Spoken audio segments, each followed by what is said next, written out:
the Tromax's changing position. The second was a bit harder to spot, but he managed to find it. The largest branch I cut is in front of me, he thought, eyes opened wide in realization. Could it be? It was a bet, but he quickly turned around and ran at full speed. From other people's perspective, he must have appeared to be crazy. No sane person would run back to where they came from. But as Max ran, he noticed that he made the right choice. He remembered those branches he cut. He hadn't passed this path yet. I understand now. His lips curled up into a wide grin as he solved the puzzle as to why he died the first time and almost died the second time. It's a confusion.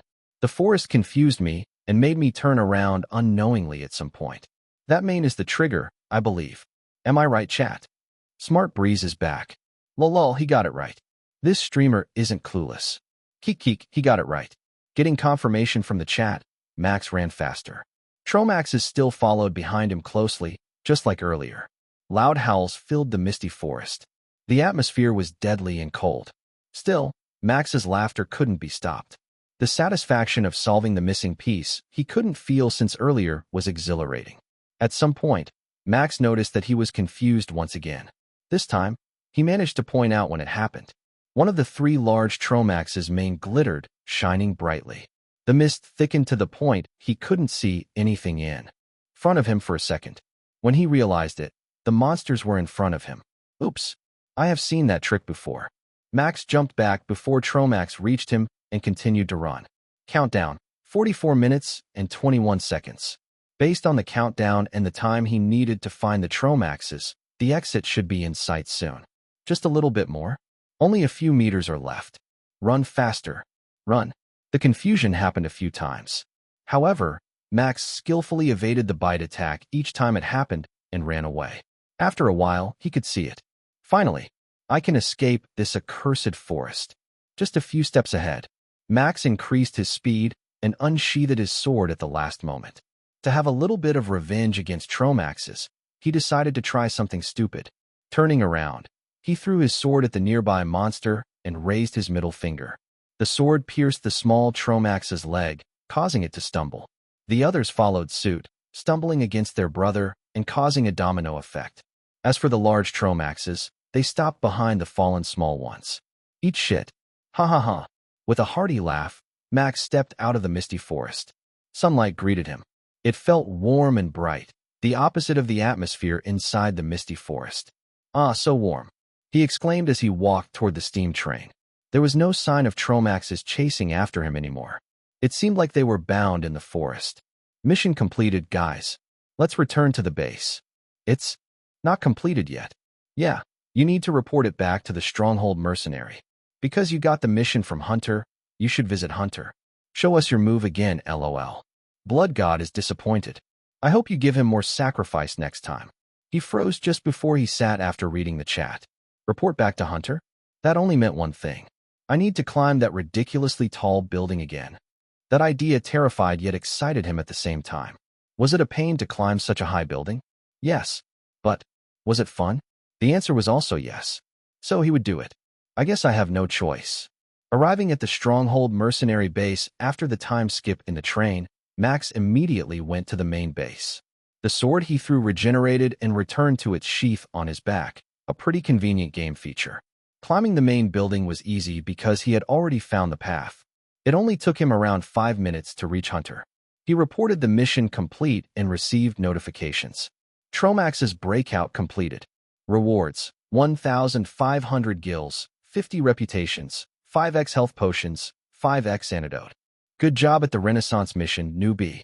Leave the rest to us. But I might have to ask something. Hunter looked at him curiously. Do you love climbing this building so much? Or do you love money? There is a quick lift with Garudama on the side of the cliff for 5 gills. It will allow you to reach this place in just a few seconds. If you want to go down, just enter this room and call for Garudama for another 5 gills. It's easy. Hearing that question, Max blinked repeatedly and raised his voice. Excuse me, what? Chapter 204, Yapping the Second Mission. Finishing the first mission of the storyline alone took 2 hours, and 20 minutes of that was spent climbing the building. If only he knew about the Garudama transport service, he would have finished this way earlier. Use our service again, young mercenary. A middle-aged man riding a flying monster that looked like an eagle with orange feathers waved his hand and took off. Max watched him fly away with the monster, and the corner of his lips twitched slightly. That was why his viewers reacted strangely when he climbed the building again. He thought they were laughing with him, but it turned out they laughed at him. You guys are really evil when I need help. Why can't you just tell me about the flying service? He grumbled. And then, he rolled his eyes, remembering what the chat told him before. I remember. No backseat, right? I think you guys need to know the difference between backseating and helping the streamer. Do you want me to hold a lesson about that? No need to. We know already. Yeah, we just don't tell you on purpose to see your parkour. Nod, your parkour is so cool that we want to see it. Definitely not to make you suffer. Source, trust me, bro. I love seeing your serious expression and smiling face when you climb the building. It makes me want to keep you. Excuses. Max knew that they could always tell him about it. They just wanted to see him working pretty hard and got frustrated. Sighing, he just walked out of the base toward the steam train. The next mission should be in the main station because the lump of light gathered at the name station when he chose his next destination. This time, strangely, the train was quite packed with mercenaries. They were apparently deployed to deal with Tromax in Misty Forest. It explained the situation because the train passed that place before continuing to the main station in Utopia. The game puts the details in a strange place. Even stranger than that, Max's usual seat near the door wasn't taken. So he sat in that place and enjoyed the time skip. Of course, the chat had to make comments about it. Breeze is surrounded by burly men. Don't ever raise your rear.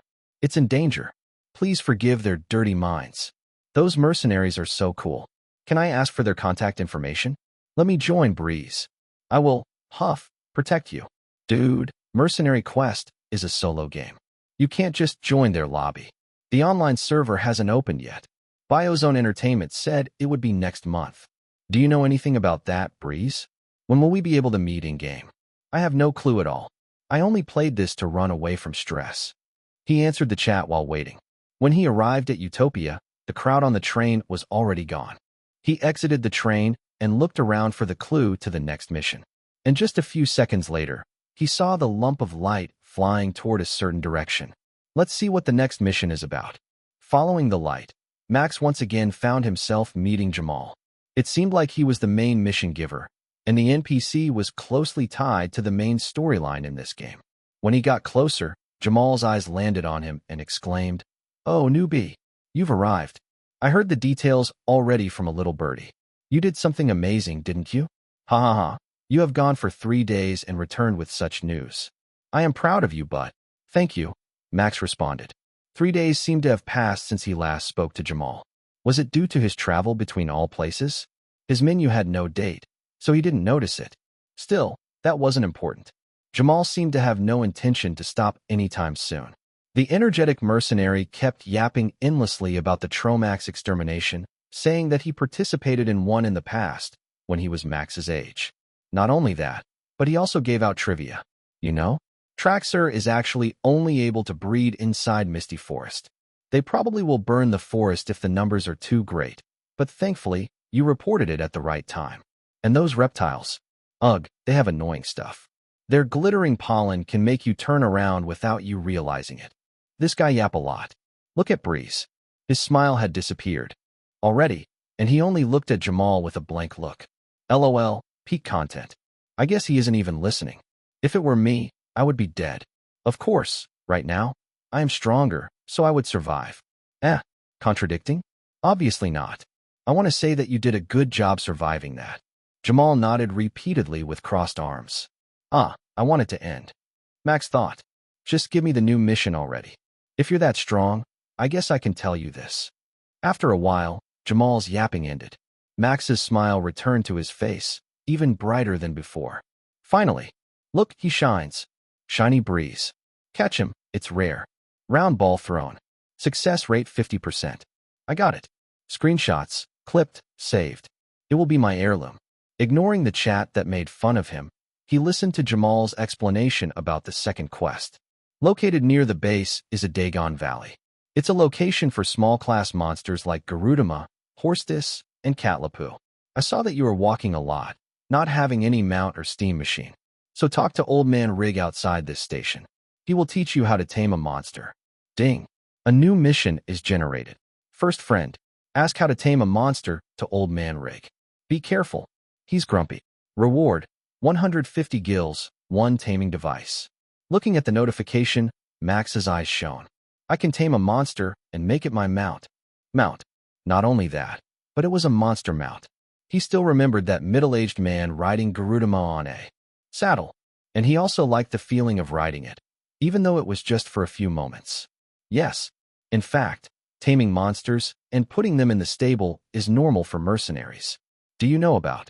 Say less. I will depart immediately, Max said and left without giving Jamal a chance to explain. He didn't want to hear him yapping again. He's running away. Lol, Jamal's average experience. I have to admit Breeze has a big heart. He actually listened to Jamal's first yapping without cutting the NPC off.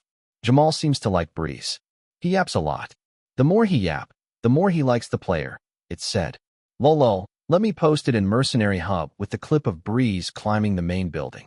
Mercenary Hub was the name of Mercenary Quest's community forum, a hub to exchange information. It was usually filled with information on how to hunt certain monsters or how to finish a quest. Entertainment was scarce because it was filled with die-hard monster hunters. All the funny moments were appreciated. And so, when an unusual thread was posted, many players visited it like they were queuing for a viral hot cake. LOL, a player climbs up the main base near Dagon Valley because taking a stair is a chore.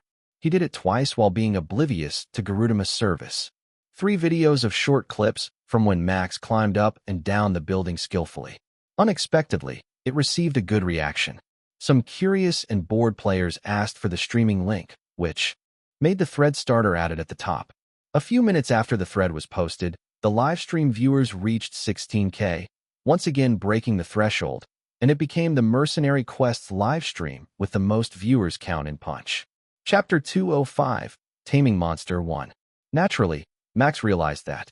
He could see his viewers increasing at a fast speed from the corner of his vision. The chat was also filled with new names. I am here. This streamer looks interesting. Breeze, huh?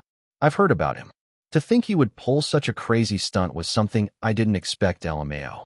Airhead. Is he an Airhead streamer? A thread in the forum brings me here.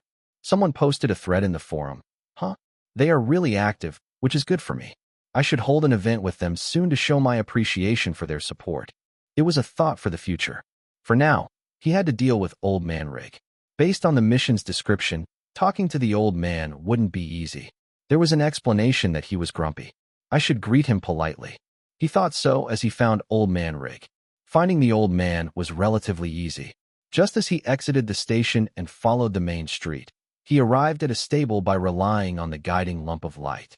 An old man with a question mark floating above his head was sitting on a wooden box just right in front of it. Just like the mission's description, he looked so grumpy. His wrinkled skin only made him look more grumpy and didn't help to make him look kind. Excuse me. Max greeted the old man politely, following the mission's description. Old Man Rig looked up and seized up to him. Then, with a frown, he asked, "What?" Facing the unfriendly answer, Max still maintained his smile. "Are you Mr. Rig by chance? I was told to ask you if I want to learn about taming monsters. They said you're the best at it." He said, My name is Breeze. My apologies for the late introduction." He's sucking up to the old man. Is this the way? Damn, he sounds like a pro at sucking to someone. Old Man Rig's expression softened a little.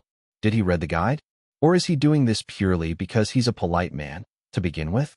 For new viewers, no backseat and no spoiler. Breeze is trying to have fun with us. And yes, he hasn't read any guide yet. It's a vanilla run. His virgin run. So he's a virgin. Good to know. Nod nod. The old viewers helped to regulate the chat. Max appreciated it, but there was no need to say that this was his virgin run. It wasn't necessary. They can word it better. He grumbled in his mind as he shifted his focus back to Old Man Rig. Don't think I would be happy with you saying that. The old man scoffed, throwing his face away, and jumped down the box. But since you come here and ask me politely, I guess I will teach you. Follow me, fool. Max was speechless as he looked at Old Man Rig's back. Could it be? This old man is at Sundara. He thought, suppressing his chuckle. That's why he's so grumpy. Rig stopped when he realized that Max didn't follow him. He turned around and shouted, "Come on. Not only are you a fool, but you're also dull. Dull fool, follow me. I won't repeat it." "Ah, yes. Coming." Max followed the old man inside the stable. It was large, and there were many monsters inside, running around freely. However, when he looked around, there were actually only two types. The first was a horse-like monster with red fur and purple mane. The second was a black cat-like monster with sheep horns and three tails. "Are they Horstis and Catlapu?" Max asked curiously. All the monsters here had saddles mounted on their back. For a fool, you know your monster well. That's right. At your level, only 3 are suitable. But in a city like this, we can't have Garudama flying around. I put them together with other aggressive monsters outside Utopia. Old Man Rig explained. He stopped when they reached a large field behind the stable and turned to Max. "Now then, you asked me how to tame monsters, right? Do you even know what taming a monster means?" "I am ignorant of it. But I have ridden Garudama before, and the person riding it seems to have a good relationship with the monster." "Humph. At least you are not that ignorant." The old man scoffed once again and raised 2 fingers. "There are 2 ways to tame a monster. First is through fear, and second through food. Do something with that information and get your first monster. I will bring it here." "Excuse me, bring it here?" Max asked in surprise, raising his voice. "What did he say? Bring it here? What the heck is this old man talking about? Could it be a new mission branch? Clip it. Clip it. You heard me, fool." Old Man Rig clicked his tongue. "Just wait here and prepare yourself. My monster just gave birth a year ago, and it's now ready. Try your best to tame this wild one." With that, the old man walked inside the stable once again. And when he was gone, a notification rang. "Mission is updated. Old Man's favor. Old Man Rig has taken a liking to you. Instead of finding a wild monster in Dagon Valley, he will provide a monster for you. Be careful. It might be stronger than a wild monster. Reward, 1,500 gills, 1 tamed monster." Max and the viewers who played and understood Mercenary Quest well were confused. Natural development was like this. Old Man Rig would give the player a taming device and 3 capture nets before asking them to head to Dagon Valley to find a monster to catch and tame. However, in this case, the old man unexpectedly gave Max an opportunity and prepared a monster for him. The bright side was that he didn't need to spend a lot of time tracking and finding the monster. But the bad side was the mission's description. The monster could be stronger than a wild one. Still, that didn't matter for a lot of viewers. What they cared about was that a new branch mission was found. Not to mention, it was the second quest that nobody seemed to care about. Tell the exploring party. How can those no-lifers miss this branch in the early game? I have contacted Mon Lovelove. He will be here soon. You know how they act around NPC. They are too depressed to be polite to such a grumpy old man. They are so grumpy that the old man doesn't like them. More importantly, what's the monster provided by Old Man Rig? I am curious. Max was waiting patiently while stretching. The old man asked him to prepare himself, and he wouldn't take any chance by not heeding his advice. He knew that sometimes NPC understood something better than he did. Their advice was often true. Will the goddess of RNG smile at me, or will she frown upon me? I hope it's the former.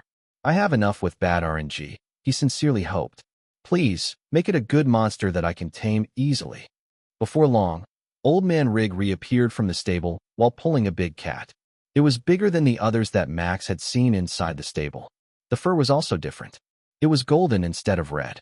While getting pulled by the old man, whose muscle somehow popped up, it trashed around and tried to run away. It was a wild one indeed. Stay still. A thunderous roar escaped the old man's lips. The black cat monster that trashed around earlier suddenly went quiet and sat down. Nodding in satisfaction, Rig turned to Max and pointed behind him. This is the kid I want you to tame. It's a Catlapu. Isn't that a mutation? For real? Holy. The old man gives him a chance to tame mutated Catlapu. His luck is heavenly. Indeed. But, did you not see his weapon? How could he tame a mutated Catlapu, which is twice stronger than a normal one, with a default weapon and armor? Kakik, it will be a slaughter. How is it, fool? You think you have the guts to try? The old man smirked and taunted Max. If you chickened out, feel free to back away and tame one in the wild. But if you're up to tame this kid, take this taming device. He pulled out what looked like a wooden token from his pocket. Facing such an obvious challenge, Max walked to the old man and took the taming device from him. I am not a coward, so I will tame this Catlapu. Good, good. Don't die, you courageous fool. It seemed like his name was upgraded from dull fool to courageous fool. Max smiled and unsheathed his sword. That's a tall order, old man. He chuckled, but I will try. Chapter 206, Taming Monster 2. To use the taming device, Max had to get the monster's acknowledgement first. The wooden token was just a saddle compressed into a small space, a wonder of strange technological advancement in this game world. In short, it's just useless junk that didn't help the taming process at all. Facing the growling Catlapu, Max tried to find out its strengths and weaknesses. The monster circled against him, walking near the fence covering the large field. For some reason, it didn't run away. Old Man Rig overseed everything to ensure nothing went wrong. You can start any time, fool. Hearing his words, Max rushed forward. He knew nothing would change just by standing around doing nothing. He would test the Catlapu directly. His sword tore the air. He could now swing it as easily as swinging a wooden one. The weight felt so light. Seeing the attack, Catlapu moved its head forward and blocked the sword with its stubby horns. Dot! Clang! Spark flew everywhere, and Max's sword bounced off. He saw the monster already attacked with its sharp claws that jutted out from its paw. Moo! It was fast. Nothing seemed to be able to stop it. Facing it, Max rolled forward and dodged the attack. He immediately sent a counter slash from below its belly. That won't do, fool. Just as he heard Old Man Rig shout, he noticed Three Tails had already swung toward him. He couldn't react to it and got hit. Arg! His body was sent flying a few meters away. He only stopped after rolling a few times. Catlapu looks chubby, but it's fast. There is a reason why mercenaries love to have it as a mount. Use your brain. You are there to tame it, not to kill it. Tame it and not kill it. Max's eyes widened slightly as he realized what he did was wrong. He was going to show his strength by injuring the Catlapu. But that was a wrong choice. That was why the monster retaliated strongly. Come to think of it, this Catlapu didn't attack me and just circled around me as if observing me. At that moment, he remembered Old Man Rig's words. There were two ways to tame the monster.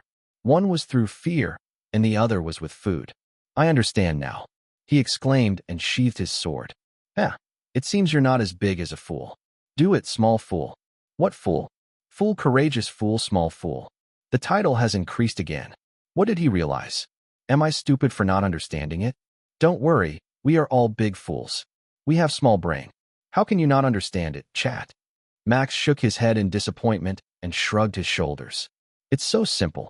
The clue is with Old Man Rig's words and what he showed me before giving me the wooden token. It's also written in the quest's reward. He walked toward the Catlapu that purred and licked its paw. It seemed to forget about Max already. Or rather, it didn't really care and had no intention to hurt him from the start. All he did was simple. This monster has been tamed by Old Man Rig. I just need to make it acknowledge me as its new master. What it did earlier was just play, giving me its paw and tail. He explained. And yeah, I don't need to kill it or even hurt it, but tame it by playing with it. Hearing his explanation, the chap burst into a fury. This guy is smart. I didn't realize that. That's one way to explain it. But didn't that monster attack you with its claw? How could you think that it's only playing? Yeah, I was confused. I thought the monster tried to kill him. Well, it's simple. Max chuckled evilly as he stopped in front of Catlapu. It observed him and purred without giving any sign of attacking. Looking at it, he continued, a cat is a creature like that. It would scratch its owner to show its love. Yes, a cat's scratch is proof of love. This monster loves me already. Slowly, Max extended his hand that was holding the wooden token toward the Catlapu. He was hoping it would stay still like now and accepted it. Good boy. Be my mount, all right. The monster looked back at him with its golden eyes. It looked at his face first before turning to the extended hand. A soft tongue jutted out from its slightly open mouth. And then, Naya, it opened its mouth wide and tried to bite Max's hand, thinking it was a treat. He immediately retracted it and jumped back. Bad cat. Stay still, he shouted. Sorry, guys, I have mistaken the mission assignment. This fucker isn't tame at all, he said as he landed a bit away from where he stood before. Catlapu looked at him and licked its paw as if mocking him. The purr was louder than before, sounding like it was laughing. The cat is tame, guys. I can fix it. Catlapu, are you sure about that? Proceed to bite. Nah, Breeze's arm looks too delicious. That's why it wanted a taste. I like his confidence, only to see him fail next. El Mayo. I laughed when Catlapu tried to bite him. ROFL, ROFL, ROFL. Ugh, what did I do wrong? He asked himself. Old man Rig only sighed from the side. He seemed to have enough. Even if it's tamed, it's still a monster. They only have the law of the jungle. Those on top are superior. It's that simple. The old man bellowed. I won't help anymore. Just fucking ride it. Ah, fine. Let's not think too much. Max had enough and just followed what old man Rig told him. He rushed toward Catlapu, which lowered its guard considerably. I just need to ride it, right? When he got close, he leaped upward. His body soared in the air and landed on the fat cat's back. Nya. Feeling something strange on its body, Catlapu meowed loudly. Its fur stood up, and it began to trash around. Max did his best to hold onto its fur. His body was thrown around, but he stayed on top. A smile unexpectedly adorned his face. Yahoo! For him. This was like a rodeo, something he often played with his friends before he got into an accident. Come on. Is this your limit? You're pretty weak, huh? I thought you were stronger. Grr. Catlapu growled in displeasure and began to jump around. It shook its body in order to get rid of the annoying person on its back. What is this? A rodeo. It's a rodeo. Breeze, fork it, I will just ride it. Get over here, you little cat. Catlapu kept thrashing around for a while. It showed an irritated expression that slowly changed into a playful one. Before long, it slowed down and actually ran around the field. Look at that. You can do it. Old man Rig laughed loudly when he saw what happened. Now, use that wooden token, fool. Yeah. Max immediately pushed the wooden token on Catpalu's back and activated the mechanism. Instantly, it expanded and bound the monster's belly with a sturdy rope. The back part became a squishy stable. When he sat on it, he couldn't really feel the vibration from Catpalu's movement anymore. Old man's favor completed. Reward, 1,500 gills, 1 tamed monster. Mutated Catpalu has been tamed. It will now follow your command. Now you can name mutated Catpalu. A notification rang, and so was his chat. It moved so fast with some suspicious text. Too easy. Tame it by riding it. Come on, baby. Move your back. I am on top of you, sweetheart. Guys, stop it. Seriously. It's a freaking fat monster cat. TSK, TSK, TSK. Boys be boys. But damn. He did a rodeo and actually tamed that Catpalu. I need that mutated Catpalu too. On my way to creating my second world. The chat could be ignored right now. Max focused on reading the notification and tried to command it. Stop. The monster actually stopped and sat on its 4 legs, lowering its back. He climbed down and stroked its fur happily. Good job, Catpalu. You're tamer than I thought. Meow. The monster replied as if it could understand him. It turned to face him and licked his body. Hey, that tickles. Max exclaimed, and it's gross. Your saliva now covers me. Even so, he laughed. He looked at the notification that was still hovering in front of him. A name, huh? He mused. Chapter 207. It's a long night. What should I name it, chat? Max decided to ask the chat because he sucked at naming his pet, thinking that they probably had a better option than his. In his mind, he only had 2 options, Blackie or Catty. While he liked both options, he used this chance to converse with his viewers. Name, huh? Your Breeze, so why not call it Storm or Tempest? That sounds good, actually. He admitted in surprise. But let's take another suggestion. Does anyone have a good name? Roundy. How about we call it Jack 4SS? Like, it's Jack, but has 4 SS. I think you mean Jackal, but meh. I suggest you call it Blackie. Oh, Blackie sounds good. He nodded in agreement, as the chat had the same opinion as his. Blackie is too basic, don't you think? Just call your cat Clark or Garfield or something. You're not creative at all. Hear this, Lapu. Taken from Catlapu. I have no words. By the way, why don't you just call him Darky? Darky sounds good. You can also call him Sucker. Hell no. Don't use this noble me's name as a mount's name. Hear me, Breeze. Don't do it. Max's lips curled up into a grin. Bloodsucker seems nice. But because it's a cat, I guess it's just Bloody? Or Sucky. Both sounds good. The chat began to make fun of Bloodsucker after that. They supported the names he mentioned. Some even donated diamonds to make him name the monster with Bloody or Sucky just for the laugh. And then, the The person in question did something that everyone expected. Bloodsucker has started a mission. Stream mission. Please, just name it Blackie. Reward, 2,500 diamonds. Sighing, Max looked at the camera. I guess there is no choice. Your name will be Blackie from now on. Nya. Blackie has been chosen for mutated Kapaloo's name. It will respond to that name from now on. Mission completed. 2,500 diamonds have been donated. The notification cemented the naming contest. Blackie had been chosen as a winner, thanks to the power of money. Money win again in the end. Kakik, we both profit though. We had a good laugh, and Breeze got money. The name is basic, but good. But not everyone profits. Don't forget that Bloodsucker lost money, but gained his dignity. I won't ever forget this. This noble me will make you get more money, and pay me more. Good luck, Sucky. LMAO. Everyone had a good laugh, and that concluded that night's live streaming. Live stream ended. In a certain kitchen, a girl was humming while cutting onions. There was a trace of tears on her cheek, but she looked really relieved and happy. I can finally tell him that. Nina thought. I have no more regrets. I have chosen this path for myself, for my dream. The knife she controlled cut the vegetables and meat skillfully. It felt lighter than before, probably because her hesitation was gone. For a long time, Nina has liked cooking. She had always cooked with her mother since childhood, and a fond memory kept her going on this path even when she was gone. With her father, Chef Rush's guidance, she managed to become a decent chef. Her friend was there to support her, even though he was in a bad situation. That was why she asked her father to help her friend. It worried her. For some reason, she wanted to cook for him. Her dream to become a better cook was stronger than ever. However, circumstances prevented her from doing so. The restaurant wasn't doing well. They had always been in the red since she graduated from high school, making her unable to continue her education. She knew her father felt guilty for that, but she didn't mind. Family came first. And if she left, who would help her friend, whom she considered a part of her family? That was why she stayed. A year had passed since then, and her friend finally changed. He became brighter and spirited. His complexion became better, and he pursued his long-last dream.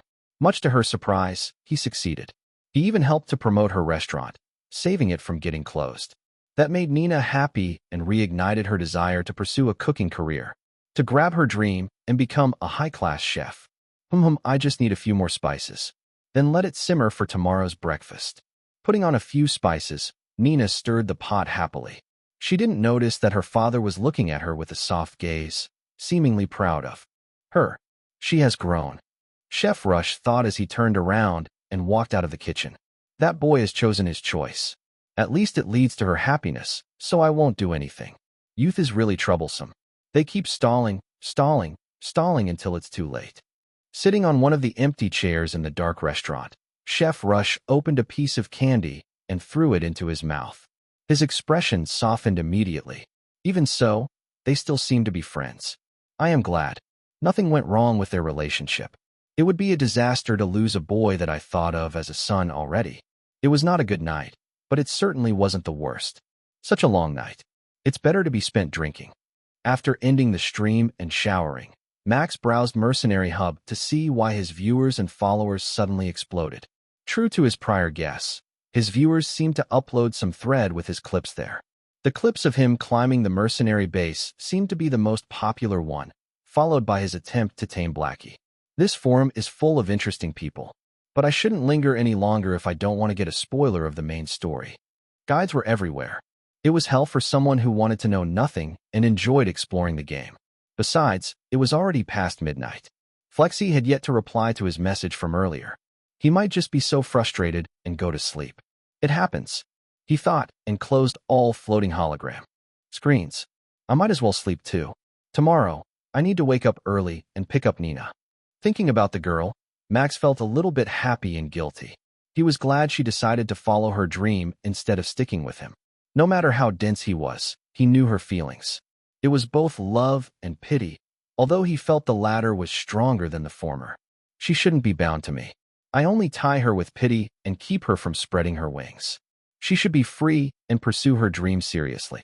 Chef Rush probably also noticed that. That was why the chef warned Max not to disappoint him.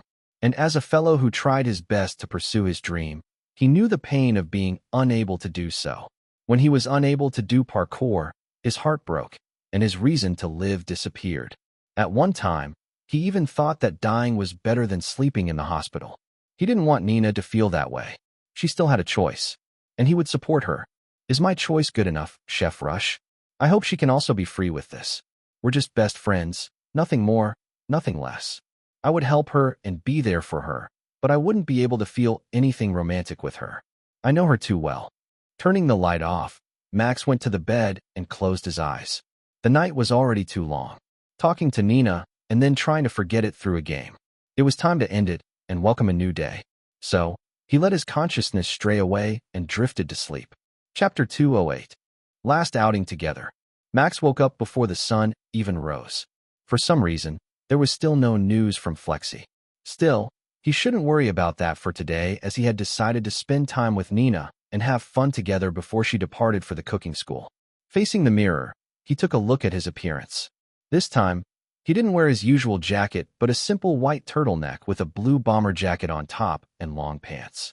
Max also made sure to wear a black mask in case someone recognized him.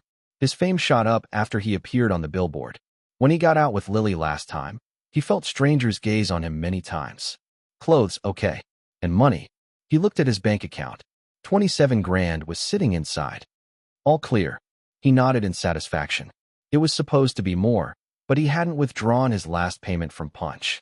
He wanted to accumulate it for a nice surprise on May 15th. With everything confirmed, he left his apartment. The spring would end soon, and summer would arrive. It was already May 10th, and he deserved some rest today. He didn't immediately go to Nina's place.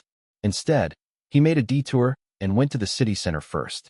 Before going to meet her, he planned to give her a gift. Thankfully, Lime City's mall is open 24/7. He thought, I already bought the ticket too, so all is good. Lime City's mall was massive. It was the same size or even bigger than a stadium used for the Olympics in his past life. It also had 4 floors, which made it impossible to look around all the parts in just a day. Coincidentally, the aforementioned aquarium was also located inside this mall, precisely at the center of the first floor. The entire area was transformed into a giant aquarium. Entering the mall, he immediately went to the second floor to find the store he planned to buy a gift from.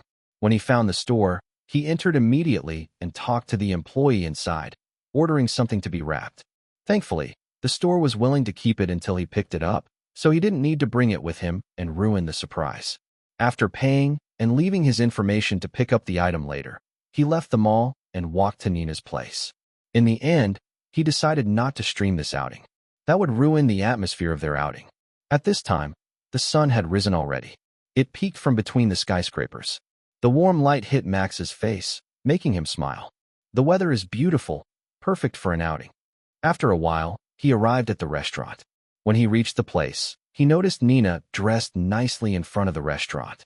She was wearing a layered white t-shirt tucked inside jeans and cream clothes. While standing, she was playing with her hair and appeared to be nervous. Nina, Max called out to her and waved his hand. Morning. Upon seeing him, a smile blossomed on her face. Morning, Max. She waved back, seeing him stop in front of her. Have you had breakfast already? She asked curiously. Breakfast? I haven't had any. He answered. Great. She clasped her hands together, and her smile widened. I actually prepared a light stew already. Let's have breakfast together before going. We need to fill our stomachs so we can have the energy to look around the aquarium. Well, I won't refuse. Hee hee, I promise it will be good. Nina giggled cutely and entered the restaurant. Max followed her and sat on the usual seat while she got the stew from inside. It didn't take long for her to return with 2 bowls as if she had prepared them beforehand. She placed them on the table, and they began to eat.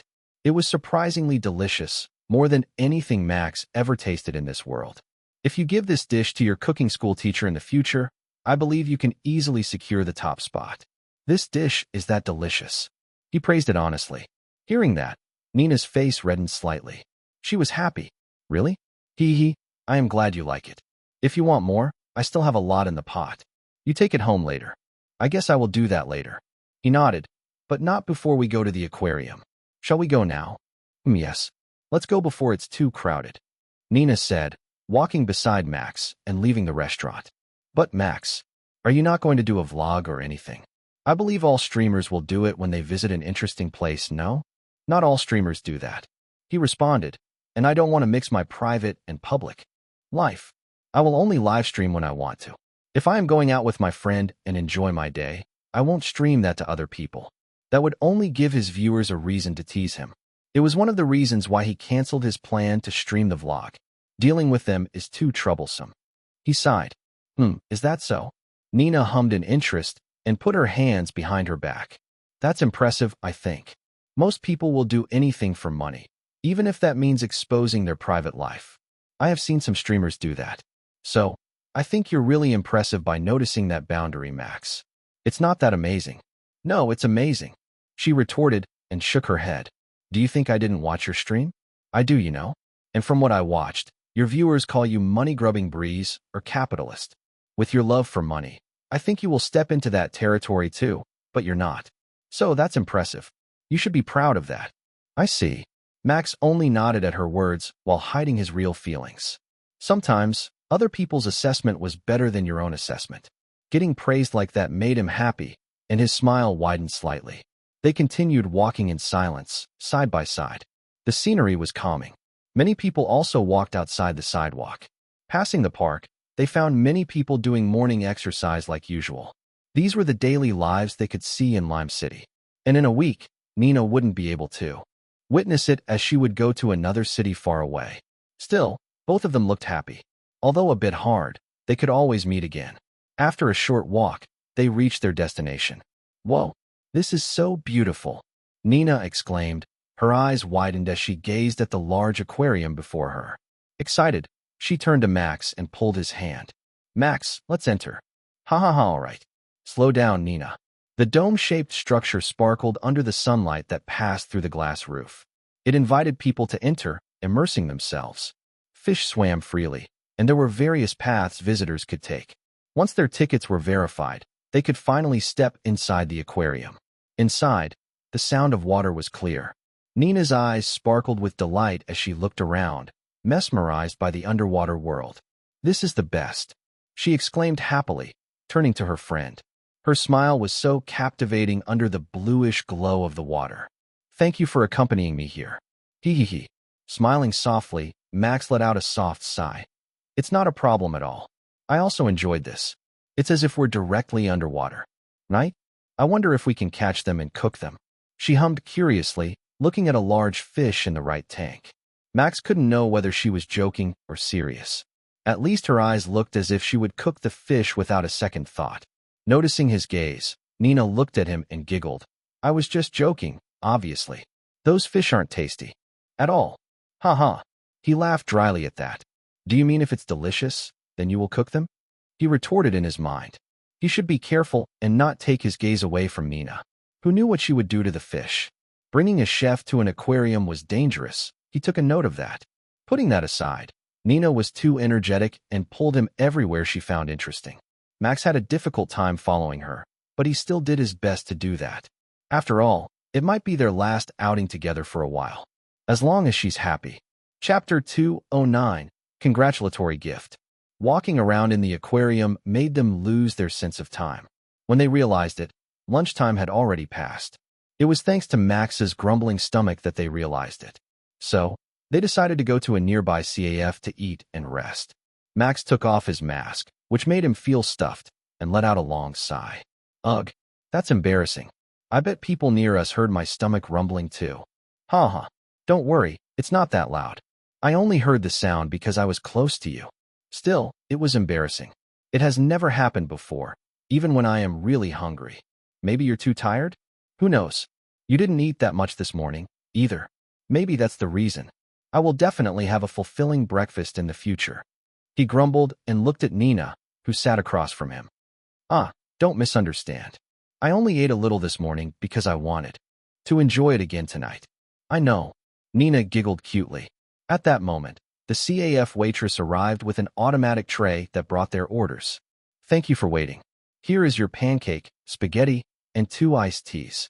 Please enjoy your time. Thank you. Max smiled at the waitress, causing her to be slightly flustered. However, as a professional, she immediately masked her expression with a smile and walked away. Noticing what happened was Nina, and she poked his hand. What a lady killer you have become. Just by putting on a bit of weight and muscles. Now many girls are flustered because of your smile alone. Don't tease me, Nina. Max narrowed his eyes in displeasure. I didn't mean to make them flustered. That's what you said. She grinned. Oh, Mr. Rank 2 in the most handsome streamer list. By the way, first place is Stone Sword. And this is a secret list, so don't tell anybody else. She put her index finger on her lips. Hearing what Nina said, the edge of his lips twitched slightly. There is a list of something like that? The internet was vast. Once again, he was forced to realize it. Who knows? Maybe there was also a private community that paired one streamer with another. I don't want to know that. Feeling the dread of being paired with someone else, Max shuddered and took the fork on the plate. Let's forget about that and eat. He urged Nina. And after this, there is somewhere that I want to visit with you. You still have time to spare, right? Nina raised her head, her hand already holding the fork and knife to cut the pancake. Of course. I can stay as long as you'd like me to. She flashed a sly grin. Once again, she tried to tease him. But that didn't work. Max grinned back and rested his elbow on the table. Perfect, then. I will reserve your time the whole day and keep you with me then. Hiya. Keeping me the whole day? She screamed in her mind. It successfully turned Nina's face red. After finishing eating, Max dragged Nina, whose eyes were closed due to his request. She looked nervous and looking forward to whatever it was. He entered the store on the second floor, which he visited this morning, and was greeted by the employee. After showing him his information and explaining why he was there, the waitress nodded and went inside. At that time, Nina was already impatient. Max, can I open my eyes now? Wait a little more. He said, you will definitely like it. It's just a small gift for me to once again celebrate your acceptance in cooking school. A gift? She raised her voice slightly. You don't need to. I have had enough fun already. And you also paid for the aquarium ticket. That was expensive, right? It's like $50 for one. Not to mention, you also paid for the meal earlier. She was honestly worried about it. Max had problems with money in the past. Even though she knew he made enough, she was still worried about his condition. Besides, accepting the gift right now would pose another problem for her. Don't worry about it. It's just something cheap, Max said to reassure her. The employee from before appeared once again while holding a rectangular wooden box. It looked amazing, with the words slice and dice written in black ink. Nodding his head, Max patted Nina's shoulder. You can open your eyes now. All right. Filled with nervousness, her heart beat faster. Nina slowly opened her eyes and looked at the gift Max gave her. When her eyes landed on the box, her jaw dropped in disbelief. She pointed at it with a trembling finger and looked at him. It's your gift, he said with a sly smile.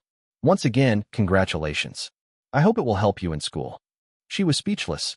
She turned back and forth between the wooden box and Max, only stopping when the employee opened it and showed a beautiful kitchen knife inside. It had an intricate Damascus steel design on the blade, and the handle was made from a beautiful wood. Tell me you're lying, she said, still in disbelief. You said it's cheap. You're lying. This is cheap, though, Max chuckled.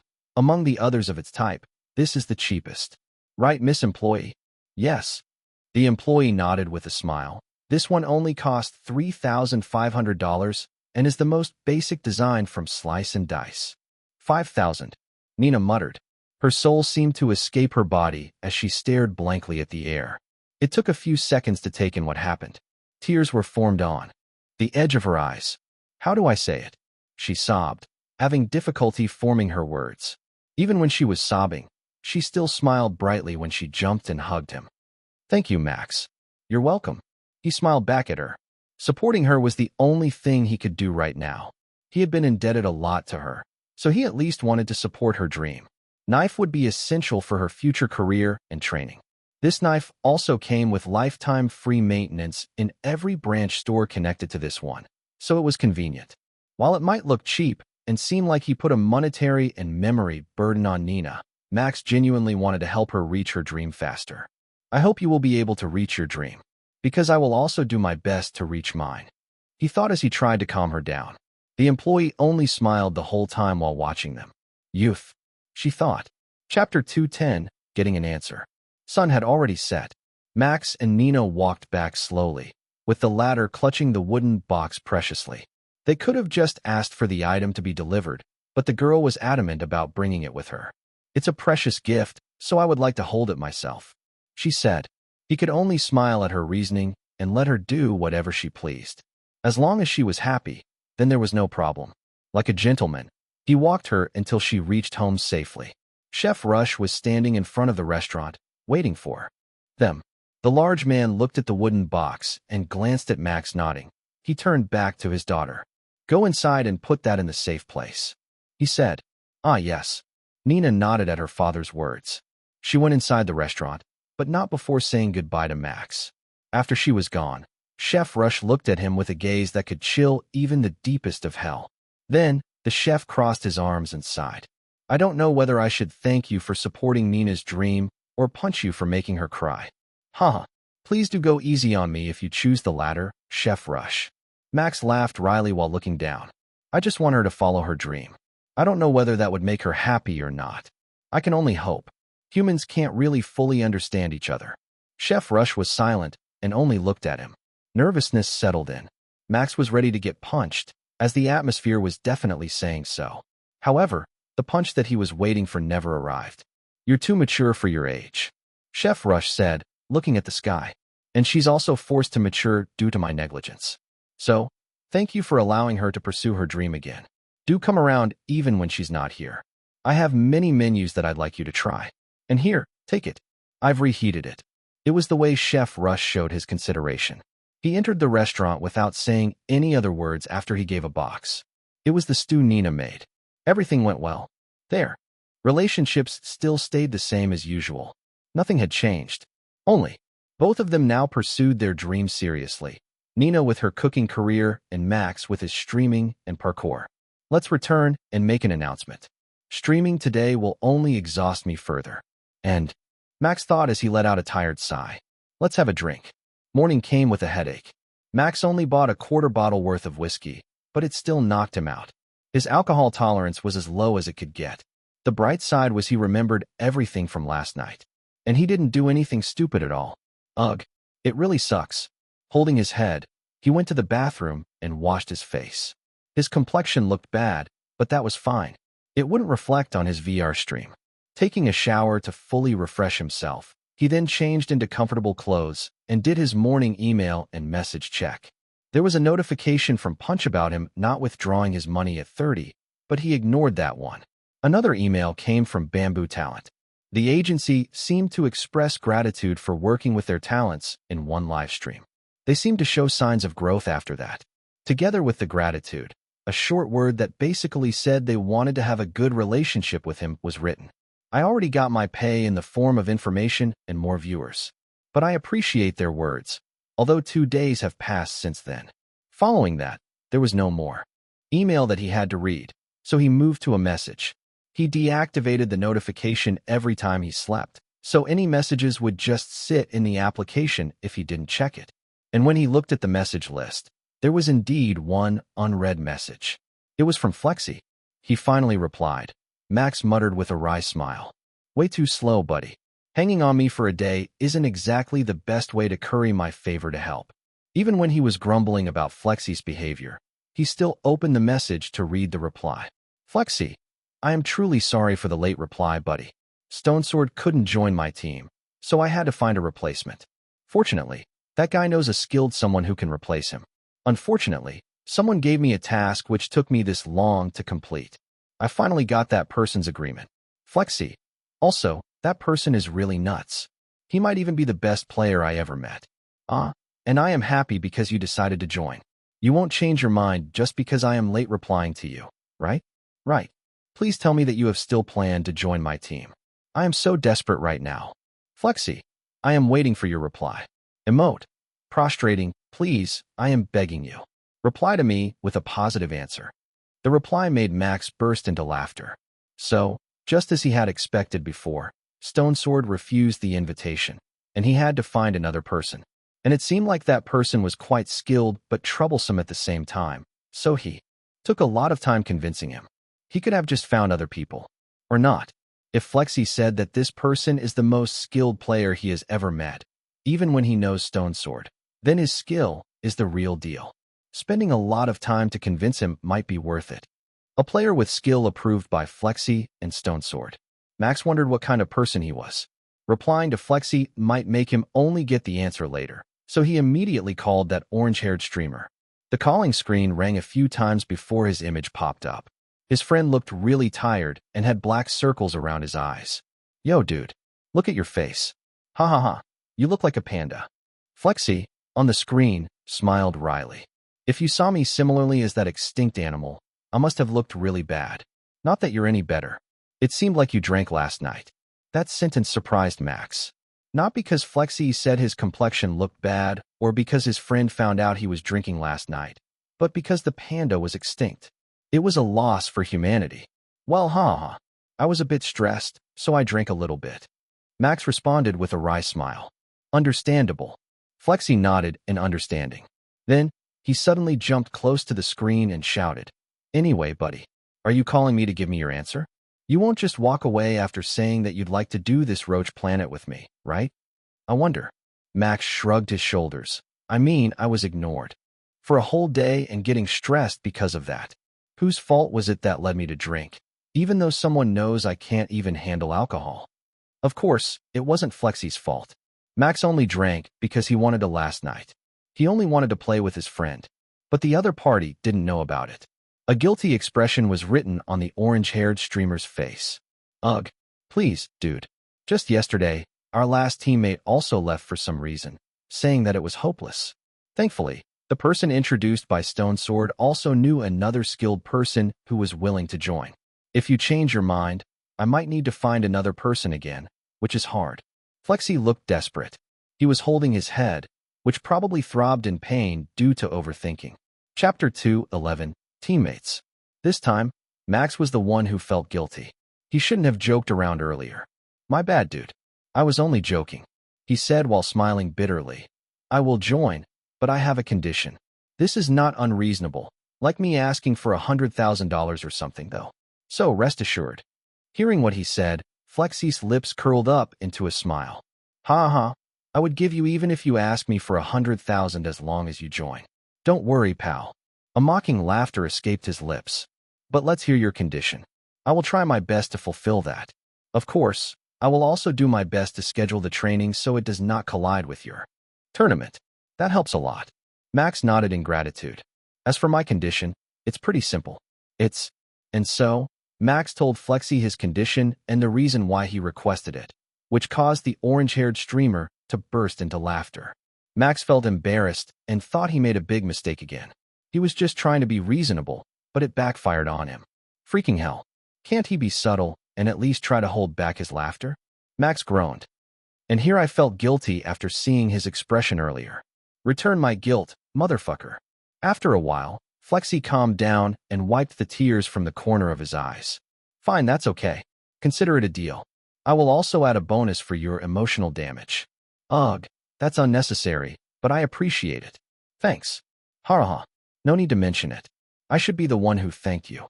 Flexi said, grinning widely. And if you're free tonight, I will introduce you to our teammates. Let's meet in Roach Planet Lobby at 8 p.m. I will gift you the game after this. Just think of it as my way to be considerate. See you there. All right. With that, the call ended, and Max let out a long sigh. He let his body fall onto his bed. Flexi has it hard, huh? Poor guy. All his 3 teammates left the team in the end, he thought. Still, it was good that he found the other 2 replacements, excluding me. I wonder if they are really as skilled as he said. I will find out tonight. Just as promised, Flexi gifted Max Roach Planet. The game was unexpectedly pretty expensive, sitting at $250. Not to mention, there were still in-game transactions too that needed money, mainly costume and custom weapon skins. Just as usual, Max planned to go vanilla without buying anything from the game store. Everything is ready. I also spent the whole afternoon reading the guide and information on the Roach Planet forum. The mechanic is simpler than I thought. But still, the enemies are as disgusting as cockroaches in real life. It's a bit unsettling. Still, one wouldn't be able to grow if they kept avoiding what they were afraid of.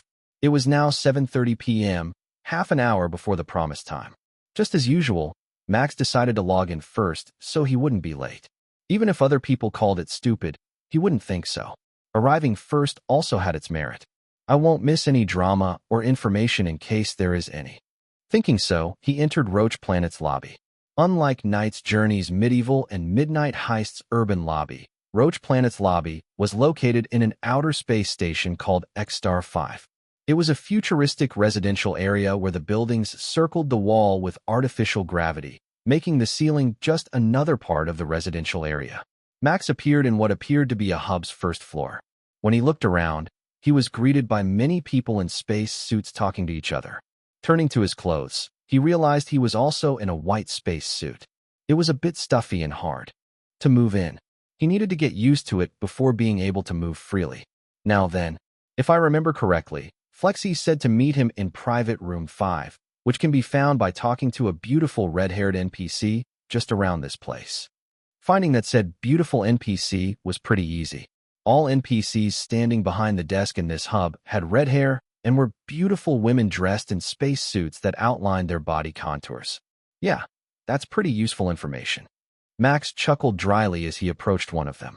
He stopped right in front of the desk, and the NPC automatically responded. "How may I help you today, Exterminator?" Exterminator was the term used for the player in Roach Planet. It fit perfectly because they exterminated the roaches. "I want to enter private room number 5.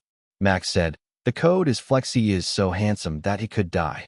When saying the password, he tried his best to keep his expression flat. Even when talking to the NPC, that password was just too cringe and narcissistic. No matter how courageous he was, he would never be able to imitate it. Password is confirmed. Please head to room number 5 in that direction. The red-haired NPC pointed at an elevator with the number 5 written on the door. Please enjoy your time. Thanks. Max went to the aforementioned elevator. The door was automatically open when he got close, and he went inside. There was only one button inside, so he didn't need to be confused about what to do. After pressing the button, the door closed and began to move downward underground, or under the station. Max didn't know what to call it because he was in a space station. It was his first time here. The elevator continued for a few seconds before it eventually stopped. The door opened with a mechanical sound and revealed a bar. For some reason, people in games loved making a bar interior a gathering place. Waiting inside was Flexi and 2 other people, a male and a female. The former had blonde hair, and the latter had lustrous silver hair and a pair of long bunny ears. Max was surprised to see the ears move around as if they were real. It was the first time he saw anyone use that kind of accessory in the lobby, as the game he had played until now was a little bit hardcore. The sound from the elevator earlier brought the 3's attention to him. When they turned around, Max's eyes widened slightly. He knew these 2 people. They were Atlas and Farron, the couple he met when he was on a date with Lily. "Ah!" Farron exclaimed loudly upon seeing him, pointing her index finger. Then, she smiled and waved her hand excitedly. "It's Breeze. We meet again, huh?" Atlas also smiled upon seeing him. "Long time no see. How have you been?" Flexi looked confused.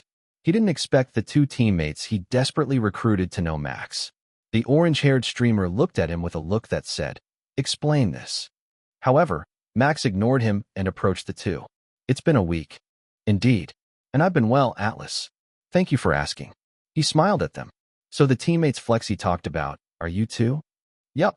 Farron answered with an excited nod, her ears moving with her head. "Peter asked Atlas to help his friend, you see? And we're pretty much free around this time, as our main game is still in maintenance for 2 weeks. They have a large update. So I was thinking, why don't we just join the tournament and have fun? And here we are." She explained. Just as she said. Atlas confirmed, "I have a debt with Stone Sword too, so I tried to help." "Flexi never mentioned that you are also on the team." "Well," Max's voice trailed off as he glanced at his friend. "That's how he is."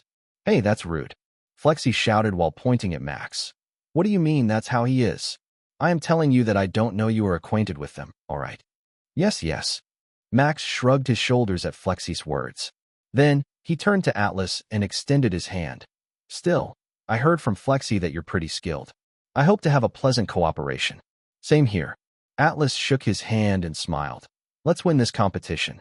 "It sounds fun," Farron exclaimed excitedly, bringing the energy up.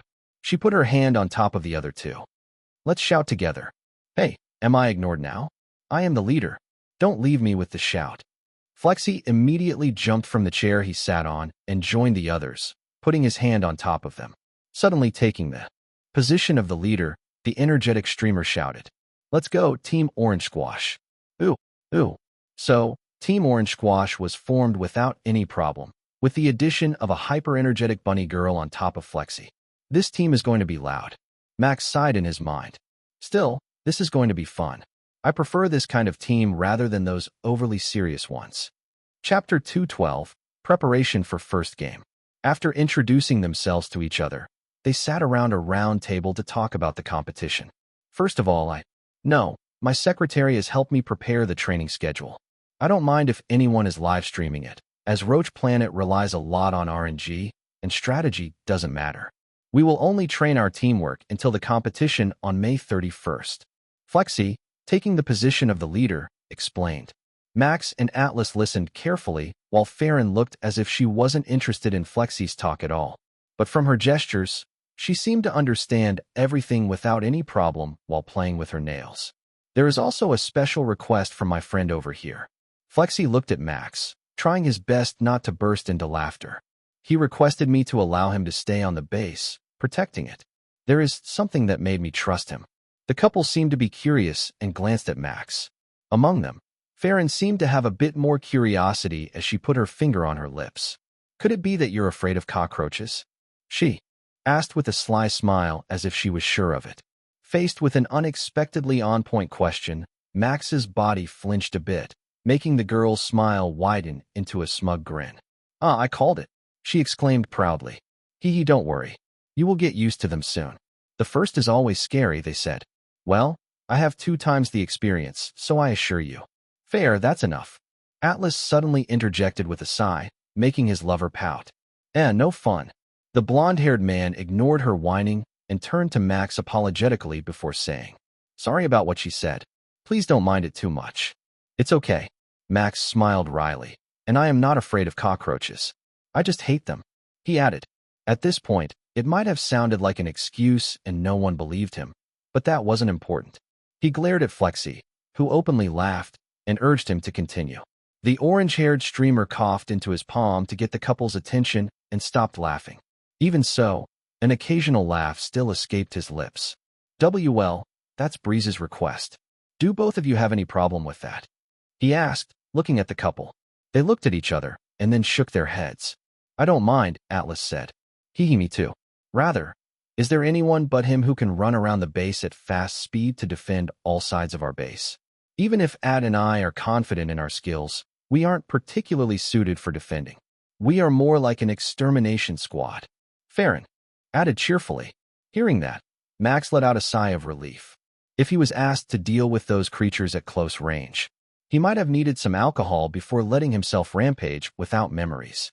After that, they talked about the strategy and weapons they wanted to use.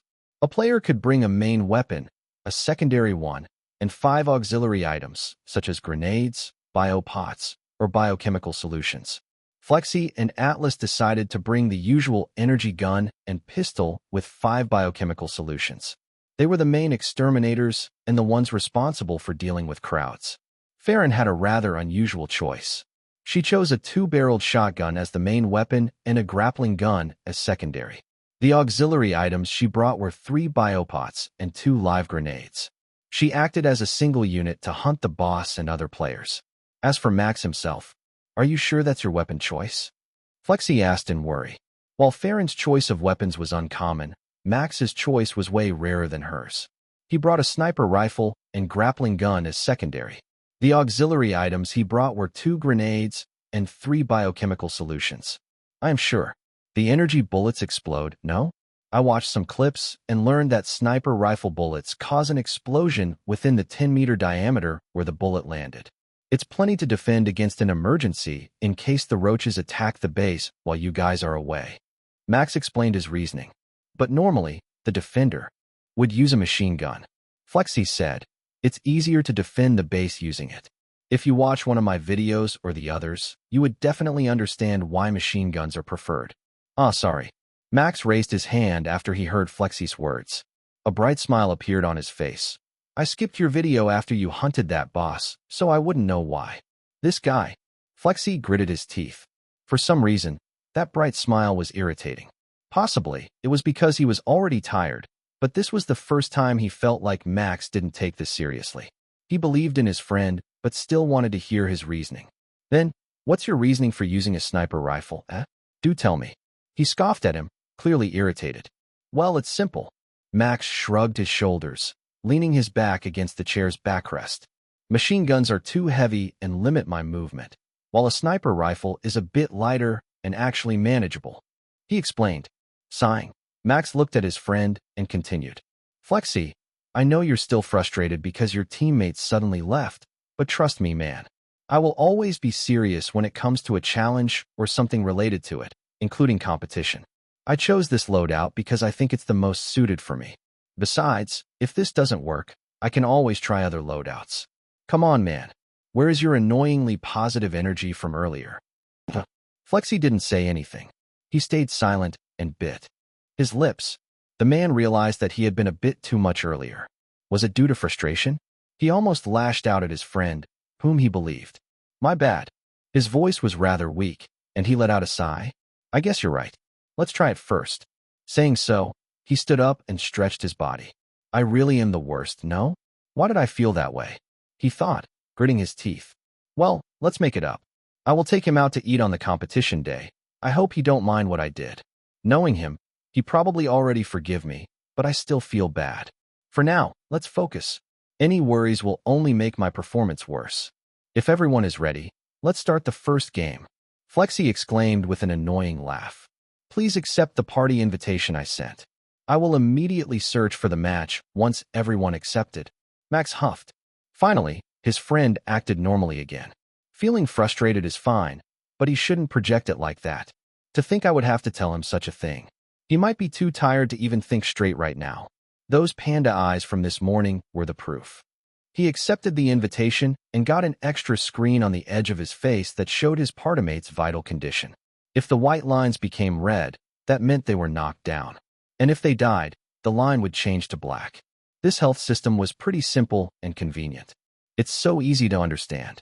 Max nodded as he remembered the information he read on the forum earlier.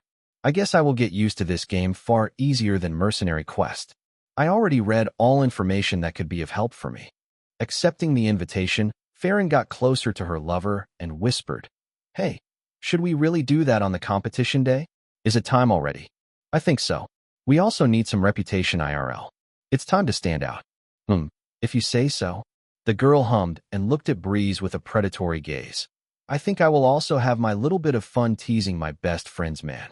Atlas could only smile wryly at that. Don't tease him too much. Stone Sword's sister will be angry otherwise. Hee, that won't be a problem. I can just take a screenshot of his flustered face and send it to her. I know that she will appreciate it. Atlas knew that his girlfriend wouldn't stop once she was like this. Just keep it in moderation. At that moment, a screen appeared in front of their eyes with an explosion. Boom. Match found. Flexi grinned widely and punched his palm. All right, let's do as planned earlier. And thus, their bodies were covered in bluish light and disappeared from the bar. Chapter 213, Roach Planet First Experience 1. The scenery changed. From a vibrant bar where Max sat previously, he now found himself standing on a gray sand dune surrounded by a futuristic base with a metal wall. This was the battlefield area of Roach Planet, the moon. All the equipment he chose prior to the game was in front of him. A large sniper rifle with a futuristic design and a compact grapple gun, along with all the auxiliary items he had chosen. It was tied nicely on a white backpack that complemented his suit. Breathing and moving were slightly difficult due to the bulky design. However, that only applied to Max Flexi, in his orange suit, and the other two, in the white space suit similar to Max, seemed to be able to move without any problem. I need a few minutes to get used to this. The gravity is around the same on Earth due to the suit. I guess that's how the game is designed. He thought as he took his backpack and wore it. I guess I won't stream this first game, as Flexi also didn't do it. It would be pretty embarrassing if I trip or something because I am not used to this suit. He chuckled inwardly. As for the other two, I didn't know whether they were streaming or not.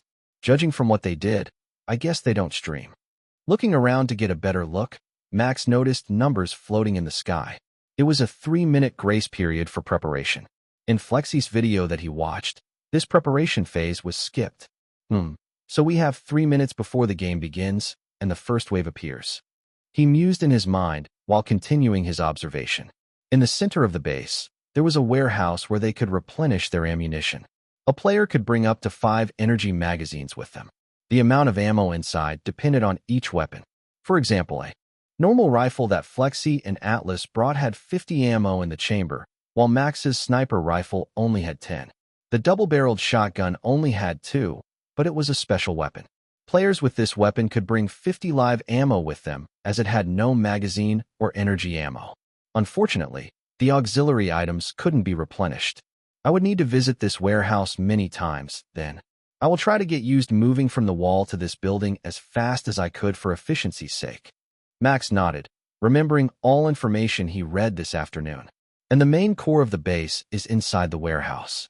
We won't be eliminated as long as the main core isn't destroyed. This time, he looked at the wall surrounding the base. It was around 10 meters tall with a ladder attached to it to climb up and a letter S, W, N, and E written on it. Because Max had a grappling gun, he wouldn't need to use that ladder at all, though. So it was kind of useless to him. All right, everyone. At that moment, Flexi shouted loudly to get their attention. Max turned to look at him in his bright suit.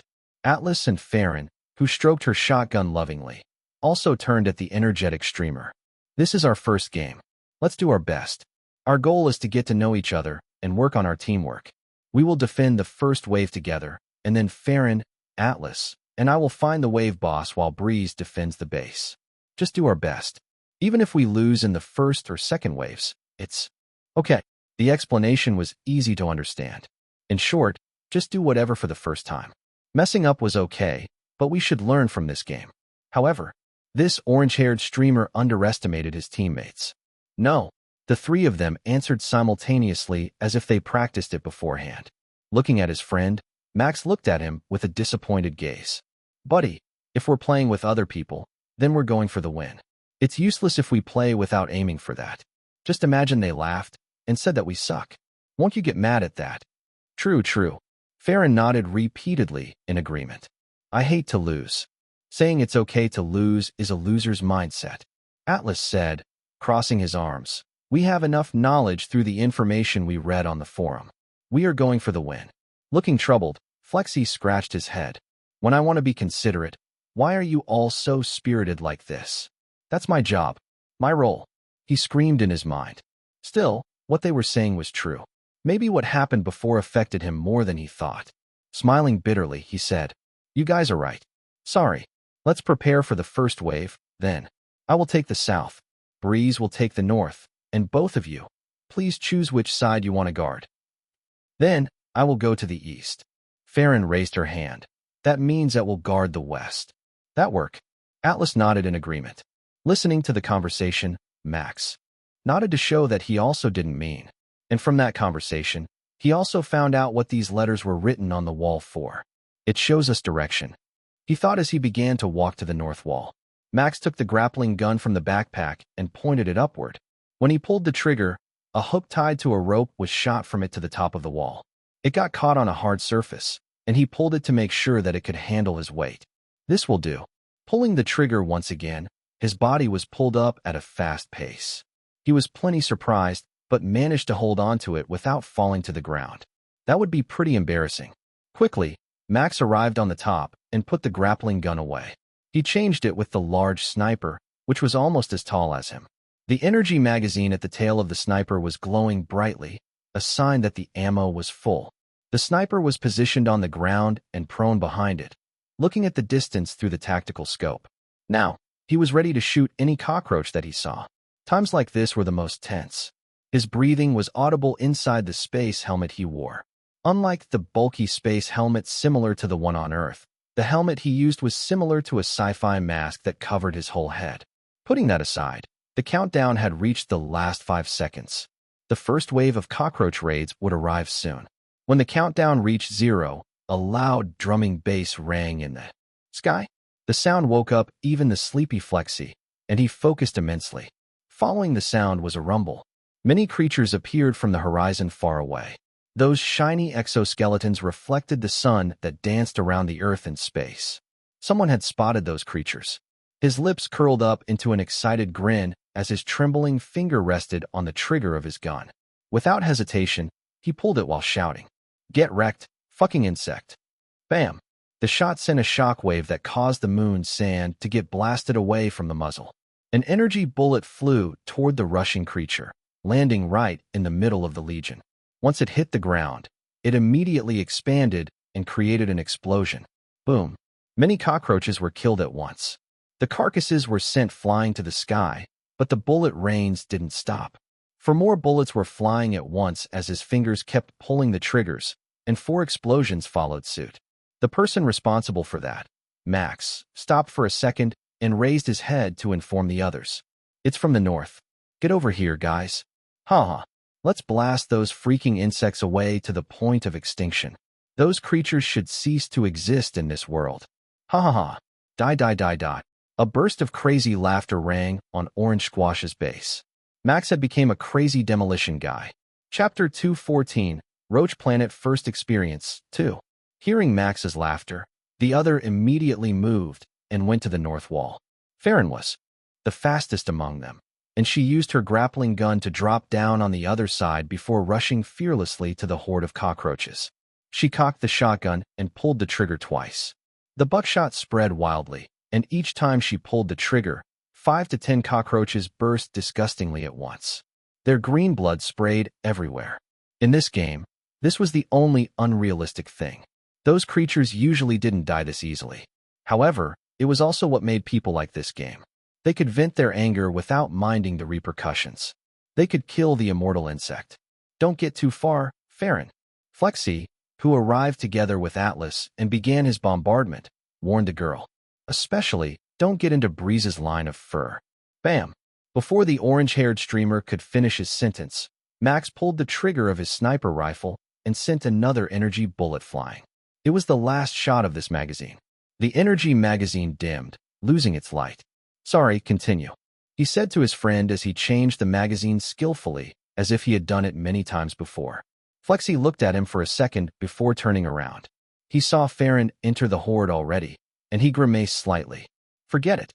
It's too late," he said. "We can only cover for her now. Don't let her die. Leave that to me." Atlas spoke from the side. His gun kept firing energy bullets without stopping. Each of these bullets hit the roaches that almost hit Farron. Precisely. "I love you." Farron, who noticed his support, shouted from afar. She continued massacring the cockroaches without any mercy. A feral smile adorned her beautiful face behind the visor as she danced among the disgusting creatures. Showing a smile on his face, the blonde-haired man spoke. "We've been teaming up together for a few years now. I can support her myself. Please focus on eradicating the incoming enemies." Bam! Another shockwave was sent as a bullet flew. An explosion followed suit, and a group of cockroaches were exterminated at once. "Kill those approaching the base. I will thin them out," Max stated, licking his lips excitedly. Nodding, Flexi's expression was serious. "All right then. I am counting on both of you." The team concentrated on defending against the raid. Whenever someone only had 2 magazines left, they would shout loudly, and Max would get them. He also took some sniper rifle magazines while he was at it, because he spent them faster than the others. At one point, Farron's ammo was depleted, but Max had prepared for it, and threw the ammos he took from the warehouse to her. There were still more ammos and magazines on the ground. Those weren't included in the 5-magazine limit on their backpack, so they didn't need to worry about refilling them. With enough dedication, effort, and unexpectedly great teamwork, they managed to clear the first wave in less than 5 minutes. Even so, those 5 minutes were pretty long for them. Max let out an exhausted sigh as he raised his body, sitting right behind his sniper rifle. "I ran a lot, ha ha ha. Still, that was pretty satisfying." "Hell, look at you. You said that you hated them, but you had fun, no?" "Can't say anything. Killing something you hate just makes you happy, don't you think so?" "Excuses. But I am glad you can replenish our weapon mags while still covering fire. You're pretty amazing for your first time." "Hee hee. Not as amazing as me, though." Flexi smirked as he stood up, looking at the destruction they caused around the base. The girl was walking to them while resting her shotgun on her shoulder and holding a grappling gun. She used it to climb up the wall easily and hugged her lover. Both Max and Flexi only smiled wryly when they saw their display of affection. But that didn't last long. The couple separated, and Atlas looked at the orange-suited leader. Should we go and find the wave boss now? We finished faster than expected, so it might haven't spawned yet. But nothing is wrong with splitting up to cover up a larger area, he suggested. Splitting up, Flexi muttered, touching his helmet and falling into a deep thought. He was thinking about the pros and cons of splitting up to find the wave boss. Isn't that a very dangerous thing to do? Our enemies aren't just those roaches. There are also other players covering them. That's why it's better to split up, Atlas reasoned. If we're alone, then we can hide in a place that normally we couldn't use due to our numbers. I only suggest this. The final decision is with you, the leader. Once again, Flexi fell into a deep thought. It was risky, yes. But was the efficiency at finding the boss increased? That was also yes. Looking at the two teammates in front of him, he finally arrived at a decision. All right, let's split up. But keep the communication open, he said. And please record everything so we can use it to discuss what we lack later. Of course. Atlas nodded. Understood. Farron exclaimed. After getting confirmation from them, Flexi turned to Max. Before the orange-haired streamer could say anything, Max grinned and raised his hand. I will prepare the mags needed for the next wave. And don't worry about the players. I would be able to see them before they could see me. He confidently said, if the boss appears near the base, rush back immediately. I don't think I would be able to defeat it myself on the first try. Max probably would have thought otherwise if this game was a hack-and-slash genre. But facing a giant cockroach with a sniper rifle was, well, to put it bluntly, something he didn't want to do. The smaller ones were still all right, and players were welcome to become a good target practice. But the boss, only the boss is something I don't want to fight directly unless I am forced to. Chapter 215, Peekaboo. Fortunately, the team agreed to the plan. Facing the boss alone was also a stupid move. The reason why they split up to begin with was just to find the boss location. After someone found it, they would stay hidden and waited for the other to arrive. Afterward, they spent a few seconds discussing where they should go before deciding that they should spread in the direction of the wall they protected earlier. It would be easier to remember. An Operation Scouting Boss, named by Flexi, started. After everyone was left in their respective direction, Max began to work alone in the base. First of all, let's put around 50 sniper rifle mags around the walls. Also, 50 rifle mags and a bag of shotgun ammo. I can use these bags with shotgun ammo to move the magazines easily too. Quite convenient. The first wave boss usually spawned 10 minutes after the wave started. Exterminating the first cockroach raid in under 10 minutes was a feat that only professional teams and a few others could do. It was a significant benefit for preparing to handle the second wave or find the boss. Unlike the wave that spread evenly around all 10 bases across the map, only one wave boss spawned each wave, and it gave a good amount of annihilation points to the team that managed to kill it. There was no contribution whatsoever. Only the exterminator got points. Max managed to prepare all the energy magazines and put them in their respective place faster than he had thought.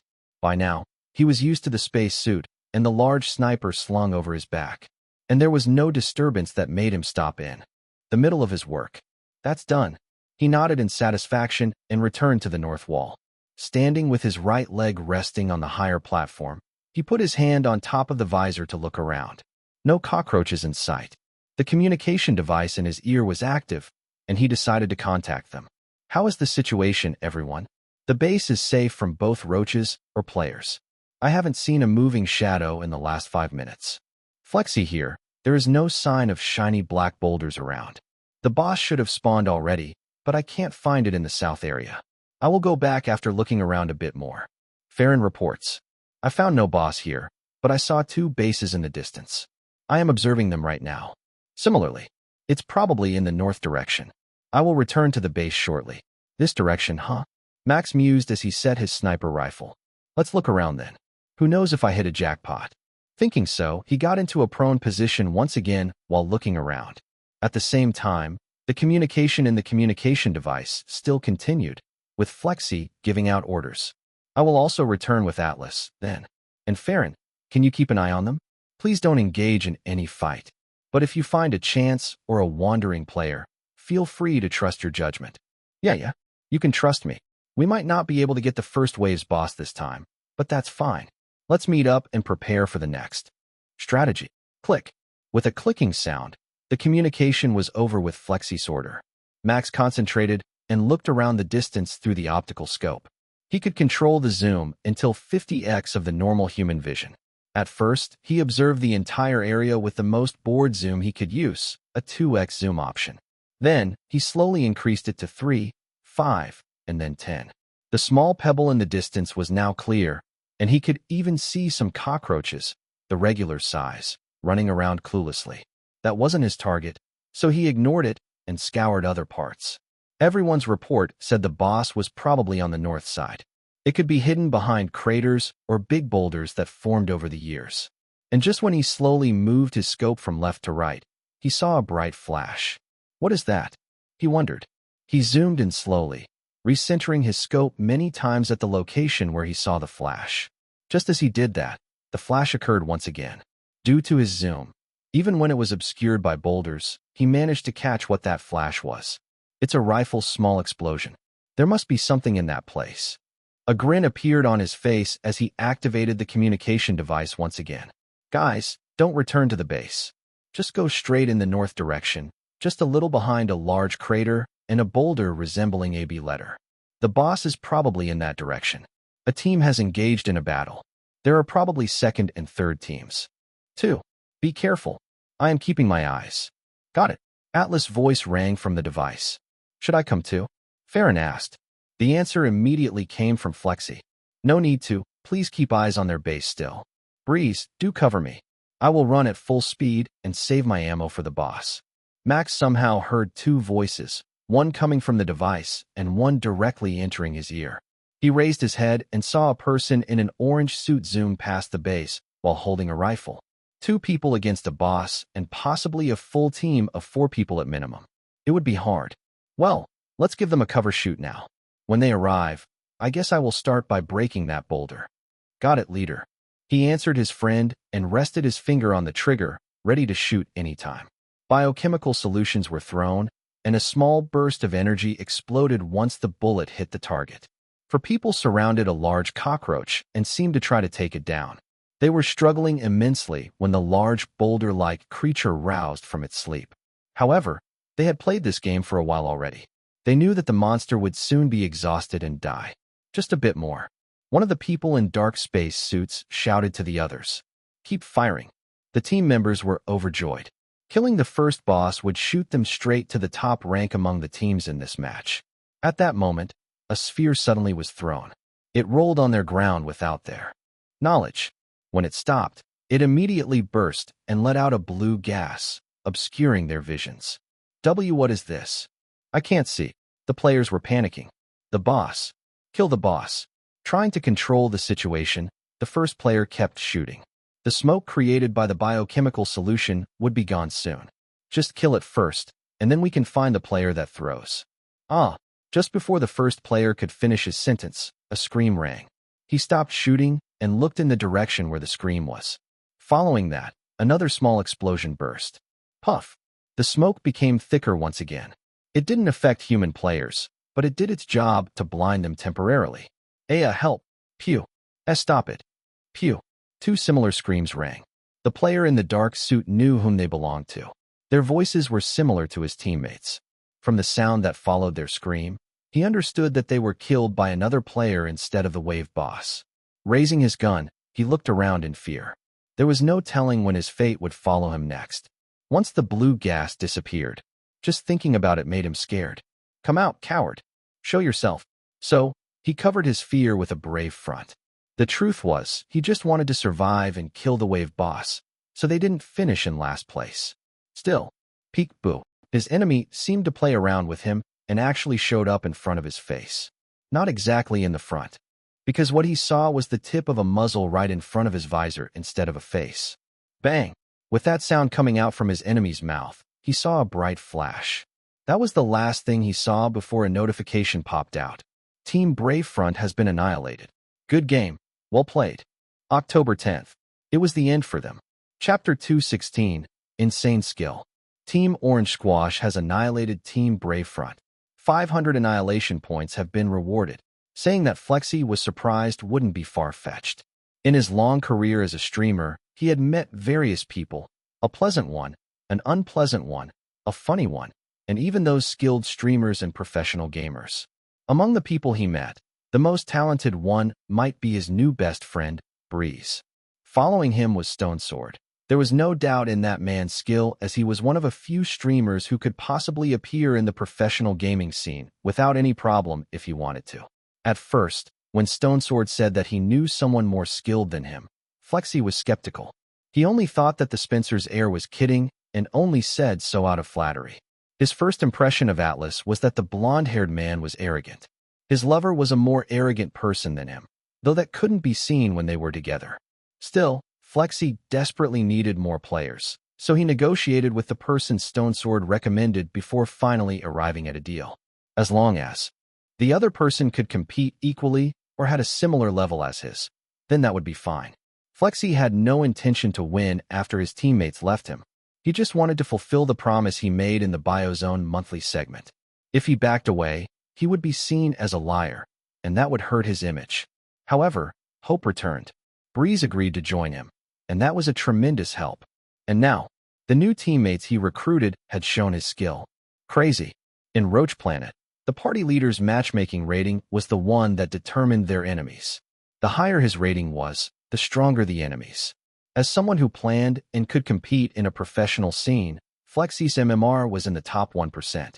The other players should have had similar or a slightly worse MMR than him at best. In short, they were crazy strong players.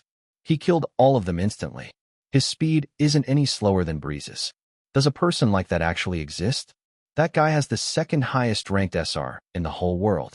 The only people who could probably match him were those in the top 5. His thoughts trailed. He suddenly remembered the previous SR world ranking. The first and the third, former second rank, are still anonymous. It couldn't be them, right? A dry laugh escaped his lips as he stood on a higher ground to watch for the other team. At that time, the boulder next to him suddenly exploded. Bam! It was shattered to pieces after getting shot by a sniper rifle. The same. Explosions rang over the first wave's boss body 9 times before it finally stopped. Dust was kicked up. When it was settled, what was left was the boss' dead body. Team Orange Squash has killed the first wave's boss. 100 annihilation points have been rewarded. Flexi looked over to the base in the distance with a wry smile. He only raised his thumb, as he knew who caused the explosions earlier. That guy can't wait for us to kill it, so he do it myself. Well, it's just like him. Well, the end result was satisfying. Calling on Atlas, who walked toward him, both of them returned to the base together. The game progressed smoothly. Max sat from his prone position and rested his hand on his leg. That was such an anticlimactic battle. He had heard the notification about them annihilating a team. Or rather, Atlas alone managed to annihilate an entire team in just a few seconds. What happened on that other side earlier? He asked curiously. TSK, I should have destroyed that boulder first so I could watch directly. Now I have to wait until Flexi shares the video, no? That's a bummer. How skilled was Atlas? Max became curious after what happened earlier. At least he knew that the other party was probably more skilled than Flexi. And looking at Farron's movement and how she fought the wave earlier, he also knew that she was probably a bit more skilled than him. There are still people with insane skills out there. I only excel in something I am confident at, a strange and unexpected movement. Not that it was too important. His goal wasn't to be the greatest gamer, but the greatest streamer. Gaming skill was only a tool that he used to reach that goal. Well, it's time to prepare for Wave 2. He stood up, jumping down the wall with the support of a grappling gun to open the gate for his approaching teammates. When he unlocked the gate from inside, and it opened, he saw Flexi and Atlas already standing on the other side. Good job, he said. Is it hard? Ha ha. Atlas took care of everything. I have no time to help at all. Flexi stepped inside while laughing. His mood was clearly better than before. He looked at Max and continued. And you deliver the last shot. I literally only stand there in case other teams arrive. I tell you, he's really good. I just ambushed the enemies. It's nothing hard, Atlas said as he closed the gate behind him. Well, if you say so. Flexi puffed his chest proudly. I think we can win the competition with our team skills. Ha ha, my eyes to judge people are really sharp, said someone who looked frustrated and depressed after being left alone by his former teammates. Max scoffed at his friend's shenanigans, causing Flexi to flinch. The orange-haired streamer raised his finger. That is that, and this is this, Flexi said. His expression turned serious. Anyway, the second wave won't start for another 10 minutes. We should think about what to do with the 2 enemy bases Farron found. What do you guys think? Let's destroy it. Raid it. Both Atlas and Max answered almost immediately with a sure tone. If there were enemies, then just destroy them, especially those close to their base. That way, they had a bigger area to work with, allowing them to get the second and the last wave's boss monster without any problem. Just kill, and they wouldn't be a problem. Easy plan. Chapter 217. Being a third wheel is hard. The problem was, if they attacked one base, the one close to it would probably interfere and become the third party. It was a bit unusual that 2 bases spawn near each other like that, but not impossible. The goddess of RNG held the saying, after all, you guys are really barbaric. Flexi shrugged his shoulders and shook his head. Is there no better plan in your mind besides raid and destroy? I mean, Max raised his shoulders, looking at Atlas. If Atlas alone can annihilate one team easily in this matchmaking, then doesn't that mean the others are just as easy as them? Just think of it like this. Do you need a plan to destroy ants? I agree with Breeze. Atlas nodded. If the enemies are professional players, then I might just pretend to be one of the players from the other base and cause disturbance that made them fight against each other. However, the skills of our enemies aren't that high. The 3 of us are enough to destroy them. Arrogance was indeed something bad. However, confidence was a different thing. Both Max and Atlas knew their skills and the enemy's skills. In this case, they weren't arrogant. They were only confident. It was something only experience provided. Experience that only those at the top could know. Flexi also understood their skill level. As a leader, he shouldn't have allowed them to go with their plan. But this game was to gauge each other's skills and learn teamwork. It might be a good chance to see their real skills. The orange-haired streamer thought. The ones who wanted to win this game so badly are the 3 of them, not me. If they still wanted to attack those bases, then so be it. They are the ones held responsible for the result. Fine. Flexi sighed in defeat. I will protect the base in the meantime. Give me your grappling gun and your sniper, buddy. I will lend you my guns. No need to. I am happy enough with the grappling gun and the sniper rifle. I will support both Farron and Atlas from a distance. Max turned to the blonde-haired man beside him. You can deal with them easily, right? Haha, I will try. Atlas laughed softly. I can't promise it will be easy, but I am confident it will be over before the second wave. But if we really want to attack, we should go right now. I doubt Fair will have the patience to wait for too long without moving. Well then, that's decided. Max nodded in satisfaction, and a wild grin rose behind the visor. I am counting on you to protect the base, buddy. Good luck. Have fun wreaking havoc, Flexi said, letting out another sigh.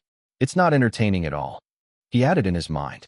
Being a leader of unruly individuals who were all more skilled than him was hard. After replenishing all their magazines and auxiliary items, Max and Atlas ran at full speed toward the east, where Farron was. While they were both bringing different kinds of weapons, with Max holding a heavier kind, their running speed was unexpectedly the same. It wasn't due to the difference in their physical capability.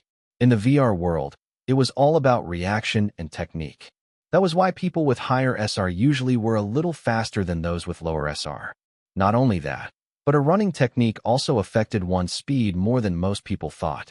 He's amazing. Max genuinely thought. His SR might be close to mine. Around 97.9 to 98.5? It might be even higher. His running posture is a mess. He's clearly not a trained athlete, but his speed can still match up mine. They continued to run, circling around craters and boulders. While doing that, Atlas kept communicating with Farron. I can see the boulder that looks like a tree now. Where are you, Fair? A second. Just keep looking at it. Farron's voice rang in the communication device. Max could also see the boulder that was shaped like a tree now. A few seconds later, someone in a suit appeared from the horizon. It seemed like the area past the boulder was a slope. That someone waved her hand excitedly when they saw them approaching. I am. Here. Both of them approached the figure and stopped in front of her. Farron's face lit up considerably when she saw Atlas, just like a dog who had met her owner after not meeting him for a long time. She even jumped and hugged him without caring where they were. Max felt like a third wheel between them. He needed to steer the situation before they continued their flirty act. That was possibly the only thing that stopped them from being perfect teammates. Me. Farron, where are the enemy bases? I want to check the situation from far away. Remembering what Atlas told him how to call Farron, Max changed the way he called her in the middle of the sentence. Turning at him, Farron looked a little bit displeased as she pointed in a certain direction twice. There and there, she said. All the enemies are inside. I saw them entering after I heard the notification about our team killing the first wave boss. I see. Can I see them if I reach this hill's highest point? You totally can, Farron exclaimed, puffing her chest proudly. In fact, this spot is the best for snipers. When I heard that you were coming, I immediately looked for the best spot. Hee hee, I also found a way to enter their base stealthily. We can attack anytime. You're as prepared as ever, Fair. Good job.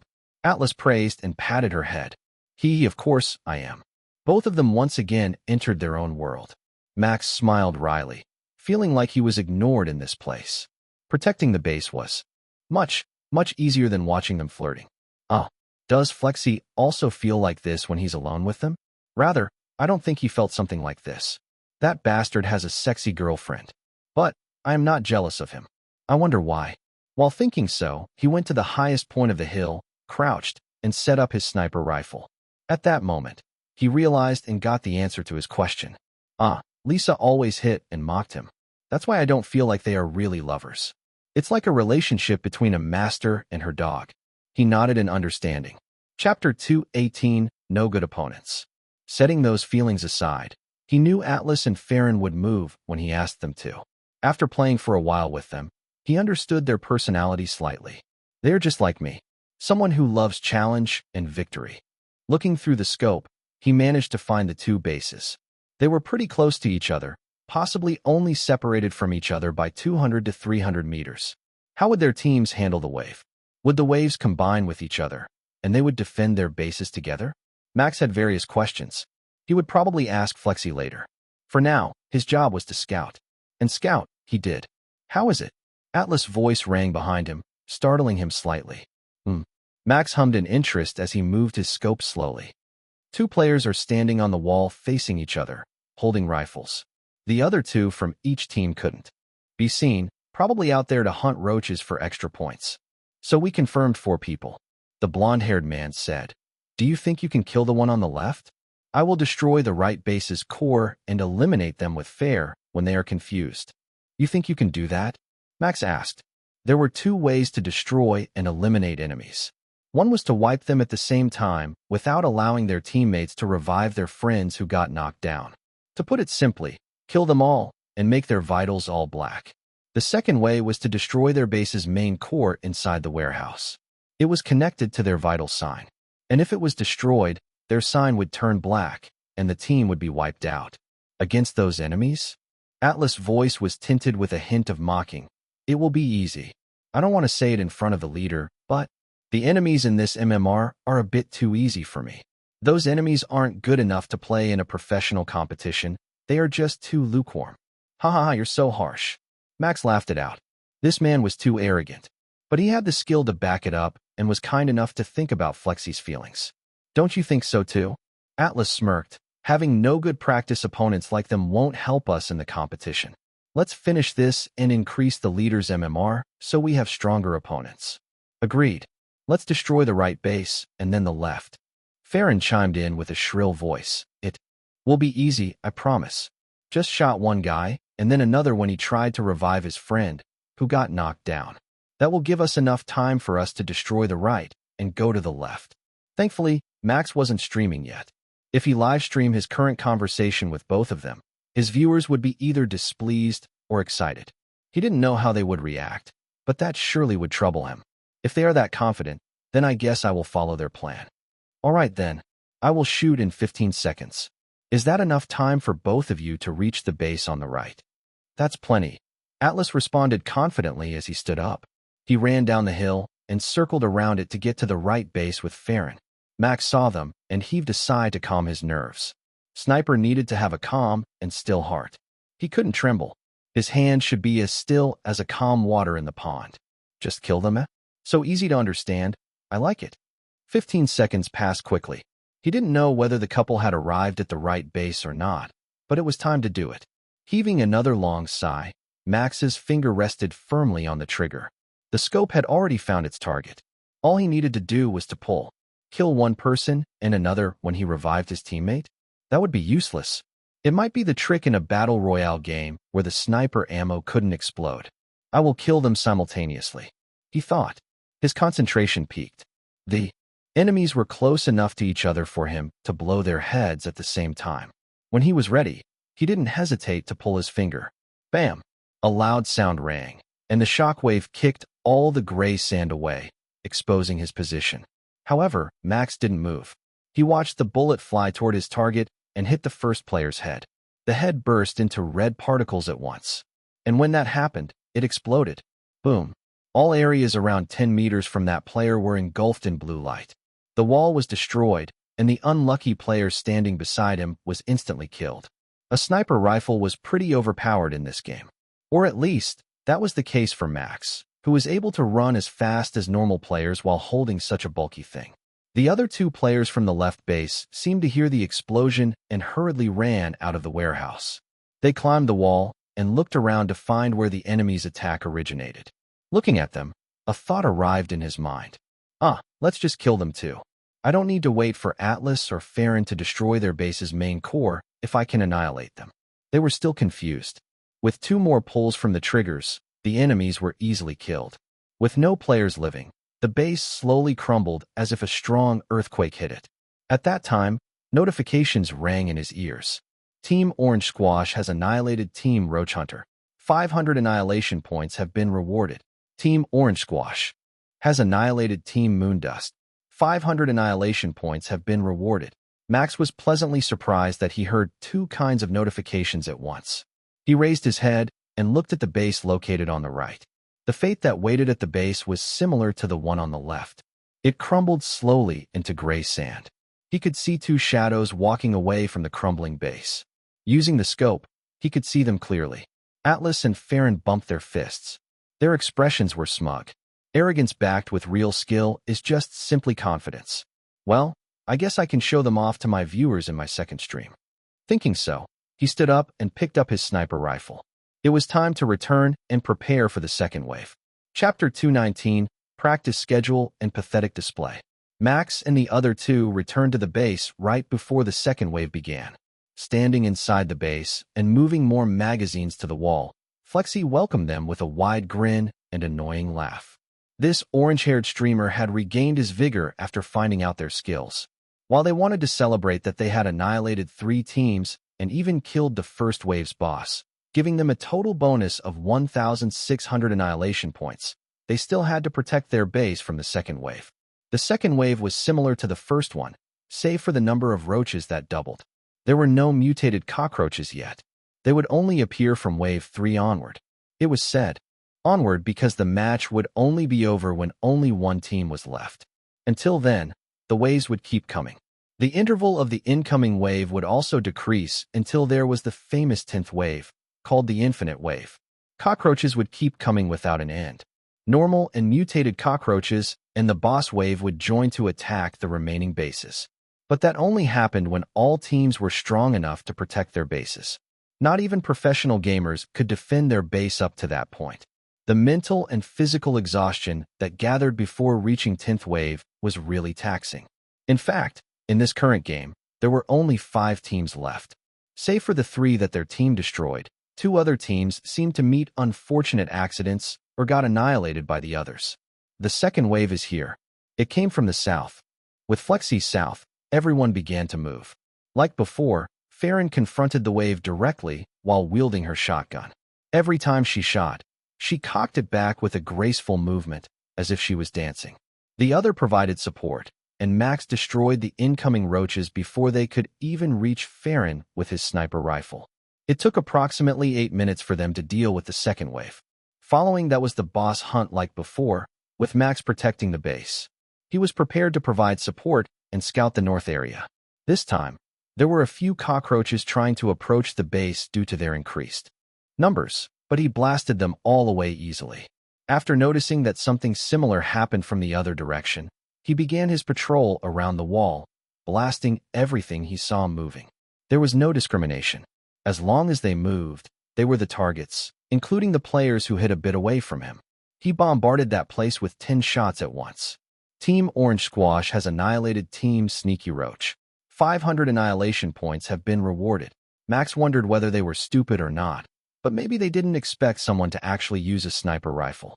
Once again, machine guns were preferred for protecting the base. It was easy to reload and had many bullets.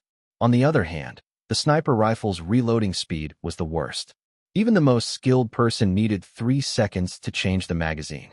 It was all due to its sheer size and the magazine's location at the butt of the sniper. The rest of the game was a story. Flexi and the others managed to find the boss as well as 3 other bases. They communicated with Max and said they would destroy the base, which they did easily. In the end, the third wave never arrived. Team Orange Squash won the game with a total of 5,612 annihilation points and 2,000 survival points. It's so anticlimactic. Should I really livestream the next game? That was what he thought. Unfortunately, when they returned to the lobby, Farron suddenly clasped her hands and bowed. Sorry. I am truly sorry. I won't be able to join. The next game. My agency suddenly contacted me and asked me for a sudden photo shoot. She said, looking truly apologetic. I'd also need to come because it's a couple shoots, so I will do my best to keep the next few days' schedule empty from morning to night. Once again, sorry. Flexi looked at them and smiled. No worries. The plan today is just to get to know each other too, so we can skip the second game. We can begin the real training tomorrow, he said, waving his hand while laughing casually. Can you log in the morning, buddy? He turned to Max. I can. Max nodded. Had he known this, he would have just streamed the first game earlier. But it couldn't be helped. It was urgent. I guess I will stop Mercenary Quest until the end of May. He thought. Let's focus on Midnight Heist and this Roach Planet. But from the 15th to 18th, I can only practice at night due to the Midnight Heist tournament. He continued. I am aware of that, so I don't mind. Flexi nodded. I also don't mind. Rather, I can finish a lot of jobs and add shoots at that time. That will keep me free from the 19th onward until the competition day. Farron exclaimed excitedly. As for At, he's jobless when we had no couple to shoot, so he's pretty much free.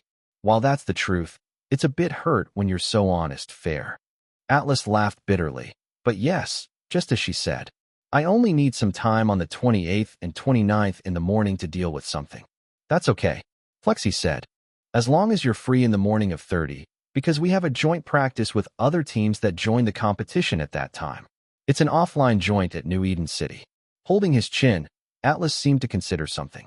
A little bit later, he nodded and looked at Flexi. I should be able to finish my stuff before that. Great. Flexi smiled brightly. Seeing that everything was settled and scheduled, Farron clapped her hands to get our attention. An impatient expression was written on her face. Now that's settled, I really need to go. See you again, Breeze leader.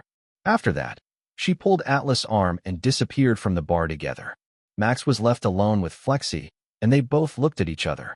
Now what? Chapter 220. Enjoying Breeze has been graced. Now what? Max asked his friend. He sat on the soft sofa across from him. I haven't live-streamed anything today. And yeah, I also paused my Mercenary Quest for your sake, buddy. So if you showed me something pathetic like earlier, I would immediately call this quit. Scratching the back of his head, Flexi leaned against the sofa's backrest. Yeah, I know. I wanted to blame my lack of sleep and frustration, but I was just too immature earlier. Sorry, bud. It won't happen again. I promise. Nah, you can do it again, Max said, looking at his fingers as if he was uninterested in the topic, much to Flexi's surprise. A smirk crept onto his face as he turned to the orange-haired streamer. That way, I can properly record it and use it as blackmail material. Ha ha. I bet Lisa will like seeing your pathetic display. I wonder how she would react. You were just lucky that we didn't live stream it earlier. Wah. Flexi jumped from the chair with a pale face. It was a wonder that it was so clear in the VR world like this. Buddy, you won't do that to me, right? Not to Lisa, please. I was already punished and got beaten by a pillow 2 days ago for whining. Oh, that's new. Max's grin widened. You know what? I actually recorded it. I wonder how she will react. That would be funny. An evil laugh escaped his lips. Of course, that was a lie. And Flexi knew about it too. However, he still played along. Don't you dare. The orange-haired streamer jumped onto him and was about to tackle him, but he resisted by raising his hands. They were locked in a pushing position, and both tried to get the upper hand. Even so, they seemed to enjoy it. Laughter echoed in the bar as two young men engaged in mock wrestling to decide Flexi's fate. Do you know where Breeze is? I've followed his strike, but there is no news about him. Maybe he's tired? He could also have a secret project that takes more time than he thought. Makes senses. But even when he's in Paperful City, he still updates his strike and even livestream his activity. Somehow this me worried. No idea. Maybe he's just tired? A thread appeared in Breeze's community forum, enjoying Breeze, which was run by fans. This thread was created because there was no news about him in 2 days since he said he wouldn't stream 2 days ago. The fans, who called themselves fans, were worried. Was he involved in an accident? Or was he sick? Usually, he still had time to update his status on strike. Many people thought he was tired and needed rest. But there were also those who didn't believe that. I think he got sick. He will update his strike at least once if he truly needs rest. Well.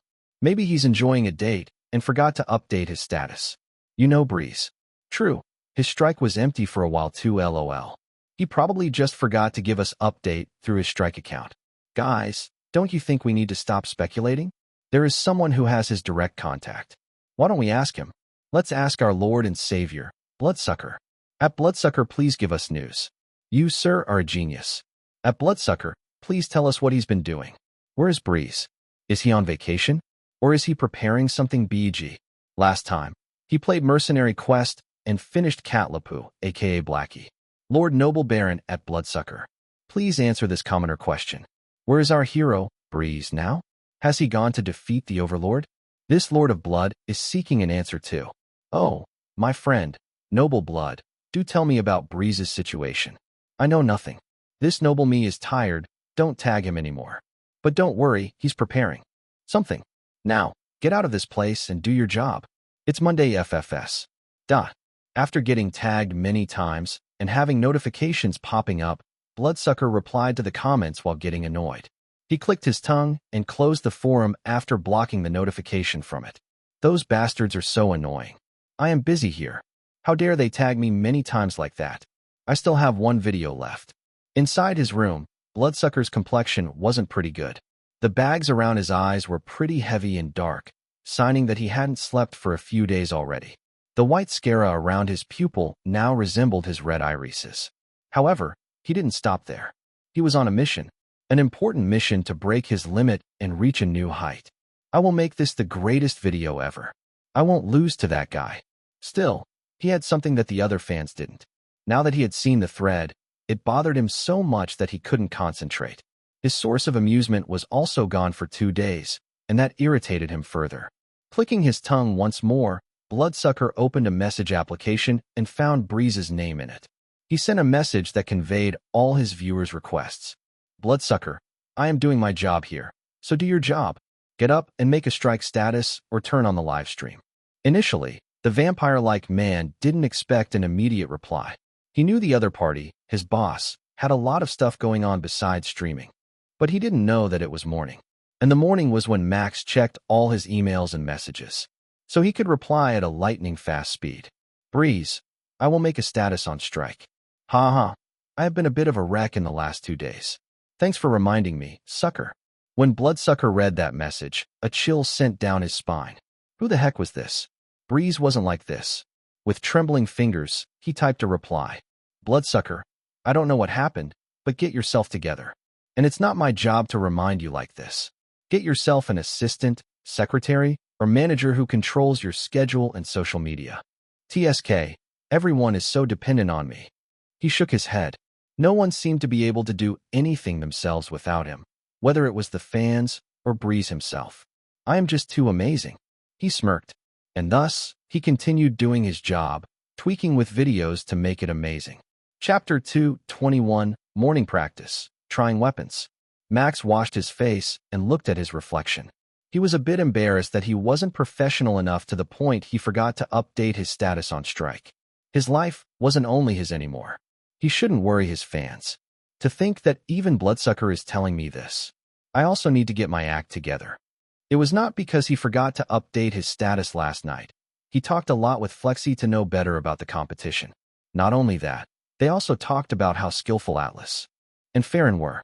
Max gave his guess that they were probably sitting at the top 20 SR ranking. Lily, whose movement was also similar to Farron's, had 97.6% SR. Those couple probably had an SR similar to hers. When both of them realized it, midnight had arrived, and Flexi excused himself to stream another game. Meanwhile, Max was already tired and hit the bed immediately to prepare for today's practice. Before that, he still had time and decided to update his strike. Sorry guys, I am a bit too busy and forgot to give an update.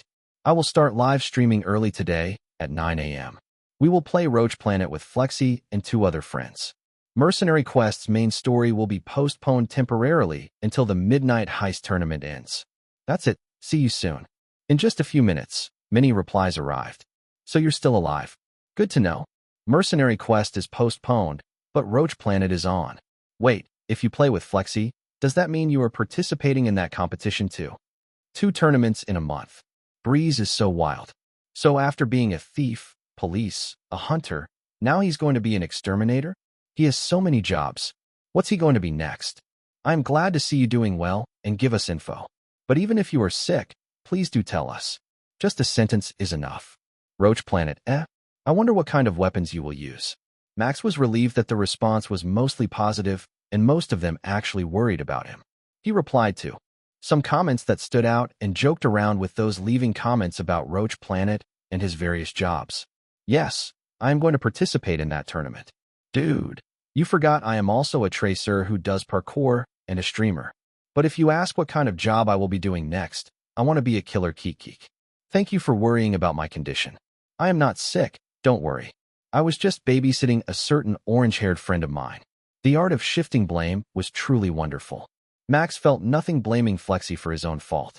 It was a nice trick that would make his viewers have more conversation in his strike account.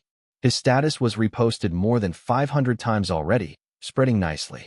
Soon, the news about him joining Roach Planet's competition would reach all his fans, bringing those curious to his morning stream. Well, that's settled. Let's wait for the others in the private room 5. I want to try something a little bit. Thinking so, Max climbed into his VR capsule and entered Roach Planet's lobby. His character appeared in the middle of the hub and repeated yesterday's process to enter private room 5, which Flexi had booked for a whole month. Booking a private room in a public lobby costs around $10 a day, but it was necessary so they wouldn't be bothered by other people. Many professional teams also did the same when they were nearing competition, making private rooms fully booked. The bar inside private room 5 was empty. It was still an hour and a half before the promised time, but he was here to test something. Walking to the corner of the private room, Max operated a device he found yesterday when talking to Flexi. It was a control panel to open a training room where he could try all kinds of weapons Roach Planet had to offer. Initially, he chose a sniper rifle because he didn't want to get close to the cockroaches. But that fear was now gone after he exterminated so many of them. They weren't objects of fear anymore, but just insects to crush. The door beside the device rumbled loudly when he pressed enter the training ground. It created a hallway that extended into a large room filled with many selections of guns hanging on the wall and a shooting range. Max walked in and stopped in front of the gun collection. There were 5 different main weapons, including the 3 that his team already used. It was a sniper rifle he used, a rifle Flexi and Atlas used, and a shotgun that became Farron's choice. The last 2 were a machine gun and a submachine gun. The former was a bulky weapon with a large cartridge, and the latter was an odd weapon that looked like a rectangular box with a grip cut out of the middle half. Max recognized this gun, as it was much more similar to the one in his past life compared to the other. Isn't this P90? He thought as he reached into the submachine gun. The gun's information popped up once he touched it. According to the screen, it had 50 ammo inside one magazine, and could shoot in full auto mode. The energy bullet's destruction was a bit weaker than the other, but its fire speed was twice as fast as the rifle, making it a good choice to hunt both players and roaches. Still, the firing range of this gun was so short, which made this gun not preferred by players. If I can get close to the enemies like Farron, I might be able to bring out this gun's capability. Let's try it. He walked to the front of the shooting range and raised the gun. The red dot scope installed on the gun allowed him to aim more easily. Easy mode start. Recognizing the command, the training started after he said that. 2 normal cockroaches appeared in the distance, around 50 meters away. Usually, people entered combat at this range, so it was the best range for shooting training. Breathing deeply, Max calmed his nerves down and pulled the trigger. Many bullets flew out of its muzzle in a spraying motion. For some reason, it wasn't concentrated and created a straight line even though the gun almost had no recoil. Still, most bullets still hit the target. Out of 50, the Mach P90 spewed out around 39 bullets hit 2 targets. There were also explosion traces that were outlined with blue on the bodies of the 2 cockroaches. It was indeed way smaller, only a third of that rifle's bullet. Looking at the result, Max casually changed the magazine into a new one. Let's try it on the boss next. He muttered, spawn the first wave boss. The 2 normal cockroaches disappeared into tiny pieces and were replaced by a large one with an exoskeleton as smooth as a diamond. Once again, Max got into position and emptied his clip. 50 bullets flew and created small explosions when they touched the large cockroach. The result was satisfying. The damage might be spread out, but the weapon certainly works, although it was proved to be better used against normal cockroaches. Nodding, he once again reloaded the submachine gun and set another command. Spawn a player. Continuing that, he kept experimenting with various things until 8:30 a.m., like changing weapons and seeing auxiliary items' effect on the enemies. Only then did he stop and prepare for his livestream. Exiting the training room, Max started his stream, leaving it with a loading screen. He looked around the bar and found that no one was there yet. It's still 30 minutes before the gathering time. I guess I will talk to my viewers first. Finding a good sofa to sit on, he set the camera to hover around him and wrote, I am streaming on a board beside him to alert the others when they entered. From the edge of his view, he noticed that more than 10K viewers were already waiting for him. We will exterminate roaches. Come here, you shiny, black, disgusting thing. Hashtag Roach Planet, hashtag practice, hashtag competition, hashtag flexi, hashtag Orange Squash Team. Viewers, 12,721. The chat was also moving pretty fast, even when he put a 10-second cooldown. Smiling wryly, he decided to increase the cooldown to a 15-second cooldown before changing the loading screen into footage taken by the floating camera. Yo, good morning guys. Welcome. My apologies for not giving any news for the last 2 days. My days have been so busy and many things have happened. I need to calm myself down and get away from the internet. But don't worry, I am fine and still kicking if that answers your question. Chapter 222. This model causes misunderstanding. So you're saying, enough internet for today, and then disappearing for 2 days? Thank God you're fine. I thought Bloodsucker already sucked your blood dry. His reply in the forum indicates that he knew about your condition, but he stayed silent because he's the culprit. I am glad you're alive. A bar again, huh? You really frequent one lately, both in Midnight Heist and this private room in Roast Planet. Rich Breeze, for real. So you're now playing Roach Planet, right? Sounds fun. I will keep the filter on, LOL. Can't handle insect stuff. Don Dodadon has donated 500 diamonds. Welcome back. What could we expect for today? And what does Orange Squash Team mean? Let me tell you what I did yesterday that led me to this situation. Following that, Max explained why he needed to babysit Flexi yesterday. It was a simplified and dramatic version that made him look kinder and his friend looked less pathetic. So, that's why I and 2 other friends helped him. We might have no experience with Roach Planet, save for Flexi. But I am confident we can have a shot at winning the competition at the end of May. He grinned. What a good guy. This guy deserves a reward for best friend. For real, Flexi needs to give him another lesson fee. The last lesson fee is spent. Ask Money. That's already on the to-do list. Quite some time was spent talking to his viewers. It wasn't boring or even tiring.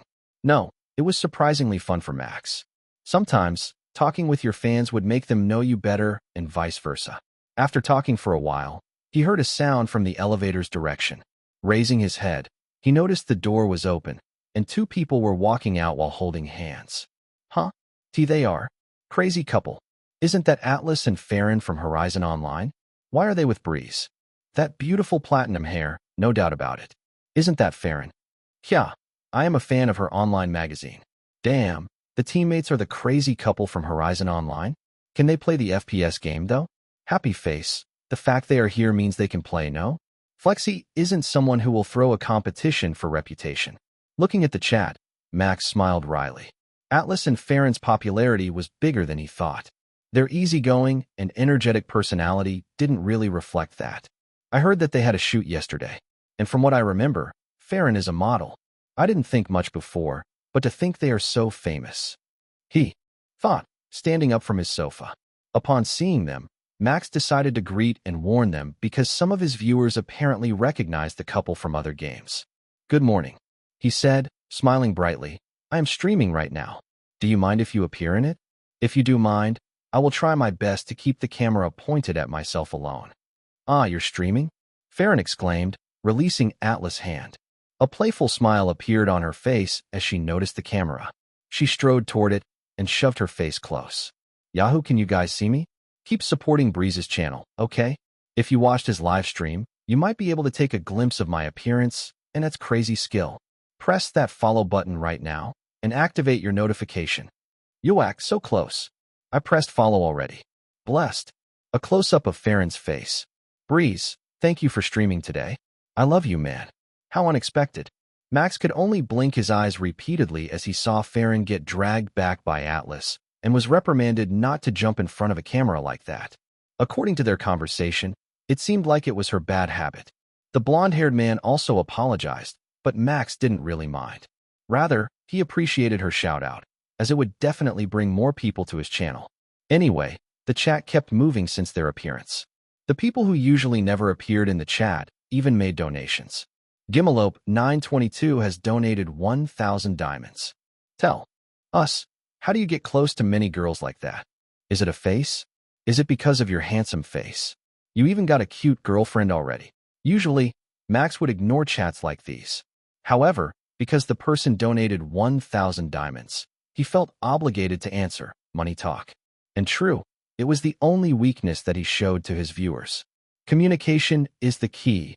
He nodded firmly as if he were a master in a relationship. It's not because of my face, for sure. And I have no girlfriend yet. What are you talking about? When he said that, the chat spammed lies multiple times. One person voiced it in real time, just right in front of him. Lies. Farron raised her voice and tugged Atlas' spacesuit. Can you believe that, At? How can he lie easily like that? Poor Lily. To think her boyfriend doesn't admit their relationship. She wiped her imaginary tears as she let her body fall against Atlas, who caught her softly. After she said that, Max quickly muted his stream in panic and changed it to a loading screen. The viewers were confused and filled the chat. Ignoring that, Max glared at Farron. What the hell was this woman saying so suddenly? He screamed in his mind. Teasing him was fine. He knew that Farron loved to do that. But saying something like that in a live stream was no good. It could cause a bigger problem, not only for him, but also for Lily. He didn't want that. Inconveniencing someone else because of his stream was the last thing he wanted to do. And it might be too late, but he realized changing the stream screen like this would only worsen his situation. His viewers would definitely interrogate him later. Noticing his gaze, Atlas sighed and flicked Farron's forehead. Farron apologized to Breeze. He scolded in a serious tone. What you've done was something bad. Haven't you learned your lesson from your past actions? She whined, looking at her lover in disbelief. But this guy is so slow. He noticed that he had feelings for Lily, and he also knew Lily took a liking to him. Why are they this slow? They should have just been together already. Just apologize, Atlas said. His voice was cold. Or I won't talk to you for a whole night. Ugh. Farron groaned and turned to Max, who sighed in displeasure. I am sorry. That was my fault. I was just too frustrated seeing my friend become impatient. And well, I just can't stand it. She said in a low voice. I am also sorry. I should have stopped her soon. Atlas continued. If this causes trouble, please tell me. I will do my best to step in and help. I promise. Sighing once again, Max looked a bit troubled. On the one hand, he was slightly angry because Farron got involved in his private matters. On the other hand, he didn't want to make it a bigger problem than it was right now. It could have ended with an apology and a bit of talk. He also didn't want to trouble Flexi with this. His friend had a hard time gathering this team, and he didn't want to destroy it just because of a misunderstanding or a bit of miscommunication. I know I am a bit slow, but she doesn't need to say that on stream, he thought, letting out another sigh. She probably thinks we've been together since that date. I know where she came from too. I would be mad if Lisa somehow said Flexi isn't her lover in a stream. It was so tiring. I prefer getting hit by a sudden drama from a guy like Bear Guy 0G rather than getting people nagging about my relationship with others. It's okay. He finally quenched out words from his throat. Please, don't get involved in that again unless I ask for it. I want to take it at my own pace. We understand. Once again, we're truly sorry for the slip of the tongue. Fair honestly thought you and Lily are now together. So she was surprised when you said those things. Before Farron could say anything more, Atlas gagged her mouth with his hand. The blonde-haired man smiled wryly. It's just as I thought. Max smiled back. That doesn't justify her action, though. It's not me who will get affected if this misunderstanding spreads. Yeah, it's fine. But please, do tell my viewers that Farron is only joking. I don't want a drama about my relationship with Lily to spread, he said. And please also apologize to Lily about what happened earlier. Even if you're her friend, you probably should do that. Yes, that's what we plan to do, Atlas said, turning to look at Farron. Right, Fair? The platinum-haired girl only nodded, facing his cold gaze. After that, Max continued his stream and jokingly said it was only a misunderstanding. Farron also laughed while scratching the back of her head, saying that she only reacted that way because she also watched Breeze a lot. While that reason wasn't a good one, the viewers took that for now. The reason was simple. A beautiful girl was the one who corrected her own sentence. It must be correct. Well, Breeze is maidenless. It's his fate. I know he has no GF. Yeah, there is no way he got a girlfriend already. Spineless streamer. Get your act together, and just confess. You guys aren't together yet? I thought you already lived together since judging that video contest. Max didn't know whether that was a blessing or a curse, but the chat didn't really think much about it. Some only teased him about it without making it a big deal. It was as if everyone reached an understanding to keep it inside the circle. Am I overreacting for something so simple? He thought, slightly confused. His parting with Nina probably affected his reaction earlier. It wasn't just a simple parting, after all. Indirectly, he rejected her feeling and put an end to that hope. I probably am overreacting. It seems I am also not fine after making that decision. I should also apologize to them after the live stream ended for scaring Farron. They are unaware of what I felt, after all. Even if he wanted to do that, the atmosphere between the three of them became a bit awkward. Thankfully, it didn't last long. A few minutes later, the elevator's door was opened once more and Flexi stepped into the bar with a hearty laugh. Waha, sorry guys. I am a bit late. When he entered, his smile immediately froze, and he looked around in confusion, sensing that the atmosphere wasn't what he had expected. Did I miss something fun? Chapter 223, New Game Plan. After getting a little explanation from Max, after he muted his stream again, Flexi couldn't help but burst into laughter.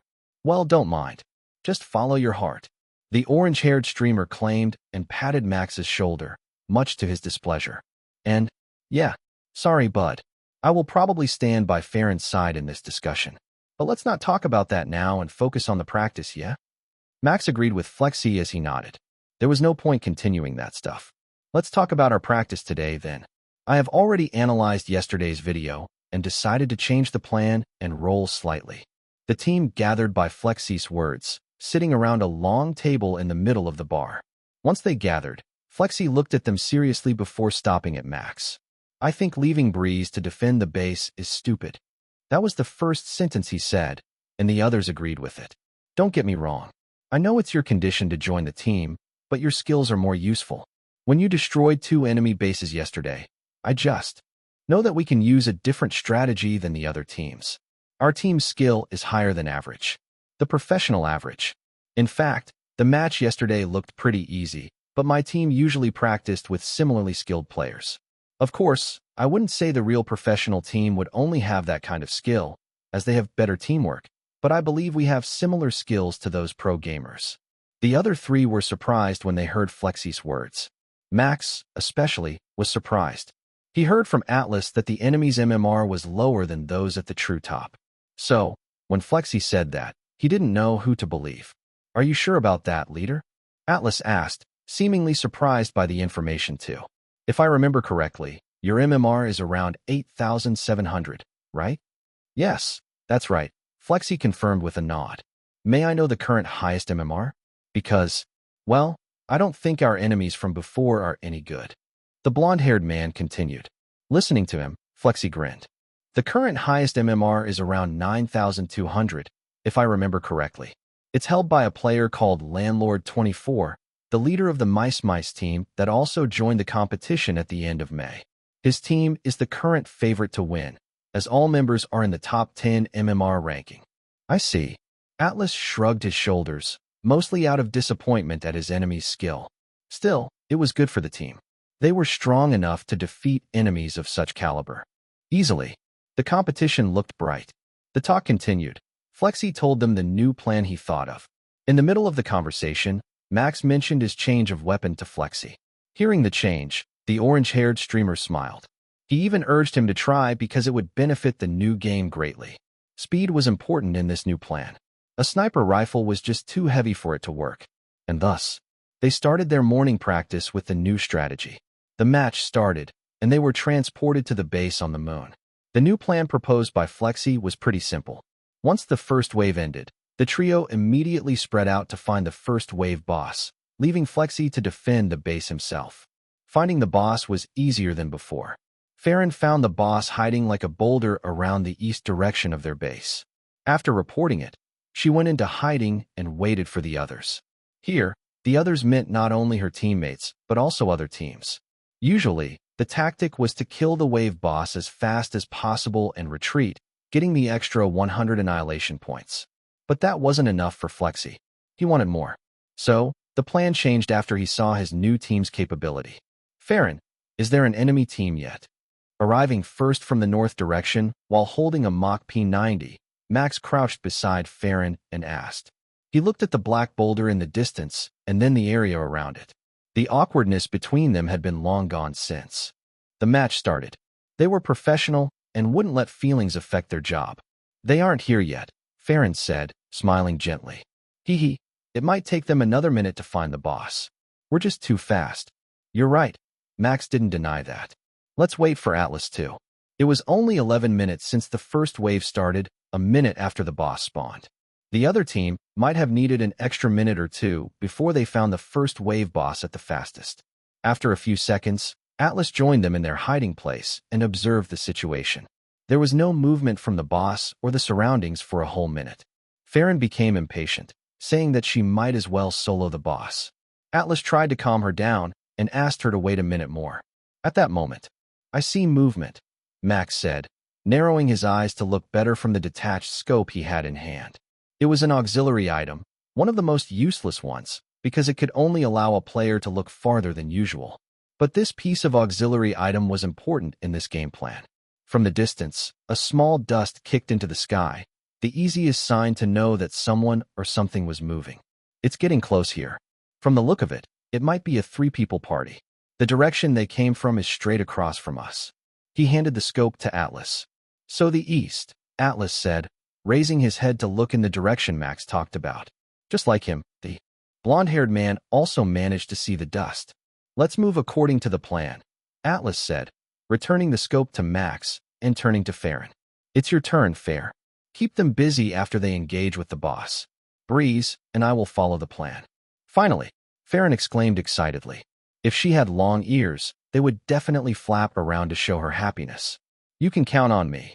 Getting her confirmation, Max and Atlas nodded at each other before letting their bodies slide down the hill they used to hide and run around it while keeping their figures hidden. Their goal was the direction where the enemy came from. Using a simple logic, it was clear they came from their base, and the rest were just following their trail to find it.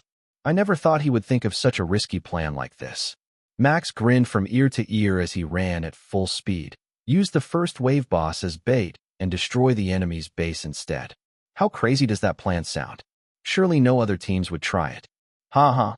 I am pretty surprised too, Atlas responded. The man managed to match Max's running speed, and they were now cruising across the sand dune.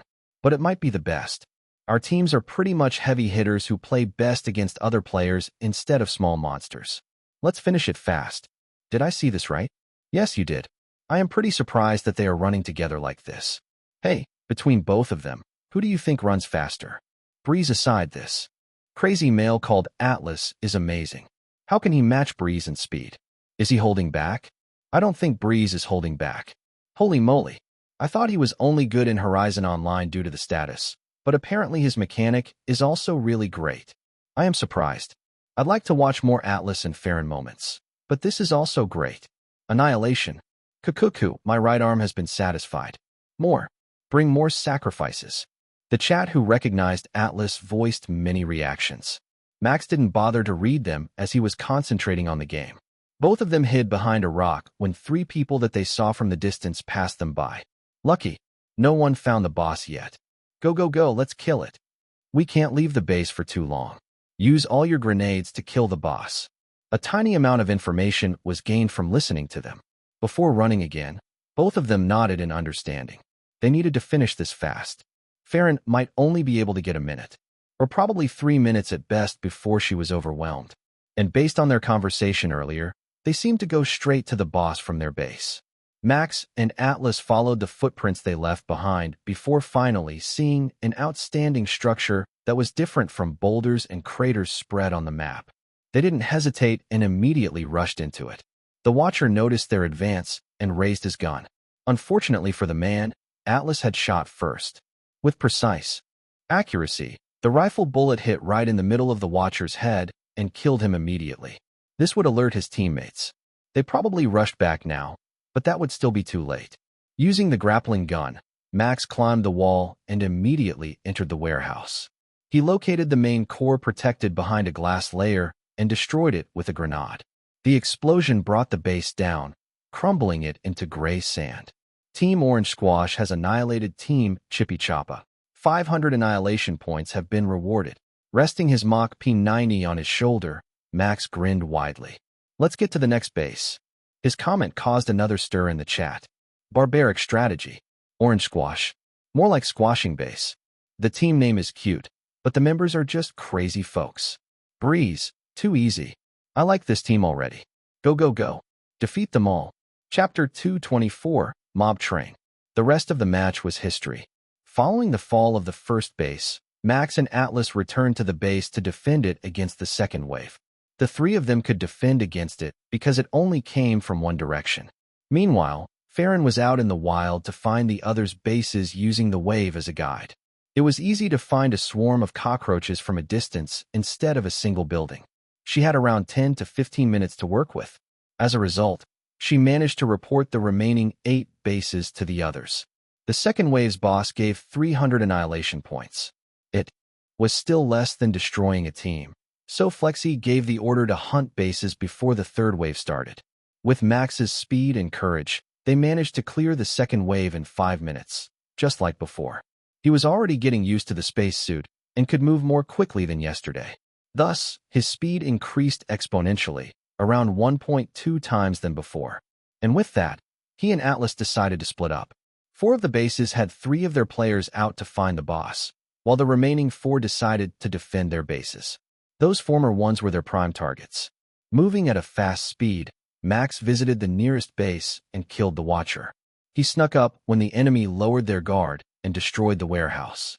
The second one was a bit tricky, with a crater on one of its sides. However, that allowed Max to use the crater to sneak behind the Watcher and kill him easily. Atlas finished his side a bit later than Max, but that concluded the first 4 bases. The boss was killed at this point, so they couldn't get an extra 300 points. However, they had time to finish another 2 bases after they joined with Farron.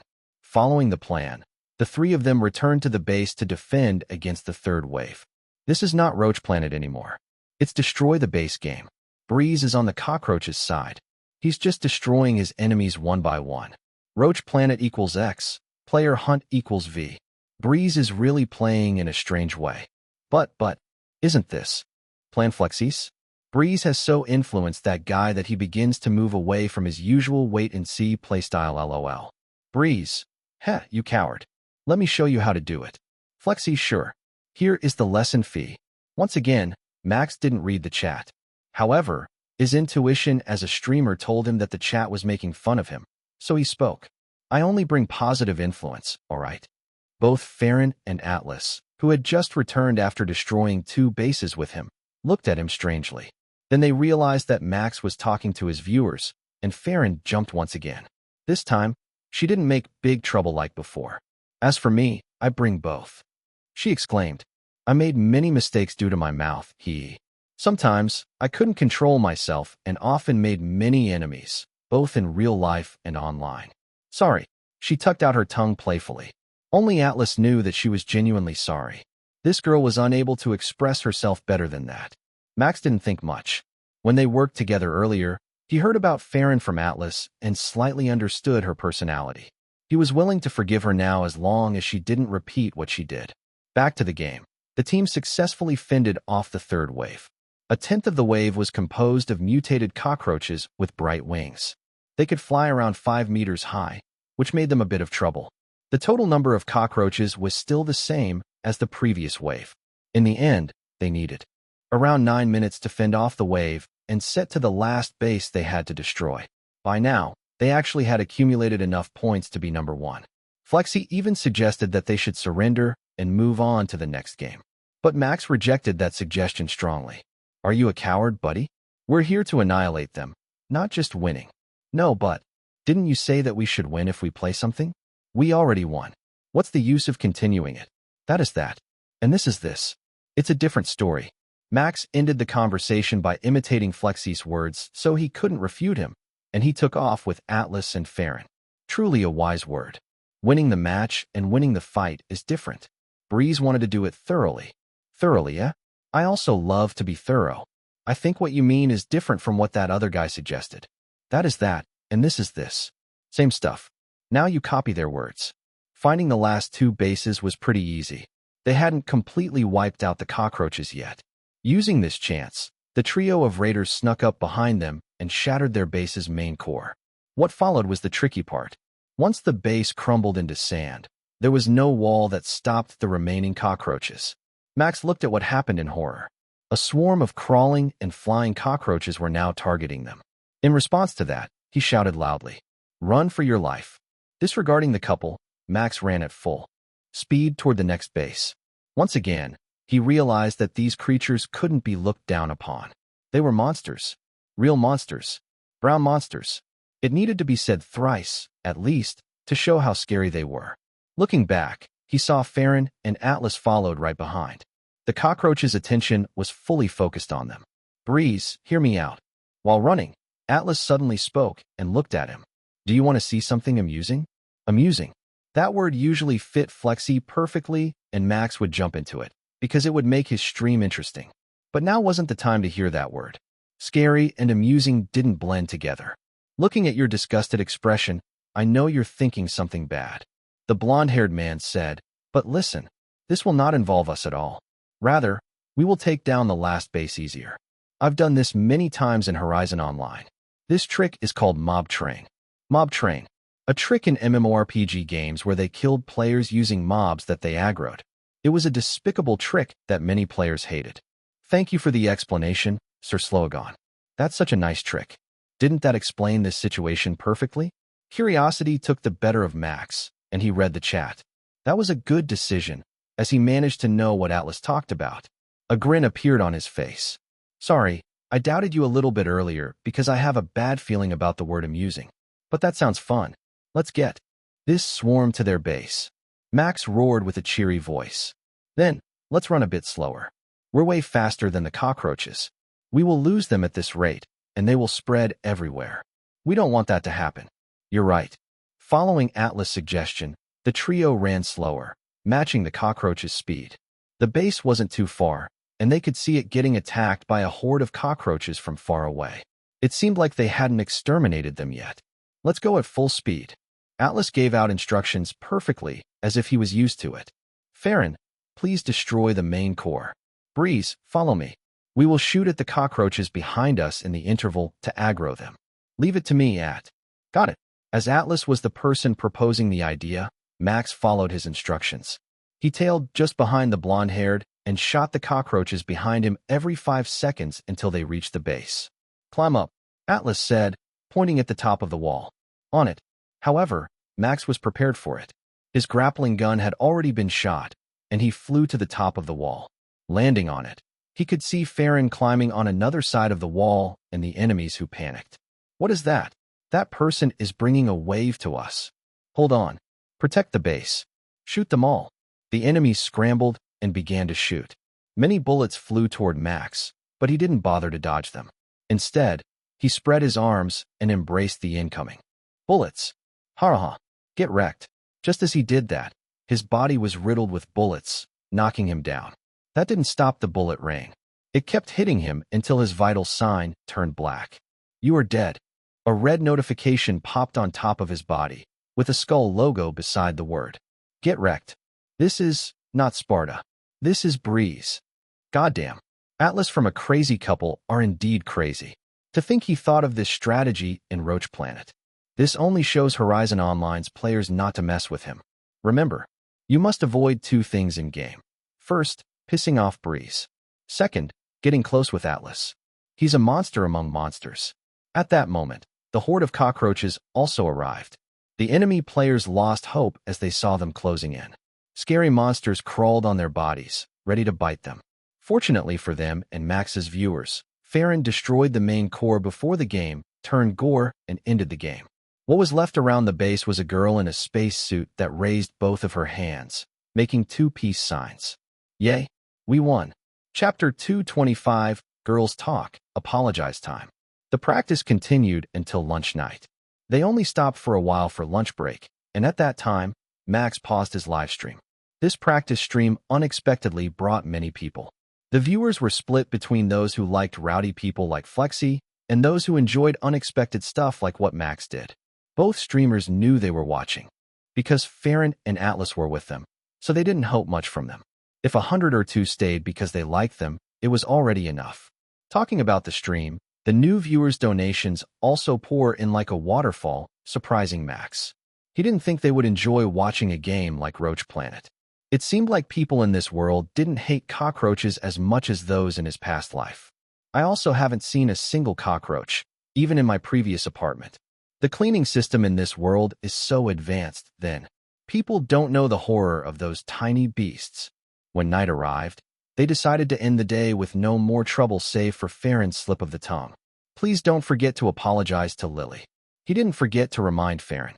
Even when their relationship became better, he still wanted her to apologize to Lily directly. Hearing his reminder, Farron's cheek bloated. That's what I will do the first time I log out, she said, turning to Atlas. Breeze is still mean to me even though I apologized already.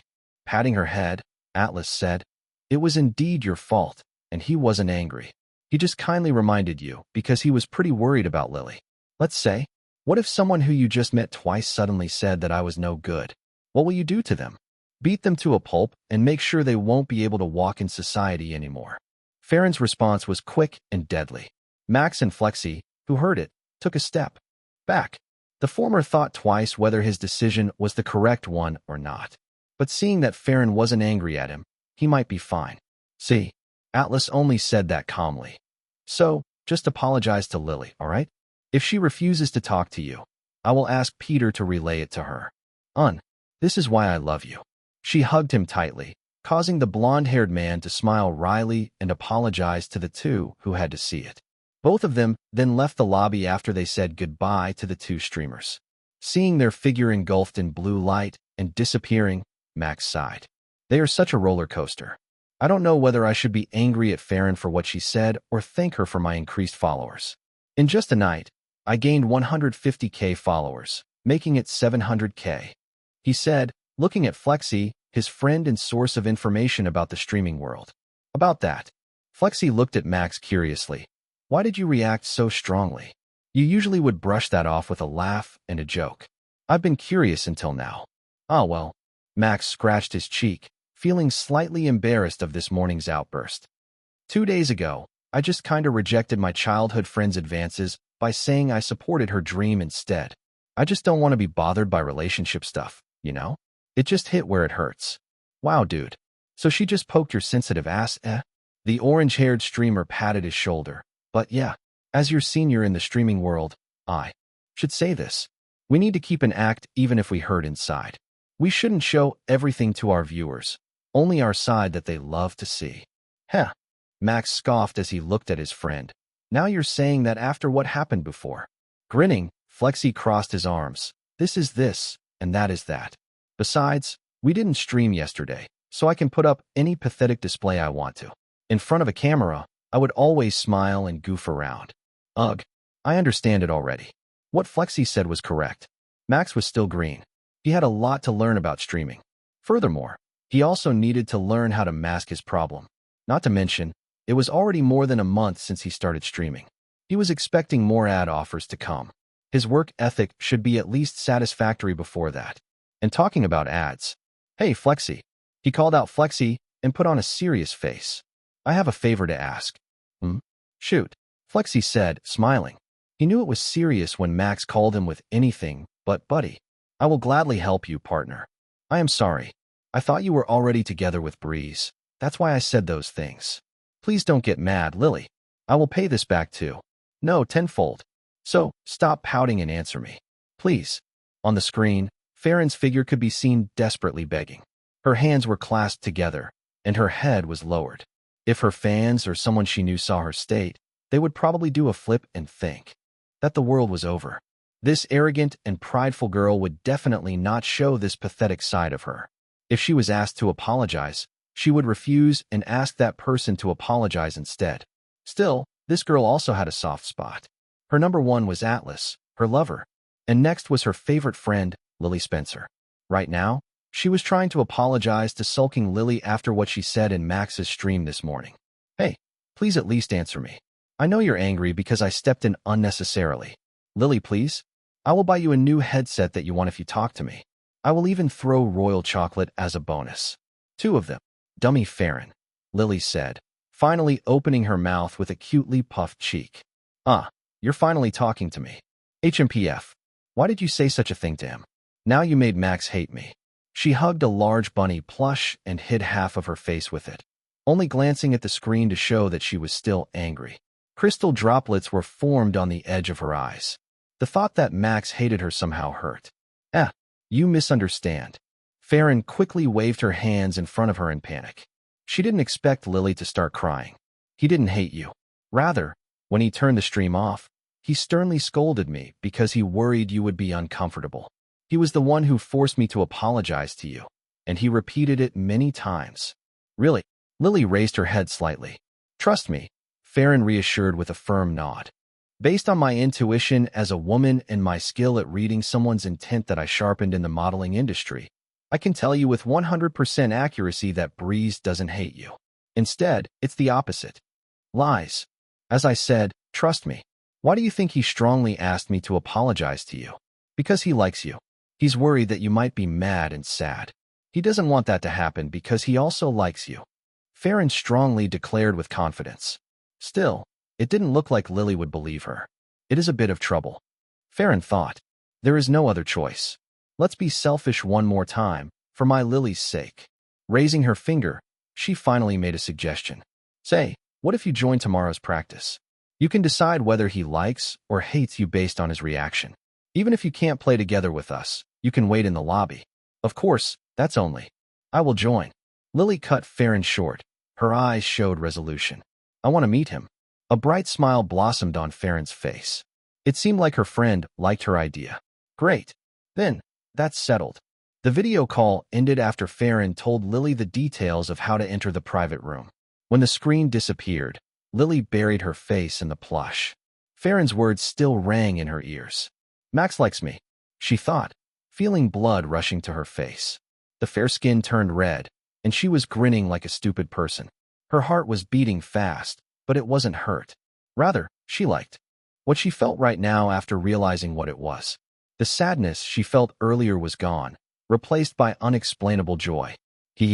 Max likes me, and he knew I liked him. Suddenly, She was filled with inspiration. She raised her body and opened a music composing application, pouring all of her feelings into it. The music hadn't been created yet. No melody had been planned. However, she had decided on the title, Breeze, Take Me Away, and she began to work. Chapter 226, Last Teenage Years. Max walked down the street at night. The wind was not as cold as when it was in early April, a sign that summer would arrive soon. He wore a white shirt and long cargo pants, with his usual black mask covering his lower face. A bag filled with his streaming equipment slung over his shoulder and nested on his chest. Why was he out when it was already night? Not to mention, he also brought his new action camera and wireless microphone.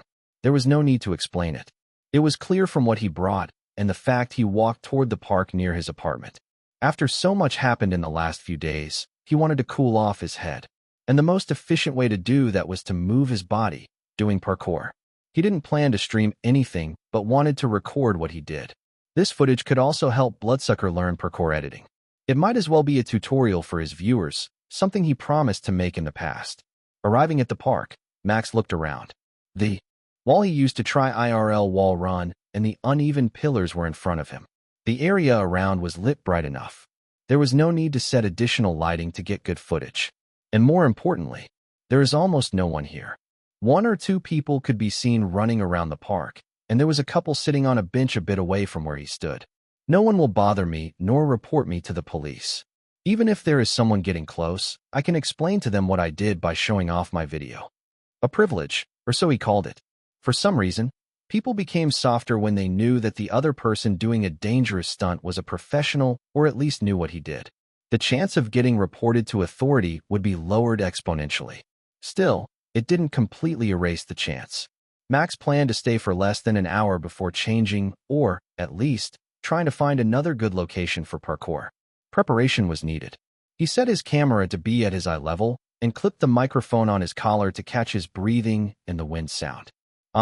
It would be fun doing this on the roof of my apartment. He muttered as he started warming up. I never thought they wouldn't give me the key just because it's night. I understand their concern for my safety, but it still sucks, he thought, stretching his legs to avoid any unwanted injuries. After he felt that his warming up was enough, he set an alarm with his smartwatch, exactly an hour from now. Once he concentrated, his awareness of his surroundings and time would be blurred. His sight would only be focused on the parkour path and what he did. Let's do this. Walking toward the lowest out of 20 pillars that made a spiral, Max decided to try it first by walking. The pillar got higher and higher with each step he took. Each had a 50 centimeters difference from the previous one, with the highest pillars reaching around 10 meters high. He wanted to get a feeling before going on a full sprint. After reaching the top, he looked around and spread his arms. The wind felt nice. A soft breeze brushed against his exposed skin. The mask now felt stuffy. He took it off and put it in his pocket. A large smile formed on his face. Everything that bothered him seemed to fly away with the wind. This was freedom. This was life. Ha! A laughter escaped his lips as he pressed record. He let his body fall backward, letting the gravity and wind embrace him. Before he fully fell, his hand touched the pillar behind him, and he did a handstand. His physical ability was good. He admitted that all the exercise, gym, and nutritional supplements made his body far stronger than in his past life. It was amazing. Just a month's hard work could create such a great change. Advanced science couldn't be underestimated. Ahaha, this is fun. While laughing, Max pushed himself up and did a half flip. He landed on the lower pillar on one leg, balancing himself by flinging his arms around. He kept doing various choreography, running, jumping, flipping. From an outsider's perspective, he was probably like a kid who tried a dangerous play. But for him, this was what being alive meant. Standing on the lowest pillar, Max prepared to do a full sprint toward the top. His arms were spread like a wing. He wondered how many seconds he needed to reach the top pillar. And 3. With his own voice as a starting sign, he began to sprint, moving up at fast speed. In just 15 seconds, he reached the top and slid down by hugging the pillar. He did it once again, this time using not only his legs, but also his hands. The time needed was way less than before. 10 seconds. By climbing the 3-meter-tall pillar at the start, he managed to cut a few seconds worth of time. Of course, it was only within his estimation. It was by no means accurate. Around 30 minutes had passed since he started playing with the pillars. His body was drenched in sweat, and his breath was cut short due to exhaustion. Max was satisfied. Many people said getting exhausted made one feel lethargic or lazy. However, he never felt something like that. Only pure satisfaction could be felt. Just as he enjoyed himself, he suddenly heard clapping from the ground. Clap, clap, clap. It came from one person. His concentration broke down before the alarm rang. Looking down, he noticed a beautiful girl with long hair looking at him. She was Lily. That was amazing, she said, her smiling face illuminated by the park's light. I didn't know you could do that. Backflipping into a handstand and then jumping around. Can you teach me how to do it? Smiling back at her, he answered, it's a little bit too dangerous for an amateur, so I won't be able to teach you in real life. But if you don't mind VR teaching, then gladly. Max hugged the pillar and slid down. He stopped the recording and walked toward her, who kept her gaze at him. Somehow he felt more at ease. I don't mind, she said, nodding slightly. I just want you to teach me, if that's what you want. Max chuckled lowly. I will make time to teach you. She nodded, smiling brightly. Thanks. Also, have you finished yet? I want to watch more. Sure. I also plan to continue for 30 minutes more before taking a break, he said. Being with Lily made him at ease. The time felt slightly faster than before. He made some moves, climbing up and down the pillars with agility. Seemingly interested, Lily also tried to climb the pillars, ignoring Max's warning. He desperately tried to stop her, knowing how much danger was actually looming over this activity. However, much to his surprise and relief, she only tried the first 2 pillars. Even if she fell, the damage wouldn't be that much. At most, she probably would only twist her legs. But that still didn't sit well with Max, so he spotted her from below in case she did slip and fell. Naturally, that was only a baseless worry. Lily was athletic enough to coordinate her body easily. She also wore track pants and an exercise tank top, allowing her to move freely. With a mischievous grin, she pretended to fall and backflipped, landing on the ground safely. Max felt like his heart was about to burst out of worry, but the girl only said she was sorry. She suddenly wanted to do that. Time passed without them noticing, and as they sat on the bench, drinking water to rehydrate themselves, Lily suddenly dropped a bomb. Hey, Max. She called out to him. Her face was getting closer to his ear. Then, she whispered, thank you. I will cheer on you in the competition. A shy smile formed on her blushed face as she backed away. Max could feel the heat rushing into his head. He bet that his face was also as red as hers. She's too dangerous, he thought. And she actively teases me. What's wrong with her now? Did Farron say something she shouldn't have again? Both of them were in their last teenage years. Max never experienced being 20 yet. He never had a chance to before. And both of them had only experienced their first love. That was why they enjoyed even a moment like this, even if they weren't official yet. Only time could tell when it would happen. Nevertheless, they knew it wouldn't be long until that time arrived. Chapter 227. Additional tournament details. 2 days had passed since Max met Lily in the park that night. It was now May 14th. Not many things have happened since then. Max only sent the footage to his editor, Bloodsucker, and he practiced with Team Orange Squash like usual. The favor he asked from Flexi needed to wait until everything was over. Max wasn't rushing either, so it was perfectly fine.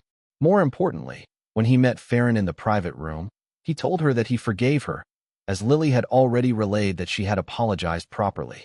After practicing for a few games, which they used to test out many new strategies no matter how crazy they were, their teamwork increased, and they could communicate with just a few words now.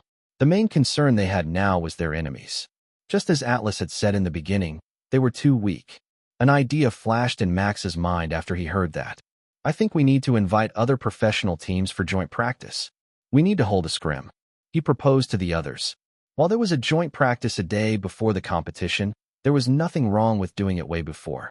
It also benefited the other teams, as they could train with players on the same level and tried whether their strategy could work in a competition. Naturally, they would only use a fake strategy and play normally because showing their hidden card in the training would be stupid. But that was not the point. Scrim? What is that? Both Flexi and Atlas didn't seem to know the term scrim. A practice was practice. There was no other word than that. Max let out a sigh and decided to explain it to them. Scrim, or a scrimmage, is a test match between teams where we will play using the competition rules. If you want the simple term, it's a mock competition where we could play with teams with similar skills. There are many benefits, including assessing enemy teams and finding our weaknesses. If I remember correctly, there are 50 teams joining the competition this time. The top 2 teams from each group would then continue to the final. We can invite 9 of those teams to practice with us, while simulating that we were in the actual tournament. None of the people in this private room were stupid. They immediately knew the advantages and disadvantages of this scrim.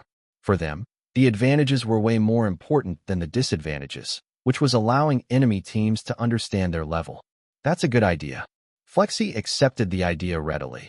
Because we also won't have a lot of practice starting tomorrow, I will try to invite those teams.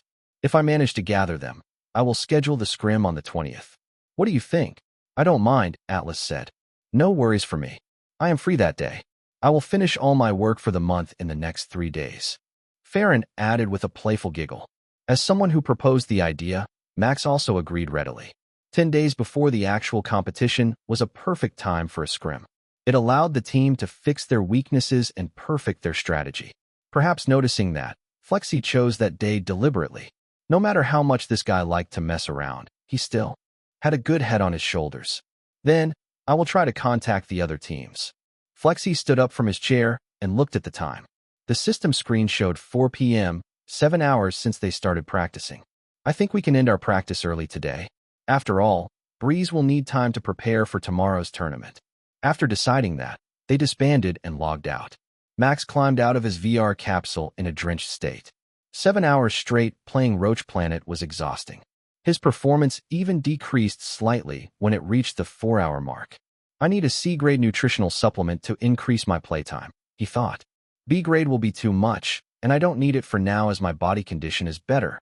Maybe I will only buy one after I withdraw my pay from Punch. Taking a towel from his room, he went to take a shower. Afterward, he changed into a simple shirt and short pants and relaxed on the balcony after making himself an iced tea. Today's schedule was pretty lax. That was to register himself in the Midnight Heist tournament and call Bloodsucker. His system's quest started the next day. He needed to have the footage ready tonight at the latest if he wanted to get the bonus reward. Finding the information regarding the tournament was pretty simple. He opened the Midnight Heist website and headed into the tournament menu. More details were added today, including the tournament schedule. Humming. Max read the additional information while sipping on his tea. On May 15th, the first day of the tournament, the qualifiers would start. Participants were allowed to play 5 games in a special mode called Tournament. No registration was required. The qualifications were points-based, which would be counted from the hidden MMR that a player gained in these 5 games. This is a bit rocky. No registration required means everyone can enter. Max narrowed his eyes in displeasure. There will certainly be people who use this rule to play with their friends, deliberately giving some people the high MMR they need to get many points. Why is the first rule like this? It wasn't by any means the perfect system, but Max decided to trust the management and continued reading. The top 50 players would then be seeded to enter the second qualifier on May 16th. These top 50 players would then play another 5 games to compete for the highest score. Just like before, they would also count from the matchmaking rate. This second qualifier would leave only 10 players competing in the final. It was a bit trickier than the qualifier, as the information mentioned the rules, and the game would be different from the normal Midnight Heist. They will only announce the rule on the day of the final to keep it a secret. That's understandable. Max wasn't confident in this tournament. He only had to do his best to make content for his viewers. If he won, then that would be great. Finally, at the end of the new announcement was the prize list. Max's eyes turned green and reflected the trophy image that he saw. His jaw dropped when he read the winner's reward for the Tier 2 tournament. First place, $50,000 and a month vacation ticket to White Beach. Second place, $25,000. Third place, $10,000. After reading that, he decided on something. Screw content. He would get that 50 grand reward. Tier 1 players had a bigger reward because the competition was stricter and had a higher ceiling level. However, Max didn't envy them. No, this reward was enough. Sorry, Flexi. I will focus on this first. Do your best to gather people for the scrim while I make money." He laughed evilly, ignoring the fact that he was technically outside. Following that, he closed the screen and contacted Bloodsucker. If he wanted more content, couldn't he just ask his editor to split his VODs into several videos to keep his viewers entertained? Before that, though, he needed to make sure his main content was ready. Breeze. Yo, my lovely editor, Bloodsucker. How is the editing for that special video going? I believe you're doing great. If you have finished it already, send it to me so I can upload it after No Feed airs their official ads. Waiting for your answer. The answer came immediately. Bloodsucker, it's not done yet. I just scrapped everything and started again. Wait until tonight. Huh. Max raised his voice when he read the reply. That wasn't a good sign. Chapter 228. Bloodsucker is spirited. Max's response was quick. He immediately pressed the call button and waited for Bloodsucker to receive it. Just like the message earlier, the call was received shortly. A screen popped up before Max, showing Bloodsucker's tired face. Behind his round glasses, dark circles that made his red eyes look like pandas were apparent. Surprise and anger melted quickly, replaced by worry. Clearly, the guy on the screen hadn't slept for a while. What happened? Max asked worriedly. Your dark circles look really bad. Have you ever got any sleep at all? While the video was important, it would just hurt his conscience if Bloodsucker got sick as a result. Max put the health of utmost importance above all else. How could he rest easy if he couldn't treat his editor with care and let him fall sick? Did he contradict himself?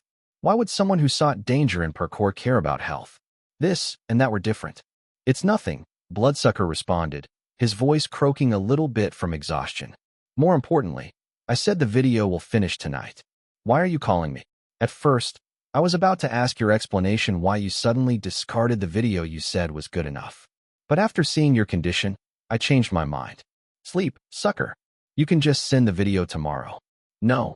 Max was trying to be considerate, but Bloodsucker refused his suggestion. This is something I must complete. Sorry, but I won't stop. Just like you, who wants to compete with the others, I also like to make a bet. And this time, it's a matter of my skill. There is no way I can lose to that bastard who mocked me before. I will make this video better than his. Something seemed to happen on his end too. Max didn't know what that was, but one thing was sure. Is Bloodsucker acquainted with director Hugo? No, that can't be. That means he knows No Feed's ad editor, probably friends or rivals. That's why he also knows that I have to shoot the ad when I contacted him in the past. That explained it. And the fact Bloodsucker suddenly discarded his editing and started a new one meant he wasn't confident enough to beat the ad. Or at least, his editing quality was still inferior to his friend. He unexpectedly has a high pride. Sighing, Max crossed his legs and rested his head on his hand. Don't push yourself, you hear me? After editing this special video, just rest. Don't worry about the video for next week. I will focus on the Midnight Heists tournament and practice for Roach Planet's competition. And I won't cut your pay, so don't worry about it. Bloodsucker's eyes widened in surprise. Whoa, who are you? Breeze I know will be stingy with money, and I can imagine him threatening me to work 24/7. Tell me, are you a skinwalker? Where's the real Breeze? Now you're rude. A visible vein popped on Max's forehead, his voice lowered considerably. Should I cut your pay, huh? I think $2,000 is enough for you, considering you aren't even sleeping. Yeah, the sleeping cost should be. Cut short, no? I believe that thing exists. You're a devil. You dare to cut my pay after what I do. Devil. Ha ha ha. Try me, panda vampire. You better keep your word, or you will see the number 2 instead of 3 in your bank account. Having understood the situation, Max no longer felt bad and laughed like an evil lord. It was to motivate Bloodsucker. The man himself probably also hit his limit and needed this simulation to stay awake. Oh, now you're challenging me too. My boss has turned his back on me. Bloodsucker raised his chin arrogantly. Fine. I will show you. Just wait until you watch the finished product. On the screen, Bloodsucker raised his hand. The video call ended after that, and the screen disappeared. Max let out a chuckle out of amusement. Why were the people around him so competitive? Bloodsucker, whom he thought was a lazy person, unexpectedly put a lot of effort when it came to editing. Flexi also didn't want to give up even when his teammates left him. And Lily also wanted to try something new even though it was dangerous. It was just as those smart people said. People with similar personalities attracted each other. The meeting of two personalities is like the contact of two chemical substances. If there is any reaction, both are transformed. Maybe his competitiveness had rubbed into his friends, just as Flexie's playful personality had rubbed off him a little. In the past, Max couldn't imagine himself playing around when he was in a dangerous or hopeless situation. I guess that quote has a bit of truth mixed in. Thinking so, he stood up and entered the living room while holding the now empty cup. After seeing Bloodsucker's condition and still working despite that, Max felt he didn't want to lose. Take it easy for the day? Huh, what a loser's mindset. Resting for an hour was enough. Before the tournament that started at 10 a.m. tomorrow, he wanted to regain his feeling in the midnight heist. After putting the empty glass in the kitchen, he stepped inside his VR capsule and dived into the game. Well, let's warm up for tomorrow. In the midnight heist lobby, the atmosphere was pretty tense. People talked about tomorrow's tournament without stopping, discussing who would take the crown of the best player in Tier 1 and 2. Who do you think will win? I guess Tier 1 is pretty much an Imperial Prince pocket. Or maybe Draklord 61 unexpectedly has a good day and beats him. I am excited for the final already. A player said to a group around a round table with a large grin on his face. I think Imperial Prince is overrated. He can't even hold a candle against Stone Sword in other games. Another gave an opinion with a frown. Haven't you heard about that new player? Cheeky BUM, who just rose to Tier 1. I think he has a big chance to win this tournament. I've heard about him. A female player exclaimed. He's a pretty good thief player. However, when he plays as a police officer, he always jests around and doesn't actually catch them. His notoriety among high-tier players is famous now. Oh, talking about a new player, haven't you heard of Breeze? A man in a purple suit raised his voice in a cheerful manner. He reached Tier 2 in just 3 weeks and is actually a good player. His ability is already proven, as he is the current synchronization test world record holder, the fastest person in the world. I've heard of him. The first player that started the conversation nodded. But isn't he just Tier 2?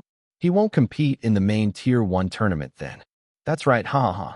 The Tier 2 tournament is for streamers and non-professional players. It's a kid's play.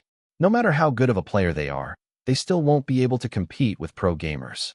They are on a different level. That's right. Ha. They laughed together. A player who sat near them, with his face hidden with a mask, accidentally heard their conversation and raised his head slightly. Above his head, his name was fully displayed. It said Puppeteer. He was the former world record holder for the synchronization test and the person with 4th highest SR in the world. Breeze is also in Tier 2, huh? He looked at the group of players who talked about the competition with interest. Maybe it's time to show who the best player is. Chapter 229, Rude Streamers. The day had arrived. On the morning of May 15th, Max stretched his body in the living room, warming himself up without doing any strenuous activity. He wanted to be in top shape in the tournament. While stretching, he looked at his message. Unexpectedly, many people contacted him this morning, especially those who knew he would enter the Midnight Heist tournament. Flexi, yo buddy, good luck with the tournament. If you win, we will celebrate it with a tomahawk steak, ha. Lily Max, good luck. I prepared a surprise if you win. Stone Sword, may luck be with you. Lily pestered me to send a message, but I genuinely thought you would do fine even without it. Win this tournament. Madlad, dude, you must win. I am unable to participate because my tier dropped yesterday, thanks to trolls. Win for my sake. I need to boast to others that I have bested you in basketball twice. Amelia, good morning. I've heard about your participation in the tournament from Madlad. I hope you win this one, and I am looking forward to our next meeting. Nina, Max, I am watching, so do your best. Mr. Taka, I am unable to openly give you our full support in the tournament, but I am allowed to wish you luck. May the Lady of Luck be with you.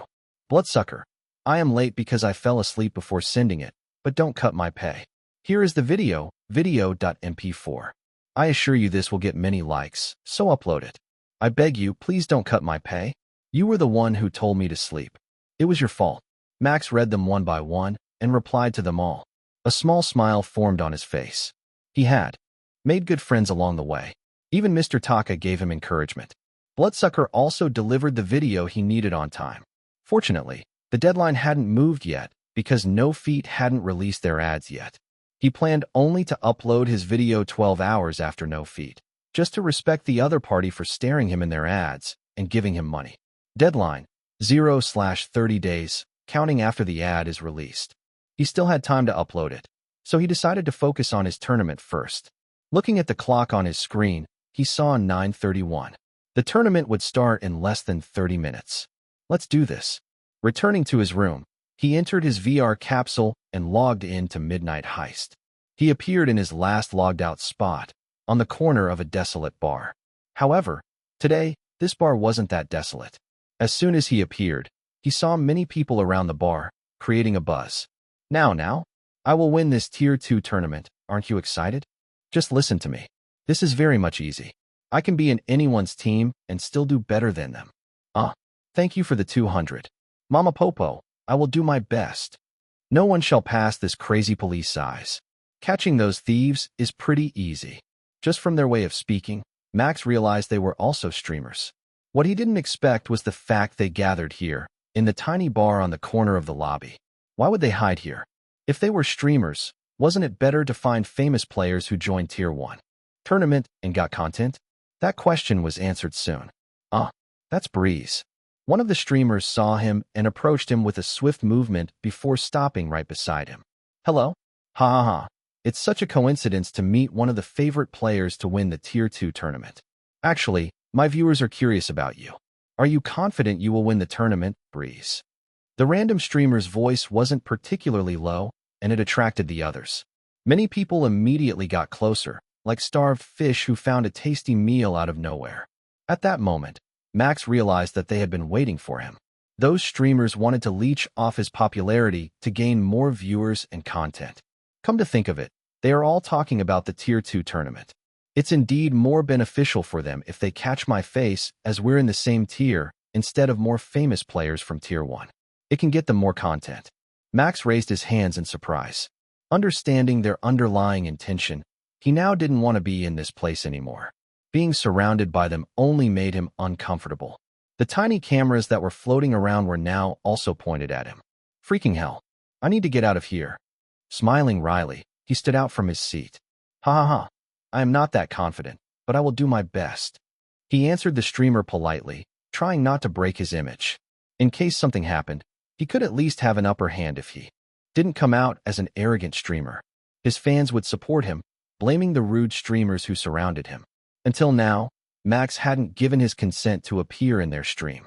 Now, I need to excuse myself to prepare for the tournament. Can the crowd step away a little, please?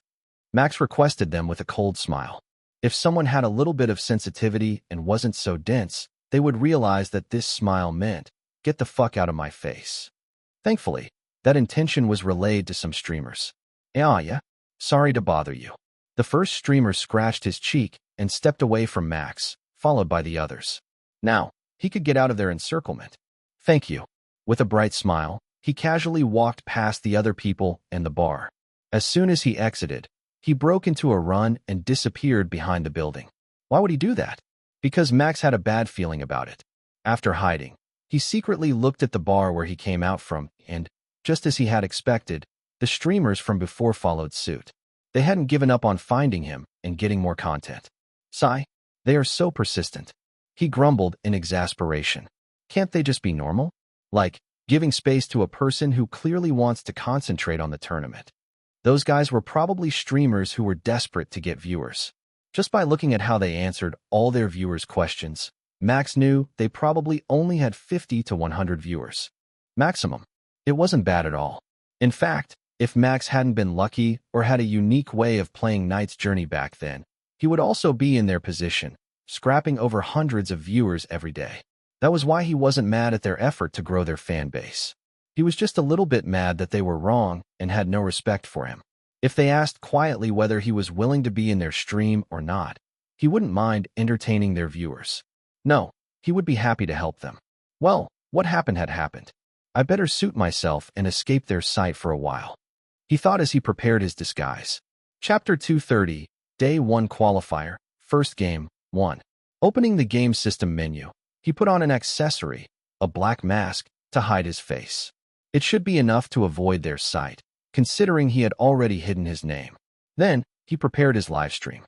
The tournament's rules hadn't forbidden anyone to stream, but there was a special rule where they had to put a 5-minute delay 10 minutes before the tournament to avoid stream snipers who purposely tried to join the streamer's game and mess with them. That one is a good rule. I don't want to get trolls in my game too. Midnight Heists Tier 2 Tournament. Day 1 Qualifier.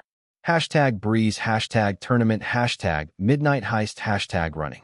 When everything was set, he immediately started the stream, and it showed the loading screen. His viewers started to gather. Viewers, 11,712. In just a few seconds, more than 11K people had gathered. They were on time as usual, even though it was still work hours. From the chat, it seemed like there were many new viewers who came solely to watch the tournament from his POV. I am new here. Tier 2 Tournament. I am looking forward to watching it. Loading screen. Is the tournament not starting yet? To new viewers, welcome. Please enjoy your stay. Breeze. Breeze. Breeze. Win this, Breeze. I know you're excited to get the money reward. Looking at the time, Max still had 20 minutes left before he could start his first game. He thought of greeting his.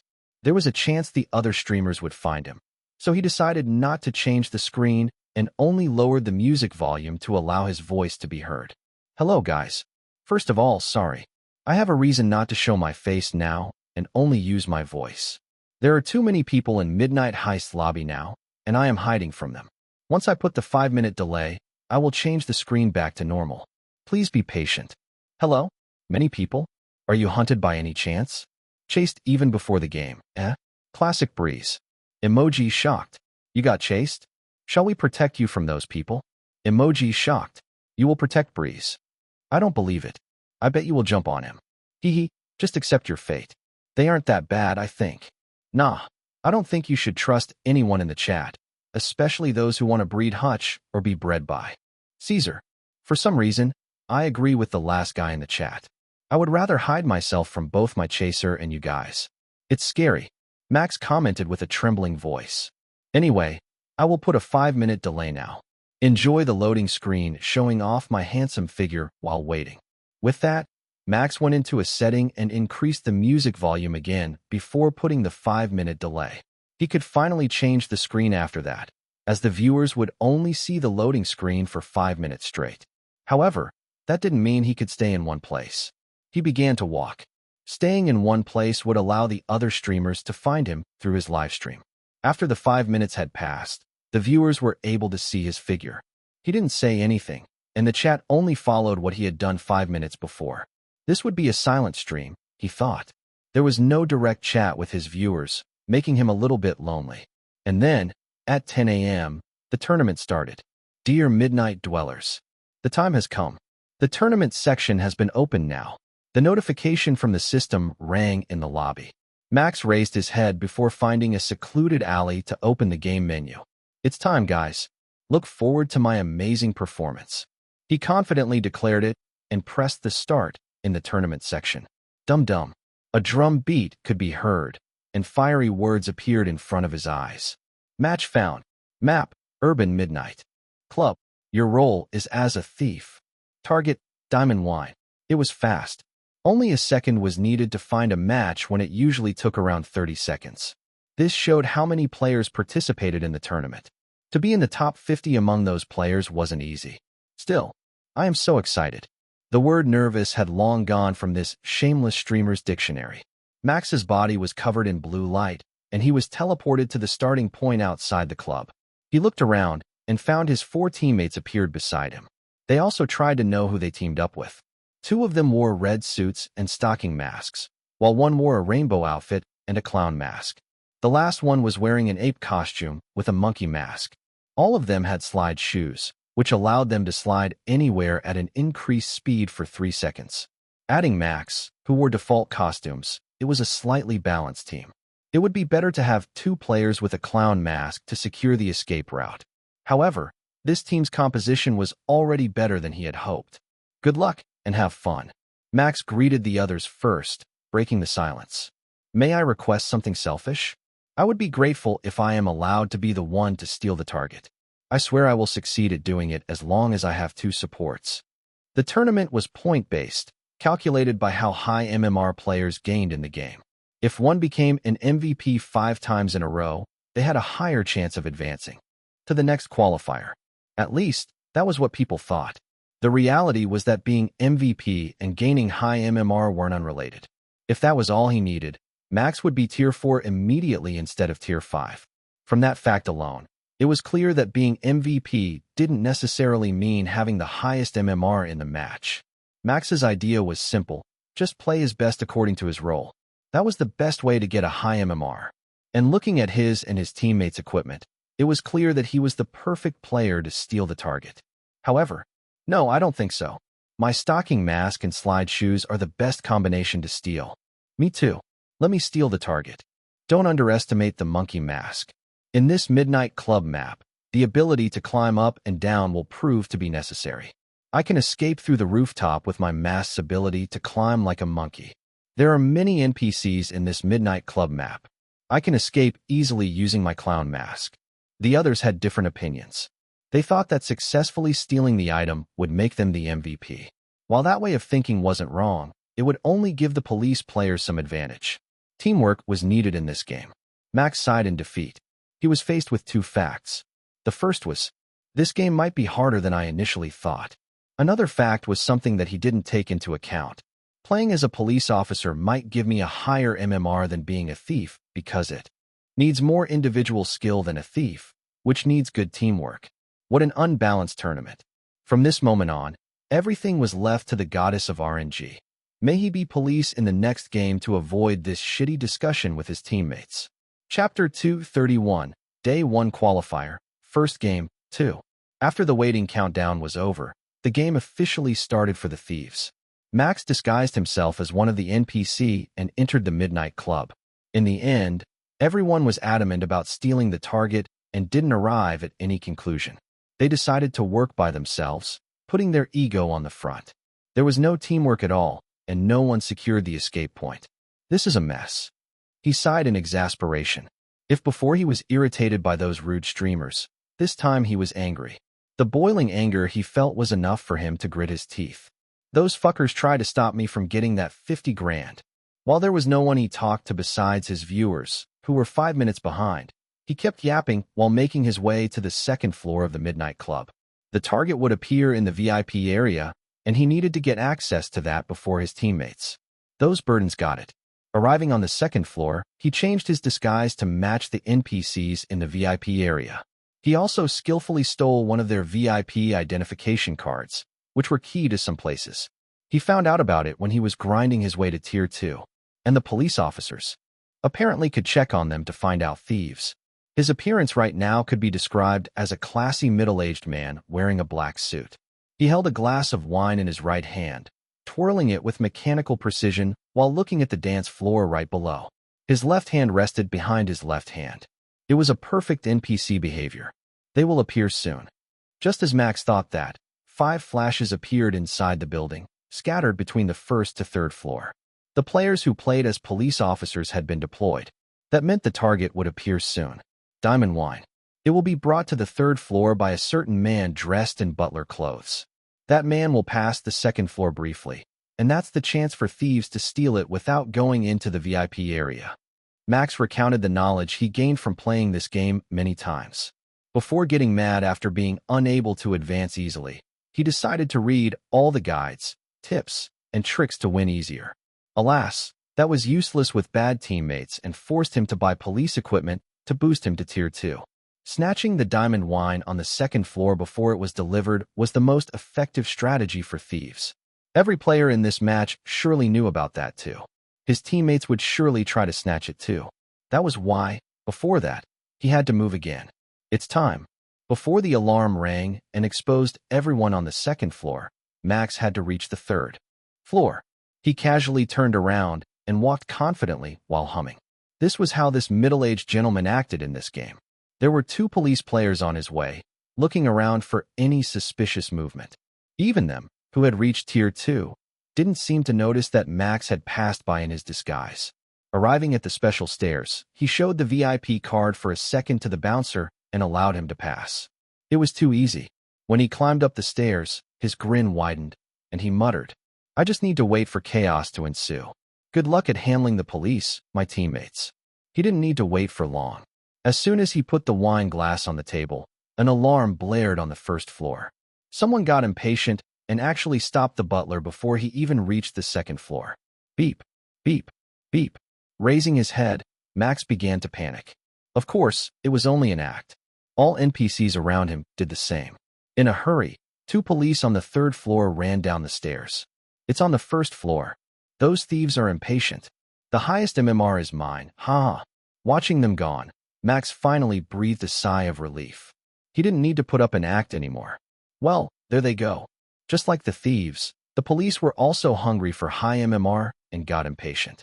If only one of them stayed, they probably would be able to win. Now that the alarm rang, that means they are unable to get the diamond wine. It will be sent toward the 3rd floor in a different manner, he thought as he looked around. His grin widened when he saw a small door on the wall at the corner of the room, which looked different from the other. That must be it, the small lift that will be used in case of emergency.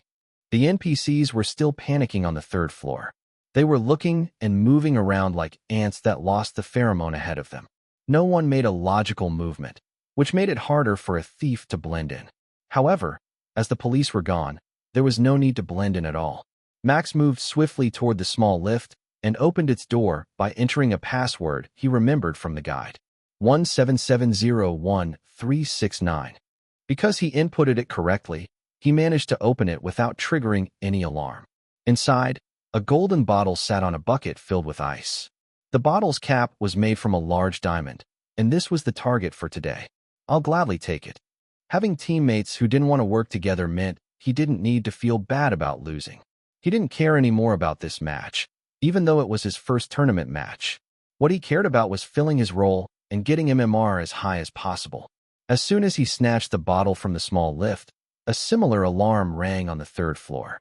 The whole lighting turned red and beeped loudly. His transformation was undone, and he had to make a run for it. Without wasting a second, he activated his mask ability. Speed mask. Max's speed doubled, and he ran across the room to reach the door on the other side. Entering the other room, he found a ladder leading to the roof with an unlocked hatch. This was the rooftop escape the monkey mask talked about before the game began. With a skillful movement, Max moved up and finally arrived at the roof. The commotion below seemed to subside, but there was no sign of the police officers yet. Looking around, he noticed that the thieves had spread to the map while getting chased. Damn it, that was no good. One of them got too close to the north escape, rendering it practically useless. That meant only the south escape was good to use. And even then, there is also a police officer over there. A police officer stood next to 2 tied-up thieves with stocking masks while one was patrolling around the south area. They were unable to escape from the chase. Max doubted that even if he saved them all, they would begin to work together. What could happen might even be worse than them getting caught. One of his teammates could be consumed with their own greed and steal the diamond wine from his hand. That was why saving them was a stupid move. I guess it's all left to me. Chapter 232, Day 1 Qualifier, Better Teammates. Holding the glass bottle tightly in his left hand, Max began to run toward the south. He didn't care whether it was a tall roof or something, because he still could use his shoes ability. A perfectly broken one that not many people cared about because of how simple it was. The police players noticed his shadow. They pointed their energy gun toward him and began shooting. Compared to the gun in Roach Planet, the bullets traveled pretty slow, like a snail. Not today. Exclaiming loudly, Max dodged all the bullets and arrived at the edge of the roof. As soon as he stepped, he activated his shoes ability. Jump shoes. His shoes glowed brightly, and he leaped into the air like a bird. He looked as if he was flying. Energy bullets passed by him, decorating the night like a shooting star, although he was the target of those missing stars. Stop right there. Let me apprehend you to get high points. Don't run away, you points. The police, whether they were from close or afar, began shouting. Max ignored them and landed perfectly on one of the building's roofs near the Midnight Club before making a dash for it. His mask's ability had been reset. Speed mask. Traveling on the roof at double the speed, Max reached the hover car that was used to escape in just a few seconds. No police could catch him. They were playing too disorderly to be able to even guard the escape point. Once entering the hover car, Max pressed the escape button. Who cared about teammates who didn't work together? At least not him. Bye-bye, idiots. He gave the police, who appeared from the corner, a middle finger as the hover car took off in the distance with a cheerful notification. Escape successful. As the car moved away, the game system announced his success. Target secured. The MVP of this match, Breeze. MVP bonus, plus 10% of the total end result. Heist result, diamond wine. Value, 850 dinar. 2 thieves were detained. Penalty, minus 400 dinar for Godo 23, Mamo 2P, Sukmalip, and Glossycat. 935 dinar has been received. Tier 2 tournament points, plus 85. Congratulations. Looking at the notification, Max noticed a new one below. If the ranked gave him RP, then this tournament mode gave him tournament points, or TP. He didn't know whether 85 was good, but he was happy with the result. Another thing he realized was luck was important in this tournament, something Max had no luxury of. He'd rather had skilled enemies than facing against luck. Max's teammates, who got teleported to the car, looked sullen. They glared at him as if he was the one who was at fault, even though he did most of the work. Ignoring these guys that he probably wouldn't meet again, he focused on continuing the tournament. For more games to go for today, Max had gotten used to getting teleported in a game after playing games for more than a month. The uncomfortable feeling of being in another place in just a second was now gone. However, he wasn't used to one thing: getting teleported and suddenly surrounded by people. Many streamers and curious people from before seemed to find him and create an encirclement around where Max disappeared before the match. Where is Breeze? His game should have ended soon. I saw his live stream, and he was last seen around this area before entering the match. Did he finish sooner than we thought? No, that shouldn't be the case. One streamer with exaggeratedly spiked hair said, "We probably trigger random teleportation. I told you guys to keep your distance." The last streamer's guess was indeed correct. When Max got teleported back to the lobby, he was pretty surprised that he didn't appear in the place he was before. He found himself on the rooftop of one of the buildings, a place usually inaccessible by normal means. "Sorry, people, but I don't want to interact with anyone because of what happened earlier. And I don't like the way you were stalking me," he said to the camera. "I want to concentrate on the tournament, so I appreciate it if you can stop following my ass everywhere. Thank you." After conveying his message to the stalkers, Max started another matchmaking. Match found. Map. Beach. Rank. Your role is as a police. Target. Unknown. Protect the target from thieves. The goddess of RNG had heard his wishes. He became a police officer in the second game, the best role in this tournament. Furthermore, the fact he had complete equipment as a police officer would help him win this game easier. Now, there was still another factor he needed to address to make sure he won, and that was his teammates. As soon as he got teleported into the police waiting room, he immediately looked at his teammates, 2 men and 2 women, and said, "Please, play seriously. I hope for your cooperation. Let's have nice teamwork. I beg you, don't throw. Let's do our best." The others spoke at the same time, and time seemed to freeze. They looked at each other with a gaze that said, "You too?" Not a surprise, but Max wasn't the only one who got bad teammates in the first game. He was fortunate that he was skilled enough to carry the game, and the enemies also had the same problem as his team. In this second game, his teammates apparently were the victims of the teammates who played around. They reached an understanding without saying anything. "I am confident in my speed and have many traps. Allow me to guard the main beach house." Max started the conversation and chose the role that suited him the most. "I can catch the thieves even if they run away with the target item. I also have a lot of traps, but I am pretty slow due to my body." A guy with a big build, Builder 6, spoke next. "I will guard the helicopter escape route. I am confident in my aim. Then I will guard the party venue." The first girl with short dark hair, Mimapopo, raised her hand. "I have no traps, but I bring equipment that allows me to move from floor to floor easily. I also bring 2 tranquilizer guns that can neutralize the thieves without hurting the NPC in a thieving phase. I will also guard the main house." The last guy with blue hair, Ranga, continued, "I don't bring many traps, but I am confident in my ability to disguise thieves. I guess that left me guarding the hover car." The last girl with green hair, Leafy, sighed. "I am not that confident, so please back me up immediately if the thieves steal the target." Got it. Max smiled at her and nodded. I guess we have decided on our role. Good luck, and have fun. I'm glad I got good teammates. He sighed in relief as he looked at them. The roles distribution was finished. All they had to do next was to catch thieves. With this team, Max had the confidence to win easily. Undoubtedly, the enemies would be filled with egoist people who wanted glory for themselves. As long as they didn't work together, it was impossible to win this game against his current teammates, who distributed the role in balance. When the countdown reached 0, Max and his teammates were teleported randomly to the beach house. They immediately moved toward their post without hesitation. And in just a few seconds after they teleported, I found 3 thieves on the first floor. Please help. Ranga reported that he spotted thieves. Grinning, Max replied through the communication device. Got it, I am on my way. Mimapopo, please stay guarding the second floor. I will be enough as a backup. Roger that.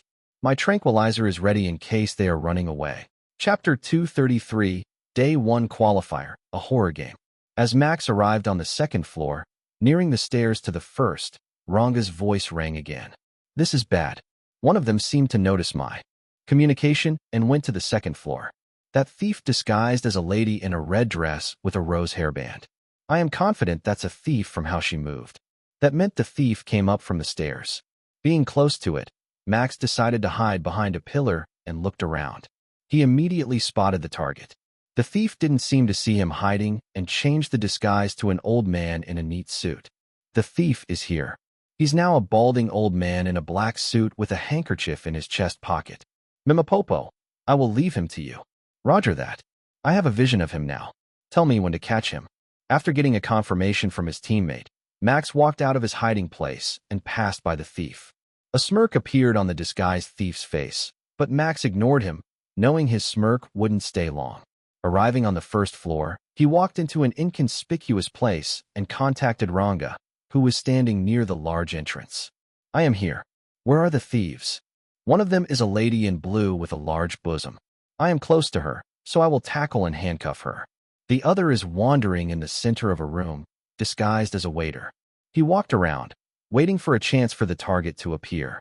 It may be a painting or a piece of jewelry one of the guests wears. I also think that's the case. 2 of the thieves are on the outside venue. I think they are looking around for a guest. Leafy, who was on the watch from the east, escape. Way reported. If that's the case, they probably will escape from the helicopter. I will get myself ready and set my trap, Builder 6 added. The target was unknown to the police. Identifying it was a part of the skill that those Tier 2 players already had. Fortunately, the thieves didn't really work together and were greedy. Thanks to that, it was easier to identify the target. All right then, I have an eye on the waiter. When I say go, we will act at the same time. Got it, Roger. Both Ranga and Mimapopo answered. Once again, Max was grateful to have a good teammate like them, whom he could trust, unlike the first game. Walking silently without creating any noise, Max approached the waiter, who held a tray filled with empty glasses. He passed by the NPCs without touching them. The thief was still unaware of his presence and tried his best to stay out of sight. Unfortunately, things weren't as smooth as he had planned. When he reached 5 meters behind the waiter, the thief disguised as a lady with a big bosom noticed him and said something through their communication device. It's bad. One of them noticed you. Ranga warned with an urgent tone as he sprung into action. At that moment, the waiter stopped absurdly and turned around, looking straight at Max. Without letting the thief make any move, he immediately leaped toward him and gave a sign. Go. Caught off guard, the lady and the waiter couldn't move. Max pushed the waiter down and handcuffed him. As soon as he did that, the disguised thief returned to his real appearance, a clown-masked man wearing a black skin-tight bodysuit. I got him. He reported to his teammates and stood up. What about you guys? He looked at Ranga. The police seemed to handcuff the thief too, revealing his real figure. No problem here. Ranga reported as he stood up. That was close. What about the second floor? Yes. I also caught him. Mimapopo responded with a cheerful voice. That's easy. Should I bring this thief to the first floor? I will gladly guard them while you guys can catch the remaining thieves. I agree, Ranga said. He looked at Max and nodded. You're the fastest among us. Please go there first, and I will guard the escape path and the stairs on the side after rendezvousing with Mimapopo. It was a great suggestion. I am counting on you. Max accepted it. He moved to the outside party venue and headed to the second floor. Daytime maps were so much easier to see around compared to night maps. When he arrived on the second floor, Leafy immediately gave him information. I saw one of them changing disguise into a woman in a blue backless dress. And the other one entered the restroom in panic after Ranga shouted earlier. The last time I saw the target, they wore the disguise of a young girl in a summer white dress. All right, it only makes it easier for me. Max smiled and immediately located the woman in a blue backless dress. When he saw his target, he wondered why 3 of them disguised themselves as women instead of regular male NPCs. Not to mention, they all had risky dresses. Was it their hobbies? He didn't know. Putting the useless thought aside, he approached his target and silently cuffed the thief from behind. Woah! The thief was taken by surprise as his real figure, a stocking-masked man in a blue suit, was revealed. Since when? He asked in disbelief, his eyes widened. Since the start. Max amused him for a second before shoving him to the ground. There was no need to worry about him sending out information to his teammates. The cuffed thief was unable to use a communication device. Stay there quietly. I will end this game soon. With that, he turned around and went to the restroom. Among all the places to hide, the restroom was the worst one. Not only did it have no escape route, but it also made them unable to do anything if the police put a trap in front of the exit. Entering the restroom, there were 2 ways Max could take. The left headed to the women's area, and the right headed to the men's area. If he chose the wrong one, there was a chance the thief would escape. That was if he didn't put a trap. Let's see. This one might be good for this situation. He fished a small ball, half his palm size, from his pocket and pressed the button. Trap ready.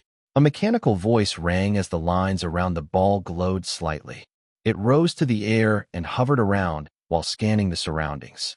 With a sonar-like light, this trap's effect was simple. It would paralyze the thief passing through the sonar for 3 seconds and give a notification to Max through a communication device. It might not be much, but that was enough for him to return and apprehend the thief. After making sure it worked, he walked toward the women's area without hesitation while singing something in a creepy voice. Ding dong, I know you can hear me. Open up the door. I only want to play a little. 3 stalls were waiting for him in the women's area. All the doors were closed, and within one of them was the thief's hiding place. Just by looking at the area, Max could guess the thief's plan. Still, that didn't matter. Max knew where the thief was hiding. The white fabric that stuck out from under was as clear as a day. He's in the middle, huh? Walking closer, he grinned.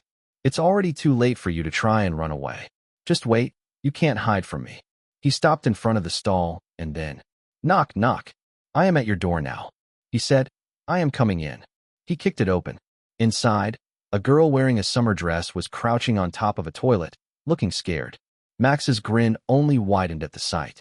He raised the handcuff he held in his hand and spoke in a high-pitched, creepy voice. Uh-huh. I found you. Hi. Forgive me. Forgive me. Click. Ignoring her plea, Max cuffed her hands. Now you're it. Her appearance changed to a monkey-masked girl in an exaggeratedly colorful suit. Cheerful notifications rang, and the game ended before the thief could even steal the target. Blue light engulfed him, and he was teleported away to the police waiting place with his teammates. All of them smiled brightly, happy to win the round. Max was also happy. He skimmed through the notification and only read the tournament points he gained. Tier 2 tournament points plus 132. Congratulations. Yeah, that was much more than his first game. It's doing good.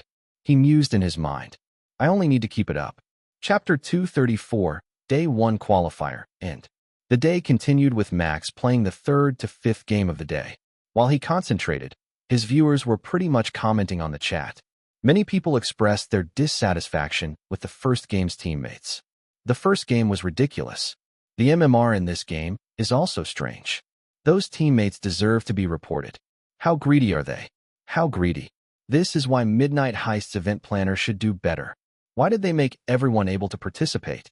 Breeze's reactions are understandable. They are selfish, greedy bastards. I would punch them if I were him. True. Breeze's patience is worth applause and praise. How could he handle those fuckers without getting mad? I will remember their names and note them in my hit list. If I play with them, I will report their dirty ass one by one. Everyone hated Max's teammates. They kept expressing their thoughts until Max did something unbelievable, at least in Tier 2 gameplay. He stole the target by using those teammates as bait. Then, with skillful movement by using his mask and shoes abilities, he managed to escape alone. He also had time to taunt the police by raising his middle finger. Holy, lol, screw them. Breeze, my teammates are stupid? Well, let them be bait. At least I am smart and a pro. The way he dodged those bullets was beautiful, lol. Was his training in Roach Planet paid off? Not today, MF. What a satisfying line. Freaking Noob has donated 500 diamonds. He has gone so far. I am proud of him, Sniff. Lol, look at those losers' expressions. They couldn't believe what happened. 1 versus 5 kek. 85 tournament points for all of that? I don't know how high that is, but I shall research. Following a satisfying win, the viewers began to find out more about the tournament points, which was still a mystery for all of them. The forum was also still filled with questions regarding the points. There was not enough information on whether 85 was high or low. Not many people shared their points either. Right now, in a research thread of the Tier 2 tournament, only 4 points were written. All of them were from streamers with many viewers. Breeze, plus 85, MVP, Thief Escape. Shu, plus 78, SVP, Thief Caught. MO3S, plus 25, Win Police. Dickheart, plus 92, Win Police. From the data, MVP didn't affect MMR at all, and the points distribution was strange. Midnight Heist fans and players scratched their heads in confusion before settling into an agreement. They needed more data, and thus, most streamers' second game started at that time. Or rather, 5 minutes ago since there was a delay. This was a good chance to compare the data. The focus would be on the 4 streamers whose data had been shared. When Max spoke at the same time as his teammates, the viewers burst into laughter. Oh, his teammates seemed to experience the same thing as him. True. Poor them. Lol, this tournament is fucked. I hope the management sees this and question their decision. Clipped and shared in Strike while tagging the Midnight Heist LOL. It was the first time the management did something this atrocious. However, that didn't stop Max from doing well. The teamwork of his new teammates was going pretty well. He managed to catch 3 thieves in just a few minutes since the game started and proceeded to the rest of them. The 4th thief was caught without even noticing his steps. It was as if an assassin had sneaked up behind him, and he died in just 1 stroke. Following, that was a pure comedy. When Max put the trap and started singing, the viewers knew it would end up pretty bad for his enemy. The confidence he used out was like that of those experts and hidden sage from a fictional work. And when he kicked the door open with a large grin, the chat burst and moved pretty fast. Since when did Midnight Heist turn into a horror game? Let me help you answer. Since Breeze plays as a police, of course. I could hear a silent scream from the thief. Poor girl. Breeze could be more gentle.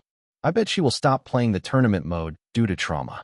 Lovely Otter has donated 1,000 diamonds. Poor girl must be traumatic. Gurel has donated 500 diamonds. Huff. That evil grin is good. I envy that girl.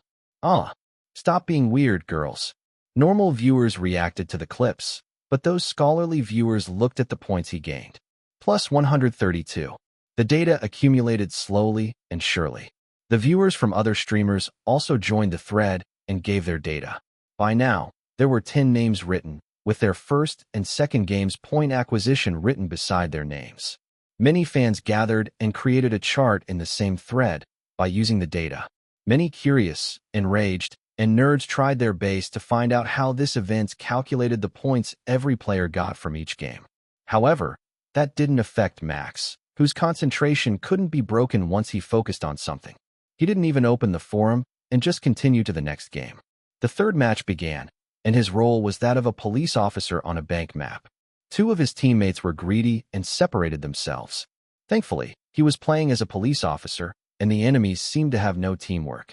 In the end, the game ended in his victory, gaining him an extra 97 tournament points. That was the start. After Max was teleported out of the third game and appeared on the roof, where no one could find him, he nodded in understanding. I think I understand the rule now. So that's how you get high points. The event management is a sadist? They even put a puzzle in this kind of game. Why don't they just tell us the points acquisition from the start? Counted from MMR? That's funny. Let's gamble it, then. Screw the tournament. He scoffed and started another game, leaving the viewers questioning what he said earlier. What is it? Did he realize something that we don't? 85, 132, and then 97. Did he get something from those numbers in his games? Probably Breeze knows something that we don't. Is there someone here who also joined the tournament? I researched the point acquisition, but we're still confused. We need time. I joined the Tier 2 tournament and played 2 games, but gave up because I didn't like this point system. I don't understand sheet. It's unfair. Let's just watch. Maybe he will tell us about it later. Left in the dark, the viewers decided to just watch the 4th game. To explain it in a single sentence. Max had gone mad. Everyone was confused. Unlike the first 3 games, Max unexpectedly didn't try to win. He got a thief roll, and 3 of his teammates were greedy people who wanted to steal the target without working together to get a high MMR. Surprisingly, he didn't say bad words to them, and only communicated normally while finding a good escape route. The map was an underground cave. It was an easy map for a thief because there were many hiding spots. Communication was important in this map, and Max took that role while hiding in plain sight. When police were getting close to his teammates, he would warn them and create a distraction by throwing a rock. It happened many times until one thief managed to steal the target. Naturally, that person was chased. The 2 thieves wanted to get the target for themselves and actually got caught. Only 3 thieves were left, including him. Seeing the teammate who held the target almost get caught, Max used his mask ability and got himself between the thief and the police, spreading his arms.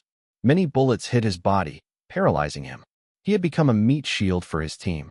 Run! He shouted loudly to his teammate, and the person nodded while laughing. Ha ha! Why are you so stupid? He said as he jumped onto the boat, where the other teammate had been waiting.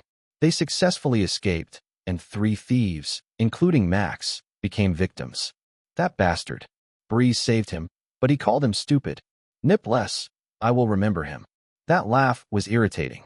Why did you protect such a guy, Breeze? You could have stolen the target and escaped by yourself. Frustrated, the viewers began to question Max's actions. Strangely, their favorite streamer was grinning all the time, making them more confused. A strange laugh escaped Max's mouth as the notifications came. He moved the camera and let the viewers see the points he gained better. Plus 169. Instantly, the chat was filled with. No one understood what happened. What the heck? 169. Didn't he get caught? How could he get 169 points? Breeze is hacking. He cracked the code. My math isn't matting. MVP gave 85, and getting caught gave him 169 points. How the heck is this fair? Midnight Heist, explain. Breeze, explain, or I will slap huh on night 10 times. As if knowing their reactions beforehand, Max raised his head and faced the camera. I know you must be confused, but I can't explain it myself. If my 5th game gives me the same or similar points, I will explain what I found. See you. With those words, he started the 5th game. This time, his role was police. The game ended with his team losing. The thieves were able to escape. However, plus 182. He gained the highest points from all the games he played today, totaling 665 combined points in the end. Now, he could only hope that points would allow him to advance to the next qualifier. Chapter 235, Out of Control Protest. After clearing his 5th game, Max immediately left the Midnight Heist lobby and entered his own, sitting on the chair under the large tree while enjoying the soft breeze. He had deactivated the 5-minute delay, but still had to wait until the viewers caught up with the real time before he could talk to them. Reading the chat and watching his 5th game in the meantime was fun. They were pretty confused about the discovery he didn't share regarding the tournament points. Figures. Unless they analyze my gameplay, they won't realize how these points were distributed. After a while, the chat caught up with the real-time streaming. They immediately typed everything they wanted to ask. Breeze, explain it to us. You better tell us, or we will pout. Dang, that's gross. I can't imagine a man pouting because he wasn't told how to earn points. Ugh, don't say that, dude. You just make me imagine it. Screw you. Hee hee, I just imagine Breeze pouting. That works. And now I can't help but giggle because he's so adorable. I am a girl BTW. Great. I almost imagined an old man giggling while he imagined pouting Breeze. The gross level just upped by 1.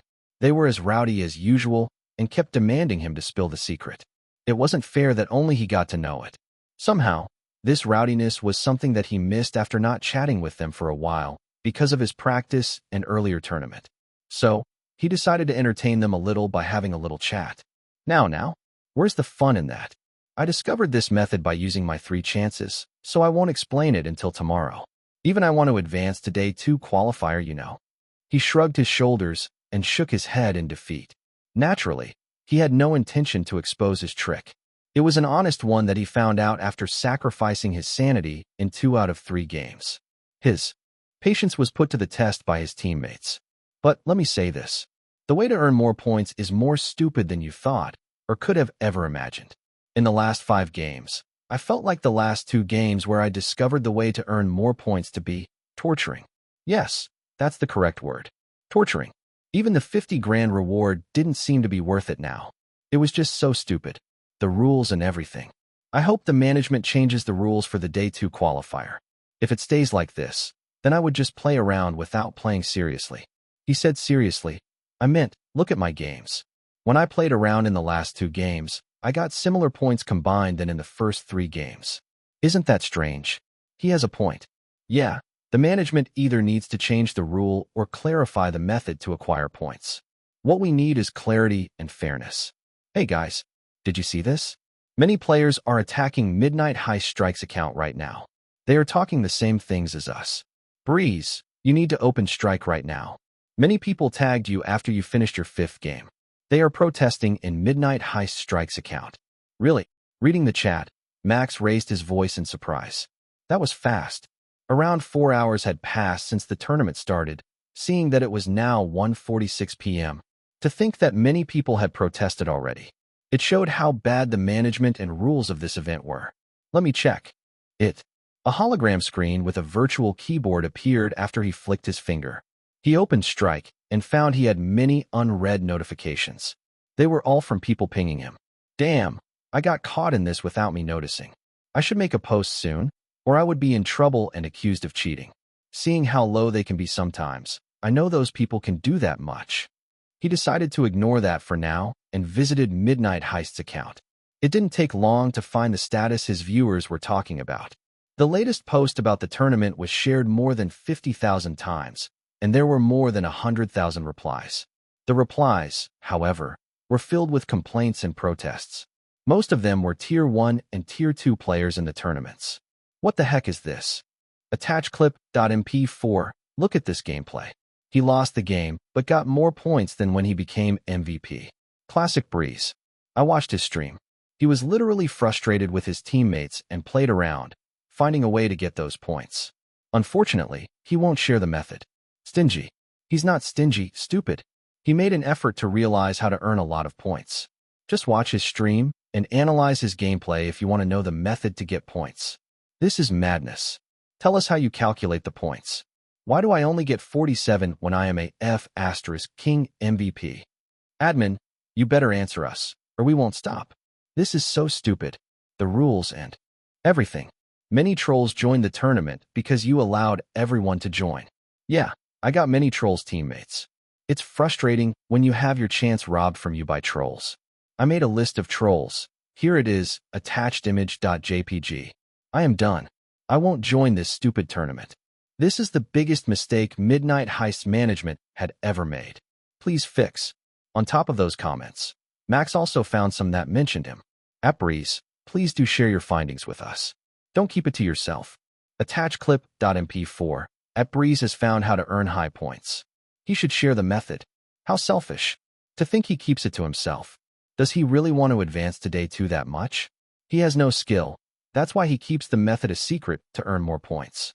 Don't talk nonsense. You only watched this clip and not his first 3 games. Shut your trap, or I will throw an axe to your head. Haters be haters.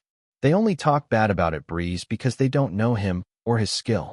He even competes in a pro competition in a few weeks. Just block those idiots. Lol, no skill? He holds the synchronization test's world record. If at Breeze has no skill, then you have no legs. It went out of control. There was no further reply from Midnight Heist's side. For one, Max was happy many people stood up for him. On the other side, He felt a headache coming. Was it a mistake streaming his tournament? No, that wasn't a mistake. It was those people's fault for bringing his name up without his permission. Furthermore, unlike at Breeze, I will share my method to get 70 to 100 points. It's less than his method, but it will help a lot. Attach link. Here is my video of at Breeze points method breakdown. Unlike him, I shall tell you anything. As a kind streamer, I will teach you how to get more points. Visit my profile. I am not as stingy as at Breeze. Many streamers and PunchTuber used his name to gain more views. Using others' names to gain more views was fair and all, as Max also used Flexi and StoneSword in the past. But the way they used his name only gave him a bad image to those who had never heard of him. They called him stingy, selfish, and noob. Well guys, I think I will end the stream right now. The protest is getting out of Midnight Heist's management control. He looked at the camera and closed the hologram screen. The fact that even comments with curses weren't deleted just showed how the management handled things. They either were swamped with work, didn't care about the result, or were scolded by their superiors. Anyway, the Day 2 qualifier would definitely have a change in rule. Because if there wasn't any change, Midnight Heist could receive backlash from the players, which could lead to them leaving the games altogether. No one liked a game with bad management. Also, after he read those comments, he changed his mind. I will make a short video explaining what I know and upload it tonight. The rest is up to your own research, okay? What I did in the 4th and 5th matches was only a gamble. Please remember that. This method doesn't guarantee getting a ton of points. If they wanted to slander him by calling him stingy and selfish, he just needed to prove that he wasn't the individual the rumors try to make him. And just as he said earlier, this method didn't guarantee them getting a ton of points. It still depended on the players' skills and how they played the game. I don't want to share it, but I have no choice. I would rather risk it than receive a backlash from those haters and keep my reputation than a short-term benefit from this tournament. Still, I hope I can still advance to Day 2 qualifier. He thought. At least I hope this video will bring new people to my channel. Really? Long live Breeze. You're the best. But are you sure about sharing it? You have sacrificed 3 games to find that method. Don't listen to those haters. Feel free to share your method tomorrow or after the tournament. We just enjoy your playstyle. Yes, don't listen to them. Just be the usual Breeze. At least make it a paid video. You can get money from it. $. Nah, I will just upload it like usual. He responded. Anyway, see you tomorrow. I hope I am still in the top 50 and advance to the Day 2 qualifier, huh? With a burst of laughter, Max ended the stream for the day. Live stream ended. Chapter 236, No Rest for the Wicked. After logging out from the VR world, Max didn't step out of the capsule immediately. He watched it open for him and stayed seated inside. His sweat fell down his forehead and nape. He needed a few seconds to regain his composure. Phew. Letting out a tired sigh, he wiped the sweat around his eyes before stepping out. His foot was wobbly, a sign that he pushed himself a little bit too close to exhaustion. Even though he rested in his lobby for a few minutes, that wasn't enough to regain his energy. Water, water. He muttered as he went to the kitchen and took a glass, drinking the water from the tap. The feeling of liquid sliding down his throat felt refreshing, even though it was lukewarm. His body was still too hot to drink cold water from the fridge. Then, he took out a soft bread and ate it without any jam or anything. He was hungry enough to make the bland, soft bread taste heavenly. Sleepiness crept up after he filled his stomach. His eyelids felt heavy. However, there was no time to rest yet. Many things needed to be finished today, starting from the easiest one. I need to check my quest first. Has No Feet aired their ad yet, I wonder? Quest.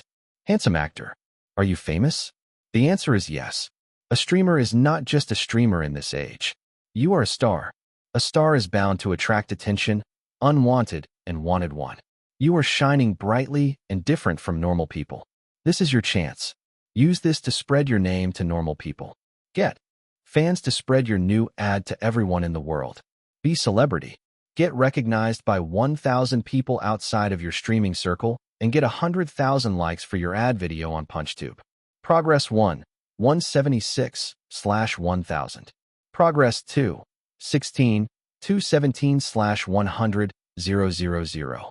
Reward, 1x A-grade nutritional supplement plus secret reward. Deadline, 1/30th day S, counting after the ad is released. Failure to complete this mission will result in the deletion of your lobby's items. You are a failure and don't need parkour equipment if you can't even get 100,000 likes.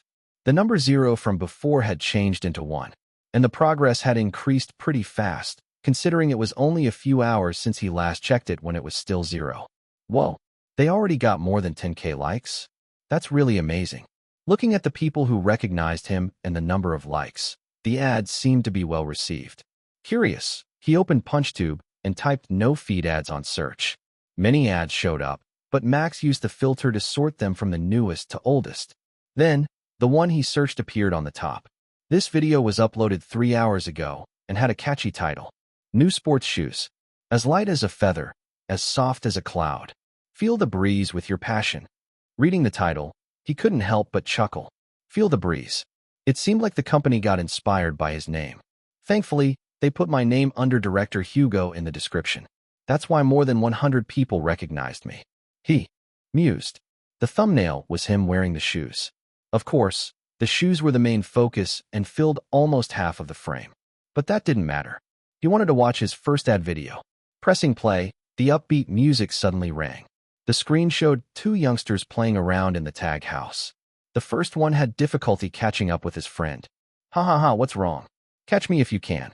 The first youngster, Brian, laughed as he climbed the obstacle and escaped his friend's chase. Slowed down. Appearing to be exhausted, the second young man, Max, wiped the sweat from his forehead. At this moment, he was truly exhausted because he played around too much before screening. Ha ha ha, I won't. The scene continued with them chasing each other. After a while, it changed and showed Max slumped on the ground, tired. The transition is so seamless. Damn, the one who edits it must be skilled. Maybe that's why Bloodsucker wanted to scrap his perfectly fine work. He must have watched this yesterday, considering that his friend was probably the editor of this ad. On the screen, he was breathing heavily and looked at the obstacles with an unfocused gaze. Then his eyes shifted to a pair of bulky white shoes, the main product in this ad. He grabbed them and wore them before pumping himself up. Let's do this. The atmosphere around him changed, and he became more spirited and cheerful. His movement also became a lot better. This footage was taken after Max finished taking his. All parkour movements he knew were integrated into the video. Vaulting, jumping, rolling, landing, and even flipping. They were beautiful together, but there was still something it lacked. The story is good but too simple, and they focused on the shoes a little too much. Well, considering it's an ad, that's understandable. They want the product to shine, not the story. He thought as he watched the video finished. A shoot from the front, showing his satisfied face, followed by a panning toward the shoes, became the closing bit. After the screen became white, the No Feet logo appeared in the middle, and the video ended. Let's watch the video Bloodsucker sent me then. I have no time to watch it earlier. He muttered curiously and opened his file. All the things he needed to stream were put in one folder, which branched into 2, streaming and video. All edited videos went into the latter and were named by upload date. Only one had no upload date yet. It was the ad video Bloodsucker edited for him. He pressed it and brought it up into a different hologram screen. Then he pressed play. Unlike the upbeat music from No Feet's ad, Bloodsucker chose a slow ballad like those from spy movies. The opening showed Max playing around with pillars in the park, moving up and down, parkouring as if he didn't care about the danger. Max was pretty surprised. He didn't think the footage he sent 3 days ago would be used in this video. That guy? So he truly starts from 0 again. He mused in surprise. His effort is praiseworthy. The lighting created a rather mysterious background. Once again, Max immediately found something different from this video and the ad. The camera movement was a bit shaky and panning fast. Many transitions happened in just a few seconds, causing many changes in the videos. And then, he stopped after hearing claps. The scene changed after that. The transition was smooth, especially since the action camera took the footage from first POV. The scenery around him changed as if he had woken up from a dream. He was now in a tag house, wearing the shoes from No Feet. When the shoes were in the frame, the brand popped up like a hologram for a second before disappearing. Then, he began to run. Different perspectives, different movements. It was way faster, agile, and skillful. Only hands and legs were visible, grabbing the pipe and climbing it up. The shaky camera gave the viewers a little bit of discomfort, but that was what it was like doing parkour in real time. After crouching for a second on the pipe, the camera moved, showing a man in red clothes coming closer. Huh. Scoffing, Max began to move. He jumped to the highest point of the obstacle and taunted the man. This was the reason why he looked back many times while filming this. While he had no other actors, he believed Bloodsucker could put CGI into the video, making it come alive. The game of tag started. However, no matter how hard the red-clothed man tried, he couldn't even get close to Max. Once again, the shoes appeared in the frame. It gave out a status-like game panel, showing speed and protection at maximum. When he saw that, Max couldn't help but burst into laughter. That bastard has done it, haha. This is what I mean by giving it a story. Showing off is fine, but the viewers will need concrete details. I should give him extra pay if this video blows up more than no-feed ads. The video ended with him standing on top of the obstacles, spreading his arms like a god. This part was taken from the third POV, using the footage given by director Hugo. And the video ended after that, with words appearing under No Feet's logo. Starring Breeze. Editor, Viscount Bloodsucker.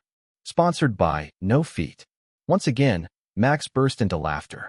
The sleepiness from earlier was gone, and the frustration from getting involved in something troublesome was replaced with pure joy. Viscount Bloodsucker. What a grandiose name.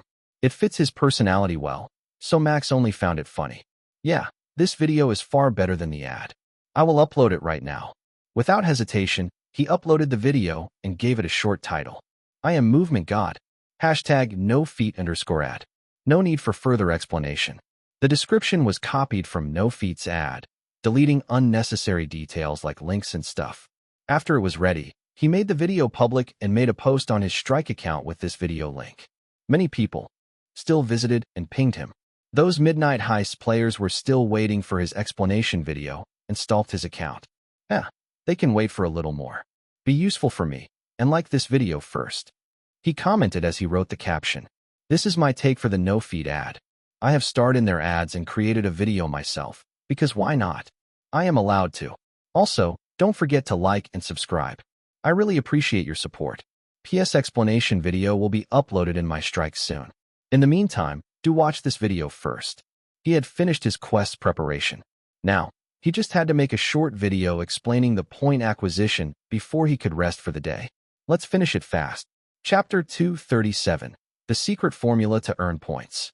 A post with a short video with a 3-minute duration was posted a few minutes after the last post in Breeze's Strike account. Many people had been waiting for it and started to play the video.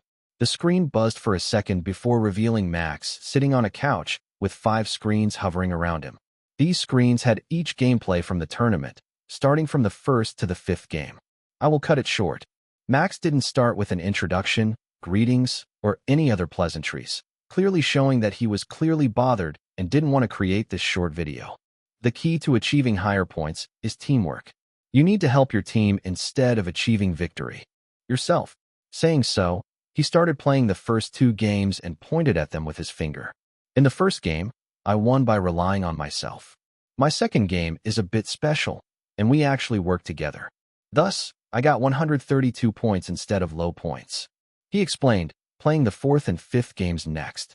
After the 3rd game, where I only worked with 2 of my teammates, I realized it. I gained 85 points in the first game and then 132 points in the second game. The 3rd game should get me more than 100 points too. So why did I only get 97 points in the 3rd game as a police? Comparing the 3 games, I made a gamble. That was to help my teammates. It paid off.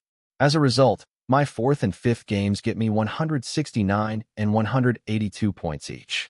He finished his explanation by closing all the screens. Hunching forward slightly, he rested his head on his hand. To be honest, I don't need to share what I find, but people have been tagging me many times. Listen, I found this fair and square, and this is a gamble. Don't blame me if you don't get higher points. It needed skills to get higher points. How you use this information is up to you. Good luck and have fun.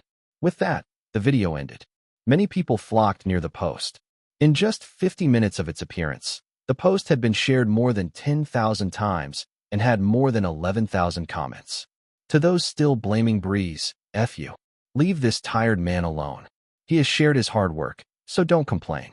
Anymore. People call him selfish, but they are the selfish ones for trying to make him share his personal finding. It's like asking a player to share their secret saving lol. I will compare it to Horizon Online. It's as if people demand those ranked to share the world or unique quest. It has those feelings. At least donate to Breeze in his next stream, motherfuckers. He's doing his best already. I'm sad knowing this. You're right. You actually don't need to share it. But I also understand why you share this to avoid controversy. Keep strong. Teamwork. What a bullsh 1T. You're bullsh 1T. Your family is bull sh 1T. Nah, his family is dung sh. T. Not even a bull. This guy is on crack. This is why Breeze said how to use this information is up to us. I will try it, teamwork. But if this is true, then the management is mad. Research has come in with this data in mind. We have noticed those who earn higher points often communicate with their teammates and actually work together. Really? Then Breeze's information is factually correct. But how is our teamwork measured? This doesn't make sense. Games never make sense. Their developers, even so. I am going to try this information ASAP. I tried one game already, and I can say this works. I managed to get 87 points, while I usually only get 40 to 56. Wow, I need to try it then. On my way to try this teamwork trick, I will return and haunt you if you are lying. BRBRN. I don't believe it. The doing it alone theory makes more sense. I won't fall into your trick. This strategy is asking us to lose on purpose. I'd rather take the MVP because that will net me a higher MMR. The comments were divided into two, those who believed Max and those who didn't. The latter was mostly those who asked him to share his trick. Before, they called him selfish, and now they called him a liar. There was indeed nothing right on the internet. However, this post helped some people to earn higher points and turn the majority on his side. Phew, this is so frustrating. It's draining my sanity. Closing the screen, Max let out another sigh. He closed his eyes and was about to fall asleep when a notification rang. There was a new message. Ugh, who is this? Grunting, he struggled to open his eyes and checked his message. Leaving it unread would only bother him and make him unable to sleep. When he opened his message app, he found the message was from Lily. Suddenly, his eyes were wide open, and he read the message. Lily, Max, you free? Want to talk or rant? I can listen to you. A smile crept onto his face. She probably watched his last post, and thus messaged him like this. Breeze, I am free, but I am afraid that I am too sleepy.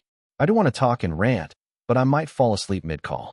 So, I appreciate the offer, but I think I will just sleep for now. Just a few seconds after he sent a reply, a call arrived. Looking at the hovering screen, it was from Lily. Max stayed still for a second before sighing. He sighed a lot today, but the sigh this time was a relieved one. He accepted the call, despite how sleepy he was. A screen popped out, showing Lily in her black bunny 1SE lying on her bed. Similarly, she must have looked at his tired figure on the bed.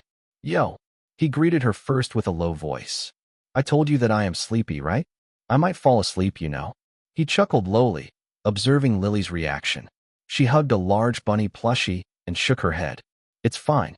I won't be mad if you fall asleep, she said. Just let out all your frustration. At times like this, it's nice to have company. I know that. A small smile blossomed on her face. I will accompany you until you fall asleep. She continued. Max couldn't help but smile. He indeed needed a company to let out what he thought. Someone he could trust not to spread it to others. I will take your offer then. It might be a long rant, he said, raising his body and looking straight at her. Go ahead. Lily nodded and moved the plushie's arm. Momo here will listen together with me. Momo, huh? HNN, she's my first plushie. I always hug her to sleep, she confirmed. Because I am hugging her now, I might fall asleep faster than you. Unexpectedly, Lily had such a childish side. Max felt like he knew her a little bit better. Well, I will be the one who sleeps first, he said, not willing to lose. Still, thanks. You know, this is a little bit too much. I did nothing wrong but pulled into this troublesome stuff. I worked my brain and found a method to earn more points. But those people don't appreciate it, calling me a liar. That must be hard. It is. And also, Max kept all that he kept inside out, telling Lily how he felt about the tournament today. All his feelings were laid bare. He didn't hide anything from her. And Lily kept listening and consoling him. In the middle of the talk, after around an hour had passed, Max's words drifted away. His voice became softer. He lay on his back, eyelids heavy. Slowly, he breathed softly and fell asleep. The call was still connected. Max, are you still there? Lily's voice rang from the speaker connected to the smartwatch. She looked at his peaceful expression with a smile, and a giggle escaped her lips. She thought he had a cute sleeping face. Good night, she whispered, snuggling against the bunny plushie, Momo. Have a nice dream. She, too, closed her eyes and fell asleep. A distance separated them, but the video call allowed them to be close together virtually. Chapter 238, Change in Rules and Puppeteer. Good morning. You've woken up. In the morning, Max didn't expect someone to greet him. He immediately opened his eyes and saw the floating screen in front of him. On it, Lily's face was reflected crystal clear. She seemed to be in a living room, snacking on a chip while still in her bunny onesie. At that moment, Max realized that he had fallen asleep while talking to her. He was embarrassed. Trying his best not to fall asleep seemed to have failed. Raising his body, he faced her at eye level. Sorry, did I fall asleep mid-call? Lily nodded and waved her hand. Now that you've woken up, I can end the call. Good luck in your second-day tournament, Max. Bye. Bye. Video call ended. The screen disappeared with that notification. Good luck on my second day, huh? He mused as he stretched his arms. A smile crept onto his face. Well, I have to do my best then. The fact she said that meant the announcement had been posted. Huh? What a way to spoil my surprise. He chuckled. On Midnight Heist's Strike account, a new post was pinned. It was uploaded around 6 hours ago, right at midnight. At that time, Max was still sleeping. Lily probably also saw this post before he woke up, so she wished him good luck. Let's see. He hummed and read the new post. It came with an image listing 50 names that advanced to the second-day qualifier. And with the announcement came Midnight Heist Management's reply to the protest on the first day. Max focused on that article first before reading the top 50 Tier 2 players. The article unexpectedly started without any apology that players expected. Our system is flawless. Points earned are calculated based on MMR with the calculation of MMR/10. The criteria to earn MMR are based on 4. Individual skill, ability usage, stealing target/number of captures, and teamwork. Based on the analysis data we gained from the Day 1 tournament, many players ignored teamwork and only focused on stealing targets or capturing thieves, leading players to earn low MMR and thus earn low points. Having trolls as teammates will boost a serious player's points based on individual skill, thus not affecting the ranking. However, many players have successfully understood Midnight Heist's gameplay, which allows them to advance to the Day 2 qualifier with a different set of rules that will be explained inside a special lobby. The list of players can be seen in the images attached to the post. Invitations have been sent to players through in-game mail. Please be ready 30 minutes before the tournament starts. Sincerely, Midnight Heist Management Team. Max had to admit the management team was really good at minimizing backlash. The article also mentioned the change of rule in the second qualifier, which only proved the flaw of the points system on the first day. However, players were still satisfied with their explanation. Some still tried to say it was only an excuse and didn't believe the article was released, but that didn't matter. Continuing, Max read the list of players. He found 3 familiar names: himself, Ranga, his former teammate, and Puppeteer, the former synchronization test world record holder. He muttered as he read the name. He's also a Tier 2 player? That was pretty surprising, considering he was an old player and streamer with many followers. Max remembered that Puppeteer had played Midnight Heist in the past, reaching Tier 1 already. But how is that person in Tier 2 now? Season reset. He nodded in realization. Midnight Heist had entered its 5th season, and thus, the tier had reset 4 times already. Based on his memory, Puppeteer was a Season 1 player. He had seen an article about him and only knew he remembered it. This tournament's difficulty has just increased exponentially. The Midnight Heist management team should put Puppeteer in Tier 1. This is unfair. The former Tier 1 player was surely more skilled than the usual Tier 2. But then, considering many things had changed since Season 1, and many players' skills increased since then, it could be said the current Tier 2 players potentially had similar skills to the past Tier 1 players. So, It still made sense that Puppeteer could compete in Tier 2. At least, that was what Max thought after trying to reason with himself. Though he still felt it was unfair, he couldn't change what happened. He just needed to be more skilled than Puppeteer and beat him. I am better than him in game mechanics, so I has a high chance to beat him in a fair match. Putting that aside, it seemed like Puppeteer also managed to get the highest point, boasting 772 total points. He had 100 more than Max. A tough opponent is welcome. Getting off his bed, Max finished his morning routine, showering, looking through his email and messages, and then exercising. All was done in under an hour. The clock showed 7:12 a.m. now.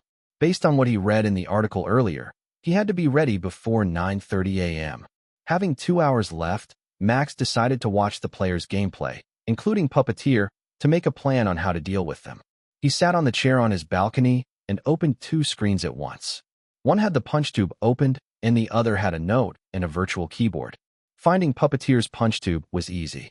The man boasted more than 90 million subscribers, and each of his videos had more than 5 million views. Even the latest one, which was his gameplay in Day 1 qualifier, had 8 million views now. Curious, Max looked at Puppeteer Punch's account. The last VOD had more than 500k views, which meant he had the average of more than 100k viewers in his livestream. For comparison, Max only had around 50k views in his last VOD and around 14k viewers yesterday. Whoa! An amazed voice escaped Max's lips. This guy is living my dream. Rather than watching an edited video, Max chose to watch the VOD instead. Calling Puppeteer a great streamer, cream of the top, wasn't wrong. His skill and the way he talked to his viewers were so engaging. He fast-forwarded to the first game, watching it intently. As soon as the game started, Puppeteer revealed his name and gained recognition from his thieves' teammates. The streamer took charge of giving the role to those who fit based on their equipment. Following that, they went to their spots, donning the disguises they were instructed to choose. No one was in the escape route, and all entered the bank, which was the chosen match for his first game. Max watched the game unfold silently. Puppeteer gave out commands from a vantage point, controlling his teammates like puppets, just like his name. All his orders were meticulous and actually allowed his teammates to escape the police's radar. They stole the target from the secure room easily and escaped by moving the target to different thieves by meeting at certain places. It was a good strategy. In the end, Puppeteer got plus 121 points from the first game. His viewers donated many diamonds after seeing him streaming Midnight Heist after so long. The game continued to the second one. He became a thief again and followed a similar strategy. His teammates already knew his name and skill, thus they followed his strategy without whining. Of course, 1 or 2 messed up, but he still won the game in the end. Puppeteer's third game to the fifth game unfolded in a similar manner, no matter which side he got, thieves or police officers. After watching them all, Max realized something. I can't do something like that. Puppeteer didn't rely on his game mechanics and actually strategized. There was nothing to watch from the tournaments. And based on the video he just watched, Puppeteer was like a mastermind who controlled everything. However, Max felt lucky having to see this before his match. Had he been oblivious about this, he wouldn't have had a chance to win against Puppeteer if they met as enemies. I can think of a few things to win against him, but all of it also depends on my teammates. Once again, he needed the blessing from the goddess of RNG, because if she gave him a curse instead, he might as well say goodbye to the tournament in his first match. Looking at the corner of the screen, Max noticed it was now 9:07 a.m. He rose from his seat and headed for his VR capsule. It was time to prepare for the second qualifier. Chapter 239, Day 2 Qualifier, Gathering. Max entered the Midnight Heist lobby and immediately went into a secluded place, leaning his back against a gray background so no one knew where he was. He should have done this yesterday, instead of running around evading the other streamers. Looking at the time, he realized there were still a few minutes left until he needed to gather to hear the tournament's new rules. Opening the invitation in the stream would definitely be ill-advised, so he did it right now before starting. Opening the game menu, Max found a red notification was nestling atop a mail icon. He opened it and saw many grayed-out emails from either his viewers, people he met in the Midnight Heist, or anyone else. He deactivated the notification for them, as they bothered him a lot. Holding the urge to groan, he noticed one white mail. It was from the management, with the word "Congratulations" written before everything else. Clicking it open, the invitation was pretty simple. Congratulations for advancing to Day 2 qualifier, Player Breeze. We extend our sincerest apologies for all the trouble Day 1 qualifier has caused you. Thus, we compensate you with 5,000 dinar. Day 2 qualifier will be started at 10:10 a.m. as opposed to our announcement to avoid any late participants. Please enter the special lobby through the code 9271X times X times X times X to listen to the new rules and points acquisition. Sincerely, Midnight Heist Team. Blinking his eyes, Max read the invitation again. Once he did so, he was sure that the letter said he was compensated 5,000 dinar for the trouble they had caused. Bullshit. Make it $5,000 instead. I don't need in-game money, damn it. I will complain to Mr. Taka. He screamed in his mind, but eventually calmed down after noticing how childish that was. Taking a deep breath, Max calmly entered the secret code into the list of lobby he could enter, which already had his personal lobby, Flexies, V-Shelter, Knighted Lobby, Mercenary Quest, and Midnight Heist. After he entered the code, another lobby appeared on the list. Its name was Midnight Tournament, Special, and it seemed like a private lobby that would be gone after midnight today. The management team is obsessed with midnight. Max commented silently. They posted their article and sent the invitation at midnight. Don't tell me they only wake up, eat, and shit at midnight too. That would be pretty funny. Suppressing his chuckle, Max decided to enter the lobby first, as the time showed 9:26 a.m. already. His body was engulfed with a blue light and teleported away. This lobby, connected to the main Midnight Heist, was located at the same server. The data was also shared, thus leading the players who entered to retain their appearance from Midnight Heist lobby. Max appeared in what seemed like a modern party hall. The dim, neon light cast from above, reflected by the shiny disco ball and the floor, creating a beautiful light show. On the side, many sofas were adjacent to each other, placed in a way where neon lights wouldn't reach. And at the end of the lobby, there was a large bar with 5 bartenders behind the counter. Countless bottles of beverages were arranged neatly on the shelves. And in the middle of this party floor, there was an elevated platform. Once again, it had to be a bar.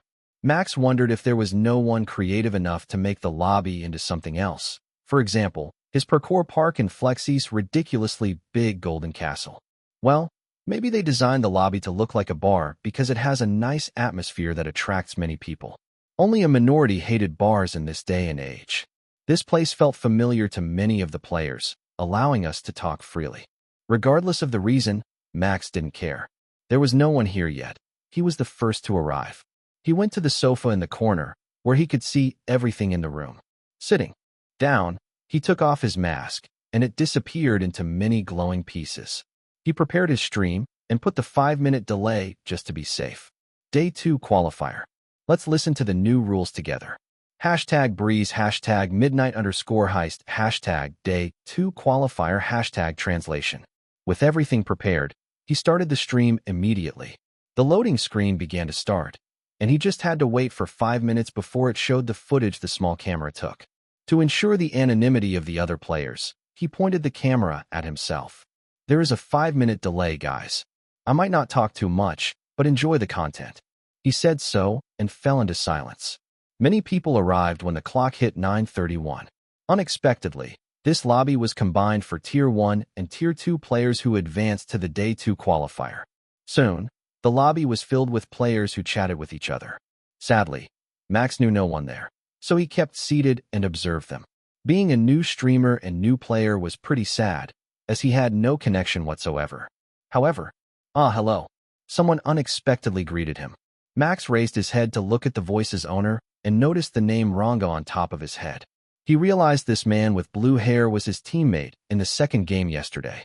Smiling, he greeted him back. Hello? Ha ha ha, we meet again. Yes, Ranga nodded. And I just realized, but you're the real Breeze, huh? Ha ha ha. I saw the video that went viral on Strike. That helped me to advance, so thank you, he said, laughing dryly. I am glad if that's the case, Max responded with a bitter smile. The video he made with a resentful feeling actually helped his former teammate, which made him realize the secret. That was worth it, maybe. May I sit here? Ranga asked with uncertainty. I can find another seat if you want to be alone. What makes you say that? Max asked curiously. Well, you look like you want to be alone. The blue-haired man answered. Am I wrong? Did he exude an aura that said he wanted to be alone? Was he really that miserable? No, that shouldn't be the case. It must be because I am still dissatisfied with the midnight heist compensation reward. He told himself. It must be your imagination. He said to Ranga with a laugh. Feel free to sit on the empty seat. I don't mind a company. Though I am streaming right now, so if you're uncomfortable with your voice getting caught. I don't mind appearing in the stream, Ranga responded, and sat on the empty sofa beside Max. They talked about yesterday's game for a while. What Max was interested in was about Ranga's first game. The blue-haired man ranted about it for a few minutes, saying it was the worst game he had experienced in Midnight Heist. After laughing at his acquaintance's miserable story, Max was about to share his too. However, the lights suddenly went out at that time, and a spotlight was focused on the elevated platform in the middle of the party floor. Their attention shifted to the spotlight. A man in an exaggerated mask with many feathers appeared with a poof of purple smoke. As he spread his arms, fireworks burst behind him, and his cheery voice rang. Ladies and gentlemen, welcome, and congratulations on advancing to the Day 2 qualifier. Allow me, Moonfeather, to read the new rules for today's tournament. The man who called himself Moonfeather bowed gracefully. Following that, applause rang loudly. Chapter 240, Day 2 qualifier, rules change. Max noticed that almost all players recognized this Moonfeather person, save for himself. He wanted to ask who this person was, but he had no chance. Moonfeather continued his words. We received all the players' criticism and suggestions yesterday and took it to heart. While we believed our system was perfect, we believed hearing suggestions would be good for us.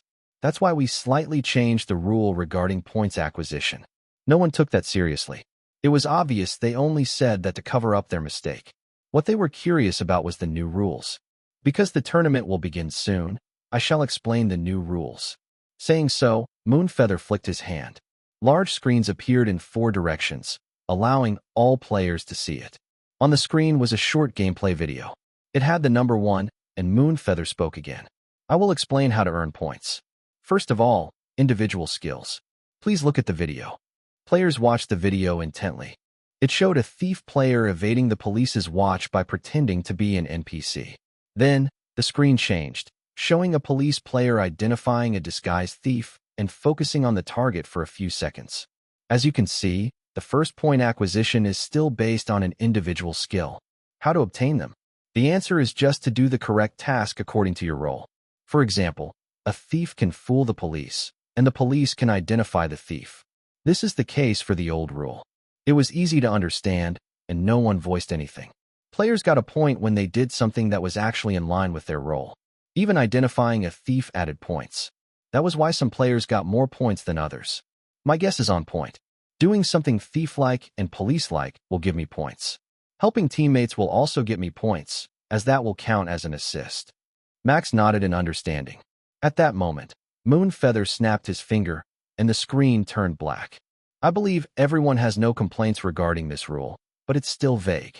We deliberately made it so to avoid someone abusing it to only earn points and not actually doing their best to win the match. But still, that didn't work. Realizing that, we changed it into a new rule. The screen above suddenly exploded, or so it looked like.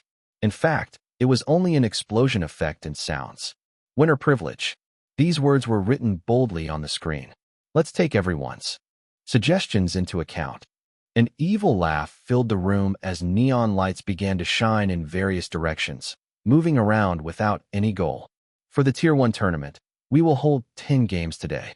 5 players who win a game will receive 1 point, and the loser will lose 1 point. MVP and SVP will both gain no extra points. It's an easy-to-understand system, right? Moonfeather tilted his head to gain their attention. Max felt like this suddenly spiraled into chaos.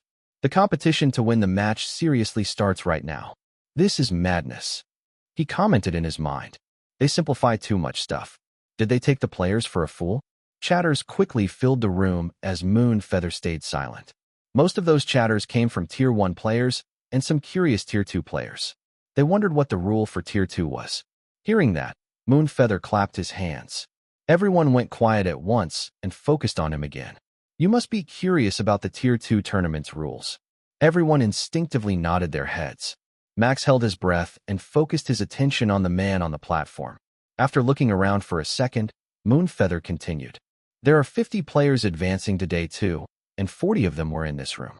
Unfortunately, we will disqualify those 10 who couldn't come. This number is probably due to the dissatisfaction with our management. For that, we apologize. That's a lot of people not participating. Max was honestly surprised. I can't blame them either.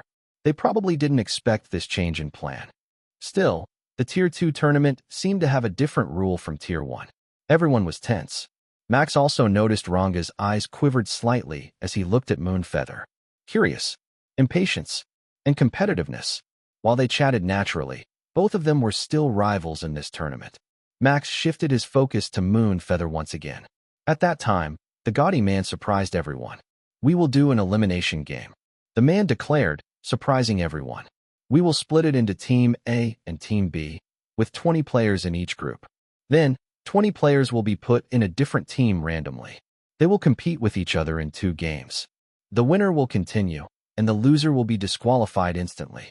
After only 5 players are left on each side, totaling 10 players, we will continue with the last, 3rd game to determine the 5 last players to advance to the final. That's the rule for Tier 2 tournaments. Instead of a rule, it was a change in the gameplay itself. However, this was way better than the previous rules, which confused everyone with the points acquisition method. And unlike Tier 1's point system, the elimination method was also easier. Simple and straightforward. Max grinned as he looked around the room. But not anyone liked it. Everyone seemed to consider the pros and cons of this method. The important bit here was the team would be divided randomly. So we need to make do with our teammates. Ranga commented from the side with a serious look. I hope I will be put on your team, Breeze. Ha ha ha. At least I know you're a player with skill and good game sense. As for the others, I only recognize Puppeteer. It's hard to judge their skill from their looks alone. I will be damned if I am put in a team with 5 people who have the same role as me. Yeah, Max had to agree with that. This is more fucked up than anything else. He groaned. In the end, everything was left to the goddess of RNG again. Now, let the thievery begin. Have fun, everyone. With that, Moonfeather disappeared with another puff of smoke, and the light returned to normal. Holding his chin, Max heaved a sigh. The management team is a crazier bunch of people than I initially thought. Chapter 241, Day 2 Qualifier, First Game, 1. After Moonfeather disappeared, another person who looked like a normal office worker wearing a suit stepped up on the elevated platform. We will start by splitting Tier 2 players into 2 groups. Please watch the screen before we start shuffling. Max raised his head and looked at the screen, just as instructed. Everyone else did the same. A second later, the screen showed a tournament grid split into 2 sides with 5 empty boxes in the middle. The other boxes were filled with names. The man on the platform raised his hand and said, "Shuffle start." Once he said the voice command, the names on the screen started to scramble around, moving from one box to another. Max tried to follow his tag name, but it was useless. They were moving too fast for his eyes to follow. After a while, it stopped with a loud ding and showed the list of Group A and Group B. Please find your name. We shall start the first game in 5 minutes, with a random team. Good luck to all players. The man continued before stepping down from the platform and disappearing into the shadow. I found my name in Group B. Ranga spoke from the side with a gleeful voice. It seems we're in a different group. Good luck. Hearing that, Max nodded. He had also found his name on top of the Group A side. They would meet in the 3rd game if they succeeded, meaning they wouldn't be able to advance to the final together. Still, Max had another problem before thinking about the 3rd game. He looked at the name written right under him. Puppeteer. We're in the same group. Whether he wanted it or not, he had to face or be Puppeteer's teammate in the first 2 games. He just hoped to have a nice game with him and not be burdened with it. I guess this means I can test my skill against one of the top players in the world. While Puppeteer was a streamer, he also played in a pro league sometimes. Meaning, the man could also be considered a pro gamer in this circle. If Max could beat him, then that would be an achievement for himself. I guess I just have to do it. All the players were looking forward to the first game. Some Tier 2 players despaired that they had to face Puppeteer and Max early on. His name was spread enough to make him recognizable in this society. Of course, the main factor that spread his name was the viral video he shared on Strike yesterday. Still, any fame was still fame. Whether it was good or bad, it didn't decrease his worth at all. And then, after waiting for 5 minutes, the large screens in front of players changed again. It showed 4 large boxes divided into 5 rows filled with names. Group A was written boldly on top of the screen. The names were shuffled before stopping. There was a line connecting Box 1 and Box 2. Similarly, Boxes 3 and 4 were also connected with a line. They were the teams that would face each other in the first round. Tier 2 match found. A loud voice rang from the speaker on the ceiling. Max looked at the list and heaved a relieved sigh. His name was on Box 1, which would face players from Box 2. The bright side was he wouldn't face Puppeteer in the first game, as the man was in Box 4. Players ready. 10. The countdown for the first game started. Many players shouted excitedly, and those from Tier 1 who would play later discussed who would win. Some even bet with each other with real money. I guess I will go first, Max said as he looked at Ranga, extending his fist. Good luck with your game. Smiling, Ranga bumped his fist against Max. You too. Let's meet in the third game. 2. 1.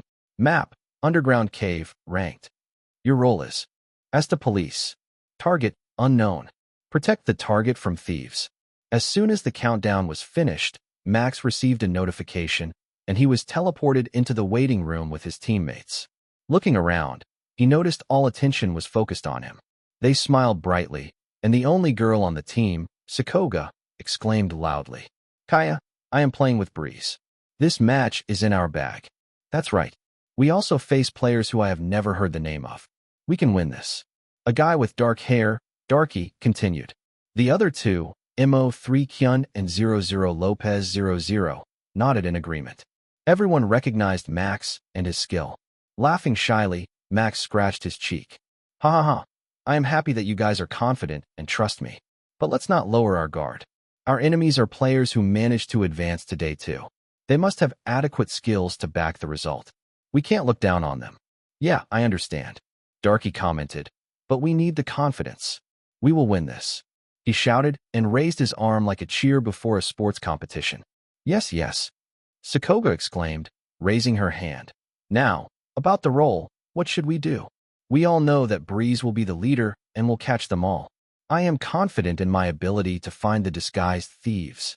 Before Max could say anything regarding the role that Sakoga selfishly gave, Mo3 Kyun spoke in a deep voice. I have many traps.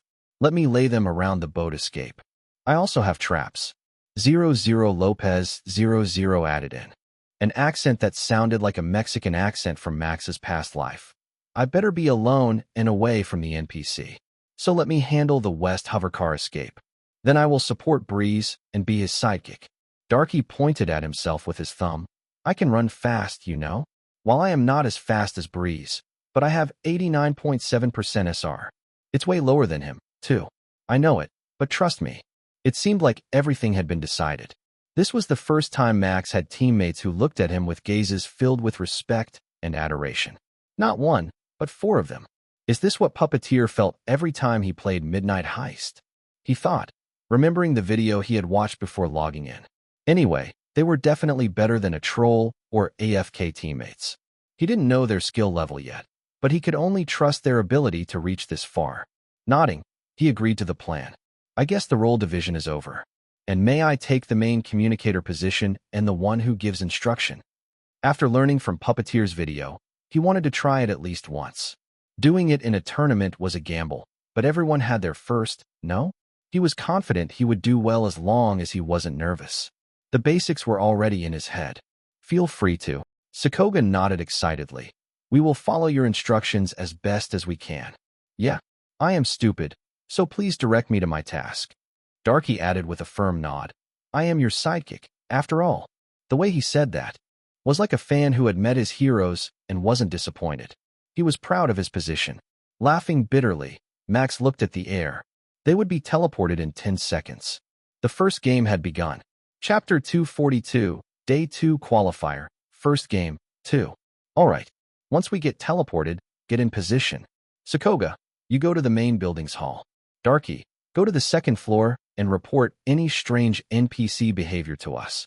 I will be standing outside the main building and laying down traps.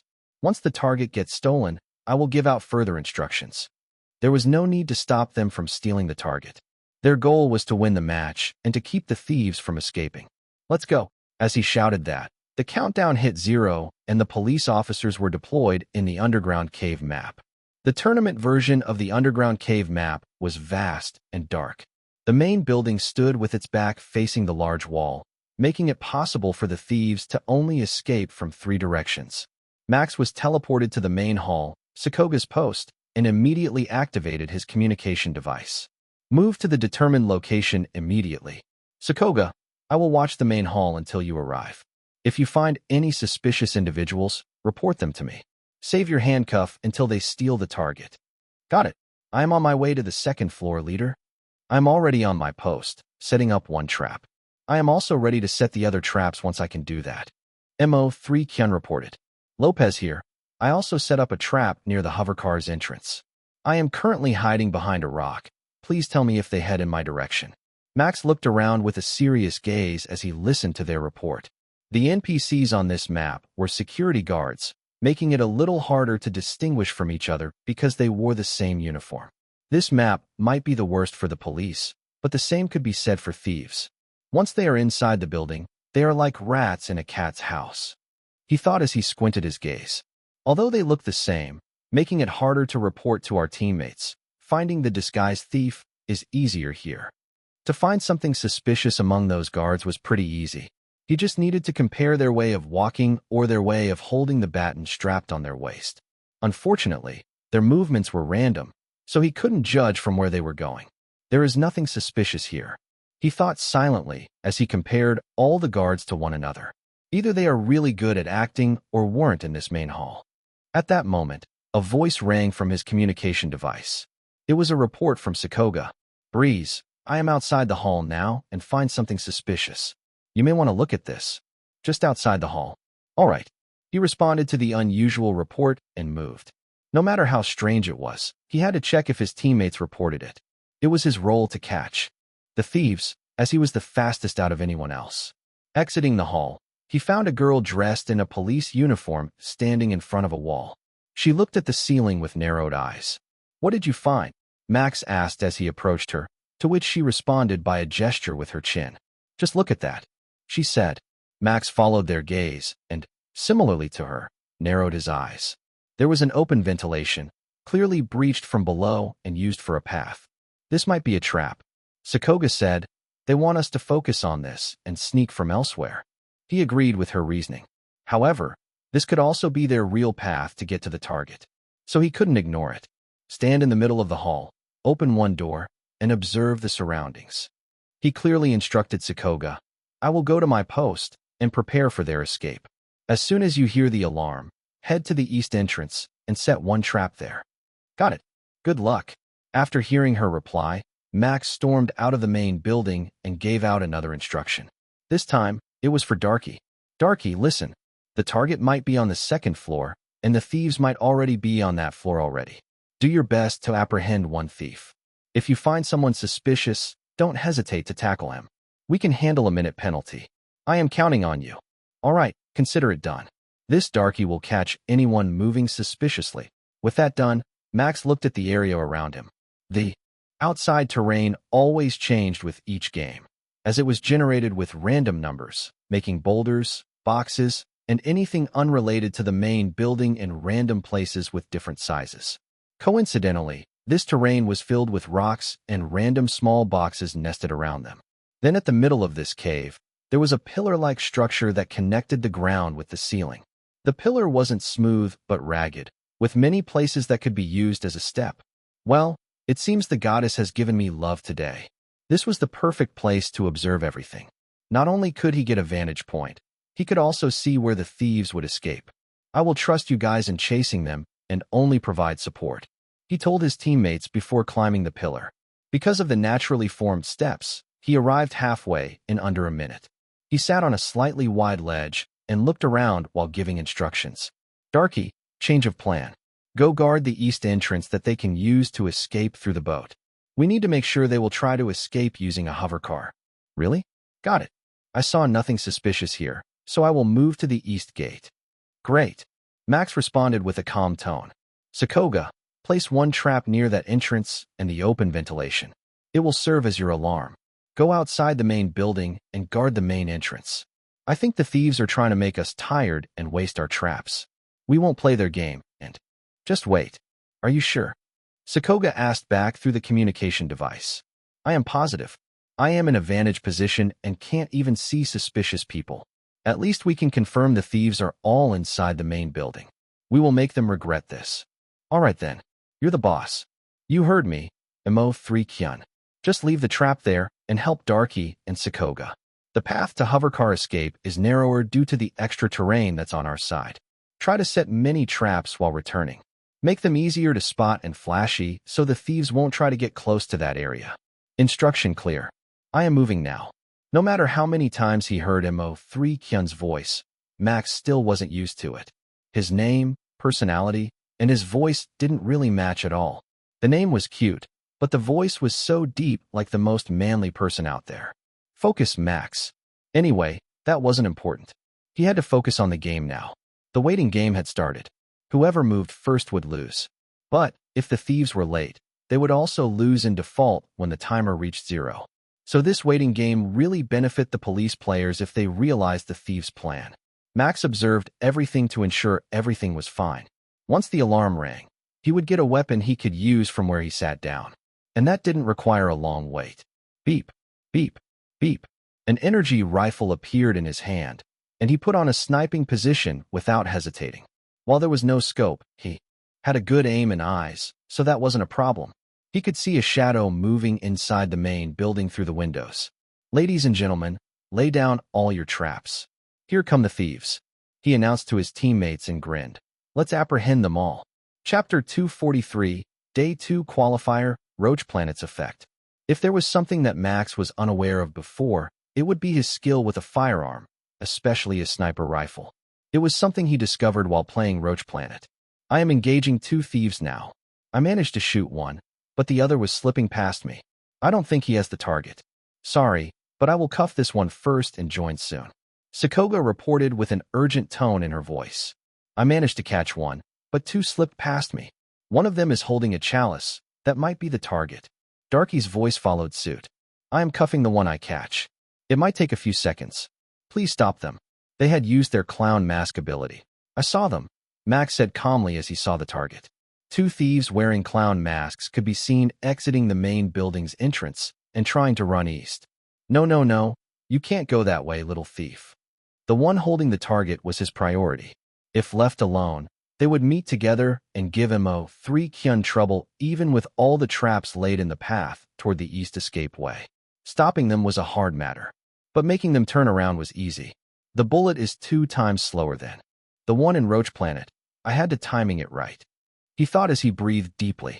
He calculated where the thieves would run. And after, he was sure of it. Zoo. The trigger was pulled. An energy bullet that zapped through the air went toward the thief in the front, hitting him perfectly on the head. No one expected the bullet to come from above their head in this underground area. However, that didn't stop the other 2 from running. Max failed to hit the one holding the target. But that's enough. One thief was incapacitated for 30 seconds after getting hit on the head. It was enough time for Darky and Sakoga to arrive. In fact, both of them were now in Max's sight and began their chase while holding a rifle. Noticing the chase, the thieves ran faster toward the east entrance. But that was futile. Mo3 Kyun appeared from the shadow behind a rock and activated all the traps. Many ball-shaped traps, mines, and even wires began to come to life, shining brightly. You can't pass this way. Mo3 Kyun's deep voice scared the thieves. They suddenly stopped, and the one holding the target shouted, "Turn around. There are too many traps and police nearby." He turned to his teammates, hoping that he had already turned around with him. Nonetheless, that was already too late. Zap! Max had gotten a chance to snipe the other thieves as they stopped earlier. He put his rifle down, watching Mo3 Kyun and Darky ganging up on the last thief, while Sakoga tied the one Max shot. Earlier. It's over. He scoffed and stood on the ledge. Match over. All thieves are apprehended. Escape failed. Winner, Police Team. MI02, Olzer, Muafo, Lonzi, and 8-inch Ball have been eliminated. Congratulations. Maybe because this was a different tournament, a specially designed match, there was no further notification than that. No dinar reward and no RP. It was a simple one. Ding. Max's body was covered in blue light, and a 5 seconds countdown appeared in front of his eyes. He knew he would soon be teleported back to the lobby, so he immediately spoke to his teammates. Well played, guys. We won thanks to you all. Good game.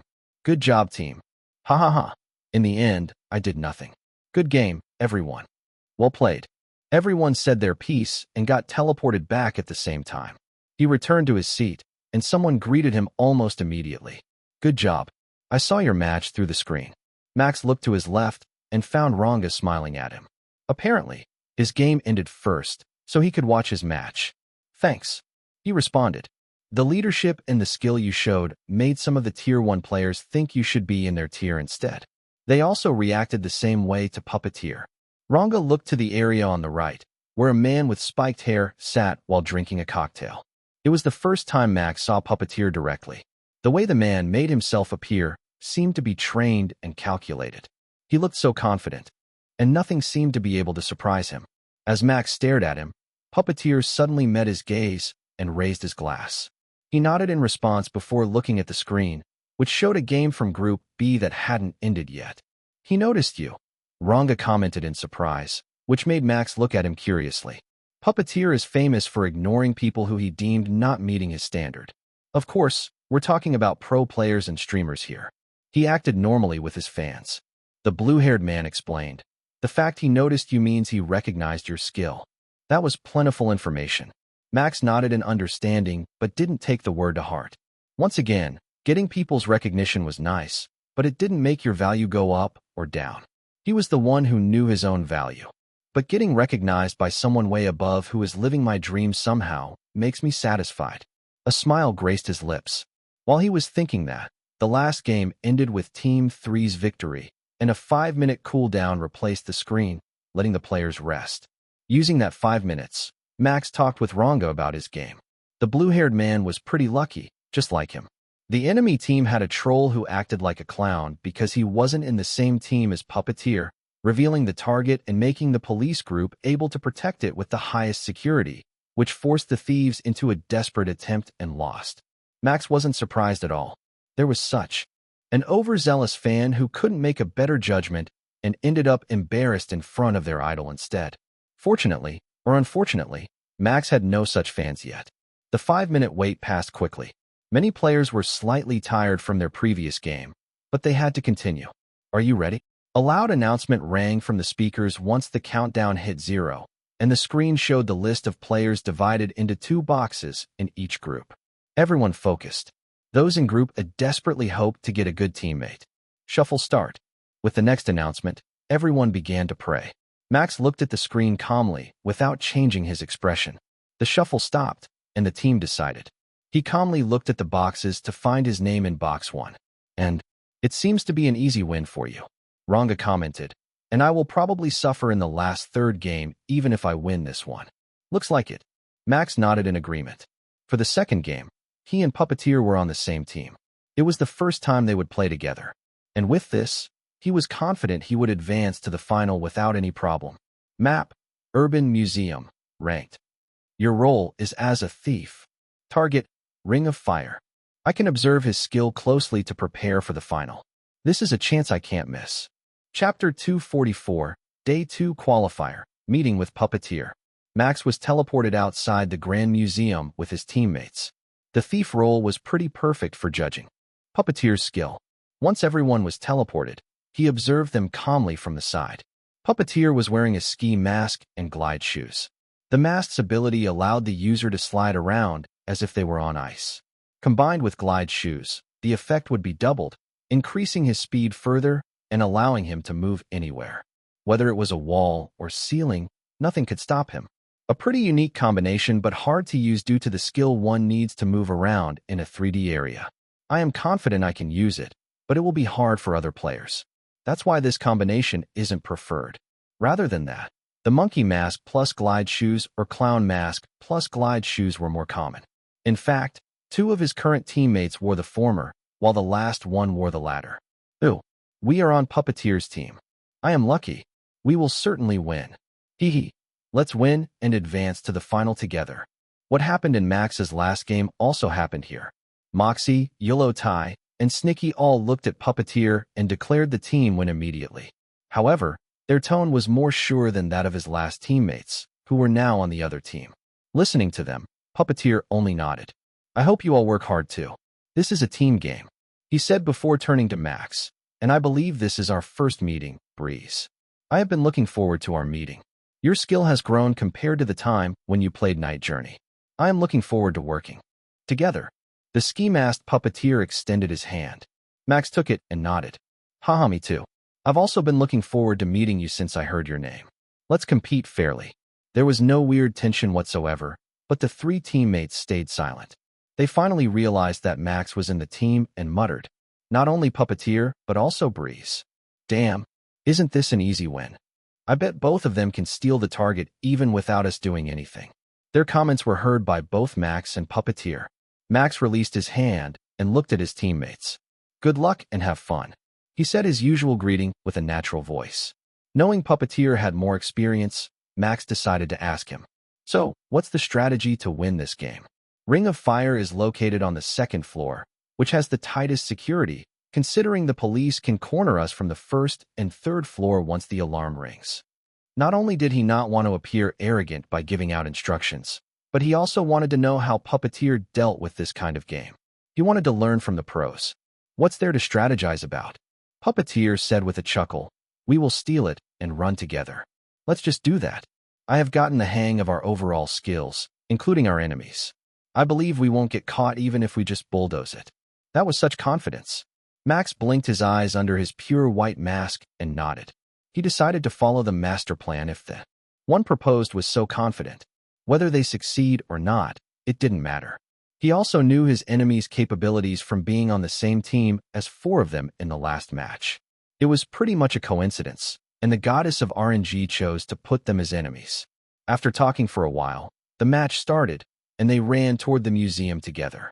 Max and Puppeteer were on the front, clearly faster than the other three.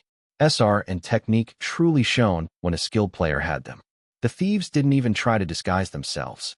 They just stood on the second floor, waiting for the target to appear. They would be veiled with strange static until the police officers spawned. As soon as the police appeared, Max sprung into action.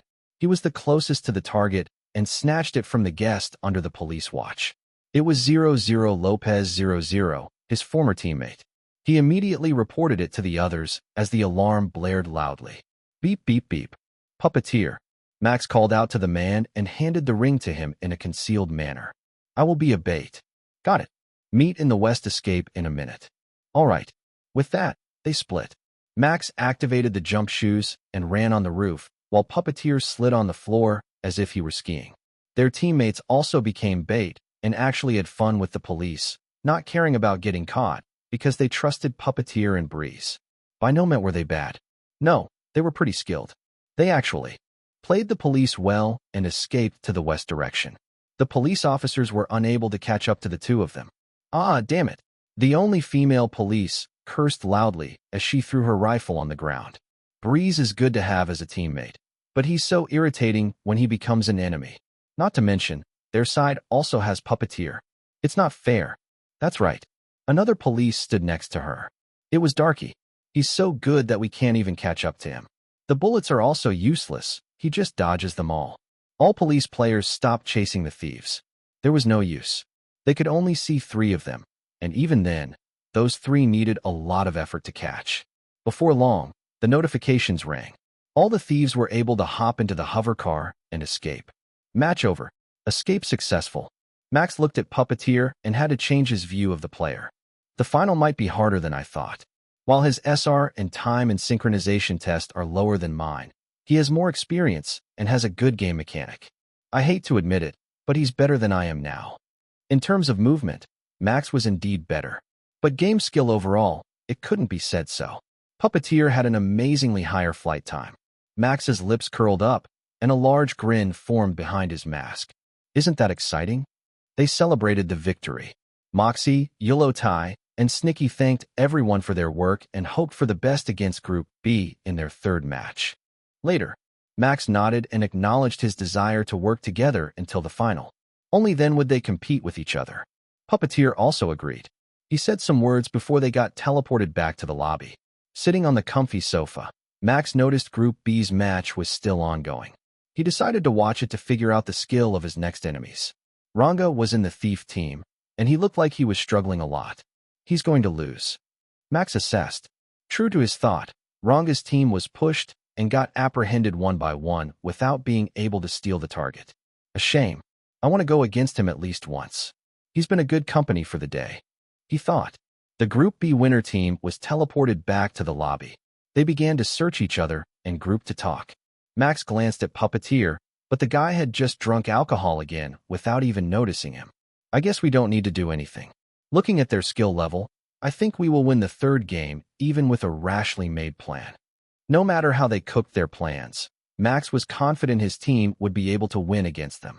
However, the enemy teams suddenly nodded at each other and walked to the party floor where the elevated platform was located. They had determined faces as if deciding on something. All the players looked at them and saw strange behavior. Instantly, they became the spotlight. One of them, a guy with long black hair, stepped forward and declared in a loud voice, "We'd like to concede." Hearing the declaration, all players immediately fell into a ruckus. Many who bet on Group B's victory shouted at the team, "Cowards, just play and go against them. At least hold them off for 5 minutes. Why did you concede? There is nothing wrong trying. You guys are coward. Let the other team play." Most Tier 1 players were angry at them for surrendering before even trying. Looking at them, Max also blinked his eyes in disbelief. What the hell? As someone who liked to compete, Max loved to go against the others to test his skill. Tournament only made it interesting and exciting.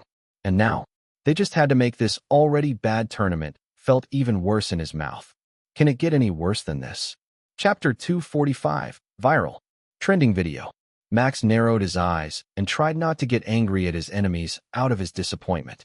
He watched as the man who started the tournament appeared from the darkness and confronted them. "Concede? Are you sure about this? Is it your decision or your team's?" he asked while looking at them. "Yes, we're sure." The representative of the team nodded. "We talked about this before, and we decided to retire. I don't want to lose, but I also don't want to embarrass myself more. The next match is simply unbalanced. We don't think we stood a chance against Group A's team." Staring at them silently, the man in the suit muttered something into his communication device before nodding. "Very well. This is unexpected for us too, so we will allow it," he said, raising his left hand and opening a screen that looked like a control panel. "Anything left to say?" "There is nothing." Once again, the man nodded and pressed the screen. At that moment, the 5 people in front of him were engulfed in a blue light and disappeared. At the same time, announcements rang from the speakers. Tier 2 Group B has conceded. Players, Puppeteer, Breeze, Moxie, Yullotai, and Snicky have advanced to the final on May 18th. Congratulations. Leave the lobby. Y/N. A screen popped up in front of Max, asking whether he would stay to watch the Tier 1 match or leave. He looked around and noticed Puppeteer disappeared without anyone noticing. It seemed like he had chosen to leave. "I am disappointed." Max heaved a sigh and moved his hand toward Y. "My excitement is just for nothing. I guess I will sleep for the day." With that, he disappeared from the lobby under everyone's gaze. Max arrived at his private lobby and entertained his viewers with a parkour show for a while before logging out. It hadn't been 2 hours since the tournament started, and the sun was still high in the sky. He sent the VOD to Bloodsucker and asked him to edit it when there was a chance. It didn't need to be today, knowing that Sucker was probably still tired after pushing himself to make the ad video. Talking about the video, Max was pretty surprised when he checked his PunchTube account. 2 million views already? He exclaimed loudly as she rose from the couch. It was only a day since he uploaded the video. There was no way it got so many views. In disbelief, he looked at the video and saw little words written underneath the title. Number 5 trending sports video. Holy shit. Finally, good news arrived after a series of misfortunes. Maybe not misfortunes, but today's tournament was a cluttered mess that displeased him. However, Max still couldn't believe it. Is this real? Maybe it was an illusion his brain created to forget about what happened in the tournament earlier. Or it could also be a bug. Both were probabilities he couldn't erase from his mind. So, he looked at his system's quest to match the number of likes. If there was something he trusted in this world, that would be the system. It wouldn't have any bugs, as proven many times already. But then, progress, 121, 726 60 seconds, 271. His quest progress showed the same amount of likes he had in his video. It was almost double the amount the original ad had. And due to this, his subscriber counts passed 300K. Max blinked his eyes before he jumped and raised his arms. Hell yeah, he shouted loudly. Sucker, I fucking love you. Ha ha ha. Instantly, his bad mood was gone, replaced by pure joy as he began to dance, moving his arms up and down and his knees left and right. After a while, he calmed down and got embarrassed. Why the heck did he do that? No matter how happy he was, it was just a little bit too childish. Moving on, he knew there were several factors that made his video blow up, such as Bloodsucker's editing and his channel. The most influential factor must be the video he made about the tournament and posted on his Strike account yesterday. After calming down, he checked it and realized the video had been shared more than 100,000 times, and the view had passed more than 1 million. He groaned in frustration. Why did he choose to upload it on Strike and not PunchTube? That would be good money. Oh right. Suddenly, he realized something. No, more specifically, Max forgot about something pretty important. Today was May 16th. I forgot to withdraw my money from Punch again. He facepalmed and let out a long sigh. Fuck. Too many things were happening yesterday that I forgot to take my money. It was a disaster. Even if he withdrew it today, the money would only be sent at 30. This system was supposed to help the streamer so no one could hack their account and take the money. But when there was an incident like forgetting about something, it became troublesome. Well, I still have around 23 grand left in my account. I will just accumulate it and get a nice surprise at the end of the month to motivate me for Roach Planet's competition. Unfortunately, not even he could turn back time. But he could learn from his mistake. 2 mistakes. He set up an alarm for May 30th with a custom voice that he downloaded from a free website. The voice was pretty simple, and he liked it. It was a talking bird with a loud voice. Money time. Money time. Money time.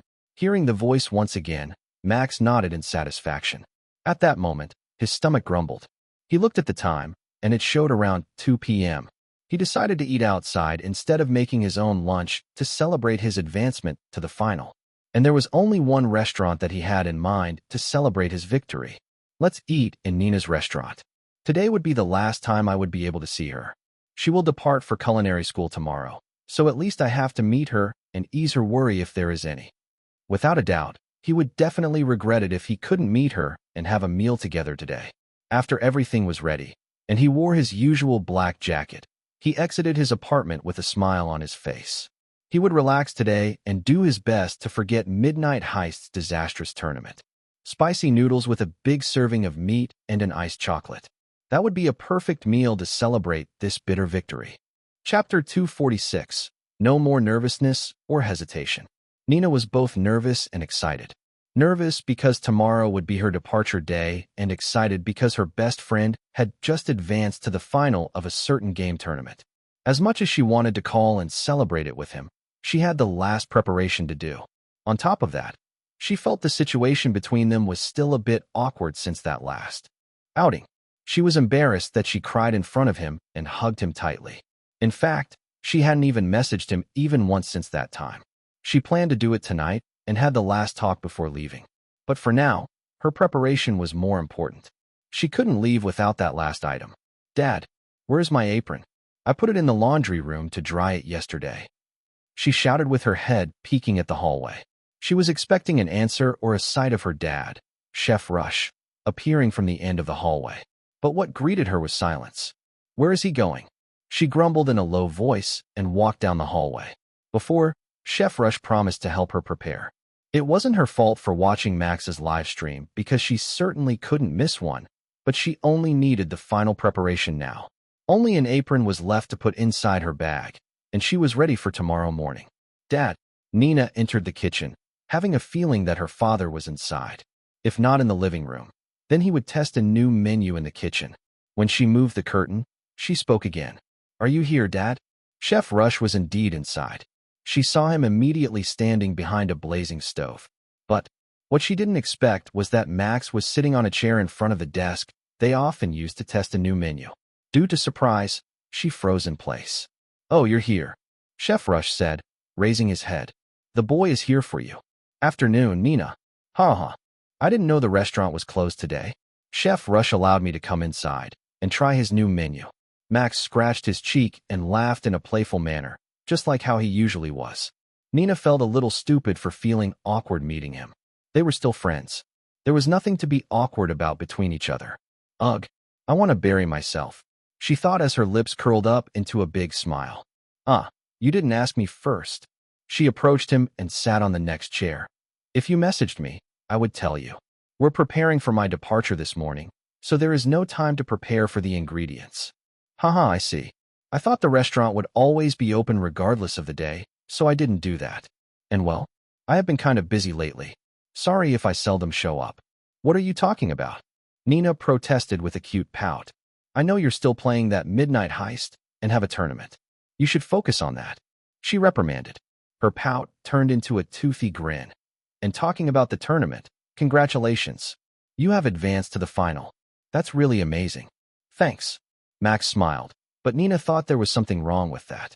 She tilted her head slightly and hummed. Was it not something to be congratulated about? She asked, a bit unsure about it herself. No, it's indeed something to be congratulated about. Max shook his head and explained, but I was just a bit dissatisfied with the result. Not that it's bad, but, like when you cook something, but it doesn't end like how you imagined it to be. The taste is different. I know that feeling. Nina nodded repeatedly with crossed arms. It just feels like something is missing. Yeah, that's what I feel. He answered with a bright smile. I am ready to compete for the position in the final. But my opponent's team suddenly surrendered. Imagine it, Nina. You're pumped up to test a new recipe, but the main ingredient is missing. How would you feel? I would shout loudly in rage because of it. It's the worst. See, that's how I feel right now. Both of them laughed while talking about it. There was no awkwardness presented at the start.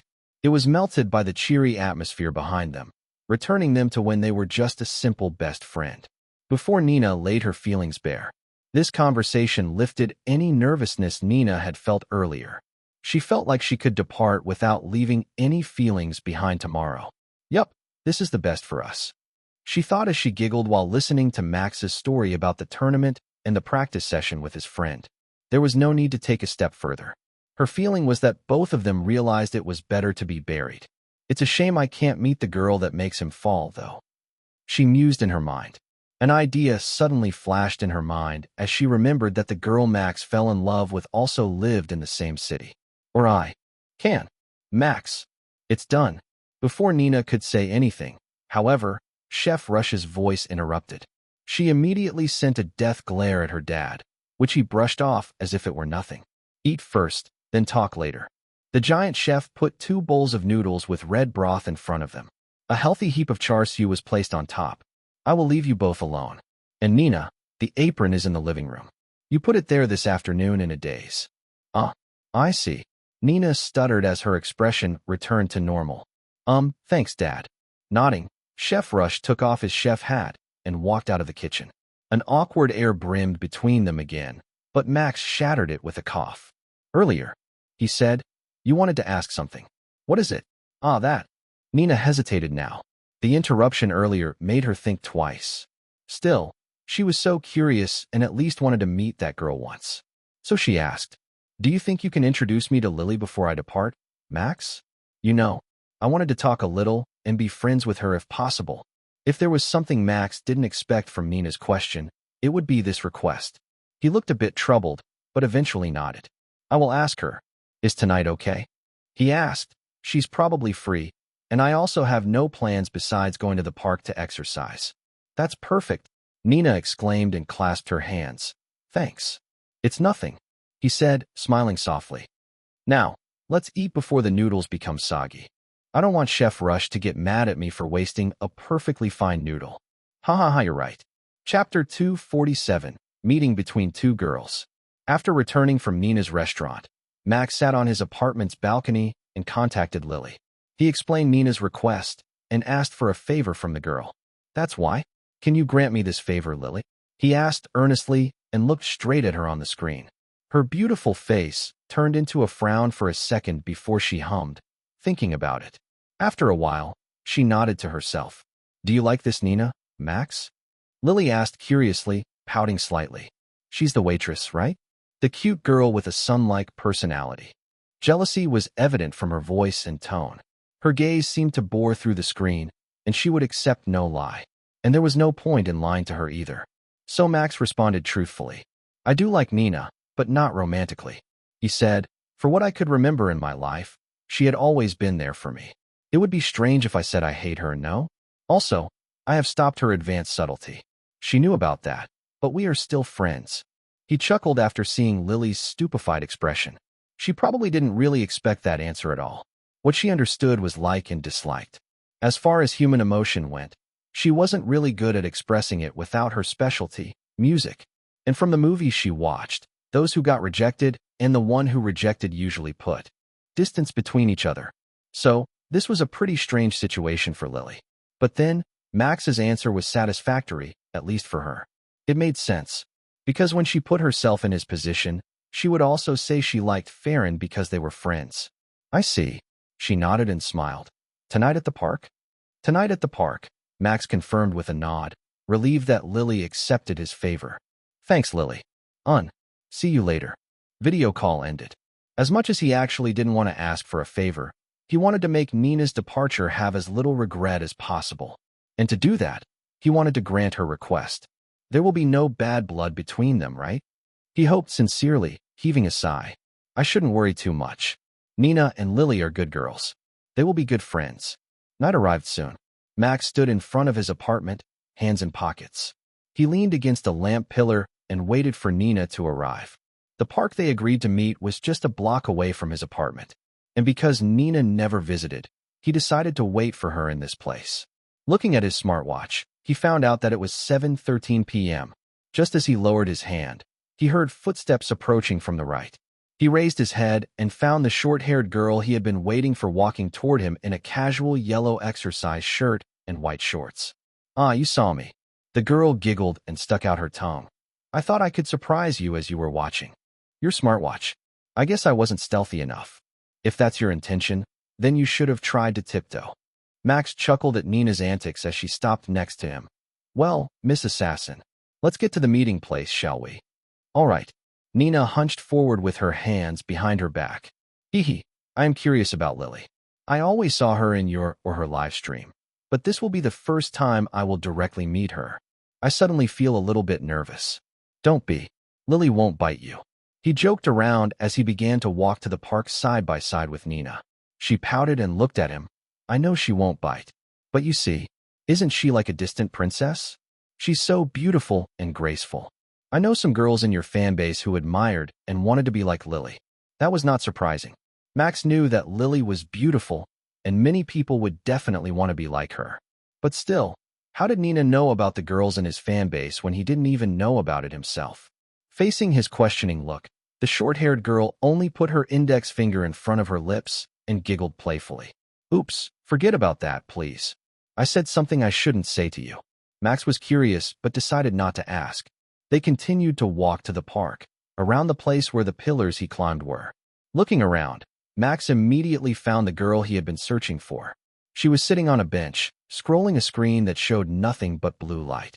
She had activated the anti-spy function, so only she could see it. Hey, Max. Is that her? Nina pointed at Lily, who sat on the bench without any kind of subtlety, causing the black-haired girl to notice them. Lily closed the screen and stood up, smiling at them. Yes. Max answered Nina and smiled at Lily. You're pretty early, Lily. There are still a few minutes until our promised time. I exercised while waiting. Lily answered, pointing at her clothes, the usual black tank top and long spats. There was no trace of sweat, a sign that she was lying to them, so they didn't feel bad making her wait. Then, she looked at Nina, who stood beside Max. Nice to meet you. Lily Spencer. She introduced herself and extended her hand. Her expression was stone cold, observing Nina as if she were some kind of opponent in an important tournament. Smiling excitedly, Nina took her hand and shook Lily's hand. It's nice to meet you. My name is Nina, Max's friend. She introduced herself with an energy that even surprised Lily. Whoa, you're more beautiful up close. Hee hee, I always wanted to meet you since I saw you in his stream. Finally, this day has come. Say, do you want to be friends? Lily looked troubled and glanced at Max, who pretended not to see them and caressed the pillars. She felt a little bit betrayed and looked back at Nina. The short-haired girl's eyes were shining. The intent to befriend her was genuine, and there was no hidden intention at all. I don't mind, Lily answered with a weak smile, still overwhelmed by the energy the other party gushed. It reminded her of Farron and their first meeting. Let's get along well. Yay! Nina cheered in happiness as she hugged the other party. Let's get along well, hee hee. I can call you Lily, right? I have so much to talk about with you. After releasing Lily, Nina pulled her hand and went to the nearby bench. Lily looked more troubled and sent a signal for help to Max, which he ignored again splendidly. Wow, what a beautiful pillar, he said in an emotionless tone and a fake smile. He would let the two girls talk to each other without bothering them. Because she was forcefully pulled to the bench, Lily had no choice but to sit next to the cheerful girl. She looked at her, waiting for Nina to speak first. Max won't be able to hear us here. Nina broke the awkwardness with a smile. Sorry to be so forceful in our first meeting, but I have a question that I am so curious about. Sensing the change in Nina's mood, Lily also reacted accordingly. She nodded with her usual cold expression. Me too. After hearing something from Max, I have a question for you too, she said. I will answer your questions later, but first. Nina's voice died down a little and her expression turned serious. Can you take care of Max for me? Even if he looks like he can do everything by himself, he's actually pretty weak inside. So, please promise me. Please take care of him. Lily nodded. It seemed like she had a wrong idea of Nina. I thought she would be angry, but she's only worried about Max, she thought. She's so kind. She didn't need to ask her question now. She began to like Nina as an individual and happily accepted her as a real friend. I promise, Lily answered seriously, smiling gently. Please trust me. I will trust your words. Nina giggled and her cheery expression returned. Then, she clasped her hands as if remembering something. Oh right, let's exchange contact information too. I want to invite you to a private server where I act as the moderator. I promise it will be fun. Sure. On the side, Max looked at them but was unable to hear their conversation.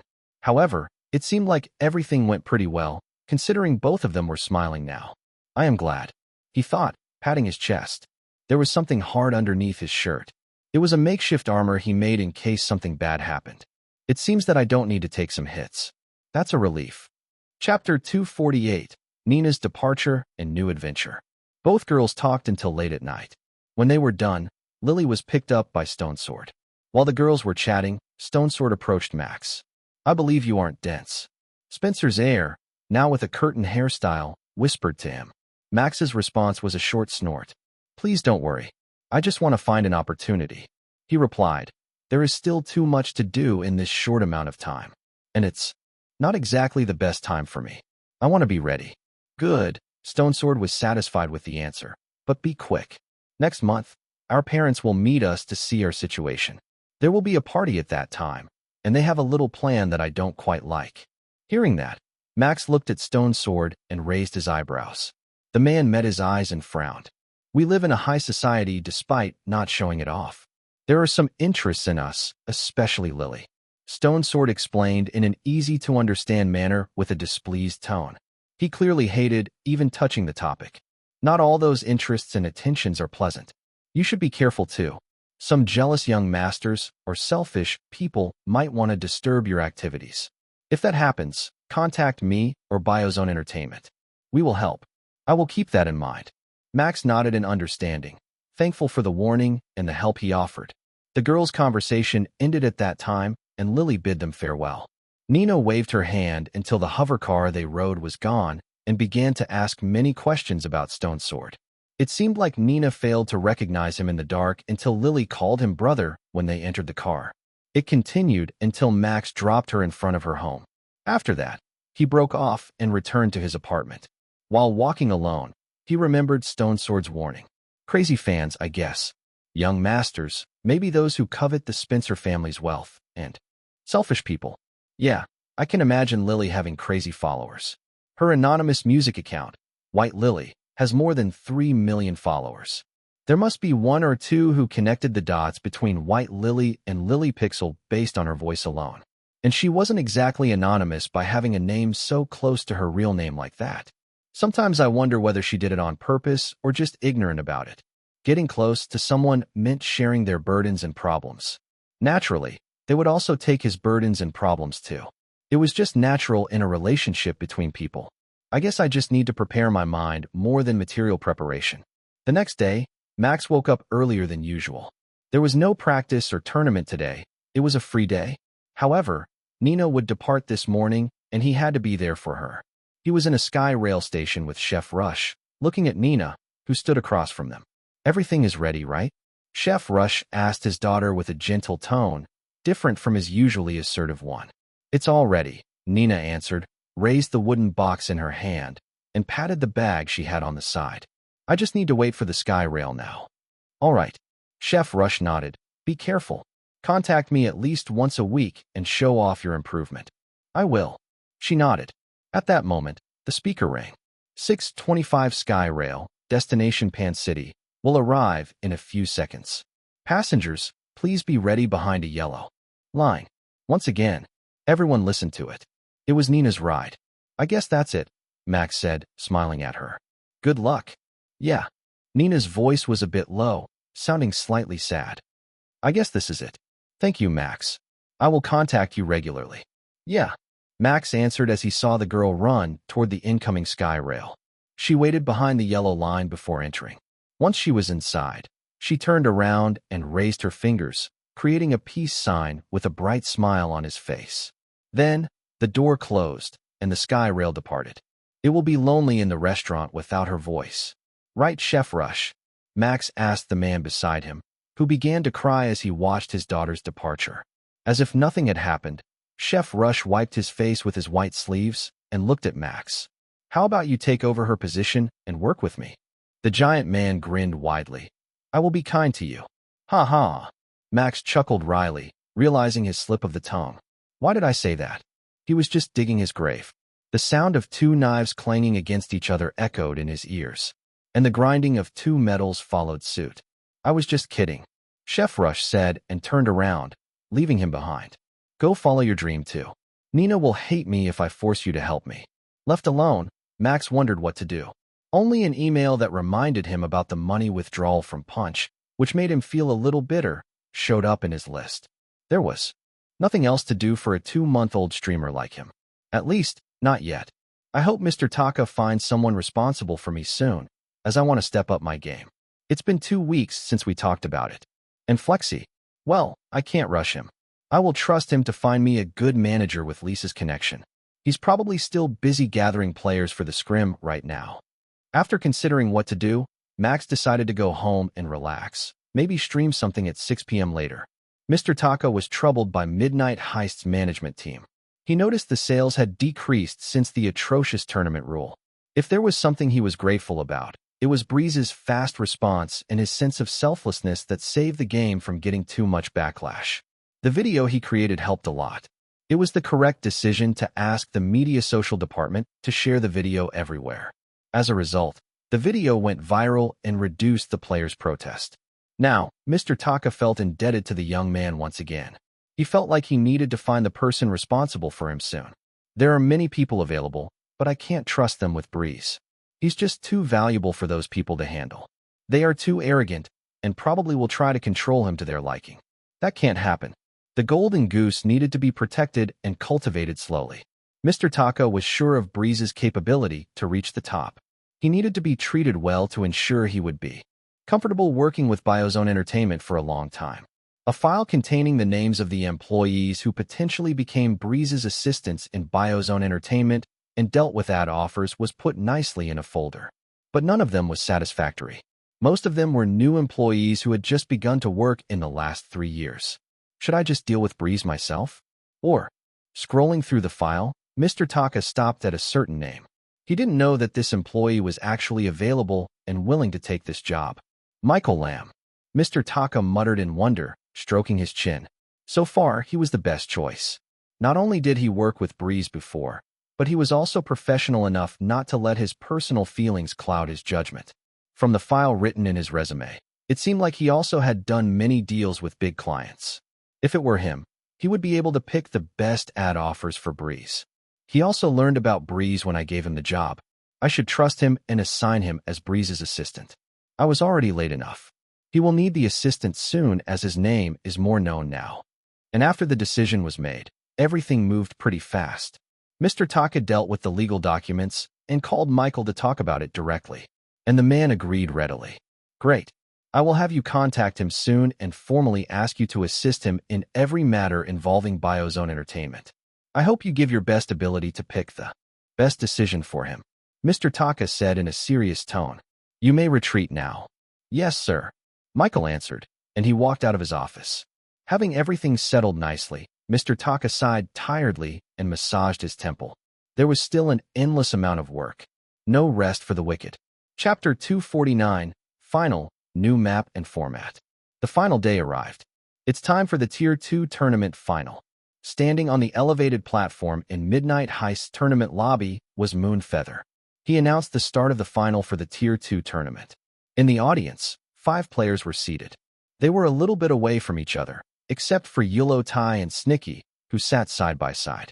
Tier 1 players apparently had their final at night, so they weren't present by now. Max listened attentively as Moonfeather continued. There will only be one game with a special rule for the final. 5 players will be teleported to one big map to get the highest point, and we will get the top 5 from the final ranking.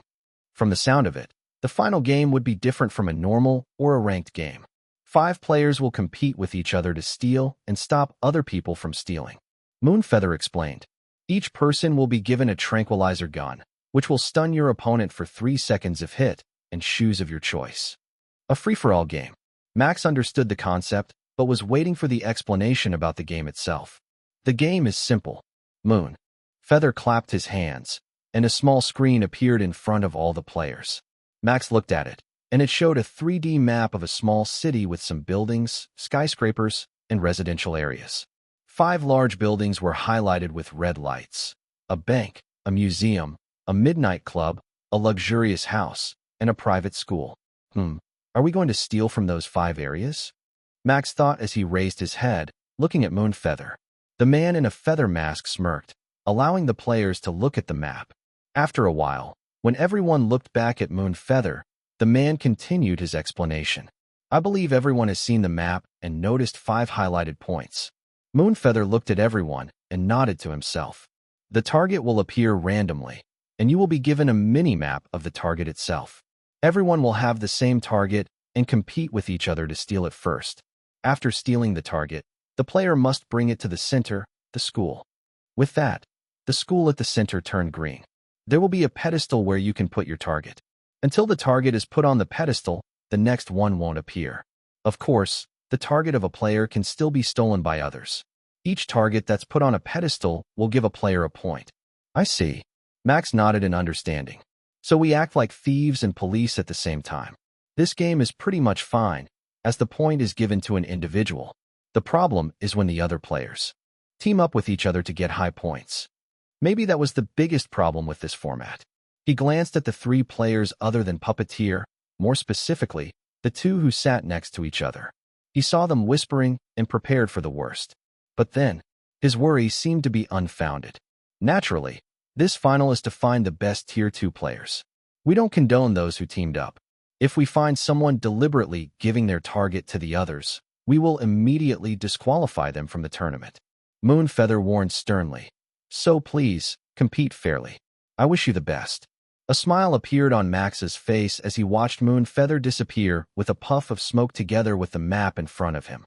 Well, that settles it, he thought. At least they tie the loose end. I can go with these rules. As for my choice of shoes, well, the usual is good enough. Replacing Moonfeather, the man in a suit from 2 days ago appeared on the platform. He greeted the players and explained the final would start in 10 minutes. They would be teleported to a waiting room to choose their equipment before getting dropped in a random place on the map. After he finished his explanation, The players were engulfed in blue light and teleported into what appeared to be a black space with nothing but a floating panel where they could choose their equipment. Max looked at the panel and noticed that he could not only choose his shoes, but also custom his clothes. This was a good advantage for a cheapskate like him to try the costumes. He had live-streamed this final already, and his viewers probably rushed him to change his clothes when they saw this. Well, let's try to be fashionable for a day in the midnight heist. While he said he would be fashionable for a day, the clothes he chose were those familiar to him. He chose a black jacket with blue lining on top of a simple black shirt and black cargo pants that were easy to move in, as he would be required to move fast later. His choice of shoes was jump shoes. Its use was already proven and tested. Changing it at this moment would be stupid of him. Besides, looking at the map earlier, he could find a few spots that would require these shoes' ability. I am ready, he said as a tranquilizer gun that looked like a handgun, Glock 17, appeared in his hand. The countdown on top of the panel showed 20 seconds. In the meantime, he stretched his arms and legs, a ritual for him before he did parkour. He planned to use all his techniques and skills to get the best result. When the countdown reached 0, the black space melted like glitches, and he found himself in the middle of the city, surrounded by skyscrapers and a half-transparent blue wall behind him. He first noticed the mini-map at the edge of his vision. He could see it clearly without zooming it in. There were 2 markers on it, a blue arrow representing himself and a red circle representing the target. And based on the map, the target seemed to be in the museum located right on the other side of the map. Fuck. This time, the goddess of RNG had cursed him. I have no time to stand around, he shouted and began to sprint toward the target while holding the tranquilizer gun. And thus, Midnight Heist's tournament final began. Chapter 250, Final, Steal or Stolen. Getting to the first target would be impossible before the other players who spawned close to it. Hence, Max chose to get to the school, which was located halfway and the location where the thief who got the target would visit to score a point. The tournament was 30 minutes long. It was a short game. Each point would be a precious commodity that all players sought. Arriving at the school, Max climbed the fence and stood on it. The first he noticed was a pedestal on the field, around 1 meter high. It had a blue glow that caught everyone's attention. That must be it. But he looked around the area and noticed another pedestal on the roof and one near the gym. There are other pedestals, huh? I won't be surprised if there are some inside the school too. I guess it's to prevent the players from camping around it. Still, Max didn't really mind that. The target was still shown in the minimap, although it was now moving toward his direction. Someone had taken it and was now on their way to earn a point. Looking at its general direction, Max muttered, "That way, huh?" He jumped down the fence and landed spectacularly before breaking into a run. After getting a good look at the school, he knew camping would be useless without working with the other players. And working with other players was forbidden by the rules. So, the best bet was to wait on the path between the target and the school and steal it at that moment. He will pass this way. Stopping at a 3-way intersection 100 meters from the school, Max hid behind a building pillar while looking at the mini-map. According to the speed, the one holding the target would arrive in 10 seconds. The red dot was slowly approaching him. He was ready to jump, shoot, and snatch the target. However, something unexpected happened. The red dot suddenly made a 90-degree turn and went to the left just before the intersection through the building. Max's eyes widened in surprise, and he jumped out from his hiding place, looking at the place where the red dot was. At that moment, he realized he hadn't played this game a lot yet. God damn it. 2 people appeared from the intersection. They were Moxie and Yellow Tie. Noticing Max, the former shouted, "Puppeteer, get the target. If you don't want him to score, then you better chase after him." Max registered his words, but didn't look at him. Instead, he looked at Puppeteer, who glided over the sky toward the next building. There are shoes like that. He didn't know that there were shoes that allowed someone to fly, or at least glide in the air. It was something new for him, who almost never opened the shop. Many also did not favor those shoes as they had limited use. Unlike the others, Max didn't chase after Puppeteer. He knew it was useless. Rather than doing that, he preferred to stay and look at the map. Museum on the north, bank on the south, midnight club on the east, and the luxurious house on the west. He muttered under his breath and nodded to himself. There is no way the target will appear in the museum again. Let's gamble and head to southwest. The red dot still approached the school at a steady but slow pace. It seemed like Puppeteer's plan was to get as many points and waste as much time as possible so he would still stay on top. It was a good plan for someone as skilled as him. Most probably, the reason Puppeteer took the shoes with an ability to glide in the air instead of the one that increased speed on the ground might be to counter his movement. After all, they had seen what each other was capable of. Max ran toward the southwest without hesitation. He looked at the air and met eyes with Puppeteer, who was nearing the school now. He immediately shot him with the tranquilizer gun. The energy bullet flew toward the gliding man, but he managed to dodge it by twisting his body.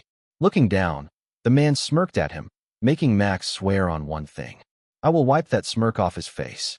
He began to run again while gritting his teeth. It was the first time he was looked down on by an opponent like that.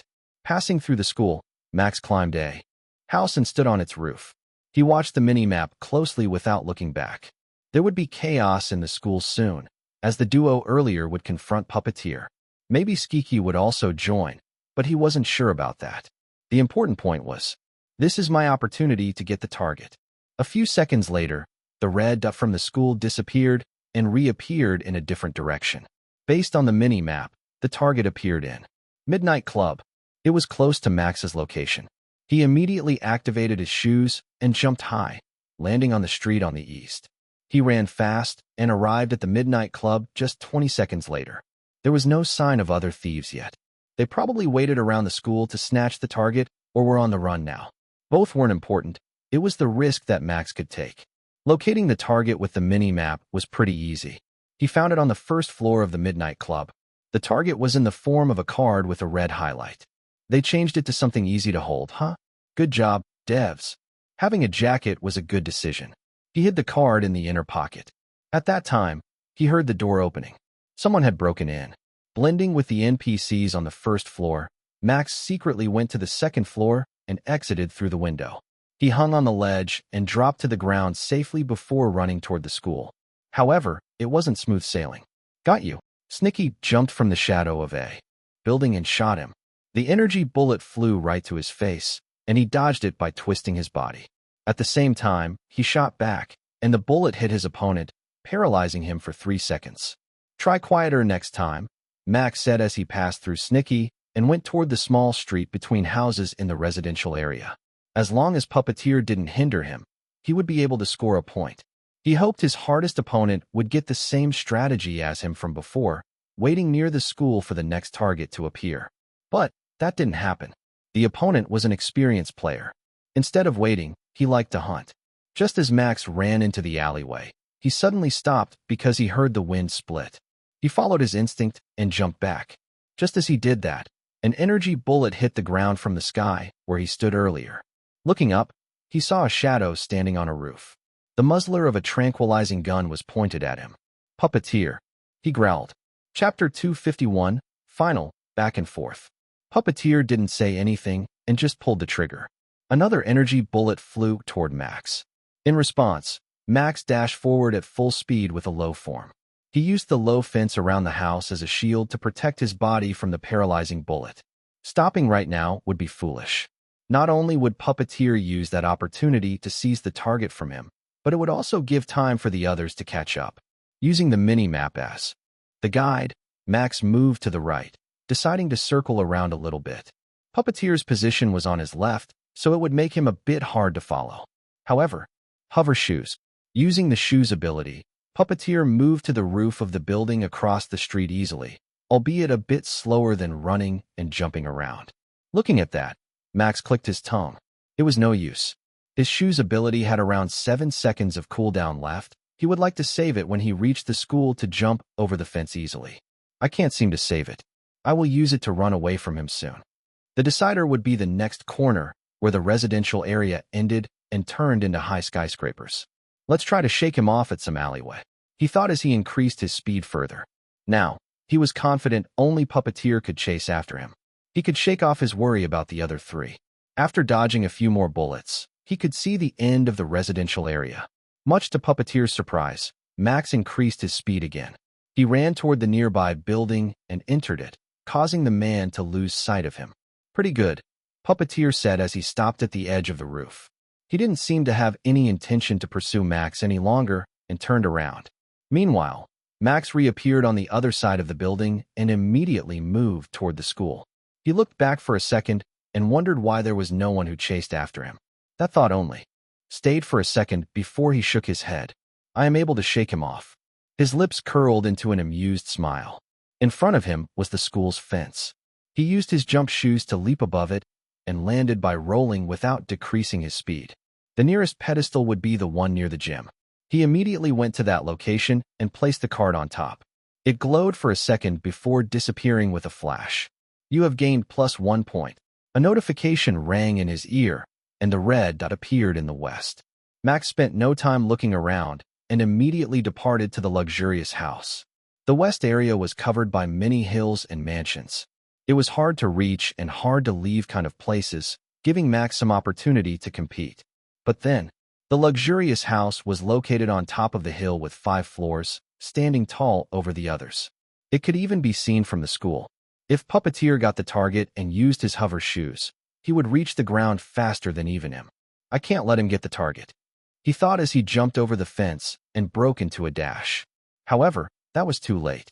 Before he could even reach the foot of the hill, the red target moved. Someone had already stolen the target ahead of him. He looked up and noticed someone hovering in the air while flashing the card in his hand. Puppeteer had gotten the target once again. Max immediately sent shots to the sky, but the energy bullet couldn't reach so far. He could only grit his teeth and return to the school to stop Puppeteer. The other 3 players also had the same thought. They prepared to shoot Puppeteer when he landed on the ground. They were spread around the school vicinity and stayed around the area after realizing they were no match in terms of stealing compared to both Puppeteer and Max. After realizing what they were thinking about, Max changed his plan once again. The only place the target hadn't appeared yet was the bank. He immediately went to that place from where he was and waited. The game had proceeded for 10 minutes now. There were only 20 minutes left to get a lot of points from the others. This is a mess, he shouted in his mind as he reached the bank. Just as he entered, he saw the red dot spawned inside. The point rank also changed, with Puppeteer now having 2 points. Locating the card was pretty easy. It was on the 2nd floor of the bank, located on the table in the middle. No trick was needed to steal it. He put it inside his inner pocket, but he hadn't yet moved away from the location, making the red dot stay still. And now, the most troublesome part. Puppeteer is probably trying to steal the card directly from me while the others are waiting in the school, realizing that chasing after us is futile. Should I risk it, or should I stay and get 2nd place? He asked himself, but immediately thought it was foolish. Yeah, I won't settle any less than the 1st place. With that, he began to move with purpose, while trying to spend as much time as possible so the trio camping at the school would be impatient as they still had 0 points. Just as he thought, Puppeteer was waiting for him on his way, pointing the gun at him. However, he easily dodged those bullets and ran to the school. At this time, Puppeteer once again gave up and moved away. On the way, the trio tried to stop him, but it was also useless. He circled around them, slipped past, and put the card on the pedestal. You have gained +1 point. All right, once again, the target reappeared in one of the 4 buildings. This time, it was on the bank again. Twice in a row, what was the odd? It gave Max a disadvantage, but he moved to get the target, or at least tried to. Unfortunately, Puppeteer beat him to it and got the point. The next target was Max's. He coincidentally was close to the Midnight Club when it appeared, so he snatched it and got the points. The exchange happened many times. Both knew the tranquilizer gun was useless when dealing with the other party from a game, and the trio had almost given up hope. The game had 2 minutes left, and the score was 7-7-0-0-0, with Max and Puppeteer in the lead. At that moment, a miracle happened. Yellow Tie, who decided to camp in one of the 4 buildings, got the card. 3rd place is mine, he shouted loudly. At that time, Max and Puppeteer arrived at the building. They looked and pointed their guns at each other. They knew that this would be the decider. I believe. You're already rich, so give this junior an advantage. No can do. Puppeteer shook his head with a smile. My pride is on the line. If I lost to you now, what would my viewers say? I guess so, Max responded, shrugging his shoulders. Both sides stayed silent now. They turned to the Midnight Club and pointed their guns at Yellow Tie, who burst through the door and shot them. Shit. Seeing the energy bullets coming from him, Yellowtie panicked. He couldn't move and got hit twice right on the face. An electrical current ran through his body, and that was the sign that started the competition from both top players in the final. Zoo. Chapter 252, Final, The Decider. Running toward the paralyzed Yellowtie, Max shot Puppeteer with the gun, aiming at the space a meter in front of him by calculating the bullet's speed. Similarly, Puppeteer also shot his gun. However, he directly aimed at Max instead of the space in front of him. Both bullets missed by a hair's breadth. Max sped up while Puppeteer slowed down. It gave the former the edge to get closer to Yellowtie and snatch the card from him. Naturally, it wasn't as easy as it sounded. Just as Max reached toward the card, an energy bullet flashed before him and hit Yellowtie again, causing him to step back in reflex. "Why me?" the man shouted as he got paralyzed once again. At that moment, Puppeteer dashed forward and snatched the card before running away. Max looked at what happened in front of him and immediately gave chase, shooting the tranquilizer gun just right behind the man. Of course, not even Puppeteer could dodge this one. He got shot and paralyzed with an electrical current around his body. Using this chance, Max took the card. Just as he got the card, suddenly, he felt a shock hit him from behind. Buzz. His body suddenly froze, and he couldn't move. From the edge of his vision, he saw Yellowtie take the card from him with a smirk. "This is mine." The player immediately ran from the location and went to a small street between houses. 2 seconds until the paralyze ended.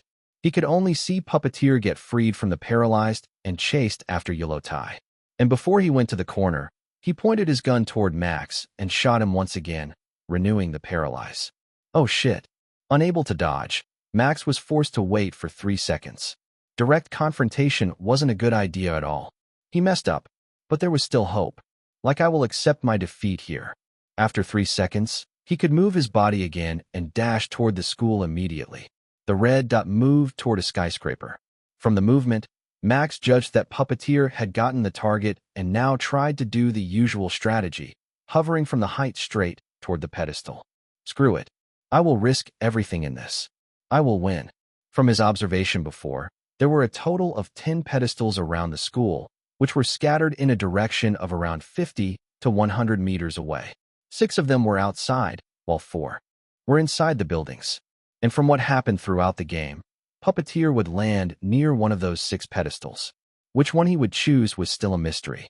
Max looked at the sky to try and guess which pedestal Puppeteer chose. The man had hovered in the air already, with a speed similar to when he was running. It was a gamble. If Max chose the right pedestal and waited for Puppeteer to arrive and shoot him, then it would be his win. But if he chose the wrong one, he would have to settle for second place. Arriving at the school, Max immediately chose the pedestal and hid himself in a way that Puppeteer wouldn't realize. Now, he had to wait while listening to the duo camping on the school shooting the air. Why is he so fast? He's twisting his body many times as if he's controlling a puppet. Indeed, Puppeteer's control over his avatar was pretty much at the top of the notch. No one would disagree with it. Even Max had to admit when it came to mechanics, Puppeteer was better than him.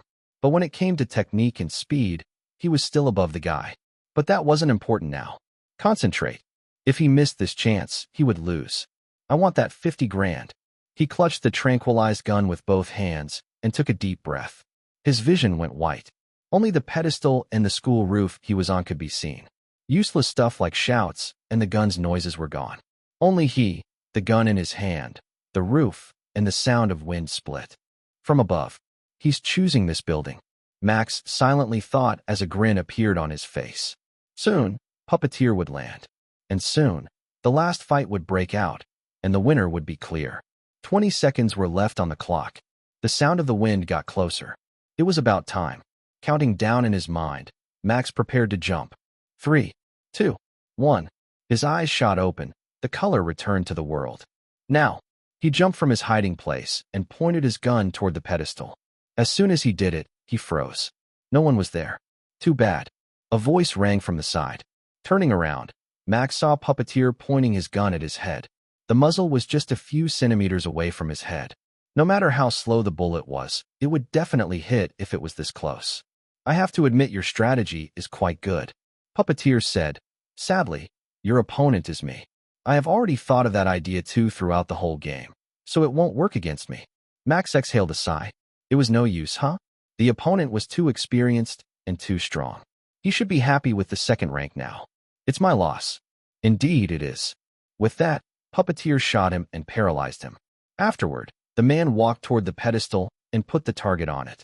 The pedestal glowed brightly, and Puppeteer gained an additional point. He had tried his best, just 1 point difference. In the end, the other party had a better tactic than a newbie him. I need to learn more so I won't make the same mistake in my next tournament. Max thought as he looked at the time as it hit 0. Match over. Colorful confetti appeared from the sky, raining toward the school. Max could only watch it with a wry smile. He should have been happy finishing second place, but all he could feel right now was frustration with his inadequate skill. He was only half-baked. Only after facing a real pro did he realize that. He wasn't confident, he was only arrogant. And he wanted to punch himself who said he wasn't arrogant. Damn it, I should do self-introspection. I am so stupid. He gritted his teeth. Winner. First place, Puppeteer. Second place, Breeze. Third place, coming soon. Third place match will be held soon. Over time, both Max and Puppeteer were engulfed in a blue flash and teleported away from the map, back to the bar. Meanwhile, the other three who scored 0 continued the match to find the third place. Everything moved pretty fast. Yellow Tai, who was in Midnight Club, managed to get the target once again and scored, ending the match almost instantly. What followed after was a reward ceremony. Moonfeather appeared once again to congratulate the winner and gave the reward. He gave Puppeteer a golden trophy and a pin. Next, Moonfeather stopped in front of Max and handed him a silver trophy and a pin similar to Puppeteer's. Congratulations on winning second place. Thank you. Max smiled at Moonfeather and nodded. His voice lost the cheerfulness and the confidence he had before. Noticing it, Moonfeather patted his shoulder. Don't be down, Breeze.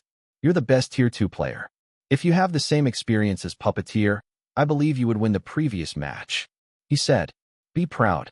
For someone who had just played this game in less than 2 months, you can compete and score 7 times against the unarguably the best Midnight Heist player in the world. Hearing the consolation from the man in the feather mask, Max couldn't help but chuckle. Unarguably the best Midnight Heist player? Well, that was fine. Thank you, Moonfeather. If he's the best Midnight Heist player in the world, then I'd like to claim the title of the best movement player in the world. I hope that will stick on me soon. Ha ha, that's the spirit. Moonfeather laughed and released his hand. Once again, congratulations. Moonfeather moved to Yellow Tai and gave him a bronze trophy. Afterward, the awards ceremony ended, and all players were allowed to leave the lobby. Max immediately returned to his private lobby and ended his stream after saying goodbye to his viewers. It was a short tournament, but it certainly opened his eyes. Motivation to become a better player and individual surged out. Using the remaining time of the day, he decided to just relax and think deeply so he wouldn't become an individual who hated himself. Chapter 253. Meanwhile, in another forum. A few minutes after the tournament ended, a thread appeared in Midnight Heist community. Forum. Breeze vs. Puppeteer. A fierce battle in Midnight Heist's Tier 2 final. The thread was popular enough that it got more than 500 activities in less than an hour. While waiting for the Tier 1 tournament, all of Midnight Heist's fans talked about the final of Tier 2. Many clips and videos of exciting moments were posted on the thread. I know that Breeze is a new synchronization test world record holder, but this guy is nuts. How could he go against Puppeteer like that? Right. Puppeteer is a really good player. Like, really good. True. Their experiences are also different. Breeze played only for a while if compared to Puppeteer, and still he is able to hold his ground. The final score is 8-7-1-0-0, right? If we count over time. Goddamn. Both of them dominated the tournament. I thought Breeze was just lucky to get the world record and was still skeptical before the tournament. But this changed my mind. The dude is cooking. Dear haters, where are you? Not even one person said Breeze is lucky. Maybe they will if Breeze gets first place LOL. But he only got second place, so the haters are gone. Puppeteer's fans aren't attacking Breeze anymore because their idol won Keek. They are scared of Blood God. I want to watch him swing the axe again. Preferably to his haters. Look and behold. Attach clip.mp4. Attach video.mp4. Attach link. My dude promotes Breeze LOL. Good stuff. I can't help but love the first clip where he got chased. After by wolves in Knight's Journey. His sniping skill has become better, for sure. Unfortunately, the tranquilizer gun in the final just sucks. It's too slow for someone like Breeze and Puppeteer. Give Breeze a year, and he will dominate the scene. Nah, 6 months are enough. I think 3 months are enough. He only played Midnight Heist for 3 weeks, and almost beat Puppeteer LOL. Give him only a month. I believe he will be the best Tier 1 player. Let me add some clips. Attach clip.mp4. Attach clip.mp4. Attach link. They are my favorite ones. The threads invited many of Max's fans. They were both proud of him and showed him off by adding some clips of his Midnight Heist play in a different game. Just as one of the comments had said, not one hater could be seen. They had nothing to say regarding the game. Of course, that was only the case in this thread. There were countless small threads filled with those haters, calling Max lucky and overrated. No one cared about that. What was important for people was that he scored 7 times against Puppeteer and dominated the game while the other players could do nothing. That was already an achievement, as Puppeteer was unquestionably the best player in Midnight Heist since Season 1. And thus, the day passed with people trying to defend their favorite streamer until the Tier 1 tournament started. Only then did the topic change with a new thread popping up. Imperial Prince decimated the Tier 1 tournament. Max spent an entire day reflecting on himself. After looking back at his life, he found many things that he was ashamed of. He listed them on a small note and promised not to repeat them again. On the top of the list was underestimating his enemy. He shouldn't be arrogant unless it was for show. Rising from his bed, he felt better than usual. There were 2 reasons. Firstly, the tournament was finally over, and he could finally focus on helping Flexi with Roach Planet. Secondly, my money is in. Woohoo! The reward money had been sent to his bank account. An email had confirmed it already. After his self-reflection yesterday, Max still loved money. No matter what, this wouldn't change. The fact he just got 25 grand made his mood way better. Now, that makes my money in my bank around 47 grand. But that won't be enough to buy a house. I should save more. He hummed in happiness as he went through his message. There were many messages from his friends congratulating him. All of them were sent yesterday, but Max hadn't realized it. Still, he replied to them now before stopping at Mr. Taka's message. On top of a congratulation, there was another message. Mr. Taka, we have chosen an employee who will act as your manager and assistant for everything related to Biozone Entertainment's ad and program. You're pretty familiar with him. His name is Michael Lamb, and this is his contact information. Please do contact him soon. Reading the message, Max's lips curled up. Michael. Huh. He remembered the man. He was pretty expressionless, but his job was great, and he assisted him greatly in No Feet's ad. Breeze. Thank you very much, Mr. Taka. My apologies for the late reply. I had a self-reflection yesterday, and I will contact Michael soon. There was no reply from Mr. Taka even after a minute, which was understandable. The man was pretty busy, as he was now a marketing team manager and needed to oversee everything. So, he decided to contact Michael to introduce himself and talk a little. Breeze. Good morning, Michael. This is Breeze. I am glad that you accepted the position of my assistant. I am looking forward to working with you. Unlike Mr. Taka, Michael answered almost immediately. Michael, likewise. I am looking forward to working with you. On top of that, he sent another message. Michael, currently, I am looking through any possible ad offer that you can take. Please tell me what kind of job you want to accept and refuse. I will do my best to meet your expectations. Max hummed once again. What kind of job did he want to accept and refuse? Actually, as long as the money was worth it, he was willing to accept any job. Modeling for a brand? That was fine. Shooting a video? That was also fine. He had done it before. The best one would be promoting the brand on his live stream. A shout-out usually would give him more than 10 grand, which was in his past life. It could be more here. Would there be a strange job that he didn't want to do? There's that job. He nodded as he remembered one strange job that many people avoid. Breeze. As long as it's not a gravure and the job won't ruin my reputation, I am fine with whatever. But please don't choose video shooting unless it's worth the pay or is important to grow my channel. Something like a no-feed ad video is still okay. He nodded in satisfaction as he replied to Michael. Michael, understood. I have considered your opinion. I will return to inform you with a list soon. Breeze. Thank you, Michael. That was pretty easy and professional. A bit stiff, but Michael probably was a good person with a great work ethic. I am lucky, Max said as he looked out of the window. Well, the weather is nice. Why don't I do an IRL stream today as a change of pace? Just as he said that, ding, another message came. Max opened his message application and noticed it was from a group chat Flexi made for the Orange Squash team. Flexi, this message is sent to my lovely teammates. I have scheduled the scrimmage tomorrow night. Can we talk about it tonight at 7 p.m. in New Eden City? Please reply if you are able to meet up. The location is at OCAF. The coordinate, xxx.xxxx.xx. Chapter 254, Meeting the Pervert Guide. Well, that ruins my plan again. Max sighed tiredly as he typed his reply. Breeze, Roger. I will go to New Eden City right now as I plan to do an IRL stream anyway. Atlas, Farron and I are also free at that time. Coincidentally, our penthouse is close to that area. Flexi, great. All bills will be on me later. So make sure to come. After that, another notification popped up. This time Flexi sent a private message to Max.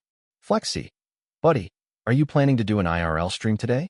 Let me pick you up when you arrive at New Eden City, and let's do a vlog together. I will show you some good places in New Eden City that you will like. Oh, scratch the ruined plan. This might be a better plan. Breeze, sounds good. I will tell you when I arrive. Flexi, haha, I am waiting for you. We need to celebrate your victory too, right? The meal will be on you for the day. Max's lips twitched. This shameless friend wanted to get a free meal from someone poorer than him? But what Flexi said made sense. He was the one who won and got money. Spending a few dollars for a meal would be nothing. In addition, he felt rather generous today. Breeze, got it. See you soon. Flexi, I didn't think you would agree, but that's neat. See you soon. Closing the messaging app, Max began to prepare for at least a 3-day trip to New Eden City. He didn't forget his action camera and streaming equipment. Afterward, he bought a Sky Rail ticket and departed. Because Max had ridden Sky Rail many times now, the magical wonder he experienced for the first time was gone. The scenery also became less impressive than he remembered it to be. All of it just became normal. 165 Sky Rail will arrive at New Eden Station shortly. Please don't forget your belongings and be ready to leave from the left side. Repeating, the announcement from the speaker was a sign for Max to prepare his live streaming. He put the hovering small camera on his shoulder and connected it to a wireless speaker he clipped on his collar. Then, he set up his stream and changed the title. IRL Stream. Celebrating my victory with my friend and a big announcement. Hashtag IRL_stream, hashtag New Eden City, hashtag vlog, hashtag culinary. Live stream starts. The loading screen was played as soon as he pressed start, and many viewers flogged into the stream. After his video and his feat yesterday, his followers increased to 800K now. The number of people waiting on his stream even before it started also increased. Viewers, 15,162. Yo, IRL stream. This is what the girls want. What's the announcement? It's making me curious. Morning. You're pretty early today, Breeze. Monday morning, we're greeted with IRL stream from Breeze. You're in New Eden City? Whoa, talking about moving fast. He knew no rest. Kaya, does this mean I will have a chance to meet Breeze in New Eden City? Boss, I am taking my leave. You're not allowed to, girl. Not without me. Max read the chat and chuckled in a low voice. It had been a long time, a few days, since he would be able to interact directly with the chat. They were just as chaotic as before. Before the Sky Rail stopped, Max contacted Flexi so he would pick him up. He hadn't changed the screen yet. He planned to do so after getting off. And the waiting wasn't long. A minute after he started the stream and contacted Flexi, the Sky Rail arrived at New Eden City Station. Stepping out of the Sky Rail, he immediately changed the screen and controlled the camera to show his face and the area around him. Yo guys, morning. The last few days have been hectic for me, so I want to do an IRL stream and rest from a game for a day. Max greeted the viewers excitedly and laughed. Today, I plan to walk around the city and meet up with some people. I will announce my next plan later, so stay tuned for it. Meeting some people? Lovers? Nah, Breeze is tired of getting stuck in his room, so he's touching grass. You can touch my grass. I am taking care of it carefully. Use SOS. Anyway, I am curious about the announcement. so I will stay until tonight. What's your plan for this IRL stream? Well, I actually have no plans besides doing some vlogs. I will have a guide and visit some interesting places here. I will probably talk more today than usual, so feel free to ask many questions. Of course, keep it PG-15. Saying so, he moved to the stairs and went out of the station. He kept talking to his chat and joked around, not spoiling the announcement he had to make regarding the scrim tomorrow. Every time someone asked about it, he just said it was a secret or changed the topic. When he stepped outside the station, over here, a loud voice called out to him. Turning around, Max saw Flexi leaning against his orange hovercar and waved his hand at him. Uniquely, he was alone without Lisa around him. The owner had released the crazy dog. Max approached him and bumped their fists. Yo, long time no see, he said before turning to the camera. My guide is here, guys. Greet him without any respect. Hey, that's harsh. Flexi retorted with a dragged voice. At least greet me normally, okay? I am kind enough to show you around my city. Ha ha ha, I was just joking. Max laughed with a straight face that said he wasn't joking at all. This duo is amusing. Kakik, hello, guide. Guide Flexi. Breeze makes his senior his subordinate LOL. Breeze, Flexi, my guide, show me around this place. I am kind enough to allow you to escort me. Flexi. Yes, your highness. Allow this golden retriever to guide you. Damn, you guys are harsh. I like it. Both of them joked around as Max shared the chat with Flexi so he could also read it. Afterward, they entered the hover car, with Flexi as the driver. The bag was put on the back seat, so he didn't need to hold it. At first, the orange-haired streamer asked whether Max wanted to drive, but he desperately refused. There was no way he would do it, not even in his lifetime. The memories from his past life prevented him to like it. I am fucking traumatic of a car, you bastard. How can you ask me to drive one? He screamed in his mind. Surprisingly, hovercar was pretty okay because it had no wheel. Just riding it was okay for him, but driving him was another matter.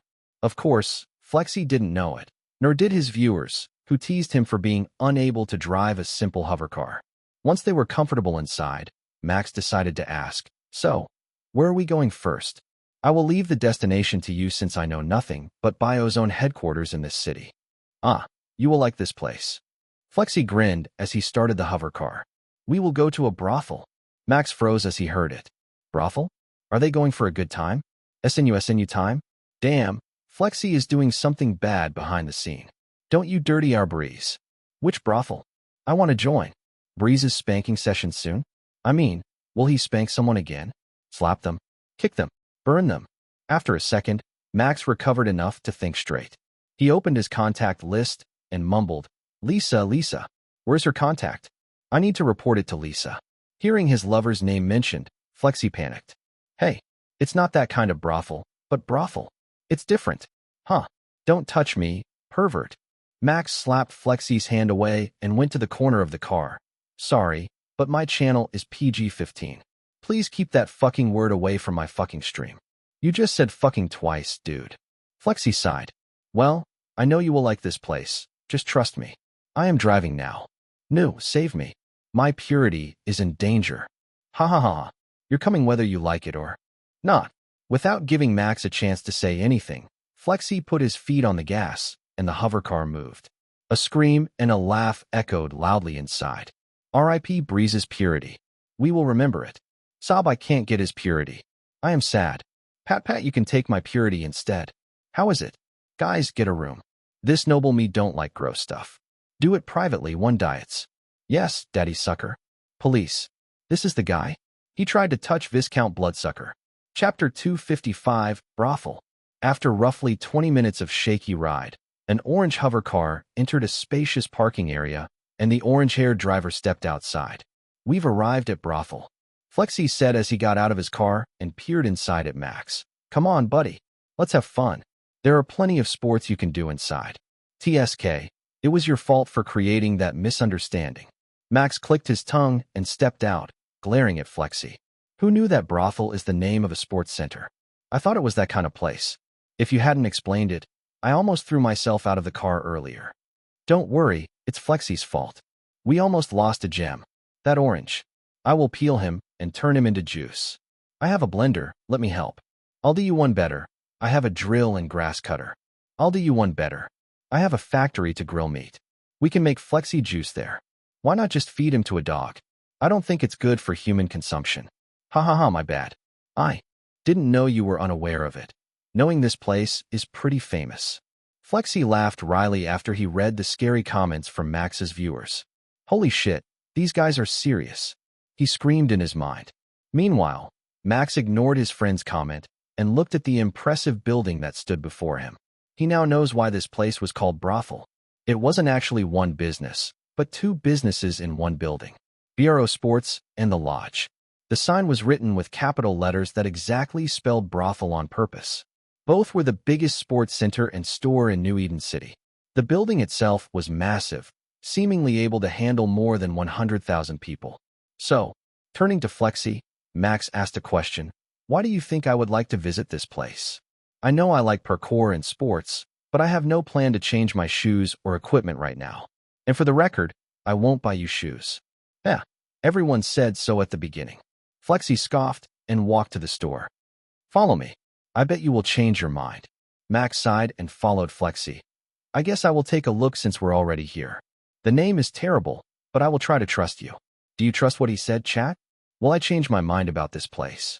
While I don't like what Flexi did, he was correct. If you like sports, you will definitely like brothel. Brothel is a sports heaven. Not only are there stores, but you will also find sports center. It's called a sports center for a reason. I think you will like it inside. If you like sports, that is. Once you are inside, I doubt you want to leave. There are wall climbs, a gym, and a boxing ring inside. Heck, there are also ice skating areas and many things. Prepare yourself for a surprise, Kikik. Knowing you, I think you will like it. What I can say is to get your money ready. Don't spoil the fun, guys. Flexi said as he looked at the camera. I will show him around and see his reaction. Well, if what the chat said is true, I might look forward to it a little, Max responded. Following Flexi, Max entered BRO Sports first. It was a sports store that sold everything related to sports, from simple bottles to sports equipment like treadmills and bench presses. Not only that, they also had a complete collection of sports shoes and clothes. They also had camera equipment, mostly action cameras, to record dangerous sports such as cliff jumping, mountain climbing, or scuba diving. For someone who loved sports, and for people in this world, BRO Sports was practically heaven. Max looked around the store with sparkling eyes. His friend wasn't lying. He liked this place. Even if he didn't plan to buy anything, he could see himself leaving with a bag full of either running shoes, exercise clothes, or mountain climbing equipment. How do you like it? The orange-haired streamer asked with a smirk. I guess you like this place, eh? You can thank me by buying me a meal later. Ha ha. Well, I can't say that I don't like it. This is massive. Max responded and looked around. His eyes went to the shoe collection with the labeled tag shoes in the corner. They looked pretty similar to shoes he often used for parkour in the past. I might buy one or two things from this place. Yeah, you'd better buy some shoes too. We will try it immediately on the lodge. With that, they began to walk around BRO Sports and Max looked around as if he were a kid trying to find the best toy. Breeze has fallen to the temptation. How can he not? Look at his sparkling eyes. He became a boy again once he entered this place. Oh, he took a pair of shoes and tried them on. He seems to like it. He took 2 shoes, and he also snatched that black innerwear as if it was destined for him. How cute. I want to be there too. Flexi is crazy. Look at what he got. So much stuff. Nguer has donated 1,000 diamonds. Take this money for shopping. Not much, but I hope it helps. Lovely Otter has donated 2,500 diamonds. Those pair of black and blue shirts and pants look good with the innerwear. Take them, Breeze. Thank you for the donation, Nguer and Lovely Otter. I plan to get a set, so this is perfect. Max said as he brought everything he took to the cashier. After walking around for a while with Flexi, he bought 2 pairs of shoes, one for running and parkour and one for mountain climbing. He also bought a pair of clothes Lovely Otter pointed at in a black, tight inner suit. As for Flexi, please send everything to this address. The orange-haired streamer bought a lot of things. A lot as in, a lot. He couldn't even hold the items with him and only put them in a note to pay for them. He only brought a pair of climbing shoes and a pair of comfortable orange shirts and pants. That would be $12,720, sir. The cashier employee said with a professional smile as if used to such a bulk buy. Flexi tapped his smartwatch against the paying screen and finished his transaction. He waited to the side while holding a paper bag with 2 items he bought earlier. That would be $450, sir, the cashier employee said once again as she looked at Max. Her smile remained, but she looked at him a bit strangely as if idolizing him. Max nodded, brushed it off without thinking anything, and proceeded to pay. After paying for his item, Flexi called out from the side. "Let's try them, shall we?" he said, pointing with his thumb at the large wooden door, something pretty rare in this age, that connected to the place adjacent to BRO Sports. The lodge is the perfect place for that. I bet you will be more impressed than earlier. Before, Max was skeptical due to the name brothel being anything good. But now, he was looking forward to the lodge. "Show me, veteran," he said as he followed Flexi. Chapter 256. A bet against Flexi, $5,000 on the line. If BRO Sports was a heaven for sports equipment, then the lodge was a paradise for sports enthusiasts. The first room they entered from BRO Sports was a wall climb room. Many people stood around the large room. Some of them climbed an artificially constructed wall with manufactured grips placed in a way that imitated real bouldering paths in the world. Soft mattresses were installed below to soften the fall. Not only that, but there was also a tall wall with a safety rope. Someone was climbing it at a fast speed, like a spider. And on the smaller wall on its side, a young man a little bit younger than Max tried to climb slowly, making his way up. On the other side of the room was an obstacle area.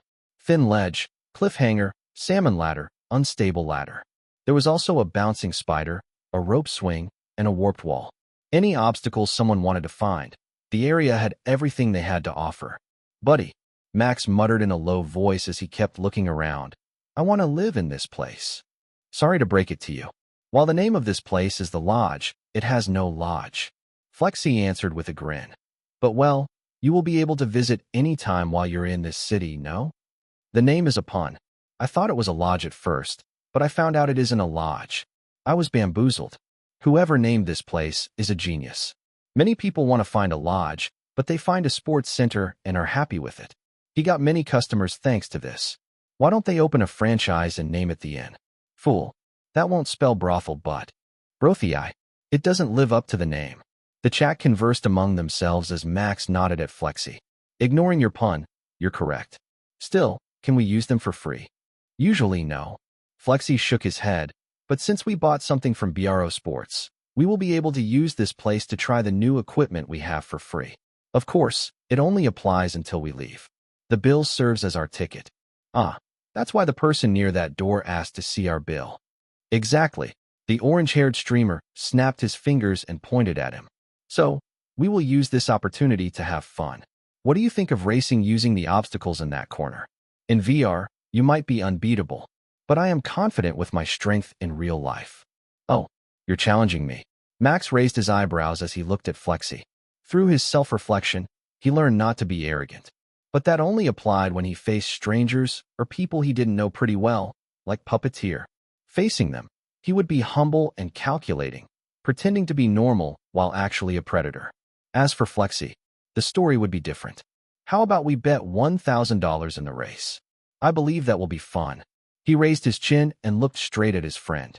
"Huh, only $1,000. Flexi scoffed in response and crossed his arms. "I was thinking 10 grand, but it seems that's too much for you." "Fine, I will play with that bet." "So that's how you want to play, huh?" Max snickered. "Fine, how about we meet in the middle and settle at 5 grand? Thank you for your patronage in advance." Both of them grinned widely as they tried to step above the others. This exciting situation invited the viewers to join the fun, and it was all started by a very familiar person. Bloodsucker has started a mission. Stream mission. Win the bet against Flexi. Heh, I bet you won't be able to beat that person IRL. Reward, 15,000 diamonds. There it is, Viscount Bloodsucker with his money. It sounds fun, so I shall join. 5 grand. That means 250k diamonds, right? Guys, let's fund Breeze for this challenge. Fund what? He will get nothing if he loses. Nah, you don't understand. If he knows he gets more money, he will be excited and win this race. The viewers were correct. In fact, as Max headed into the changing room with Flexi and read the chat, he became more excited. Flexi groaned because he had no moral support from his viewers, mainly because he joined Max's stream right now. After changing into their respective clothes and shoes and putting the old one in a locket, they went to the course of the day that was designed by the people from the lodge. They constantly changed the obstacles every day so people could try how good they were. Coincidentally, only a girl was trying the course of the day now, and she looked like she was almost finished, judging from the sweat that poured down her face. Her pink hair clung onto her skin and white crop top as she landed on the finish. As a good person who knew manners, Max approached her with a smile and called out softly, "Excuse me, have you finished using this course?" "Hiya." The girl was surprised when someone suddenly talked to her. She got flustered and raised her hands to her chest. A shade of red appeared on her face. Feel free to. I just finished," she said. "Really? Thank you." Max smiled brightly before turning to Flexi, informing his friend that the course was free. Both of them walked to the start while arguing who was the best. The pink-haired girl, ignored, strode away from the course and hid behind a wall. Her face was still red, and her heart was beating fast. What is Breeze doing here?" she shouted in her mind, still flustered. She peeked a little bit and saw what happened. Max was still arguing with Flexi about who would go first and began to play rock, paper, scissors to decide it. Just looking at them a little was enough. She quickly pulled her head back and put her hand on her chest. "Calm down. He doesn't know that it's you. There is no way he knows.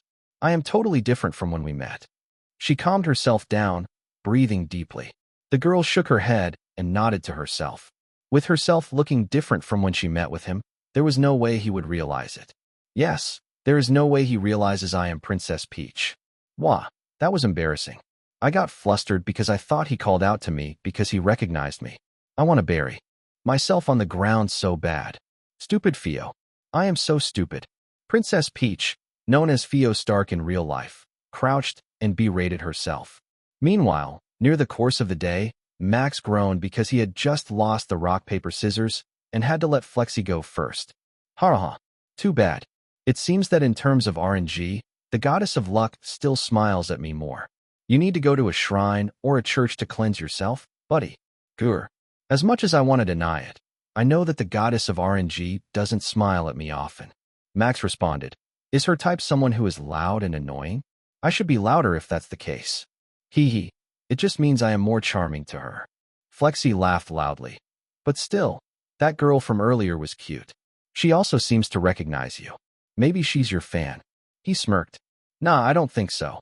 Max looked at the place where the pink-haired girl disappeared and shrugged his shoulders. I thought it was someone I recognized at first, but I was wrong. They have similar pink hair, but the girl I know is arrogant, while the girl from earlier gets flustered easily.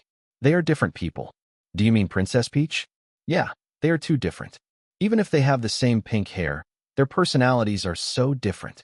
Guys, do you understand the term roleplay? There is no way they are the same person. Is that so? Flexi asked as he read the chat and found out the identity of the person Max talked about. Well, teasing you. Isn't that fun anymore with you having someone you have fallen with? His grin widened as he teased his friend. Shut up and go. I am ready to time you. Max growled and opened a screen with a stopwatch. I hope you have $5,000 ready to transfer to me. Tisk, no fun. Flexi clicked his tongue and stood on the starting line of the course. I am ready. All right, after 3. Max said as he hovered his finger in front of the stopwatch. Ready? 1, 2, 3. Chapter 257, Course of the Day, Flexi's turn.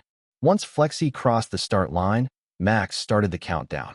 The orange-haired streamer immediately entered the first out of 5 obstacles in the course of the day. The rule was simple. He just needed to clear all obstacles without falling to the mattresses. Starting from the first obstacle was a simple rolling log. It was a log that spun around, and it was pretty slippery. Flexi moved pretty slowly and tried to balance his body so he wouldn't fall by doing a duck walk. It was safer, and he reached the other side easily. Phew. Ha, buddy. Did you see that?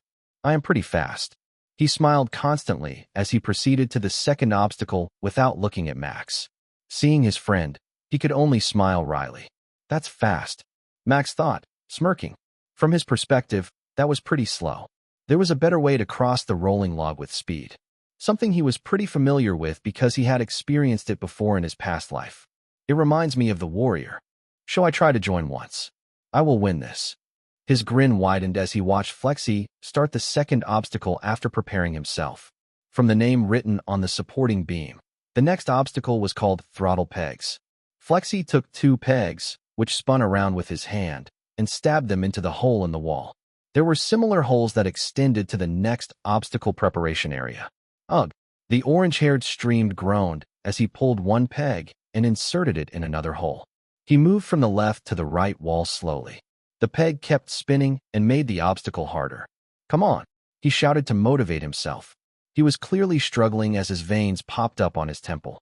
After transferring the peg to the 10th and the last hole, Flexi had to swing and jump to the safe spot. He moved back and forth, gathering his momentum using the spinning rod, and jumped after he was sure of it. It didn't need to be mentioned that he landed safely on the green mattress, which was the safe area before the 3rd obstacle. Flexi's physical ability was above average. He was pretty strong and agile. Did you see that? Oh, Flexi is pretty good. As I thought, this man isn't someone to be looked down upon IRL. He's so good. Among all streamers I know, Flexi probably ranked pretty high in IRL physical strength. He got many gym sponsors, after all. Go Flexi.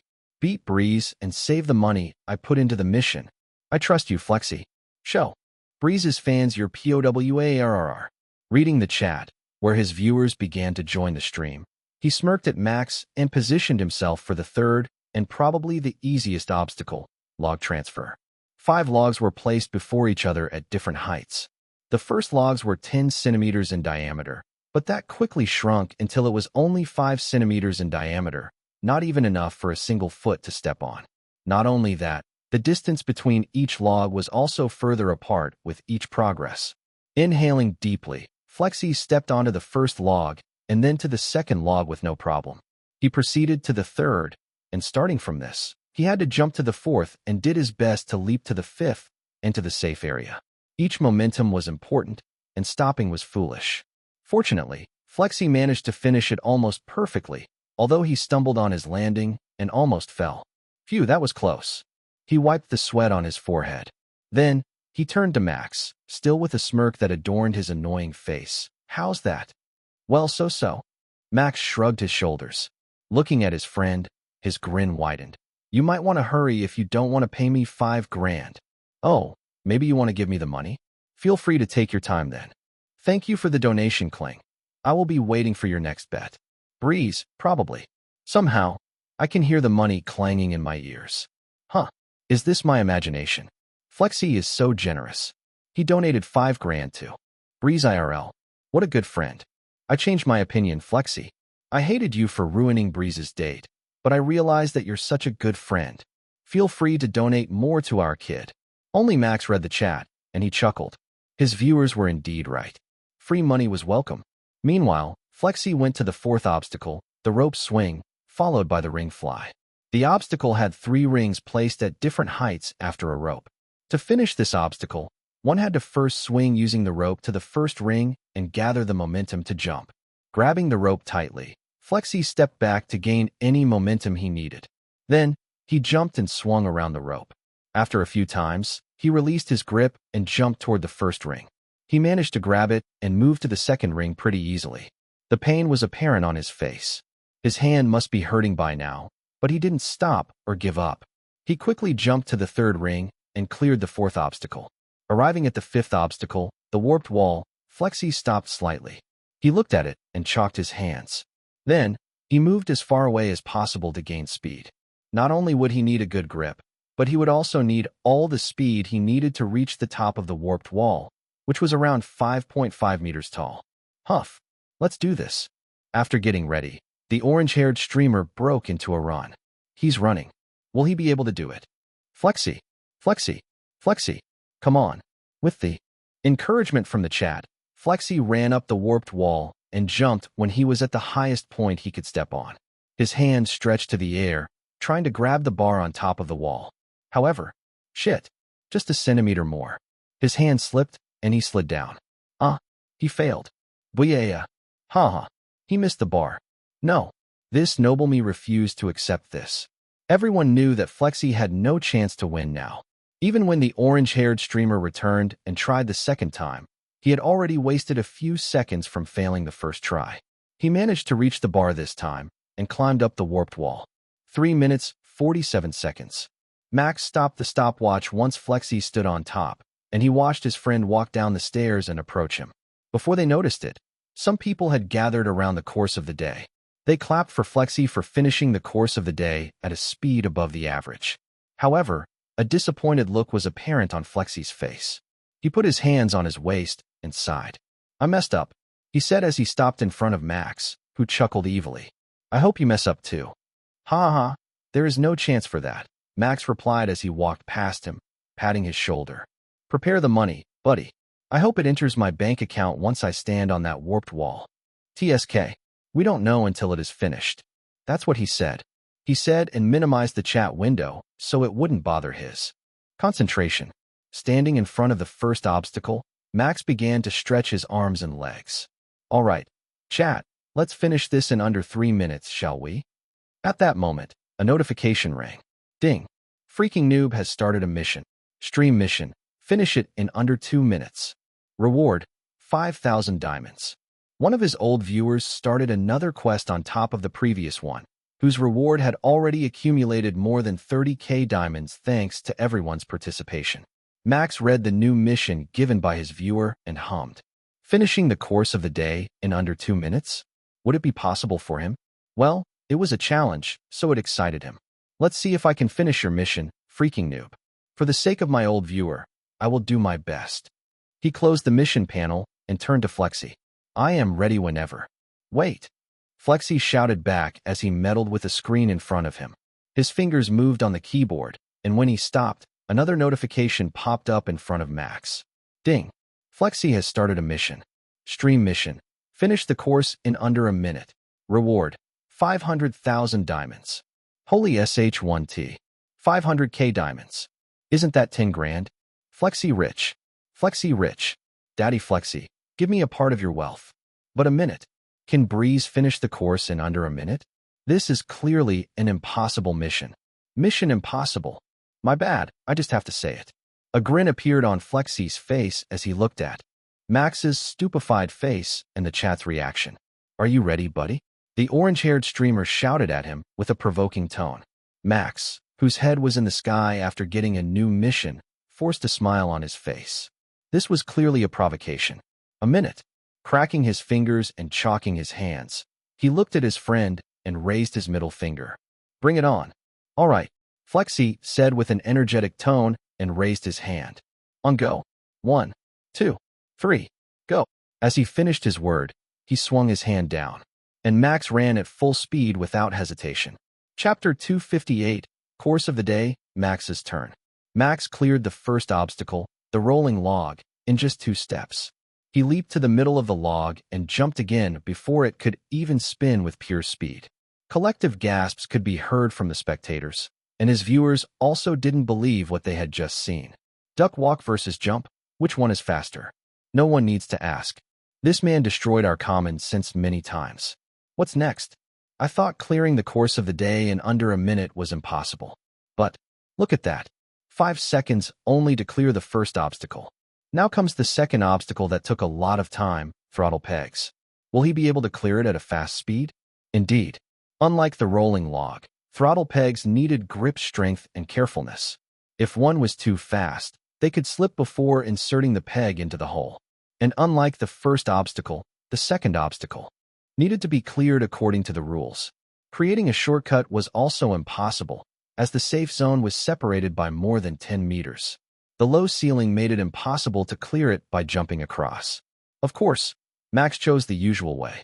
He took 2 pegs and began to insert them into the hole.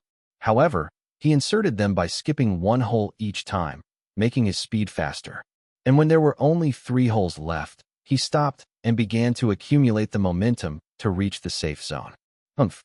A snort escaped his nostril as he threw himself forward. He managed to land safely and spent no time lying around.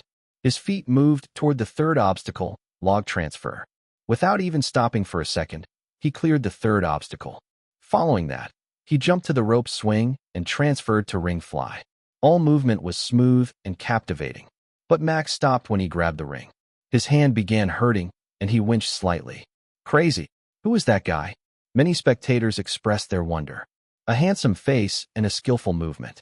Two combinations that attracted attention caused a crowd to form around the course of the day. The spectators were surprised LOL. Still, the fourth obstacle took his time. He hasn't moved for 2 seconds now. Breeze is slightly exhausted. This is intense. Indeed. Max felt his breathing become heavier. Adrenaline was pumping in his blood. He could feel the intense moment with his heightened senses. The tension made his hair rise and his lips curled up. It's fun. It was as if he was back at that time where he enjoyed the attention the most. Not a virtual attention, but an IRL one. He seldom showed his skill in reality besides some parkour footage where he had no proper equipment. Anyway, after stopping for roughly 4 seconds because he felt that he would fall if he forced himself, he moved again to the second ring. He didn't try to jump, but transferred his hand by swinging his body. It was the safest option. My body is still weaker than Flexi, but I can do this. Stopping briefly on the third ring, Max moved back and forth to build momentum before throwing himself to the safe zone. He landed and rolled his body, laughing as he stood up and put more chalk into his hands. Ha ha ha, the last one. Stream mission number 3 failed. There went 10 grand. So sad. It seems a minute is indeed impossible. That's why it's called Mission Impossible. Flexi only did that to tease him. Freaking Flexi need to be educated. But there is still my quest for 2 minutes. As expected, Breeze will be able to clear it. Huh? Freaking noob is different, indeed. You're an understanding individual. The voice from his smartwatch told him that a minute had passed, and he failed to finish Flexi's mission. However, that somehow didn't make him angry or disappointed. Nothing beat the exhilarating feeling of moving your body and working out the sweat. It's nearly 6 meters. Easy, even if a minute was impossible. Max believed 2 minutes was more than enough. Swoosh. He ran at full speed toward the warped wall. With great momentum from his speed and the technique he learned in his past life how to jump as high as possible when facing this obstacle, Max reached his hand upward. Grab it. Take it. Squeeze it. Hey, keep your word in your pants. Not that too, dude. It looks like he's flying. It's too amazing. Grabbing the bar and picking his body up was just a simple matter after that. Max stood on top of the warped wall and raised his hand in victory. The notification about the new email that arrived sounded pretty good in his ear. Flexi had sent the money already. And on top of that, mission number 1 completed. 33,750 diamonds have been donated. Mission number 2 completed. 5,000 diamonds have been donated. NSG 928 has donated 500 diamonds. Barga has donated 200 diamonds.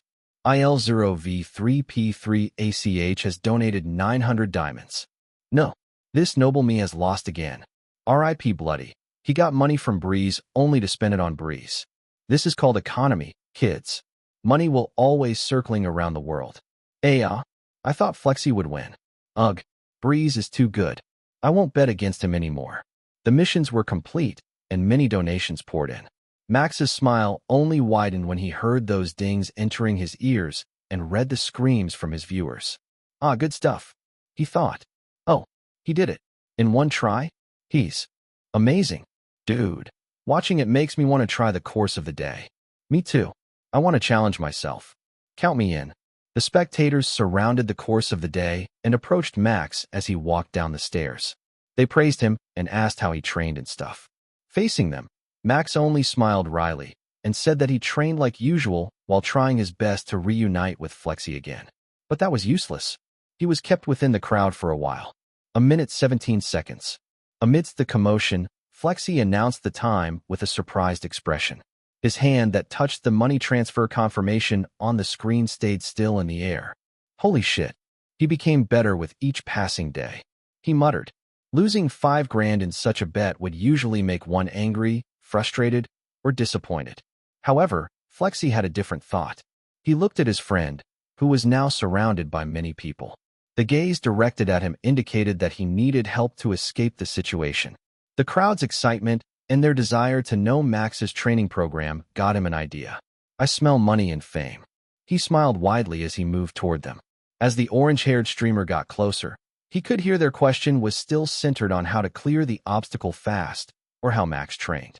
Flexi inserted himself between the crowd and patted Max's shoulder. Ha ha ha, my buddy Breeze. I lost, he said in a voice louder than everyone combined. As promised, I have transferred the 5 grand. I will be waiting for your training and tutorial videos on PunchTube. If you need any kind of help, just tell me right now. Naturally, I, Flexi, will help you to create it. Hearing that, Max was caught off guard. What training and tutorial video? I never planned to make those things yet. He screamed in his mind. Flexi was too selfish and decided everything by himself. He glared at his friend, but the orange-haired streamer only gestured for him to look around. The spectators began to murmur among themselves. Videos? Ah, he's a streamer. It seems the orange-haired guy calls him Breeze. I will remember their names. So he will upload his training and tutorial videos on PunchTube. I will subscribe to him and wait for his videos. We shouldn't bother them if they are still streaming. That was enough of a hint. Max wasn't stupid to miss such an obvious thing. Once again, Flexi showed him the way to stream and promote himself. Thanks, buddy, he said to Flexi. I will make the videos soon and upload them on my PunchTube. No worries, Flexi said and turned to the crowd, who began to leave one by one. Please don't worry. We will cover everything in the video, so stay tuned to Breeze's channel.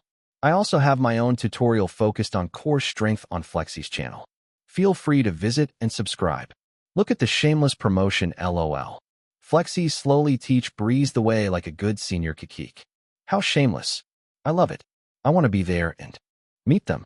I like how Flexi handles things. He don't cause a lot of commotion and satisfy everyone. Does this mean we can look forward to more Breeze's tutorial? Good Flexi, I love you. Everyone got excited, even when Flexi only promoted his channel.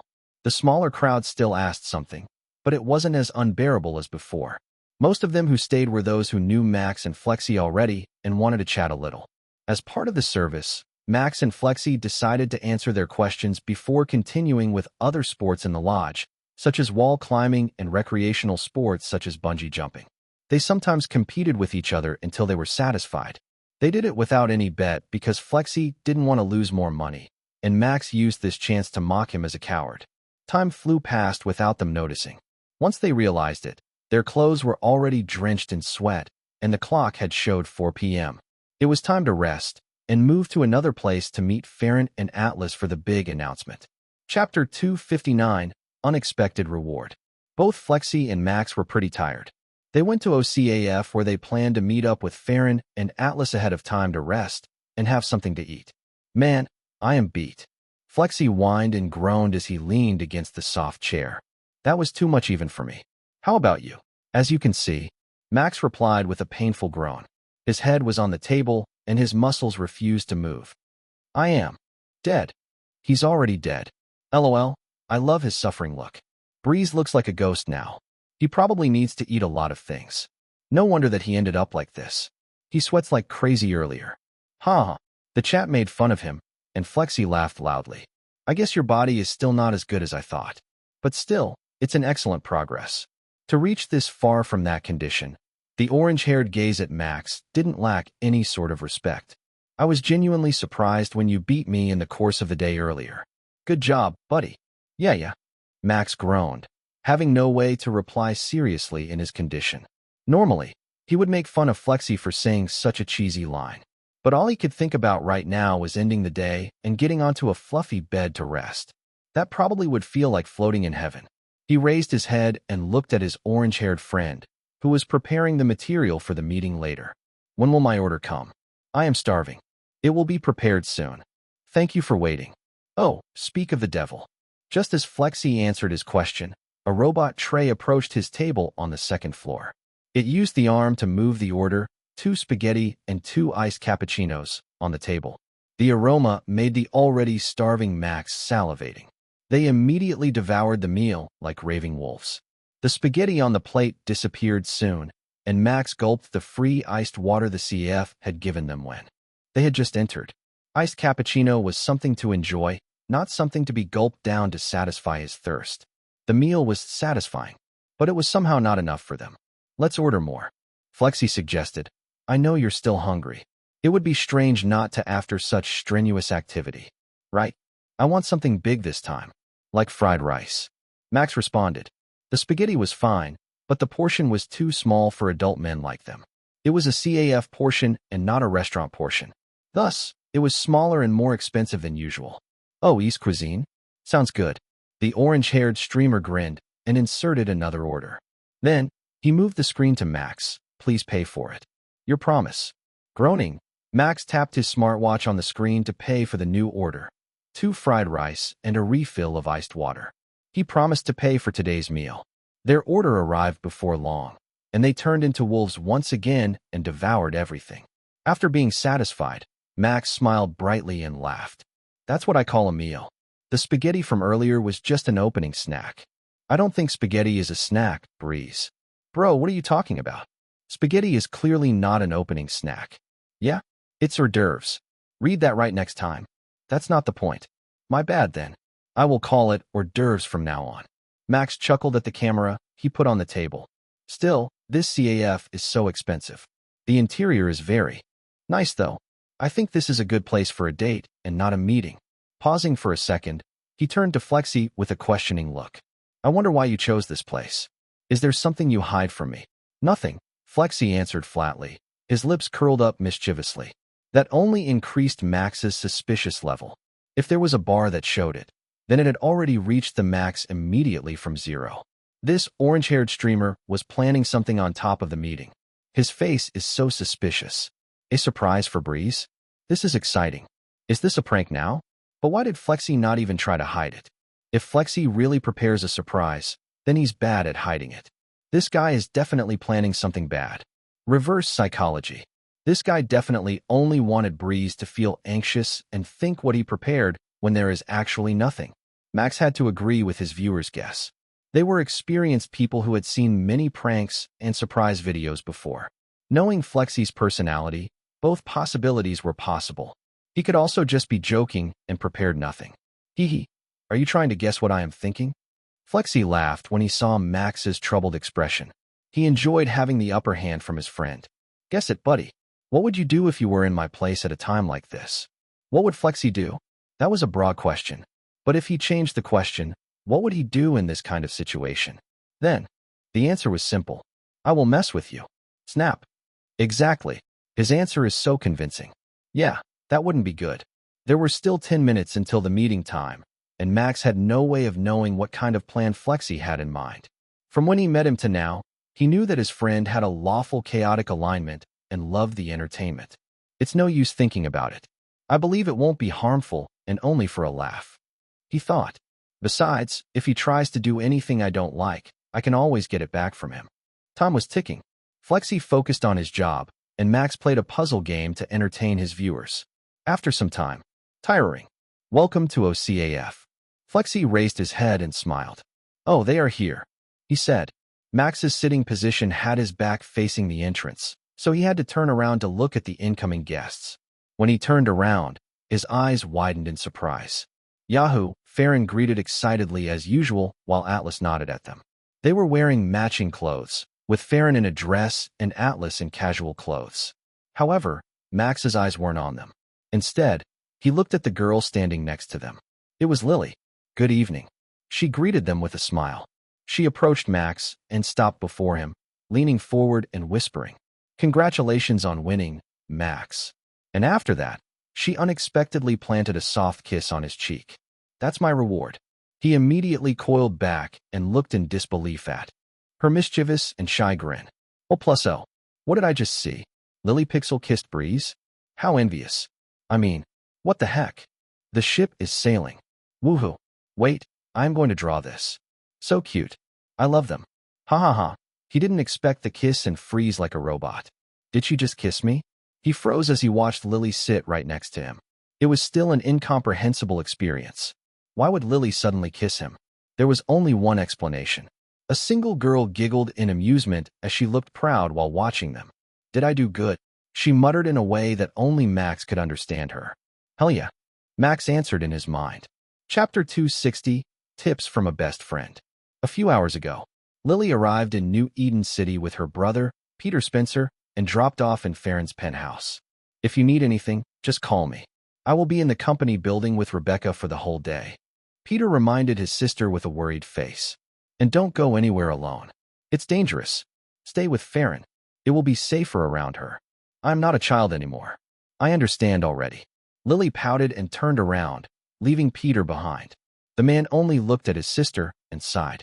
She has been slightly hard on him lately. It felt like she suddenly matured and changed. Not that it was a bad thing, but he felt like he became more insignificant for her. As for Lily herself, she also wanted to be more independent. She didn't want to count on her brother for everything anymore and walked on her own path. Entering the apartment, she looked back and saw her brother leaving in his hover car. She sighed in relief because he wasn't as clingy as he was in the past. That part of him became better, and she didn't really feel burdened anymore around him. Not only that, but he also didn't stop her from meeting new people since he took her into that program. Although she felt a bit nervous, she was happy that she was able to meet Max at that time. And the good news was, her brother seemed to like him too. I am happy he understands. A smile graced her lips as she entered the elevator. The guard of this apartment already recognized her as Farron's friend, as she often visited her in the past. The top floor was where the cheerful girl lived. The elevator stopped, and Lily stepped out. At that time, Lily, huh?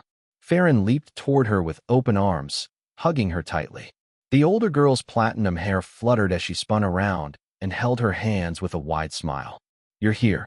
How long has it been since you last visited? Come, come. Make yourself comfortable inside. Don't pull me, Farron. I can walk by myself. Sorry. Farron released her hand as they reached a room. It's here. Come in. They entered the room, and the platinum-haired girl welcomed Lily. The room was massive, with a large living room, completed with a lounge area and many bedrooms. A man was sitting on a couch watching a video about a game. He was Atlas, Farron's boyfriend. Can you buy us some snacks from the CAF below? Thanks, Farron exclaimed. You can take your time. Farron, I don't need any snacks. And you don't need to. It's fine, it's fine. Farron waved her off easily. And Atlas, who was asked to do the simple task, looked at her with a soft smile. Giving our guests hospitality is normal.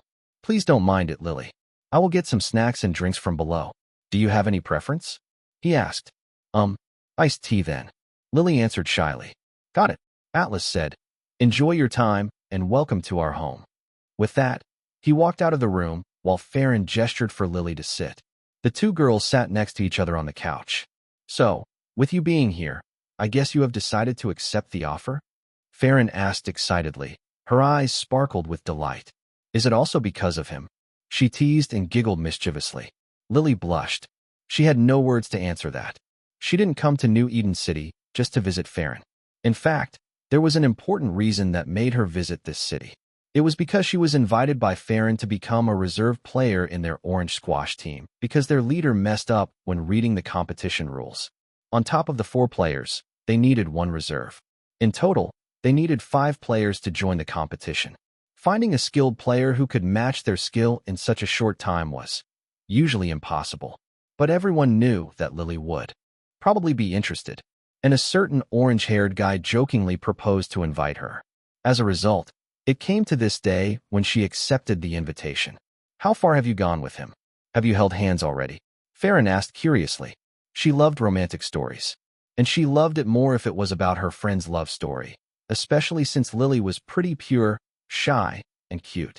Knowing that she knew they probably hadn't advanced until they were holding hands already. Hence, the question. We called every night, Lily answered in a soft voice, smiling slightly.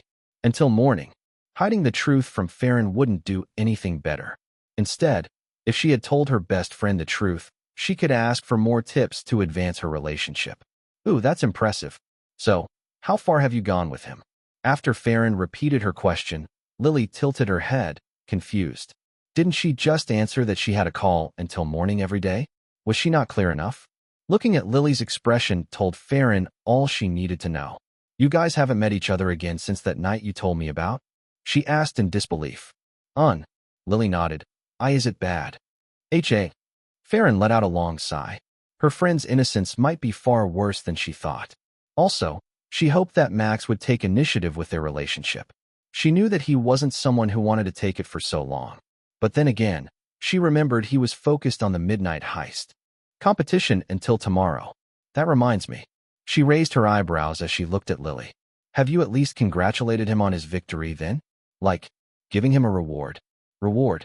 I have not, Lily muttered, and her eyes widened. What should I give him, Farron? I forgot about it. Yesterday, I spent a whole day creating music, and I haven't finished it yet, so I can't give it to him. Should I buy him a necklace or something? Necklace or something is a gift a man gift to a woman. Farron explained, grinning like a fox. I have an idea. Why don't you? She told Lily her idea of a gift, which both sides would most likely like. And because Max only finished second and did not achieve an overall victory, Farron suggested only to gift something smaller than the real reward. And it came down to a kiss on the cheek. Lily finished her explanation as she sat next close to Max, hiding the part where she tried to create music about him. After the story finished, Max looked at Farron. The platinum-haired girl secretly gave him a thumb up and looked at him with a gaze that said, "How is it? I am a good wingwoman, no?" He had to admit he liked the gift. The usual Lily wouldn't even think about it. While he was surprised that Lily became a reserved member of their team, he was also grateful that she became one. That meant they could practice together once in a while and meet more often. I guess I will let Flexi and Farron slide with this one. Smiling, Max looked straight at Lily's eyes. Thank you. That was a nice gift. It was embarrassing and not much, but I am glad you liked it. Once again, congratulations. Yeah. They laughed together in a small voice. The other three, who were experienced in romance already, looked at them with a warm gaze.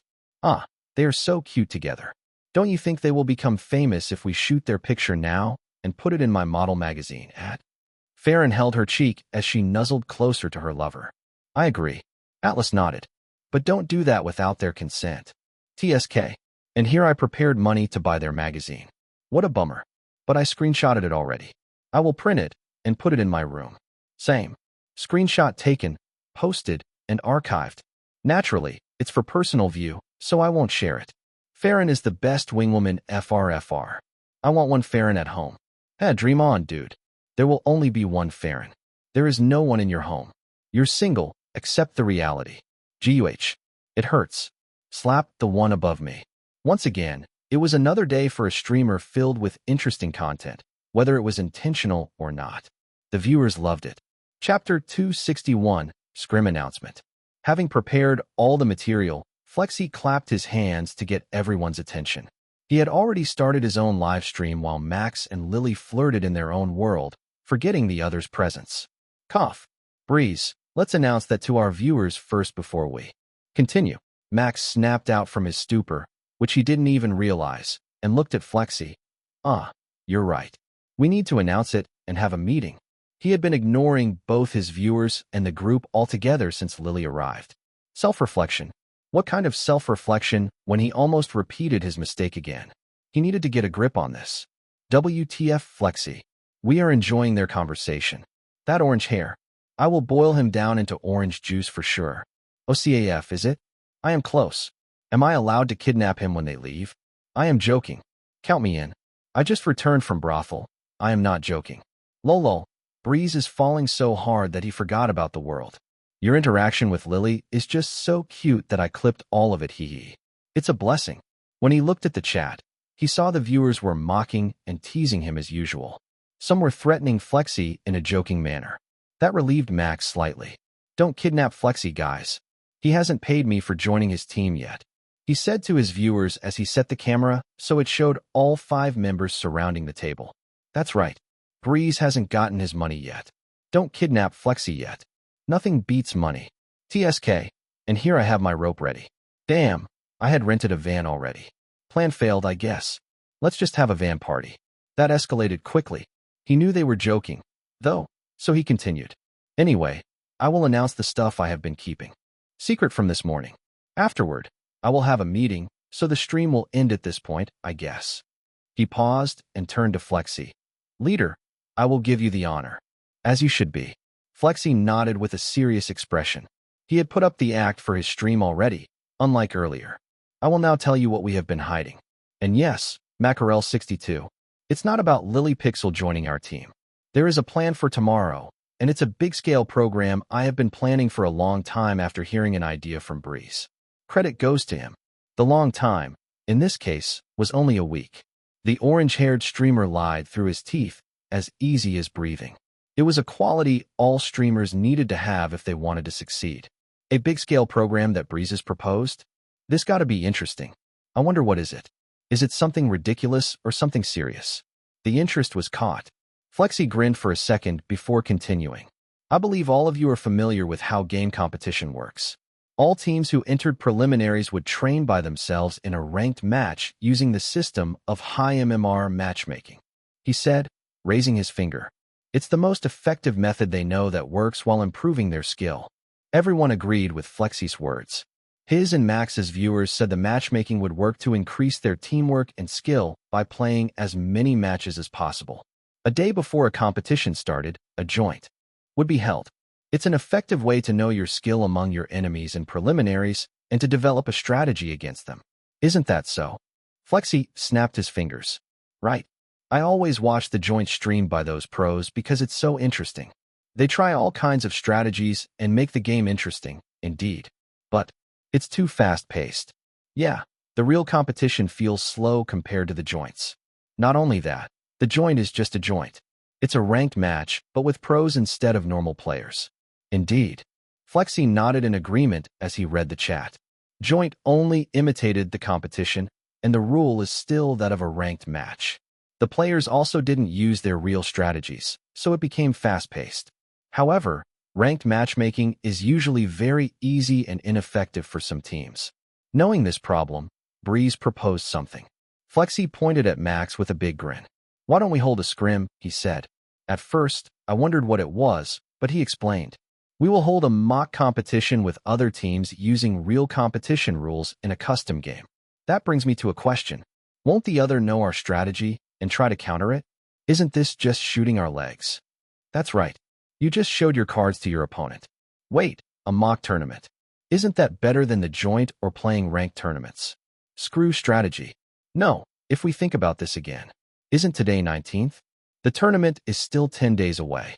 Even if their strategy is countered, they can just create a new one. Thus, the teams will have multiple strategies, and it will only benefit them. It makes other teams wary too, especially those who don't join this scrim. Exactly. Not all viewers were dumb or liked to joke around. There were also those who loved games more than anyone and had deeper research even compared to some professional gamers. They immediately knew the pros and cons of this scrim. And thus, I worked hard, inviting many teams. Unfortunately, among 40 teams I extended my invitation to, only 19 teams agreed to join the scrim. We will separate them into 2 groups and imitate the preliminaries, with the 20th team composed of our reserved members who were interested in playing. This scrim will be hosted by me tomorrow at 4 p.m. The details will be announced tomorrow.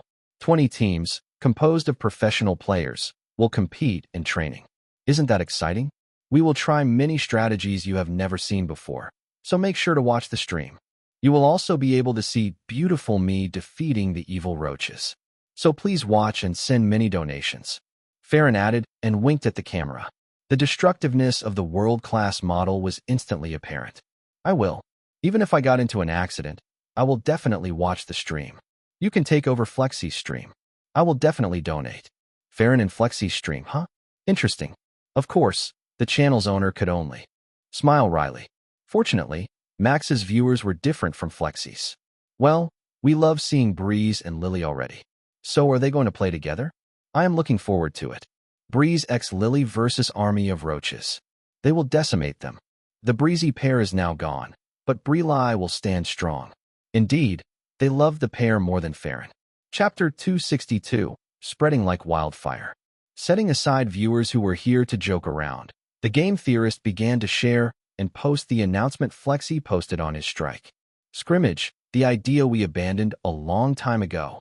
Will scrim be effective for professional players, or will it only reveal their weaknesses? First scrim after a long time. The concept is the same, but the name is different. Will Flexi prove its effectiveness? No one was willing to hold a practice match, which cost money, to benefit other teams. This is a bold move from Flexi and his team. They were skeptical of the result. Most people who had followed the gaming world for so long knew that such an event was already held in the past. Practice matches against other teams had been tested only to reveal one's weakness to the other teams. However, these practice matches in the past were for an individual fighting game, which needed one to hide their fighting style. On the opposite of these theorists was the opportunist. They could see the differences between this time's practice match with the one in the past. Roach Planet is a team game where 10 teams are competing at once.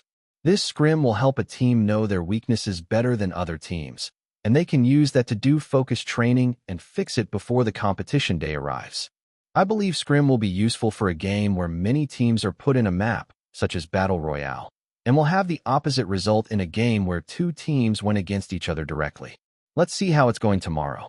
No one has tried to hold a practice match since the Ground Fighter 4 famous failure, where the previous champion was defeated in round 1 after he returned from the practice match.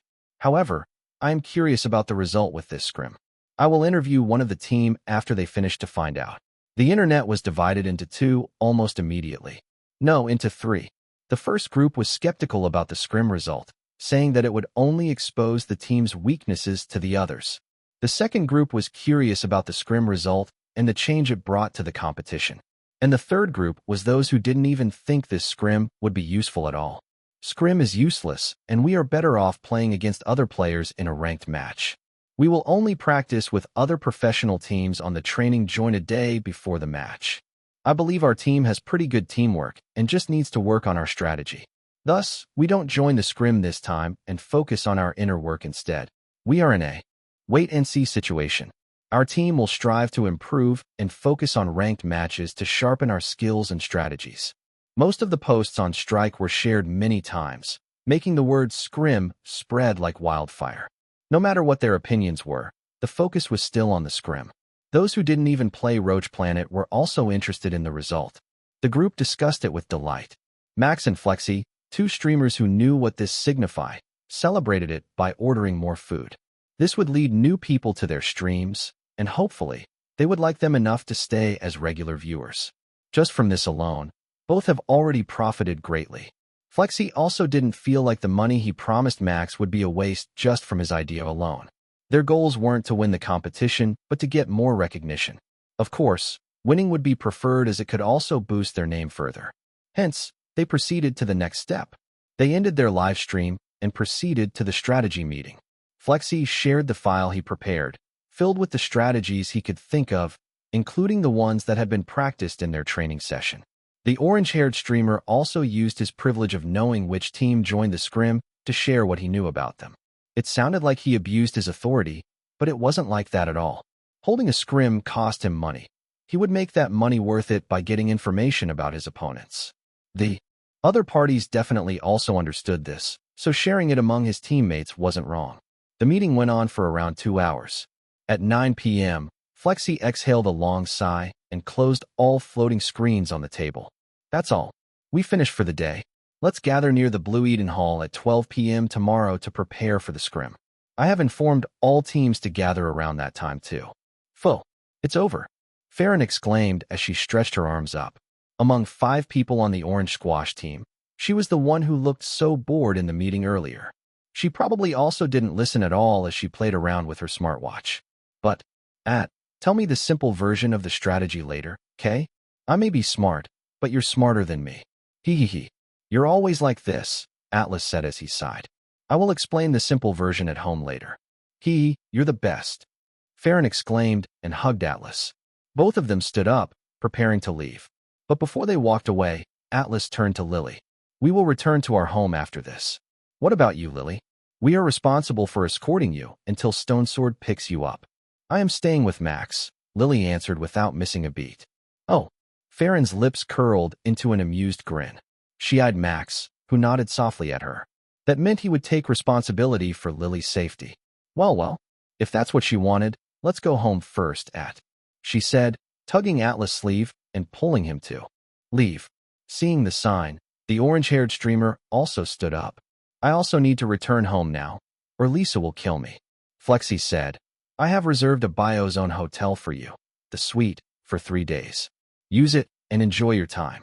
He gave Max a thumbs up and ran out of the CAF. Only Max and Lily were left around the table filled with empty glasses and plates. They looked at each other briefly and Max asked, Shall we go to another place? They stood up at the same time. And as if it was natural, Lily's hand sought Max's and held it. He looked pretty surprised, but calmed down when he saw her smile. He smiled back at her. Let's go, then. I have a place that I want to show you. And thus, they walked out of the CAF together. Chapter 263, The Girl Named Lily. New Eden City was the capital of the United Nations, as well as a hub where many famous people gathered. People who lived in this city often met with their idols and celebrities, so the sight of them walking on the street was pretty common. The citizens didn't bother them nor stare at them, making the celebrities comfortable walking outside. It was a kind of unwritten rule in this city. However, some celebrities sometimes took the limelight of people's attention. However, people didn't stare at them for so long as it was considered rude. Willow Park was a famous date spot in New Eden City, located near the center of the city. It was the busiest spot, filled with people every night, no matter whether it was weekdays or weekends. Trees were decorated with blinking lights. Many night stalls selling various food lined up adjacently on the right spot. Every day in this park looked like a festival. A young boy and girl walked side by side in this kind of park, linking their hands. No matter how people saw them, they were clearly a couple who went on a date. It's beautiful. It is. Max looked around the park with a smile before settling his gaze at the companion next to him. He was nervous. Just holding her hand made him happy and nervous at the same time. As someone basked in the spotlight from his parkour and streaming career, he was confident he wouldn't be nervous easily. Even when he was competing in the Midnight Heist tournament, he never felt this nervous before. And he knew that Lily was also nervous. It was apparent in her flushed face and trembling hand. And it made him happier knowing she felt the same way as him. I found this place when I was looking for a good streaming spot on the trip this morning. In the end, Flexi took me to the sports center, so I had no chance to visit this park. Max explained as he scratched his cheek. He paused slightly and looked at the fountain in front of him. Water spurted like a geyser, dancing with diffused golden gem-like lights shining behind. But I am glad I can visit it now. This park is truly beautiful. I would regret it if I didn't see this scenery. Lily nodded and tightened her grip. I agree. I got the inspiration to finish my new song too. Thank you for bringing me here. She looked at him and smiled. I am glad if I can be of help. Both of them continued their walk in silence. With Lily getting too absorbed with the scenery, Max couldn't help but chuckle. She made some interesting expressions when she saw something new. Then, they also talked about themselves more. Max told her about how he got into streaming and why he loved it. It was a mix of the story between his current self and his past life. Naturally, he didn't tell her about his memories. He would be considered crazy if he did tell her. In exchange, Lily also talked about herself. I have always been blessed. Born into a rich family, have a good talent for music and a beautiful appearance. I also have above-average athletic skills, and lately, I have also found out I am in the top 50 SR ranking. She sounded like a bragging, but her expression looked pretty sad. It was a rare occurrence for her to talk this much about herself. Because of that, not many people look at me as equal. Most of them praised me, wanting something from me. I only befriended Farron, but she was 2 years older than me. So when she graduated from high school, I was alone again, isolated in that space with people who worshipped me. They looked stupid. A self-deprecating laugh escaped her lips as she stopped under the tree's shade. Now, they were a bit away from other people. The neon lights couldn't be seen anymore, and the atmosphere in this part of the park was calm and silent. Max and Lily looked at each other silently. At one time, I considered stopping to create music. I haven't released a new song yet for 3 months now and stopped my concert altogether. I asked my brother to teach me something new, and he told me about streaming and games. I played, and we scored a world record. I had fun while playing and tried streaming. Having a loving brother is nice once in a while. He will help me with anything. He even helped me with my selfish wish to join the competition because I was curious about one person who was indifferent when facing me. She giggled playfully and leaned forward. It's you. Me? Yes, you. Lily confirmed with a bright smile. I watched the Knight's Journey stream because I was interested in the game and found your gameplay. You looked like you were having fun, and your wall run interested me. But that's it. At first, I was only interested in that, and not your personal self. But when we met at the park, I changed my mind. I wanted to learn the wall run, so I asked you directly. And that changed my perspective. Even when I introduced myself as Lily Spencer and not Lily Pixel, you didn't change your attitude at all. And then, as time passed, I changed. Max remembered their first meeting. He thought Lily was beautiful then, and he was slightly charmed, but that was it. His priority at that time was having fun and doing parkour, which he hadn't done in 3 years due to his past life accident. For him, getting to know other people wasn't important, and that apparently helped Lily. Knowing someone who was not only interesting but treated her as just Lily instead of Peter Spencer's little sister, or Lily Pixels the world record holder, or even White Lily the talented singer, was refreshing and new. Knowing you changed me, and I liked the change. Having someone who wasn't interested in me was really uncommon. Atlas is a different case, as he is not interested in people other than Farron. But you, while not changing your attitude, retain your interest in me. I know that, because I am the same. Max and Lily used a similar method when approaching other people. What was different was that Max liked to talk more, while Lily liked silence. Not only that, but she only had a few friends close to her, and that naturally formed her reserved attitude, making her talk less. The more he knew about her, the more he was interested in her. He wanted to tell her about his parkour journey, but that was impossible. He wanted to tell her that he had an accident that led his love to streaming, but that was also impossible.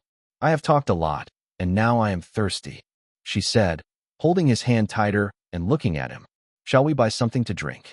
All he could do now was one, holding her hand tighter and smiling, assuring her that he would be there for her and never change. But the latter was impossible. Maybe he would change a little, but that change would bring him closer to her. Yeah. Once again, they didn't need confirmation. They didn't need confession. As they secretly harbor their feelings, which both knew very well, the two clumsy youngsters made their way back to the stall to buy a drink. On their way, the girl spoke to the boy. When I finish my next song, please listen to it. I want you to be the first one to listen to that. All right. The boy nodded, secretly looking forward to it. And after you finish your next song, please hear me out. I have something to say to you. The girl nodded next. I am looking forward to it. Chapter 264, Scrim Day Preparation. Blue Eden Hall was the name of one of the halls in the Eden Convention Exhibition, ECE.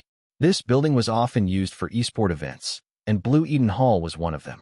It had complete equipment for an official event, including more than 50 latest generation VR capsules. Many advanced cameras were also installed, with professional staff operating them. They were part of the cruise that came with the rent of the hall, a package if one had to put it in a word. Naturally, the cost to rent such a hall was astronomical. However, Flexi had a way to handle it. That was by getting sponsors. Please put the box in that place. Yes, display all the sponsors in a visible manner. Please ask my secretary about the size and placement. All players will enter the hall before the scrim. Make sure to get all their faces when they do. Indeed. Thank you very much. Hello? Yes, please. Max watched his friend deal with various calls from the sponsor, staff, and the event organizer with a curious gaze. The orange-haired streamer looked very busy, and just now, he realized how much Flexi had done behind the scenes to prepare for this event. Even in the waiting room before the scrim started, he had to finish the last preparation. And I just made money from the tournament. Well, now I feel bad for him. Do you want some tea, Max? Someone called out for him from the side, holding 2 cooled bottled teas.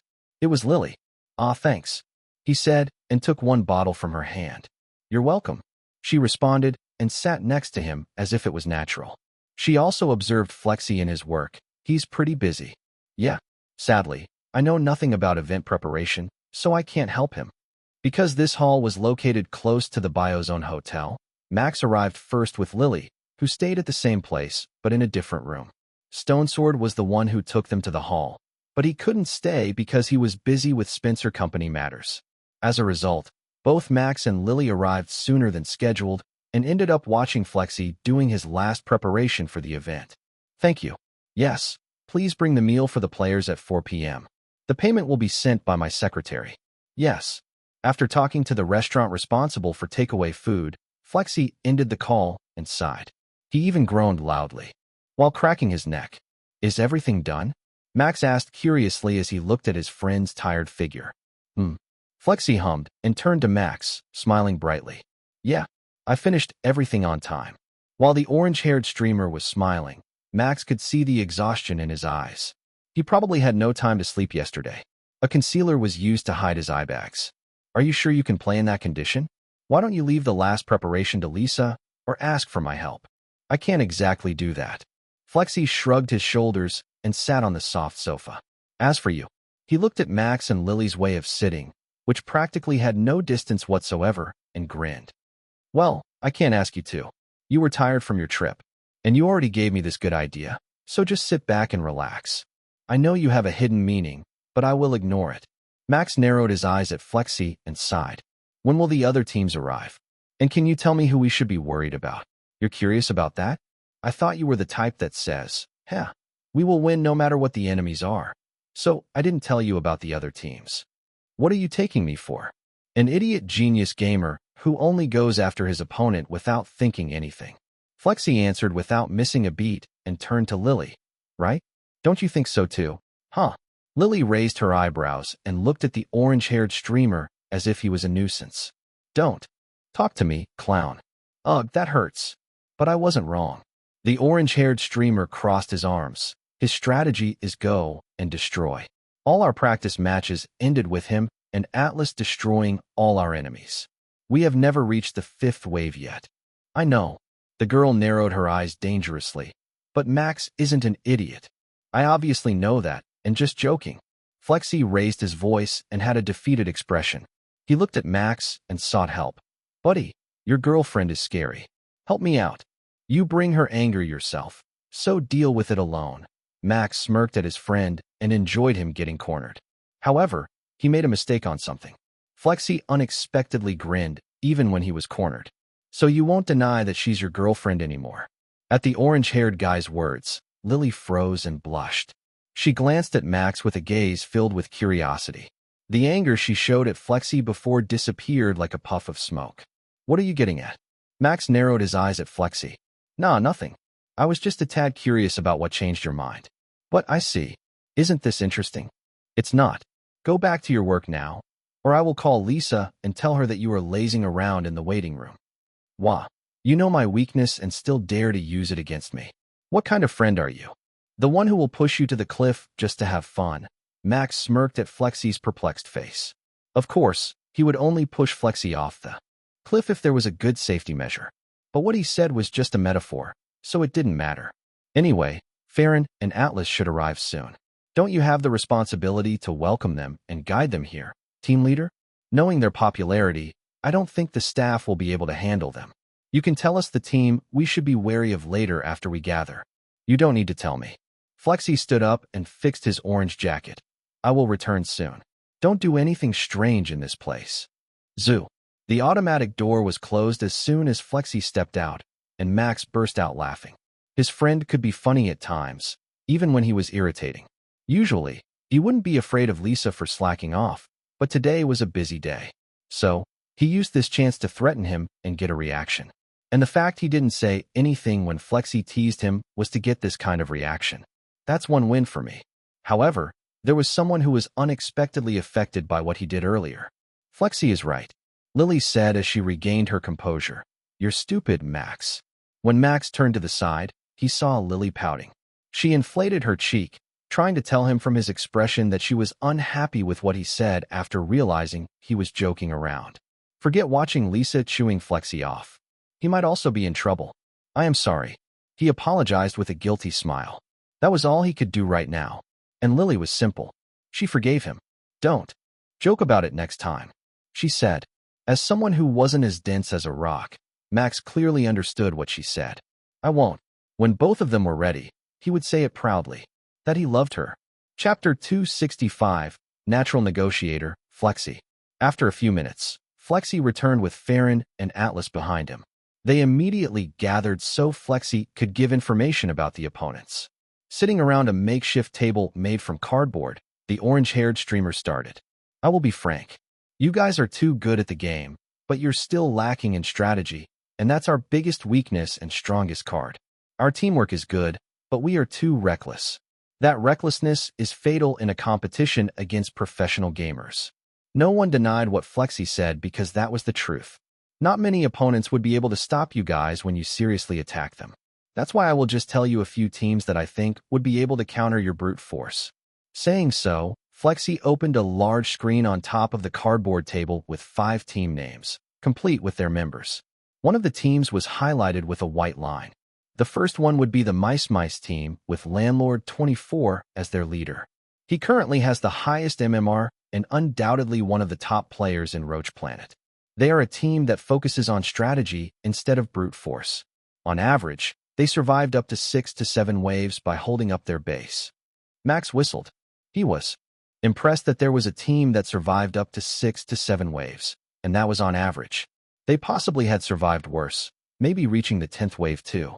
So we can't rely on the wave to destroy that team, Max concluded after hearing Flexi. Indeed, just like their name, they hide like mice and have the same survival ability, even in the worst conditions. Depending on where their base spawned, they would either hide quietly or use their 2 machine guns to decimate the incoming team. Just as you can see, they do 2 milligrams and 2 rifle. Indeed, the image showed the team holding the said weapons. Defense-focused strategy, huh? It will be hard to attack their base. Atlas hummed as his lips curled up into a smile, but it's not impossible. I bet they are using the live grenade instead of the biochemical one, no? That's correct. Flexi confirmed, and they often hunt bosses in the first 5 waves. And now, moving on, we also need to look out for Team Big Sack. Similar to Mice, they focused on defense. Their teams use all MGs without any exception in each round. That's crazy, Farron exclaimed with a surprised face. How much do they love those big things? Fair wording, Atlas warned. But this is the most troublesome for us. Unless we can sneak around, we won't be able to destroy their base. That's why I put them on the number 2 teams we should watch for. Flexi narrowed his eyes seriously and changed into the 3rd team. The next one is Jokin. This one isn't as troublesome as the others, but we will most likely compete with this team. They have a similar playstyle as us and actively hunt wave bosses and players. I don't know what weapons they will use, as they often change them. We should be wary of encountering them. So we have to destroy them first. Lily queried and looked at Flexi. Not troublesome at all. No, they will be troublesome. I bet they will harass us or try to stop us from getting the bosses. Max stroked his chin. We need to use the first wave boss to eliminate them as fast as possible. But they are also a professional team, which means it won't be easy. That's what I am worried about. Flexi agreed with Max, but let's think about that later. We can use this scrim to probe their skills. Now to the 4th and 5th. The reason why I grouped them together is because they are pretty similar. The 4th was Rifle Lovers, and the 5th was MW Rifle. Both are teams who loved rifles too much to the point they practically slept and had sex with them. Among all teams, they probably are the ones who have the best aim and could ambush us from afar. I don't like the way you describe them because it makes their images to be those of perverts, but I assume that they are ambush specialists. Max asked. Indeed. Their spacesuits are also designed to match the sand color, so they will be harder to see. Flexi explained and put a serious expression. For the note, I changed all of our spacesuits' color to orange. I take no for this. After hearing that, Max glared at his friend. Are you serious? Are we going to be an orange squad? I am. And our team is Orange Squash. We have a lot of sponsors, and one of them is a canned juice called Orange Soda. They ask us to put their logo on our suit and make our color orange. For the record, I will add the money from the sponsor to the team pay. It's roughly 20 grand for each person. Pausing slightly, Flexi glared back at Max. Are you going to refuse? Buddy, I think orange is a good color. His serious expression broke into a smile. We will go with oranges. You're the leader, and it's your color. I think it's just appropriate to follow your choice. Ha ha. I am glad you're such an understanding individual, buddy. Ha ha ha. Both Flexi and Max laughed merrily after reaching an agreement. Who cares if their color stood out in the gray desert? As long as there was money, there would be a way. Is this guy that simple?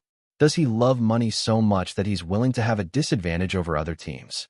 Farron whispered to her lover while watching Flexi and Max shook hands. I believe so. Atlas chuckled as he watched them. Having an orange spacesuit might make us easier to detect in the gray desert, but that also makes us stand out among the rest of the teams. Both of them are streamers in nature. Standing out is their job if they want to survive in their industry, just like a model. Isn't that right? Well, you're correct, but I don't like oranges. They aren't cute. Just bear with it. Flexi finished his negotiation with Max regarding the orange spacesuit in a natural manner. They continued to talk about their strategy, as all teams they needed to worry about also joined the scrim, until the door was open from outside. Lisa stepped into the room, and everyone looked at her. "Flexi, the players have arrived," she said in a clear voice, undeterred by the attention she had gained. "It's time to prepare for the stream." "Thanks, Lisa." Flexi smiled and stood up, fixing his jacket once again. Looking over his teammates, he spoke. "Shall we go?" Flexi prepared everything for the scrim. It was a literal meaning and not just a metaphor. That preparation included other players' lodging and transportation to ECE via bus. All players arrived at the same time to get the effect that Flexi desired for the livestream. This money-blowing streamer wouldn't hesitate to spend anything to make his channel bigger. "Welcome, everyone." Spreading his arms wide, Flexi greeted the incoming players from the stage. Chapter 266. It's going to be a bloodbath. The VR capsules behind him shimmered in neon light. All cameras were rolling, and the professional staff was left to handle the shoot and real-time editing. The stream hadn't started yet, but this would be used for the loading screen later.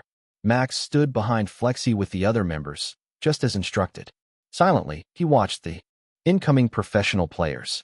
"They are all fits, unlike gamers from my past life," he thought. Once again, he recognized the greatness of science. Among them, 30% were women, which became a bit of a surprise for him if he based it on his previous life esports scene, where some games division was different between men and women. But, looking back at his team, he knew that they couldn't be underestimated. "I am impressed, though. They aren't afraid of cockroaches. Or maybe they are. I don't know." The professional gamers were used to this kind of scene, where they were greeted by cameras. They waved their hands and posed. Flexi did a little speech as they walked and showed them the waiting room. Only then did their team join the other in a small party. Even if it was called that, it was more like a gamers gathering to eat together. The clock showed 2 p.m., so the meal put out was something pretty light. And because the scrim would start soon, alcohol wasn't served to avoid a decline in performance. Max stood in the corner while sipping an orange juice. Flexi was a way to communicate with other team leaders to talk about the scrim. Only the members attended this party. Due to the duo lovers, Farron and Atlas' popularity in their modeling and Horizon Online, many people surrounded them. He couldn't help but chuckle when watching them try to hide their dissatisfaction, especially Farron. But they had to act because there were also cameras inside this party room. Naturally, some people also glanced at him, interested in the super rookie named Breeze. Some gazes were also directed at Lily, who stood next to him. "It's uncomfortable." The gazes. "They are similar to the ones I received at my family party," Lily explained while pretending not to care. Filled with jealousy. Indeed, some of the women were looking at her with clear jealousy in their eyes. Probably because they envied her almost perfect appearance. Even in a bright orange jacket filled with sponsorship that Flexi gave them as a uniform, Lily's beauty hadn't been reduced much. It was on par with Farron, a world-class model. But Max was focused on something else. The gazes the girls directed at Lily weren't strange at all. They were pretty normal. He didn't like how some people whispered while looking at them. He also didn't know what they talked about, but some were laughing after glancing at him. They definitely talked about nothing good. "Well, yeah, it's suffocating," he said, agreeing with Lily. She nodded and stayed silent.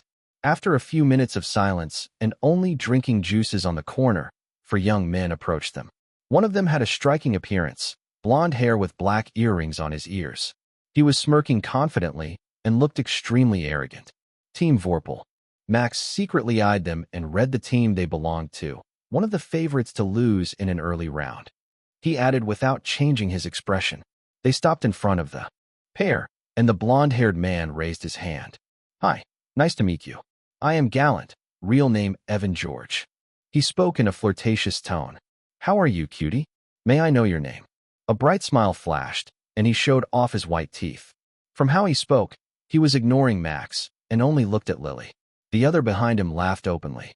They didn't seem to notice that the atmosphere had dropped several degrees. Even the players nearby noticed it and walked away from the group. "What do you want?" Lily asked in a cold tone enough to chill the room. Her expression soured at once.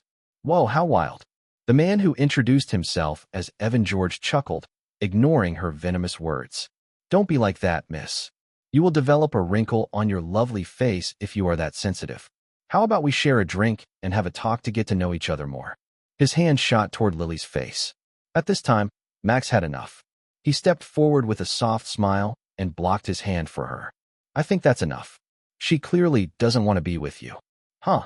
Evan frowned, clearly dissatisfied with Max's involvement. He didn't even try to hide it. Move while I am still being lenient or what? Max asked in a soft tone, hiding his anger underneath a flowery word. Unlike the man before him, he could always control his emotions. Hit me? Sue me? Talk with me? Go ahead. Do you even know who you are talking to? A rude man who hit a girl that clearly doesn't want to talk to him. He shot down his words with a snort filled with sarcasm. Or could it be you're a son of a conglomerate? A noble?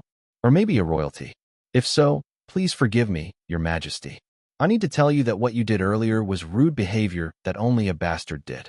For your own reputation, I advise you never to do that again. But as far as I know, you're just a nobody. Veins popped up on Evan George's temple. His head was boiling in embarrassment. It wasn't supposed to go like this. He was a professional gamer with a handsome face. In the secret ranking that only women knew, he was ranked 9. Everyone laughed. Many people didn't interfere and only watched as if they knew this wouldn't escalate any further. And they whispered to each other, well, look at that gallant. He hit on that girl and got embarrassed instead. His courage needs to be praised. Ha ha ha.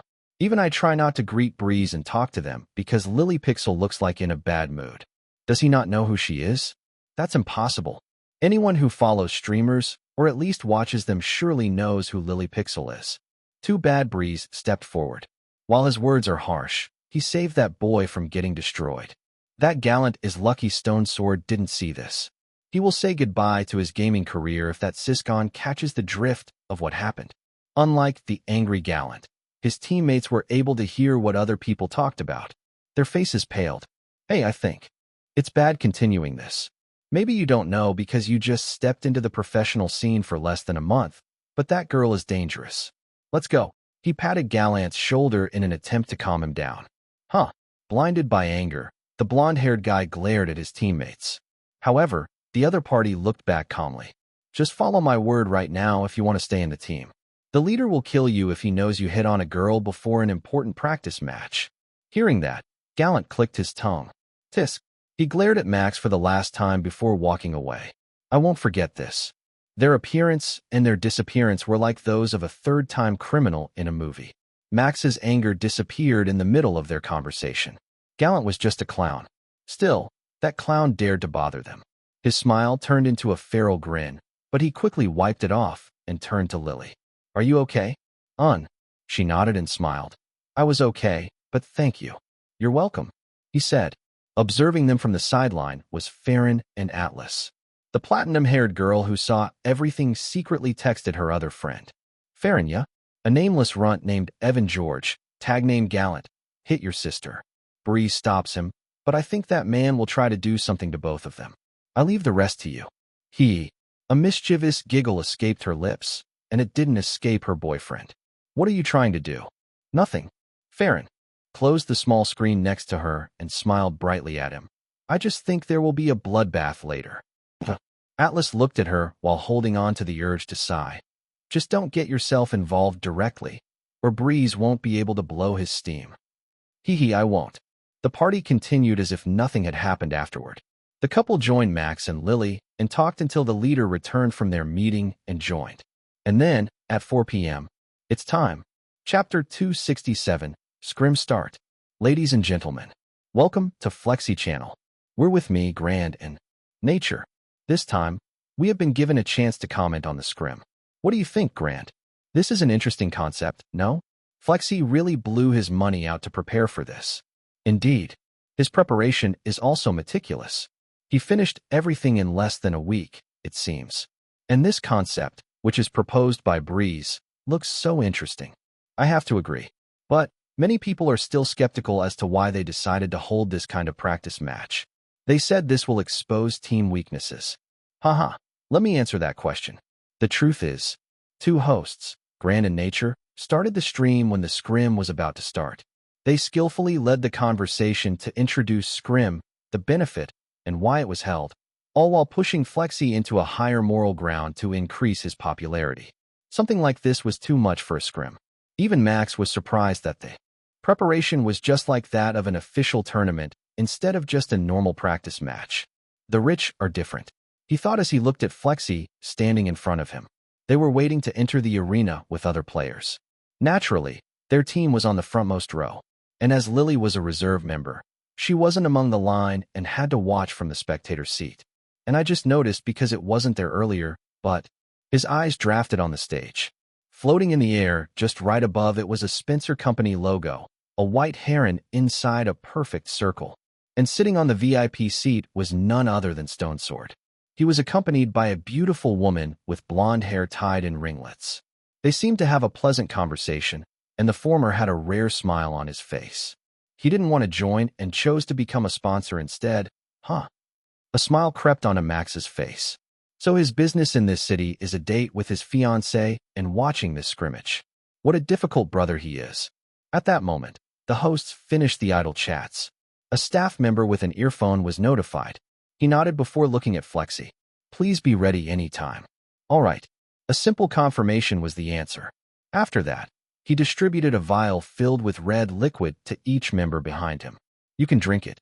It's a B-grade nutritional supplement, Flexi said as he handed the vial to Max. Max's eyes widened in surprise, filled with gratitude. Flexi, are you an angel? Max asked curiously as he gazed at his friend. Right now, he was shining brightly. But that was just his imagination. The light came from the light behind him. Still, that didn't decrease any meaning of his words. Hee, you can pray to me. Flexi snorted and rubbed his nose. While I said that, those things are from Stone Sword. Say thank you to him later. So Stony decided to get involved? I bet it's because Lily joined our team. Farron commented and drank the B-grade nutritional supplement without hesitation. The others also did the same, including Max. The refreshing and powerful feeling he felt before when drinking the same supplement was there, although it felt weaker than before. Still, he felt like he could do better. When Max looked back, the other teams apparently also drank nutritional supplements, although the one they drank was that of C-grade, which cost $2,000 each. They are serious about this scrim. All teams Flexi warned them about were put in this first group. The orange-haired streamer abused his privilege to let them experience the opponents that could put them in danger early on. Even if it wasn't an official match, the broadcast now had more than 150,000 viewers. It was the best time to promote their teams to the sponsors. Now, let's welcome the first group with cheers and applause. Please enter now. The staff standing near the entrance instructed while waving his hand. With Flexi as the lead, everyone entered the hall and stepped onto the stage. Max put on a smile and waved at the camera as they went to their capsules located in the middle. Once again, he abused the privilege as the host of this event and looked proud of it. The players, who were previously informed about it, stood in front of their respective capsules and checked them to ensure everything was perfectly fine. Some fiddled with the settings to make them fit their requirements. After everything was ready, everyone climbed inside and wore a helmet. The capsules closed with a whirring sound. The players prepared to dive inside the game. Meanwhile, the hosts took the scene again. Now, Nature, who do you think will win? Personally, I think Team Mice would win this first game. Oh, why do you think so? Let's hear your answer first before I tell you what my favorite team is. It's pretty simple, actually. Team Mice has shown a considerable result in their practice match and last competition. They already have the experience, and Landlord 24's skill has increased considerably. I believe they are unbeatable now. That's interesting, and I don't think your view is wrong. Landlord 24 is indeed a skilled player. He currently has 9,372 MMR in Roach Planet, the highest among all players. As a professional, that's something to boast about. Not many dedicated themselves to ranked games, after all, right? That's why I think Team Mice will win. I don't think so, Grand. Nature smirked, her beautiful face had a hint of a fangirl written all over it. I think Team Orange Squash has a higher chance to win. Not only is Flexi a good leader, as proved many times before, but their members are also skilled. There is Breeze and the crazy couple, Farron and Atlas. However, they have no prior experience against professional players, and their teams have only been reformed lately. Will they be okay? I am confident they will win. But, to be honest, I don't know the end result. Why don't we just watch the game? That's right. The players have also been transported to the arena. 3 minutes before the first wave arrived, let me tell you the rules of this match. Unlike normal and ranked matches, the tournament uses a point system. A team with the highest annihilation and survival points will receive 5 points. The second to fifth will receive 4, 3, 2, and 1, respectively. We will repeat this for 3 games while shuffling the teams between groups, as this is a practice match, not a real tournament. Is there no difference inside the game itself? Of course, there is a difference. And that's the tactic used by players. They will be meticulous and try to outwit the other teams with their strategies. This will be interesting to watch. That's right, Nature exclaimed loudly. But then, she saw something on the screen. Oh, look at that. It seems Team Orange Squash made a move before the first wave even started. From the nickname, it's Breeze. He's going out of the base. What is he planning? I don't know, but let's watch it together. We will comment every now and then, so look forward to it. Unlike the host, who knew nothing, those who watched Max before commented. Classic Breeze. I bet he wants to kill someone. Will he be able to destroy a base as a surprise? Go, go, go, Breeze. You can do it, Breeze. Breeze is overrated. Go away, nerds. Huh? You are overrated. Your mom is overrated. Go back to your womb, fetus. This scrim would definitely be interesting for both players and the viewers. It would be filled with an unhinged chaos. Chapter 268, Goal in First Match. Max and the others' plan for the first game was easy. Gamble everything and test their skills. Nothing complicated and nothing fancy. Max and Atlas, the 2 fastest people on the team, headed out immediately to find the enemy team's base. Max headed to the west while Atlas went to the east. He ran through the gray sand dune to find a vantage point. After running for a minute, and the countdown for the first wave showed 132, he found the perfect spot and climbed the boulder. He had a bit of difficulty because the suit had a pair of slippery gloves. The mock P90 he brought to the game was slung over his shoulder. Why is he climbing that boulder? Is he going to announce his presence? That orange suit can probably be seen from 3 kilometers away. He's like a lighthouse ready to be sniped, haha. Both hosts laughed at his bizarre antics. But those who knew him better didn't think so. Nah, I don't believe he will do what I think he will do, right? He's going on a hunt. He's hunting those pros. How arrogant. Did he not know that doing such a thing is pointless? He won't be able to defeat other players easily. What's he waiting for? The wave will start soon. Unlike a normal stream and program, Max was unable to hear the host's voices or read the chat. He just concentrated while looking at the surroundings. The screen changed to show other teams, but Max stayed still above the boulder without moving a step. 25 more seconds.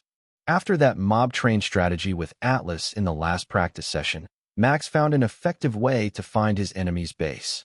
That was by using the first wave as a mark. When the countdown hit 0, rumble, rumble, the rumbling started. Max strained his ears to pick up the sound from the wave. The sound from the east was from his base, so he tried to find one from other areas. And after a while, found it. He looked at the northwest and broke into a run. Peter Spencer watched the screen with a gaze full of interest. There were many cameras showing the other team, with the main one now following Team Mice, holding off against the first wave. However, he only focused on 2 little screens that no one noticed yet. It was hidden behind many teams' efforts to clear the first wave as soon as possible. They intend to throw away the first match, huh? That's a brazen strategy, even for Flexi. To think they will risk it all like that. It's unlike him. He judged logically as he saw Max and Atlas go toward enemy bases alone, only armed with an SMG and a rifle, respectively. Your friends are so courageous, Peter. The beautiful woman dressed in red beside him giggled amusedly. Rebecca Ludger, Peter's fiancée. They had known each other since junior school and had been together since. Currently, she worked as a game reporter, so she knew 1 or 2 things about esport competitions.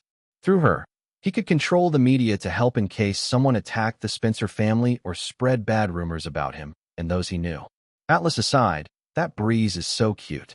He's smiling even when he throws himself into danger. So that's the kind of guy Lily is interested in? I wonder what his real personality is. Is he as interesting as what he shows on the screen? He's a good guy. I see.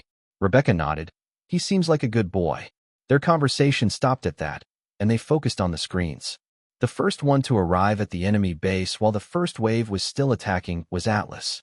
He sneaked behind from the other side and infiltrated the base. The screen showing his effort became bigger, and it immediately became the focus of the stream. Ooh, Atlas entered Team Emoyo's base. They hadn't noticed him yet. Not even me 23 knew his existence. Will we see the first base fall right now? However, isn't Atlas' movement strange? He can enter the warehouse and destroy the core, but he just stops inside for a second before turning around. What's he planning? Could it be? He's trying to go for a team wipe. Ha. That couldn't be. Nature. Oh no. Yes, oh no indeed. Atlas did what the host just mentioned. He prepared his rifle while sneaking out and headshot the first player from Team MAOA. Me 23, whose duty was to provide ammos to the team, died without knowing anything. He was downed and gave information to his friends. Enemy attack. Zap. Atlas launched the next headshot to kill Me 23. With this, he wouldn't be able to be saved. The other responded fast, way faster than normal rank players. One of them shot at him, while the other two held back the wave. Atlas looked impressed for a second, but immediately reacted and hid behind a box. Then, he retaliated and exchanged shots with them. Better than normal players, indeed. He commented as he slid out of his hiding place and ran toward them. At that time, Max also reached the enemy base. The screen was still focused on Atlas, so no one noticed him besides the audience in the Blue Eden Hall. He didn't try to sneak into the warehouse at all. Instead, he threw 3 live grenades toward where his enemy stood and climbed using his grappling gun. Boom, boom, boom. Wah! I got hit. Enemy attack. Not only did the explosion from the grenade take the enemy's attention, but it also provided cover for him to land on the wall. He immediately launched an attack. SMG's fire. Speed was the fastest among all guns in Roach Planet. He found the first guy and downed him easily. He's here. Shot 30 degrees on my left. Max immediately moved while lowering his stance. He used the smoke as the cover to reach the second guy. Before it was too late, he had to kill at least 3 of them. Zuzuzu. The energy bullets exploded when they hit the enemy's body. The explosion was small and didn't create loud noise like the one a rifle created, but it still caused a flash that made the other 2 notice his presence. Over there. The rest of the enemies noticed him now. They emptied their bullets as they shot at Max. No hesitation was written in their act. Similarly to them, Max also emptied his remaining bullets. Shots were exchanged, and 2 people were downed. Unfortunately, one of them was Max, as he couldn't deal enough damage to down the last person. Still, behind you. Lowering his guard, the enemy didn't notice that the roaches had reached the top of the wall. The last enemy was bitten by the roaches and died. Team Orange Squash has annihilated Team M4. 500 annihilation points have been rewarded. I guess this is it. They are stronger than I thought. Their aim, reaction, and teamwork is different from the guy from the ranked match. Max thought as he looked at the announcement and the incoming roaches. And when they gathered around him, I leave the rest to you, buddy. They bit him to death. You are dead. He was transported into a spectating room. In this room, he could do nothing but watch his teammates' condition. However, his death wasn't in vain. It was all planned. Team Orange Squash has annihilated Team MAOA. 500 annihilation points have been rewarded. Atlas seemed to have finished his goal. Seeing that he was still alive when approaching the enemy with a different energy, Max knew what he should do in the future. With this, they reached their goal in the first match. Chapter 269, Strategy, Throw the Match. What did we just see, Nature? Did Orange Squash just destroy 2 teams before the first wave finished? I did see that. Atlas sneaks into their base while Breeze confronts them directly. 2 different strategies, but do you think they did this on purpose? Breeze did die, but he was smiling at the end and took his opponents with him. Indeed. Do you think they wanted to know their opponent's skill level by sending those 2 most skilled players with different playstyles? They might be. And Breeze probably sacrificed himself willingly. This is why Breeze is the GOAT. He took the bad job for himself and died with a smile. So the scrim can be used that way. Because this isn't a tournament, there is no need to be afraid of trying new strategy. Whoever thinks about this is amazing. And the one who actualizes it is also amazing. This costs so much money. My respect for Flexi increased. He won't be turned to orange juice. After that, the game continued as usual. Team Jokin managed to kill the first wave boss. Team Jokin has killed the first wave's boss. 100 annihilation points have been rewarded. The aftermath of the battle wasn't exactly desirable. Because 5 teams met at the first wave area, explosions and flashes could be seen from afar. Some players were downed, but miraculously, none was killed. They were being careful because 100 points weren't worth their members. Atlas and Farron used this chance to destroy one team when they revived their teammates. This strategy seemed to work as it used the element of surprise. What they didn't expect was their target. It was a pleasant surprise. Team Orange Squash has annihilated Team Jokin. 500 annihilation points have been rewarded. One of the 5 teams they were wary of was annihilated just like that. It looked so easy, but actually not. Only 2 of the 4 members were alive, and both of them were reviving their teammates when Atlas and Farron appeared. Team Jokin was gambling just like their team, trying to defeat the boss with 4 members instead of only 2 or 3 like the other teams did. Great. Now, let's try to survive as long as possible. We've tried 3 of our main strategies. We just need to see how long we can hold on without Breeze now. Alright. Following that, the 3 of them focused on defense, trying their best to protect the base with only 3 people. Max laughed when Flexi got jumped by the mutated cockroach in the 5th wave. That panicked face behind the visor was so funny that he screenshot it for blackmail material. Some teams who lost their teammates fell in the 7th wave. Only 4 teams were left, including teams Mice, Big Sack, MW Rifle, and Orange Squash. Farron was so crazy that she destroyed many roaches by herself. Flexi also used MG for this tactic, so they were able to fill the missing spot left by Max. However, even so, they couldn't really hold on against the 8th wave. Sorry, I am down. Farron died when she was up against 3 large mutated cockroaches. The enemies became stronger, and the efficiency of their defense was reduced. Flexi and Atlas nodded at each other. They knew it was time. Max, who was in the spectating room, sighed. They were unable to defend against 8 waves without at least 2 machine guns. Or, I can use a sniper rifle, but that will hurt our strategy to destroy their base at first wave. So, how could they handle this? That would be left in the meeting later. Farron got killed by a swarm of cockroaches after a few seconds. She appeared in the spectating room and sat next to Max. Good job, Farron, Max said with a wry chuckle. I could do better than that, she said, puffing her cheek. My shotgun didn't really damage the large mutated cockroach shell in the 8th wave. I need to know their weak spots, or we won't be able to kill them all. So the problem is in their hard shell? Yup, that's the only problem.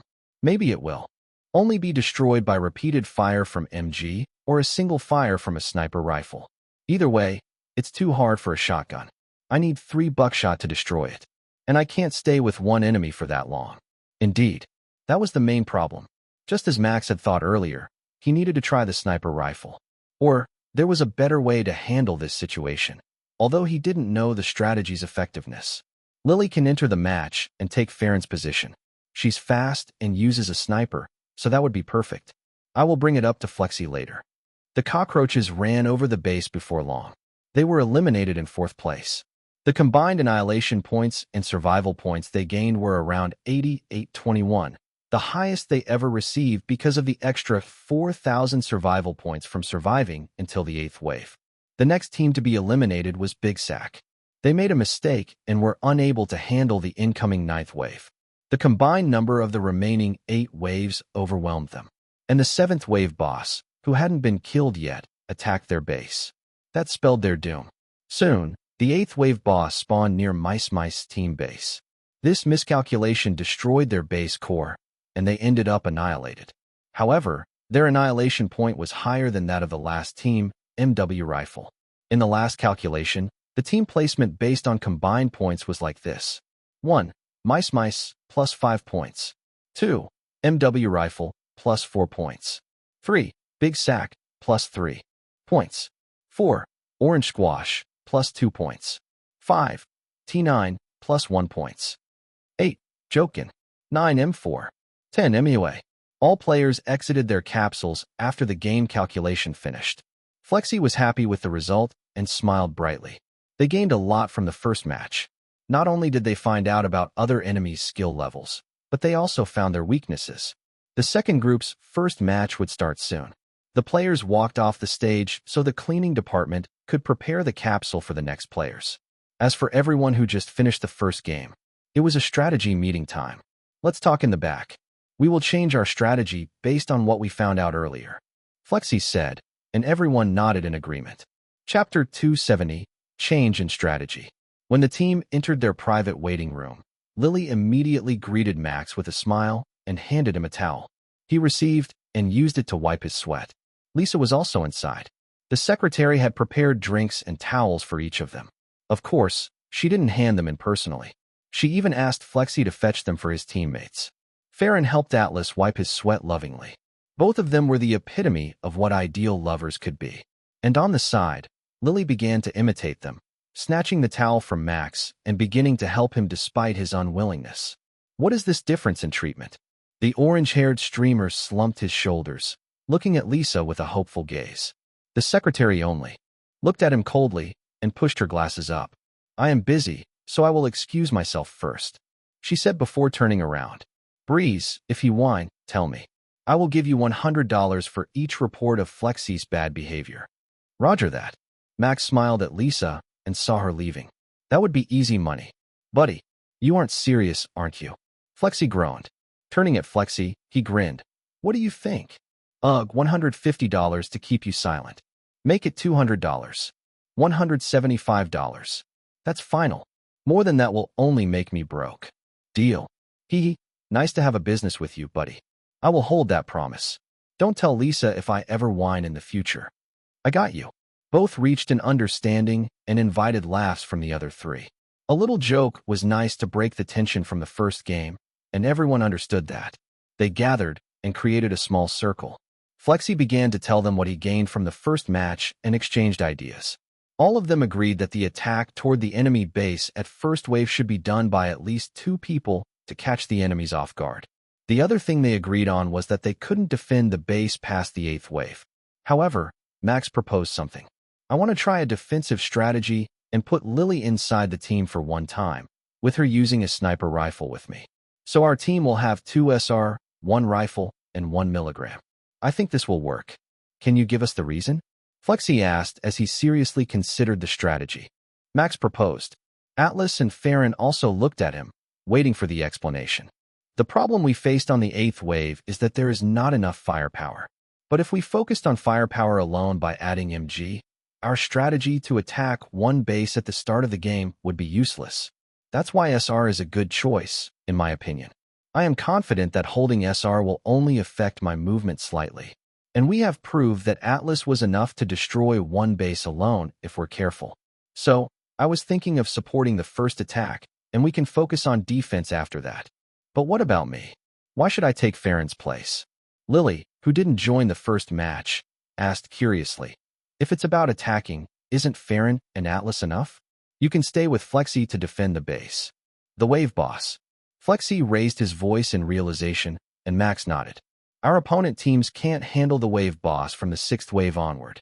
The 3rd wave boss gave us 500 annihilation points, while the 4th gave us 700 points. From 5th wave onward, they give us a fixed 1,000 annihilation points. It's a lot, but too risky. Max explained. Because it's too risky, our enemies also ignored it, making the wave boss roam freely around the map. Have you noticed that the last 2 teams are destroyed by a 7th and 8th wave boss, respectively? Atlas snapped his fingers. That's why Breeze wants to arm us with 2 SR. It's to try to survive the 8th wave. We will gain a lot of survival points if we can. Reach 10th wave, seeing that even Mice can't survive the 9th wave. Nodding, Max continued. It's not only that, but I also want to kill and steal the wave boss from the enemy. As you know from our previous practice, the first wave boss only needed 2 SR shots to take down. The 2nd and 3rd probably took 4 or 5 rounds. You know what I mean. We can try, Flexi said, grinning widely. He turned to Farron. Do you mind sitting the next match out? I want to try various strategies in case we meet an opponent we can't beat or focus on a defensive play like Mice and Big Sack. Then, that's decided. Max grinned. He was excited about the new strategy. Stealing the boss kill would frustrate the enemy teams. Their morale would be affected, and so was their gameplay. Someone who got mad easily would make mistakes easier. Turning to Lily, he asked the most important question. Think you're up for the job, Lily? I'll do my best. She nodded and looked pretty spirited. Afterward, Flexi proposed some strategies to test in the later game before they took a 30-minute break. They were pretty much for fun, as he noticed his followers increased at a fast speed. Max was also asked to check his, but the increment wasn't as fast as Flexi's. I got 50k new followers in Punch, making it 850k, and 400k people followed my strike. My PunchTube is, well, only 300k subscribers for now, but that's okay. It's growing nicely, compared to the 150k growth that Flexi gained.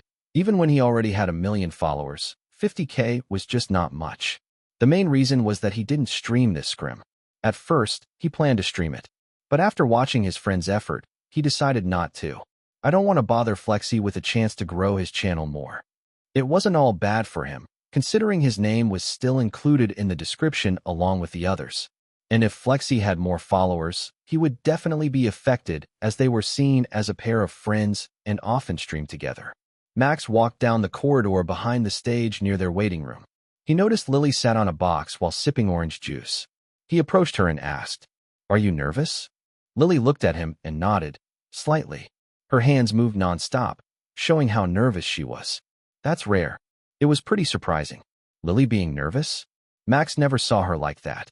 Well, not that he knew her for a long time already. That was why he quite liked to know her more. "Are you not nervous, Max?" "Rather than nervous, I am more than excited," he answered. "I mean, isn't competing against those professional gamers fun?" "Is it?" "Yes, it is." "Fun, huh?" Lily muttered. Her hands couldn't stop playing with the empty glass in her hand. "I guess I will change my thinking. Is it fine if I have fun in the competition too?" "Why not? I don't see why you shouldn't enjoy the competition." "I see." A smile blossomed on her face. "Let's have fun, Max. Let's kill those people with snipers." Her priority was strange, but Max nodded nonetheless. "Yeah, let's have fun." Chapter 271, Next Match, Surprising Lineup. The second game ended pretty soon. There were quite a few teams that stood out, but none of them managed to survive the 8th wave. Max checked the ranking and sneered. Team Vorpal, the one that arrogant blonde-haired guy belonged to, finished in 8th place. They got eliminated pretty fast because of the mistake Gallant made. Miraculously, they didn't end up in 10th place, but they still lost to a team composed of reserve players who joined the match. That mock team ended in 7th place. They were pretty solid in terms of skills and coordination. After the game ended, there were 10 minutes of rest before continuing.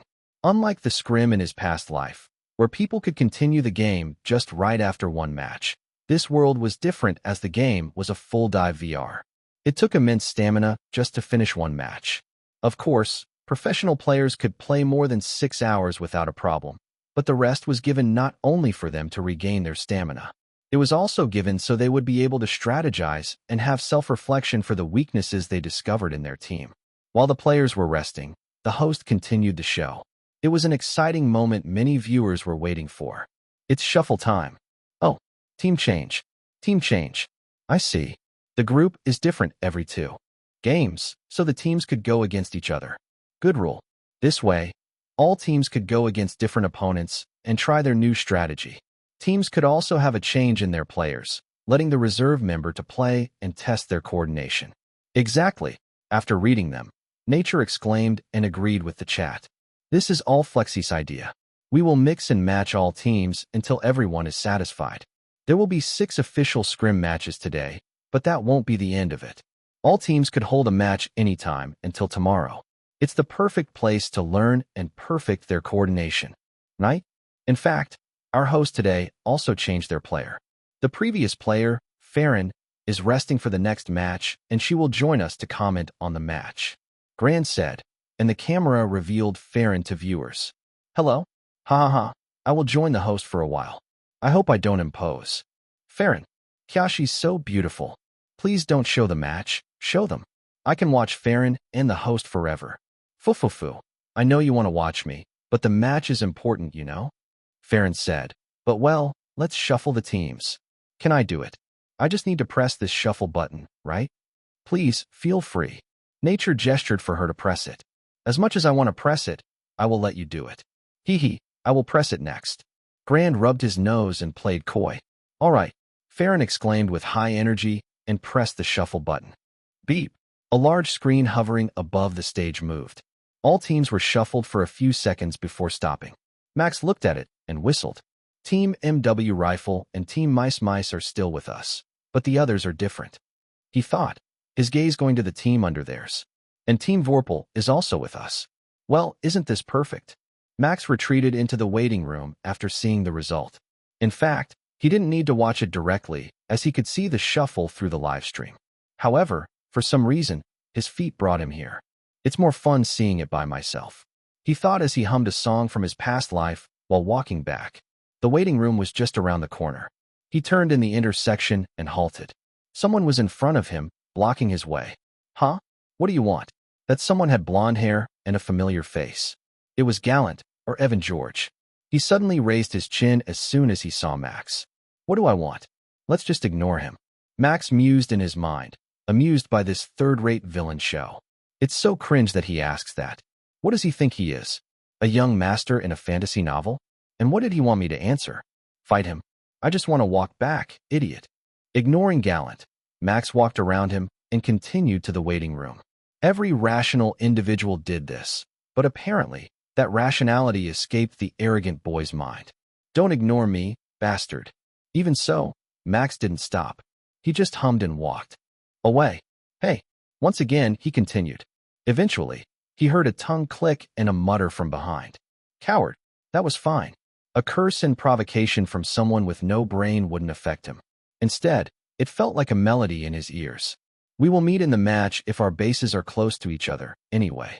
He thought as he opened the waiting room. He was greeted by the sight of his teammates preparing to go out. Unexpectedly, Lily looked great when she wore the strange orange jacket that Flexi gave her. I will just create a hole in his brain to make sure he has won in the match. I bet $500 he has no brain at all. Let's go. The third match started. All players were summoned to the battlefield, and Team Orange Squash moved just like before. But before they moved, the viewers were confused. The lineup of their weapons was pretty strange. No, strange might be too much. It was just an uncommon pick. WTF? 2 sniper rifles? Flexi with MG and Atlas with rifle? What are they planning? Are Breeze and Lily Pixel choosing those weapons to show off they are a couple? LOL. Look, Breeze is moving with Atlas. Are they trying to destroy one base just like before? Wait, how can he infiltrate the base with a sniper rifle? That SH-1T is heavy. Look, they found a base. Just like the viewers had said, both Atlas and Max were lucky. They found one base easily. Climbing the sand dune, Max took a prone position and looked through his scope. From it, he saw 4 people standing on the wall, all of them holding MGs. And from the badge on their spacesuit, it's MW Rifle. Do you think you can kill them stealthily, Atlas? He asked his partner beside him. Let's try it. Can you kill 2 of them? Atlas smirked, challenging him back. As long as you can kill 2 of them. Pushing each other back was how the Orange Squash team worked. They squashed all talents in one team and let them go wild. And now, they were waiting for the cockroaches to arrive to unleash their fangs toward MW Rifle. Chapter 272.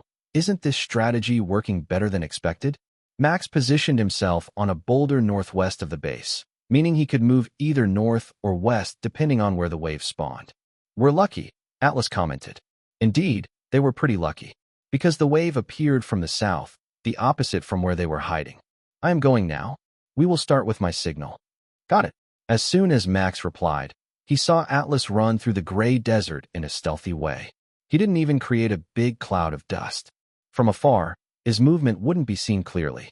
While he has no running technique, he can mask his footsteps. Talk about imbalance. Max thought as he saw Atlas' way of running. For now, let's concentrate. The enemy now gathered in the south. I can shoot them easily from this place.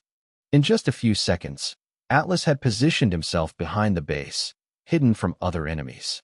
However, unlike the first game, one of the MW Rifle members looked around in a lookout. He was clearly wary of the attack. Not only did we change our strategy, but they too. They analyzed our play and adapt to it. But that wasn't a problem. Max used a hand gesture to inform Atlas about the lookout. His teammate nodded in understanding. Atlas slowly climbed the wall but timed his appearance when the lookout didn't look in his direction. He successfully entered the enemy base. Max rested his hand on the trigger and inhaled deeply. He was waiting for Atlas' sign. What was his sign? They didn't need to talk about it because it was simple and obvious. One of the members who was on the lookout earlier used the ladder to resupply. As he went down the ladder, puff, his head exploded and his body fell to the ground. Following that, bam, the head of someone on the wall also exploded and he was downed. The explosion was bigger than before, hitting the other two standing beside him. They got injured and immediately turned around to find the enemies. Attack! The surviving member shouted and turned around without stopping his MG. He found where the sniper was hiding because the shockwave sent a cloud of dust into the air. He shot randomly toward Max's direction, but the bullets didn't reach.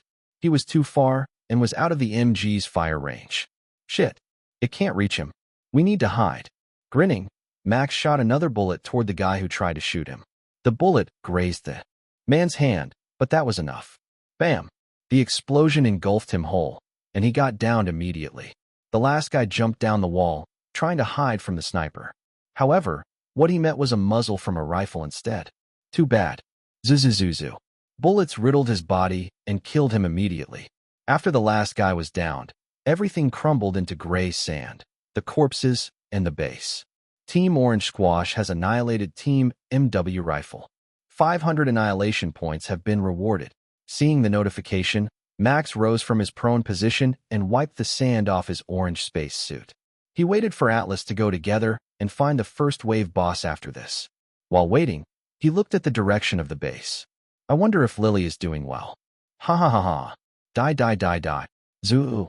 Energy bullets were expelled from the long machine gun muzzle. The flash illuminated the area as the orange-haired man in an orange spacesuit stood on the edge of the wall and destroyed the cockroaches while laughing loudly. Yeehaw! Lily, cover my left. There are many chocolate bugs approaching. Just as Flexi finished saying that, an explosion decimated the incoming cockroaches from the left. Bam! At the same time, a shockwave hit the area around the girl holding a sniper rifle while crouching. Her expression behind the visor could be described as being disgusted. Please don't talk to me, Orange Roach. Ha! Aren't you too much against me? Breeze won't. Like a girl who tells me that I am disgusting, you know? Click. Lily pulled a pin from a life grenade and held it before Flexi. Do you want to die? My deepest apologies. Throw that away. Throw that right now. It's good that you understand. She threw the grenade toward the crowd of the cockroaches and killed them all. Boom. Afterward, she stood and looked around the area. We survived the first wave, she said after finding no cockroaches in sight. And that's our last ammo. Yeah, we're pretty lucky. It seems 10 extra magazines aren't enough for the two of us. I will have to prepare 10 next. I probably also have to use a grappling gun so we can prepare quickly before the first wave arrives. Agreed. Lily only said so before she used a grappling gun to get down the wall. It was a healing and resupply time. Meanwhile, Flexi had to use the ladder. If he jumped down the wall, he would get his legs fractured. That would decrease his health and make him unable to move at a normal speed for the whole game. Jumping down the wall would only work using a perfect technique or if a player used a grappling gun. Atlas made use of the hill and warehouse to descend from the wall when he infiltrated the enemy base. His health was reduced from the fall damage, but he could avoid fracturing his legs. I wonder how they were doing, Flexi muttered as he resupplied all his biochemical grenades and ammo. There is no communication from both of them after they destroyed Rifle's base. They will be fine, Lily answered without looking at Flexi. She finished resupplying and walked out of the warehouse. Flexi followed suit and chased after her. You trust Breeze that much? Lily nodded. He's strong. It will be fine. She aimed her grappling gun up and flew toward the wall.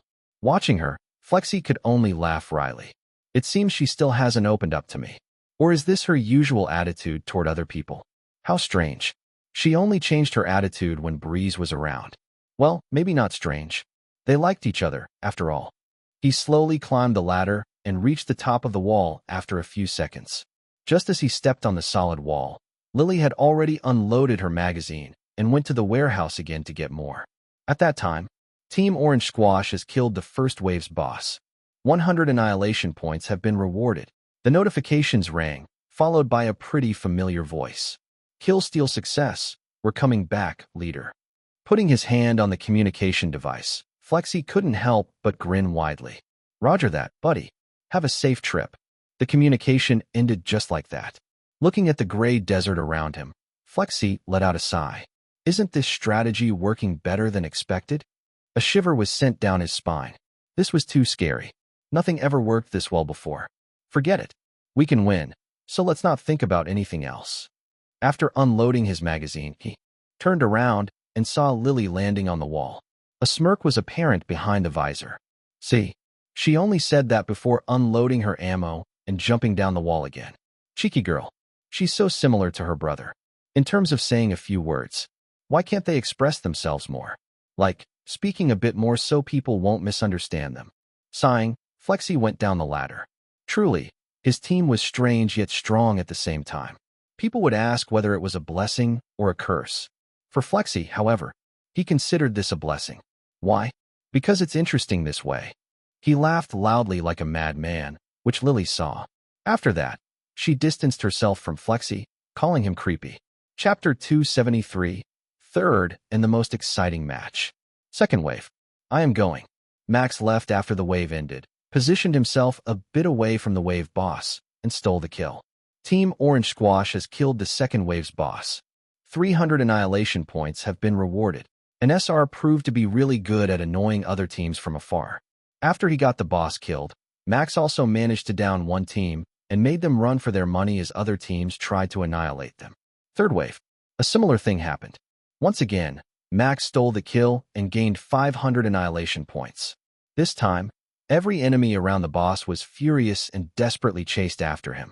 The orange spacesuit proved to be a hindrance to his hiding and let him almost get downed. Fortunately, he was able to run away by confusing them with a boulder formation. The fourth wave was about to start, and so the enemies were forced to retreat. When he reached the base, the first thing he did was pat Flexi's shoulder with a serious expression. Tell the sponsor to allow us to wear gray spacesuits and put their logo on our back. It will make their logo pop up more. Why? Do you need an explanation? Max only pointed at his arms, which had a burned trace from getting grazed by bullets. Laughing, Flexi scratched his cheek. I will try.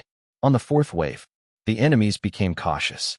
They cleared the area around the boss first before tackling it. For teams had been eliminated by now, including MW Rifle at the start. Survival points from the first to fourth wave had been accumulated for at least 2,000 points. All surviving teams had the same survival points by now. As for annihilation points, 1. Orange Squash, 3,729 annihilation points. The orange team managed to accumulate way more than the other teams due to Max stealing the last wave boss kill, and Atlas had 3 teams' annihilation worth of points. Most teams fell when they tackled the wave boss. Identifying them was easy. Max only needed to look at their team badge, which was located on the player's upper arms and backpack. It was usually hard to identify them, but he had a sniper rifle scope that allowed him to see it. Using that mark, Max informed Atlas and sent him as a hitman to assassinate the last person surviving on the base. Unfortunately, one of the teams used a suicide strategy and got annihilated by another team. That team was Team Vorpal, and he regretted not killing that blonde-haired bastard then. Amidst the confusion, Max dealt with the fourth wave boss before retreating to his base. Fifth wave. No one tried to kill the wave boss. It was a survival time. Max couldn't kill the fifth wave boss alone without any help. Not even an SR was enough due to its hard shell. Besides, they are coming from that side. Atlas, cover me. Lily, fetch me more MG magazine. I am almost out of ammo. And rifle mags, please. I am almost out of it too. Atlas added with an urgent tone. Fetch me some too, Max said as he continued killing the cockroaches. Each bullet managed to kill more than 5 mutated cockroaches with a hard shell. Got it. Having heard the request, Lily immediately threw her remaining 3 SR energy magazines toward Max and went to the warehouse to fetch everyone's magazine. With good teamwork, they managed to repel the 5th and 6th waves easily. The 5th wave boss had roamed around, and one team was quickly destroyed by a swarm of cockroaches and the roaming boss. 7th wave. This will be hard, Flexi commented as he saw the swarm from the distance. At this point, they looked like a black wave, with occasional blue flashes of explosions caused by 2 sniper rifles. The explosion created a hole and allowed one to see the gray sand. but more cockroaches quickly filled it, and it turned black again. Let's survive. There are only 3 teams left. We have destroyed more than 200 cockroaches before it even reached my MG's range. We can do it. As a leader, increasing his teammates' morale was also his job. But his teammates didn't care about that. Use your hands more than your mouth. Max shouted at Flexi as he kept shooting the cockroaches. We have more than enough magazines. Shoot them right now. Hey, at least let me appear cool. Flexi complained, but his hands moved. He began to shoot the cockroaches in the distance while Atlas laughed at what happened. Unlike the first game, they managed to thin out the 7th wave pretty easily. The announcement of 2 teams getting eliminated rang, leaving only the last 2, Orange Squash and Mice. Even if Team Orange Squash was eliminated, they would end up as the victor. However, they didn't think it would be nice if that happened. They wanted to test their skills. Lily ammo. Here. Max received the ammo from Lily before she went to the warehouse once again. The 8th wave had started. Their numbers weren't that different from the 7th wave, but the incoming cockroaches were stronger and faster. Even the SR could only kill 1 or 2 mutated cockroaches at once. As for the large mutated cockroaches, their shells weren't a joke. Fire in the hole. Atlas threw the biochemical grenade at the same time as Flexi, weakening the cockroaches temporarily. Using this chance, Max killed the remaining 10 large cockroaches. Lily returned to the top of the wall and threw 5 life grenades at once to reduce their numbers. She also replenished the team's supply before going to the warehouse again. Holding on against the 8th wave was hard, and it was proved by their desperation. And then, grumble, grumble.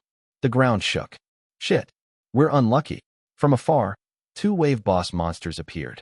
From their sizes alone, Flexi deduced their levels. It's the 6th and 8th wave bosses. Just a little more, and we can sweep the 8th wave clean. Why do they appear now? Their luck had run out. This meant the 7th wave boss went to the Mice team, considering the eliminated team killed the 5th wave boss. This moment was important for them. If they could hold on a little longer, the Mice team would surely be eliminated. I have an idea, Atlas suddenly said, and he stopped shooting. He stood on the edge of the wall and prepared to jump. Both of you can handle the rest of the cockroaches, right? There are only around 1,000 left. And if you can, please open the path for me. Without saying anything, Max and Flexi knew what he planned.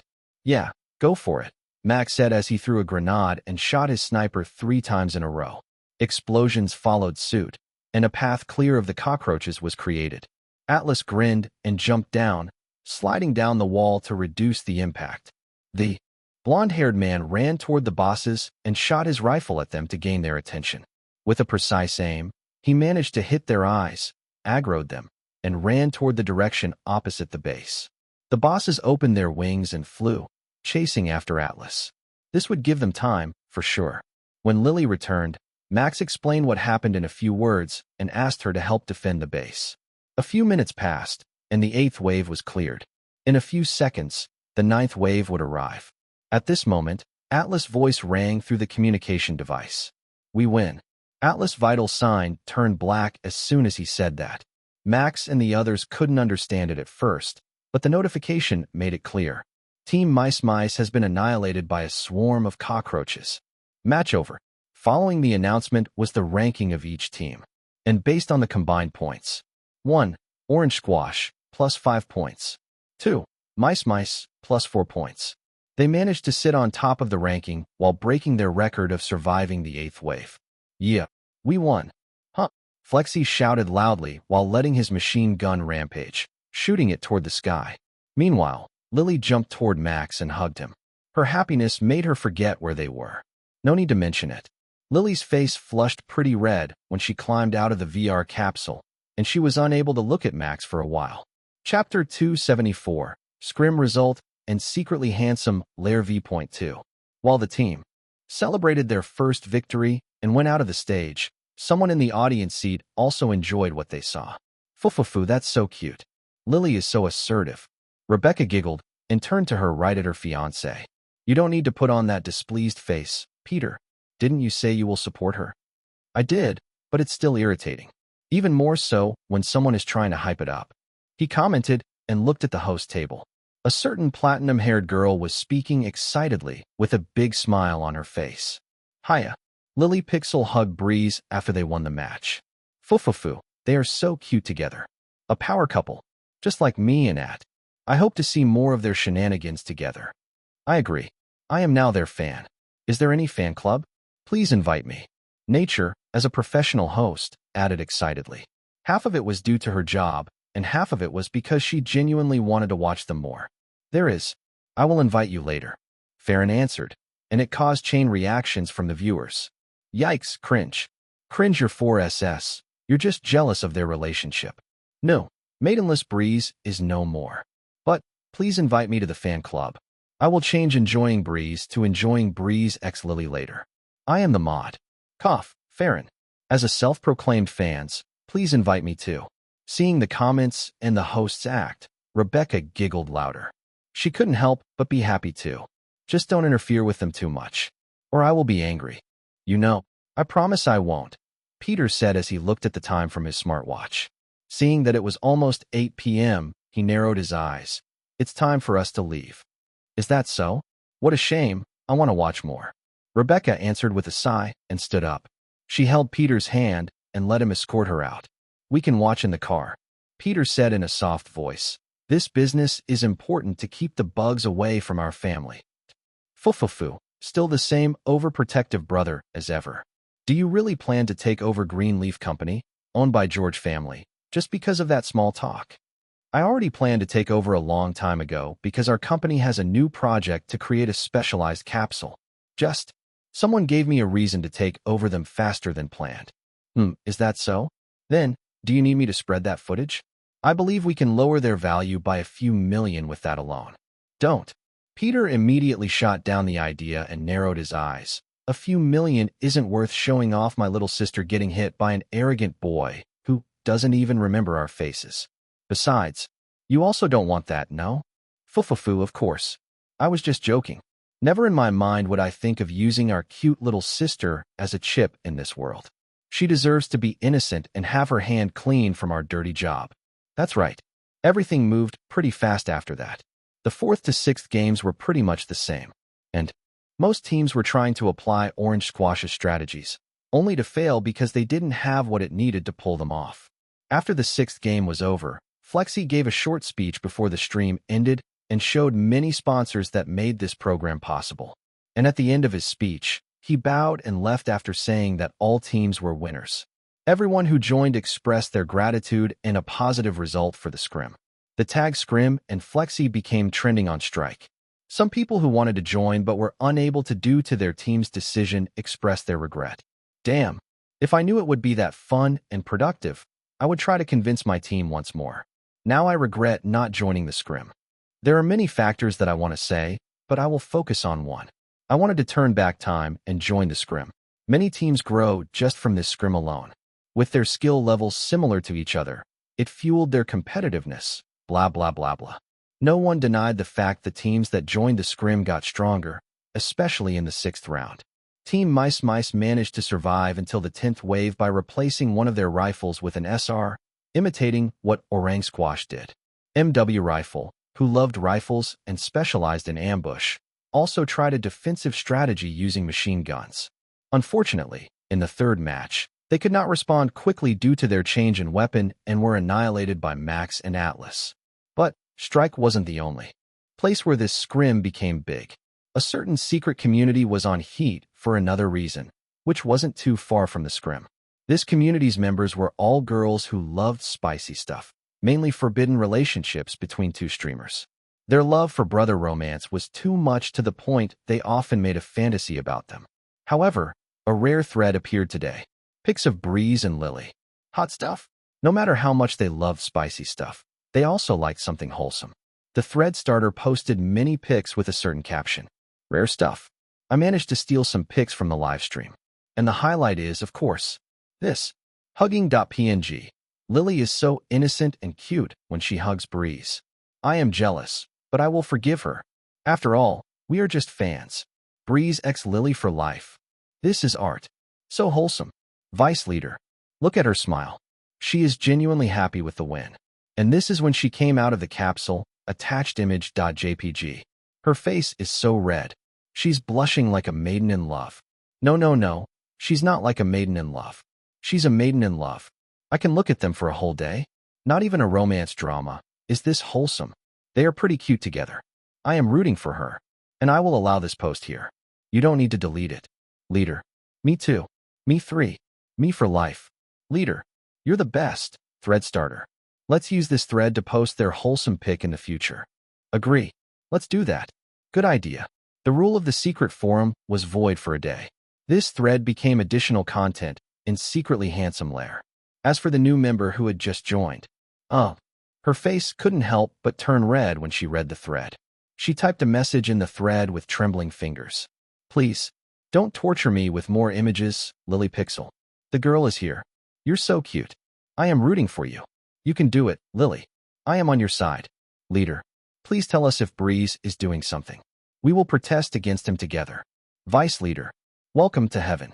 You're now our new sister, and we love to tease our sisters. Look at this. I am giving this especially because it's you. The rare pic of Breeze and Lily Pixel sleeping together in Sky Rail, attached image.jpg. When Lily looked at the last image, she couldn't help but remember that day. However, she didn't know that someone took a picture of them like that. Their heads were glued together, and their lips were so close to each other. Her face felt hot, and she knew that she was blushing. However, save. A happy smile formed on her face as she put that image in her gallery. Chapter 275, Returning to Daily Streamer Life. Thursday, May 22, 2045. 2 days after the main scrim was over, the players all returned to their homes. Atlas and Farron also returned to their homes because many jobs were waiting for them after resting for 3 days. Lily also had to return to Lime City with Stone Sword because of some urgent matter. The latter secretly reminded Max about the party in June and left a warning. If you are really serious, then I hope you prepare yourself. Many eyes are on you now. Because you're affiliated with Biozone Entertainment, I doubt agencies will bother you. But prepare to get involved in some dramas. They will come soon if you're not cautious. Max was thankful for the reminder and a warning. He assured Stone Sword that the matter about his seriousness had been dealt with. Once again, he told him that he was just waiting for the right time, and that was when Lily released her new music. Both of them already promised.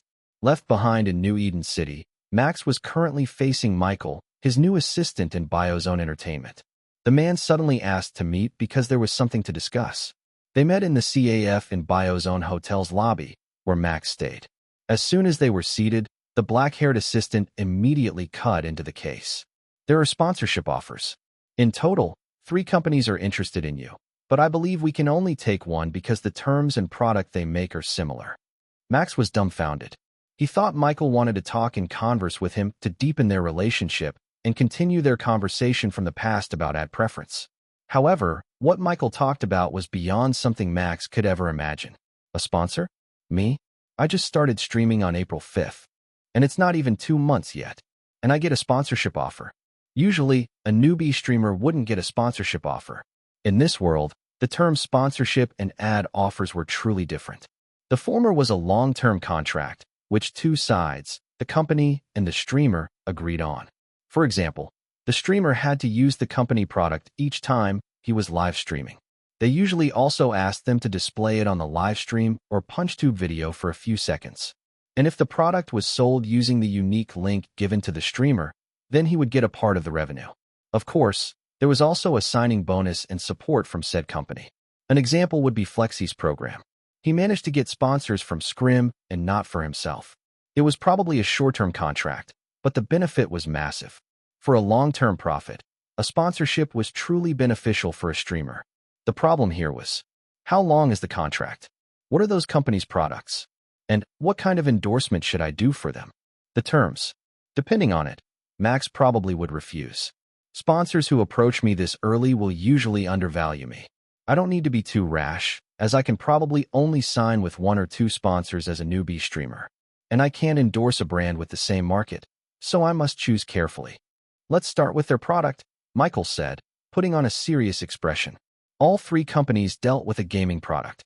After watching the scrim yesterday, they reached out to us, offering similar sponsorship to you and Flexi. As you know, he is also affiliated to Biozone Entertainment. Max nodded. Flexi indeed signed with Biozone, too.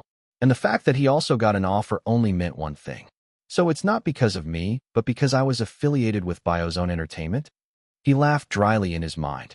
Maybe they want to get Flexi, but only one company can get him. That's why they extended an invitation to me, his teammates, and someone who is also affiliated with BioZone Entertainment. That somehow didn't sit well with Max. But business was business. If he got money, then he wouldn't mind signing with them. Of course, if the contract was also satisfactory. But again, what kind of gaming product was it? Gaming product? Like a VR product? An accessory or something? Yes, they created them, among many other things, Michael confirmed with a nod. Now let's talk about the term. It's a year-long contract, an annual one. This kind of sponsorship contract is common because a year is long enough for a streamer to rise and fall. Of course, I'm not talking about you. But the streaming industry is that harsh. Haha, I understand that. Max laughed it off because that was true. He was lucky in both unique skills and connections. That was why he rose so fast and is still rising. A regular streamer would have difficulty even breaking the 1,000 viewers threshold. And even then, they could lose them all with just a tiny mistake. Please continue, Michael. How about the money? He put his index and thumb together, smiling with an evil intent as he stared at his assistant. Correction, there was nothing evil about money, and he only liked them because they would be useful if he needed them. There was nothing wrong with having too many. Knowing Max's money-grubbing personality, Michael didn't change his expression and only heaved a sigh. To be honest, it's lacking. The assistant let out another sigh. The highest offer is a $20,000 signing bonus and 3% profit from the product sold from your link. From my estimation, you will probably only get around $9,000 a month after the signing. And that will decrease a lot if their product is not to your audience's liking. $20,000. Tell me, Michael, is that high or low for a year-long sponsorship with a streamer who has an average of 10 to 15K viewers? Too low. Michael answered without hesitation.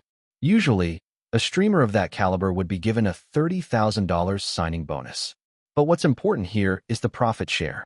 We're talking about pure profit and not sales.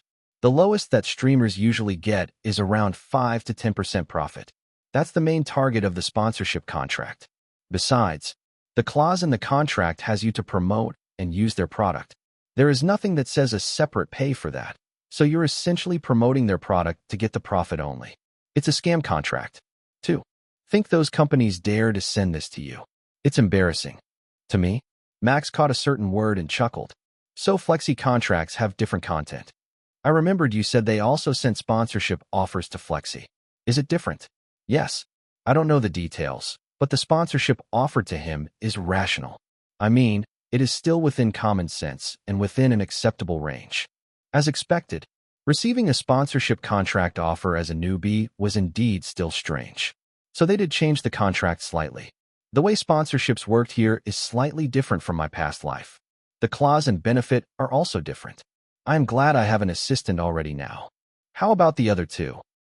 2% and 1.5% for each product, Michael answered in a low voice. That was worse than the first one. Max had difficulty holding on to his poker face.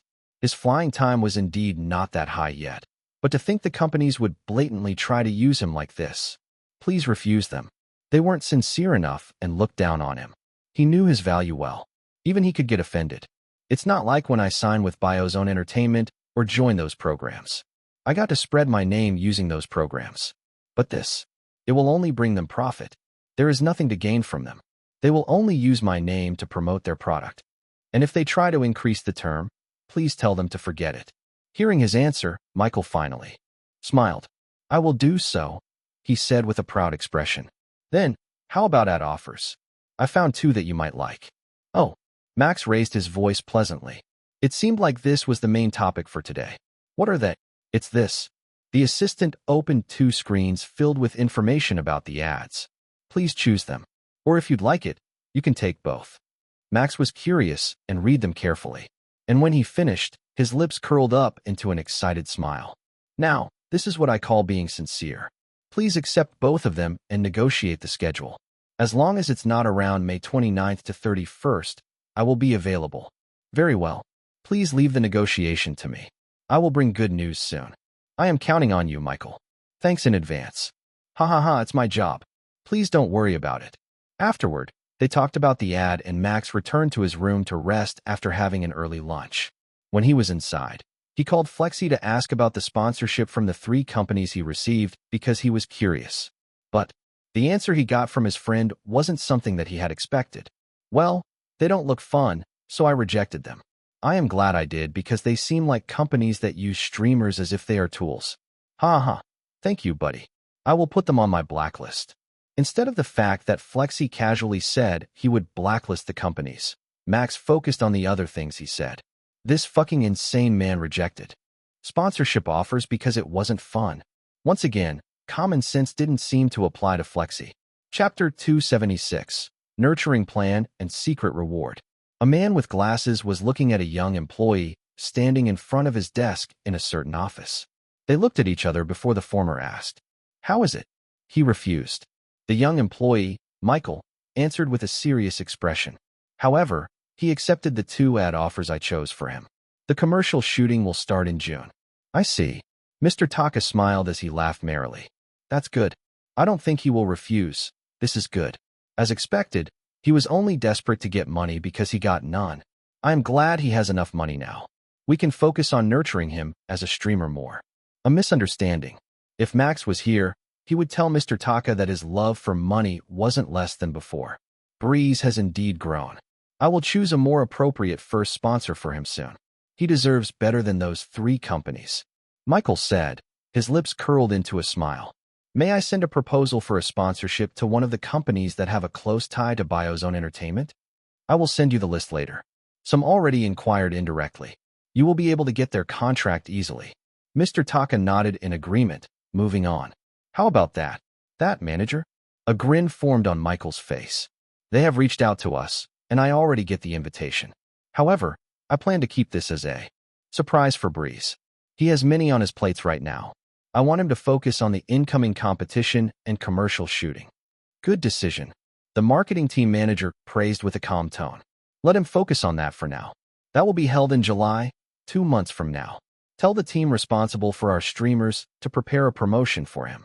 Focus on finding commercial ads to spread his name and face. I will do so. Michael bowed slightly. Talking about ads, I have to report that no feet expressed their satisfaction. As for this second, their ads have been viewed by more than 1 million, and they just gained their 100K likes a few minutes ago. And Breeze's video contributed greatly to their sales. The video has triple the views and likes of their official ads. No Feet's marketing director, Talia Clark, contacted me before I entered this office. The details will be for later, but they mentioned they wanted to do a collaboration with Breeze for their new shoes. Really? Mr. Taka's eyes widened in surprise. A collaboration? That was a step further than a normal ad offer. If they contact us again, make sure to tell me immediately. Ha ha ha. That young man is truly lucky. And I am also lucky to be able to sign a golden goose like him. He laughed happily. Is there anything more? There is nothing more, manager. All right. Good work, Michael. You may leave.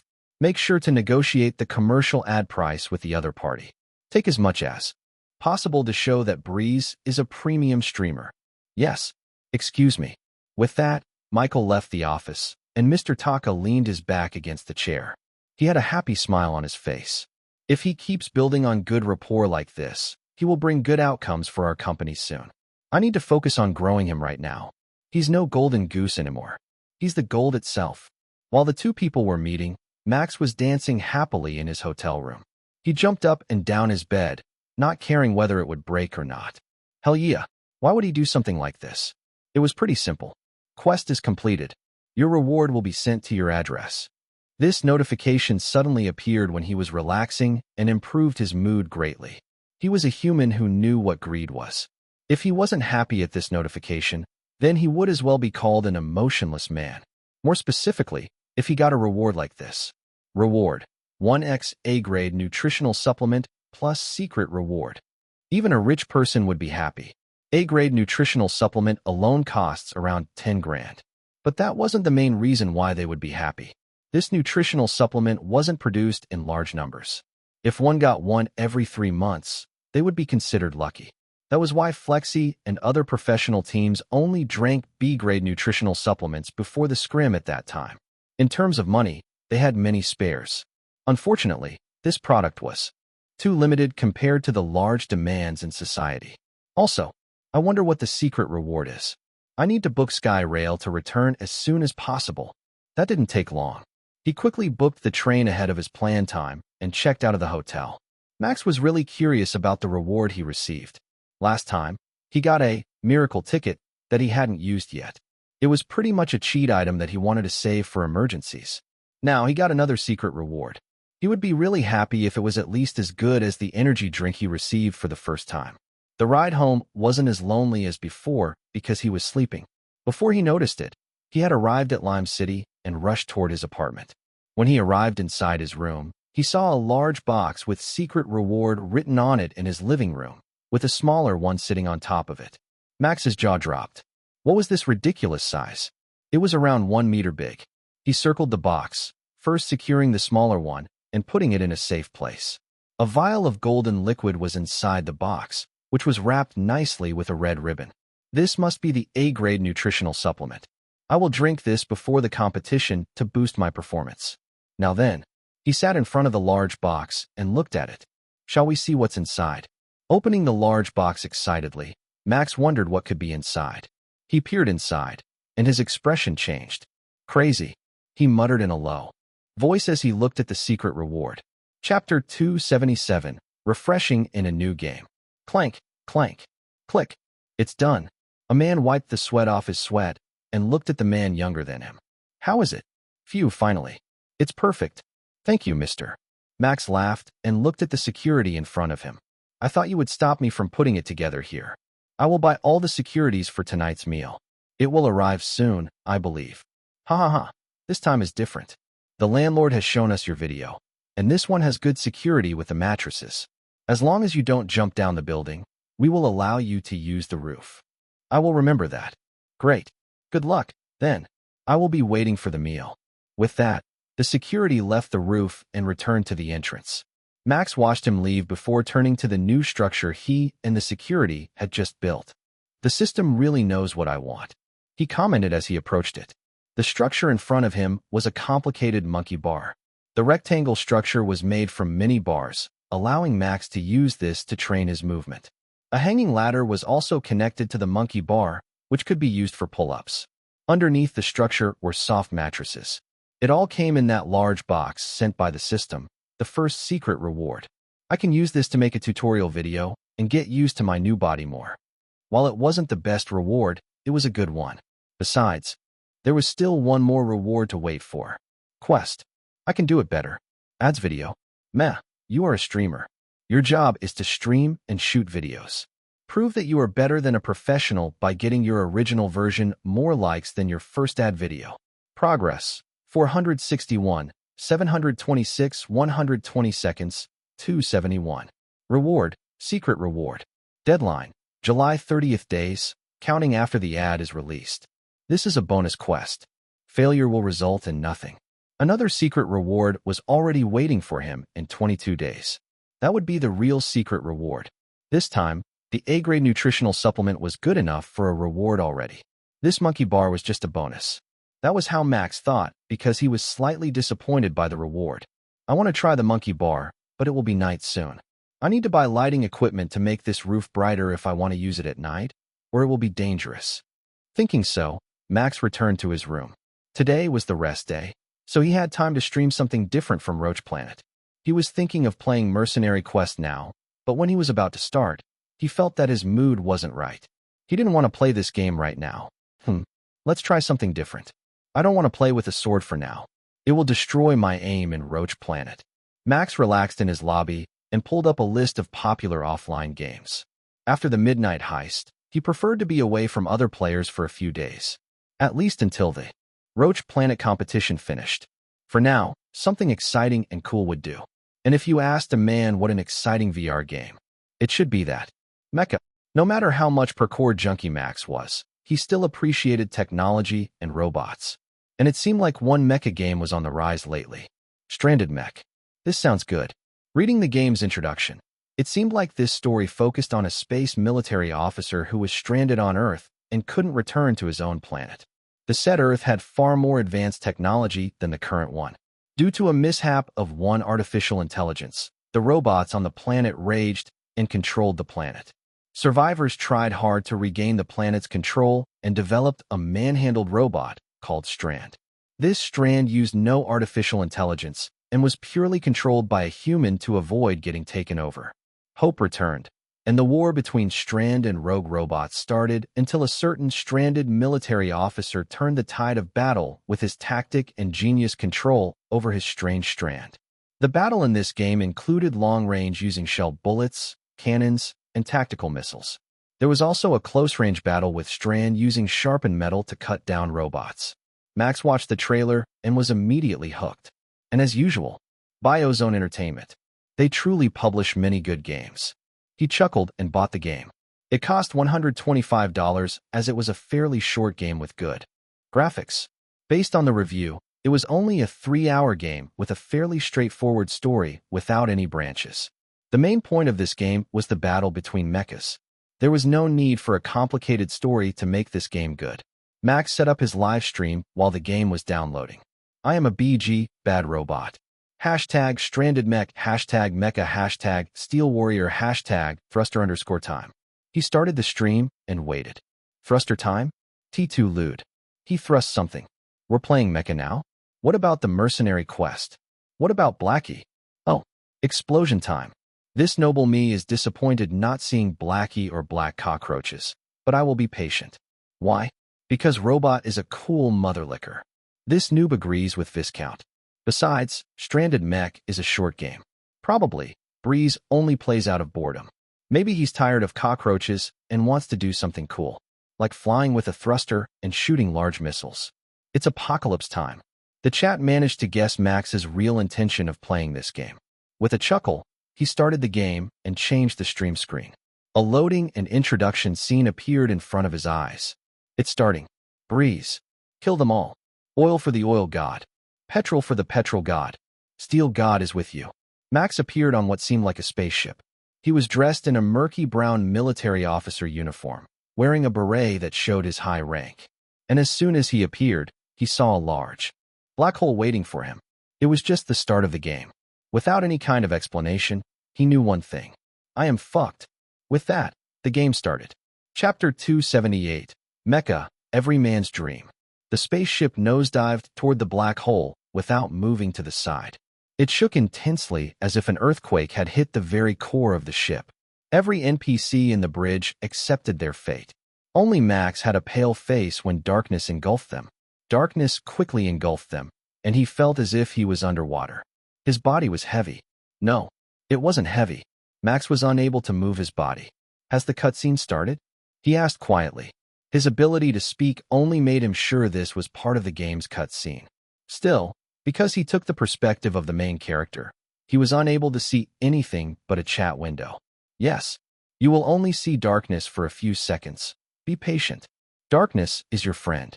Your friend is darkness. Accept your fate, young man. He will open his eyes just about now. Ugh. Just as the chat had said, Max's vision returned. A soft groan escaped the officer's mouth. The vision was still blurry, but it turned clear after he blinked a few times. While the chat watched it from the third perspective, meaning they could see his body clearly, Max experienced the game from the first point of view. This start was pretty fresh for him. Where is this? Looking around, Max could see the debris from the spaceship around the white sand.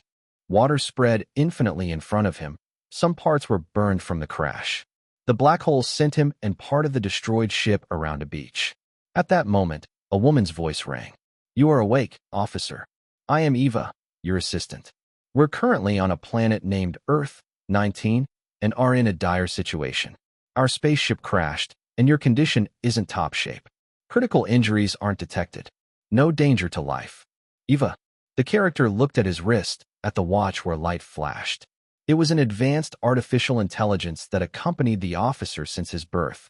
He trusted it more than anyone. Tell me the situation. Yes. Based on my scan, all equipment is destroyed except for a basic mech 42.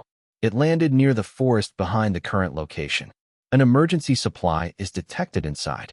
Suggestion: proceed to mech 42 and use it to explore the area. Can't we ask for help from the main headquarters? Negative. All communications are lost. I guess I have no choice. Saying that, the character rose to his feet. Activate retina guide. Show me the way to Mech 42. Affirmative. Showing the optimal path to Mech 42. Please follow the direction shown by the arrow. Following the woman's voice, an arrow could be seen in his vision. From this moment on, Max regained control of his body. He clenched his fist and looked around.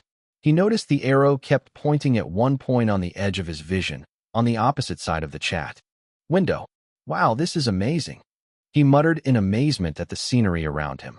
Every game has such a unique place. I guess I am on a beach right now. Cutscene is complete. Proceed to the tutorial. Breeze must think. It's a shame there are no girls in bikinis nearby. Happy face, I think that's just you. And me. This game's start is intense, but then it quickly evolves into something light. It's better to follow the arrow for now. You will get a nice surprise there.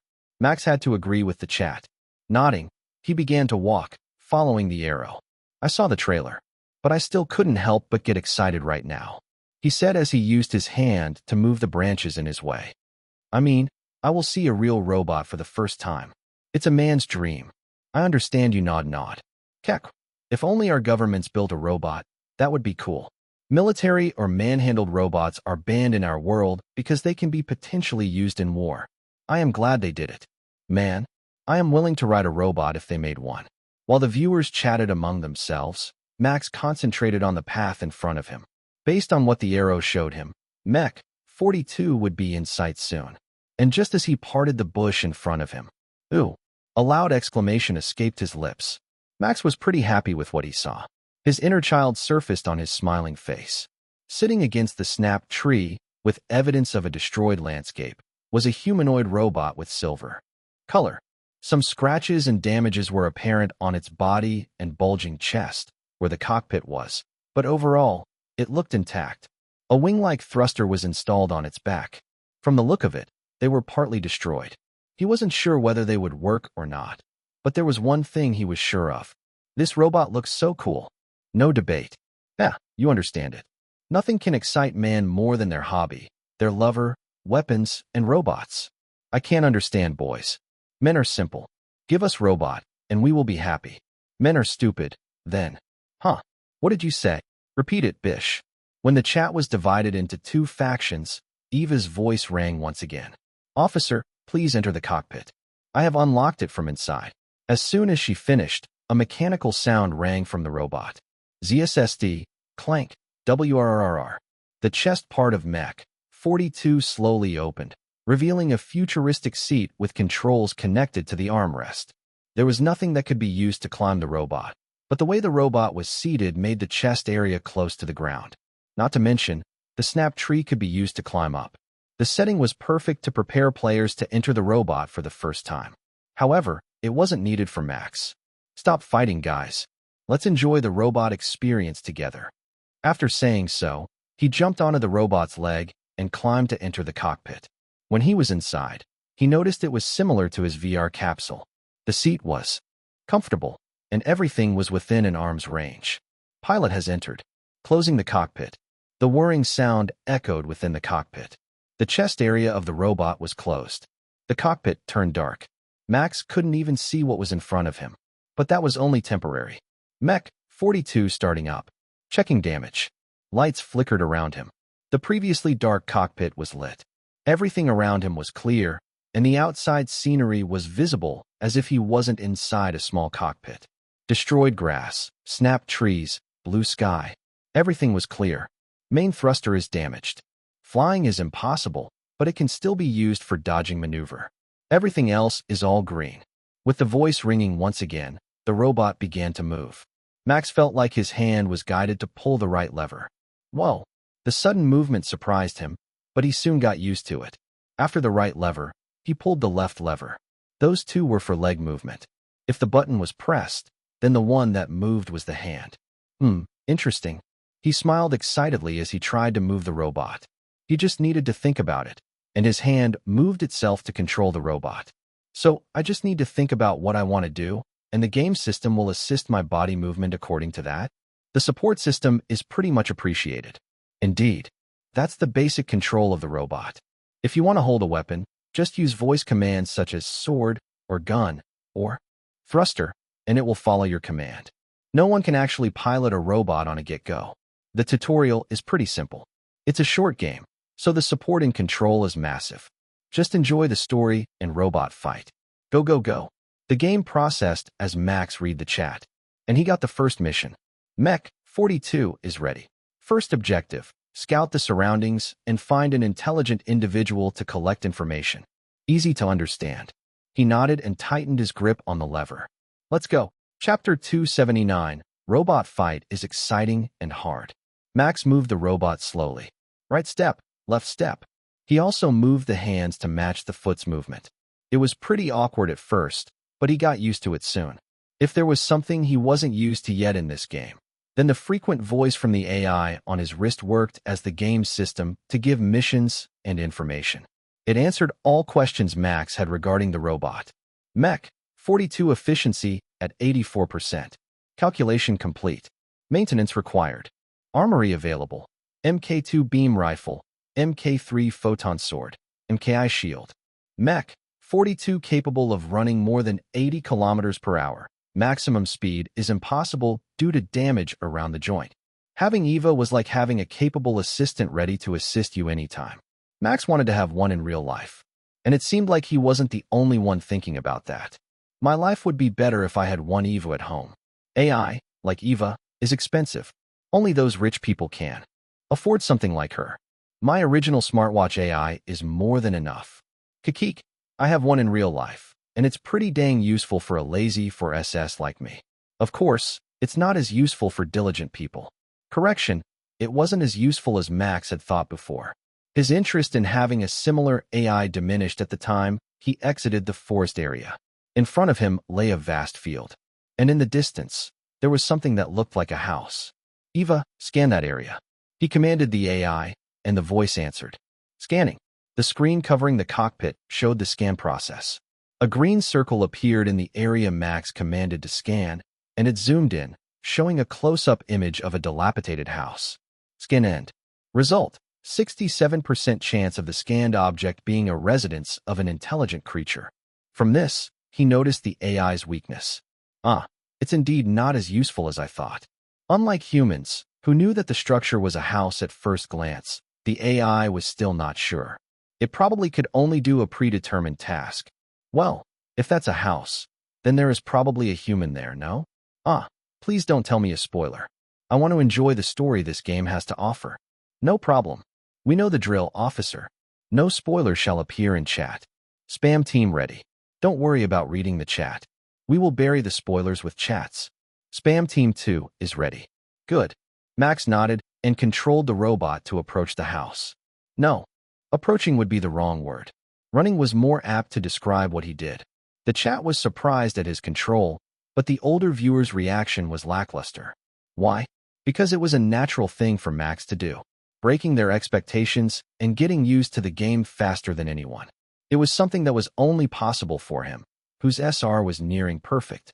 Soon, he arrived in front of the dilapidated building made from concrete. The robot was around 5 meters tall, so he had to look down to look at the house. As soon as he looked down, the scan activated again. However, danger detected from behind. The screen was filled with red, and a danger box appeared near his vision. A red flash appeared and barely missed Mech 42 Max piloted. It hit the building and destroyed it completely. What the heck? Max shouted as he turned back. He was able to see the attacker clearly from the screen inside the cockpit. A strange black robot, standing on 4 legs, could be seen in the distance. It looked like a dog without a head, and a large cannon was mounted on its back. A cloud of smoke rose from the muzzle, a sign that it had just used the cannon and was the culprit behind the red flash from before. Objective change. Extract information from a hostile robot. Combat mode activated. The cockpit's light was dyed red, and everything changed. From the control and the screen. It was optimized for combat. A crosshair appeared on the screen as Mech 42 took out a rifle, an Mk2 beam rifle, from its back and had its visor lowered. Looking at the transformation to combat, everyone became excited. It didn't matter whether they had watched this game or not. Both types filled the chat. There it is. The first transformation. Whoa. The robot can transform? I will buy one. Sell it, please. Is it sold on eBay? No matter how many times I watch this, it's still so cool. The visor is what makes me fall. Damn, the face looks so sharp and cool. Indeed, no one could handle the charm of a transformed robot. Not even Max. Ha! He laughed loudly inside the cockpit and controlled the robot to point the gun toward the enemy. Come at me, rogue robot. I will turn you into junk in a minute. In this kind of game, the indication of the start of the battle was from meeting the enemy. There was no countdown whatsoever. So, Max commanded the robot to shoot the rifle toward the enemy without hesitation. Unlike the red flash from the enemy earlier, the muzzle spewed a blue beam. It was fast and reached the enemy in less than a second. However, the enemy was able to dodge the bullet and the explosion by jumping. It sent a counterattack using the cannon immediately. Red flash gathered on the muzzle and was shot toward Max. He dodged it by jumping to the left, helped by the thruster on the legs and arms to move faster. But that was something that Max didn't account for. Due to the unexpected thruster activation, he lost his balance and stumbled on the ground. Thud. He stayed still for a second and blinked. Did this really happen? Come at me, rogue robot. I will turn you into junk in a minute. Proceed to fall. So hilarious. No. The second-hand embarrassment. I can't LOL. Well, he stumbled. This is the first time I saw Breeze stumbling. I can't. He acted so coolly earlier just to stumble down. Don't mind? I can't stop laughing, ha ha ha, KKW. Help me. As the viewers, are embarrassed. Are you sure you're not acting, Breeze? So he only acted clumsy to get attention? If that's true, then you're hilarious and a natural clown. Chapter 280, Human Settlement. The chat made it worse. Max gritted his teeth as he got embarrassed. Thankfully, no one could see inside the cockpit, so he was safe from teasing. Cough. That was intentional. Yeah, we believe you. Intentional, huh? Let's leave it at that. We totally don't doubt you. Great. As expected from my viewers. You guys are understanding. Max chuckled after reading the chat. Standing up, Max observed his enemy once again. It observed him from a distance and didn't try to get closer, as if it had no other way to attack aside from the cannon from its back. And based on the fact it didn't attack, is there a time interval between attacks? He asked quietly as he observed his enemy back. Based on what happened, there must be a time interval. That time interval was... Oh, is it attacking? Again? So it's around 5 seconds. Max controlled Mech 42 to jump out of the way again. This time, he took the thruster into account and didn't lose his balance like before. Boom. The red beam hit the ground and exploded. Dust was kicked into the air. And from that dust, Mech 42 appeared and rushed toward the enemy robot without hesitation. Max shot the rifles. 3 beams flew toward the enemy and hit its 2 legs. Bam bam.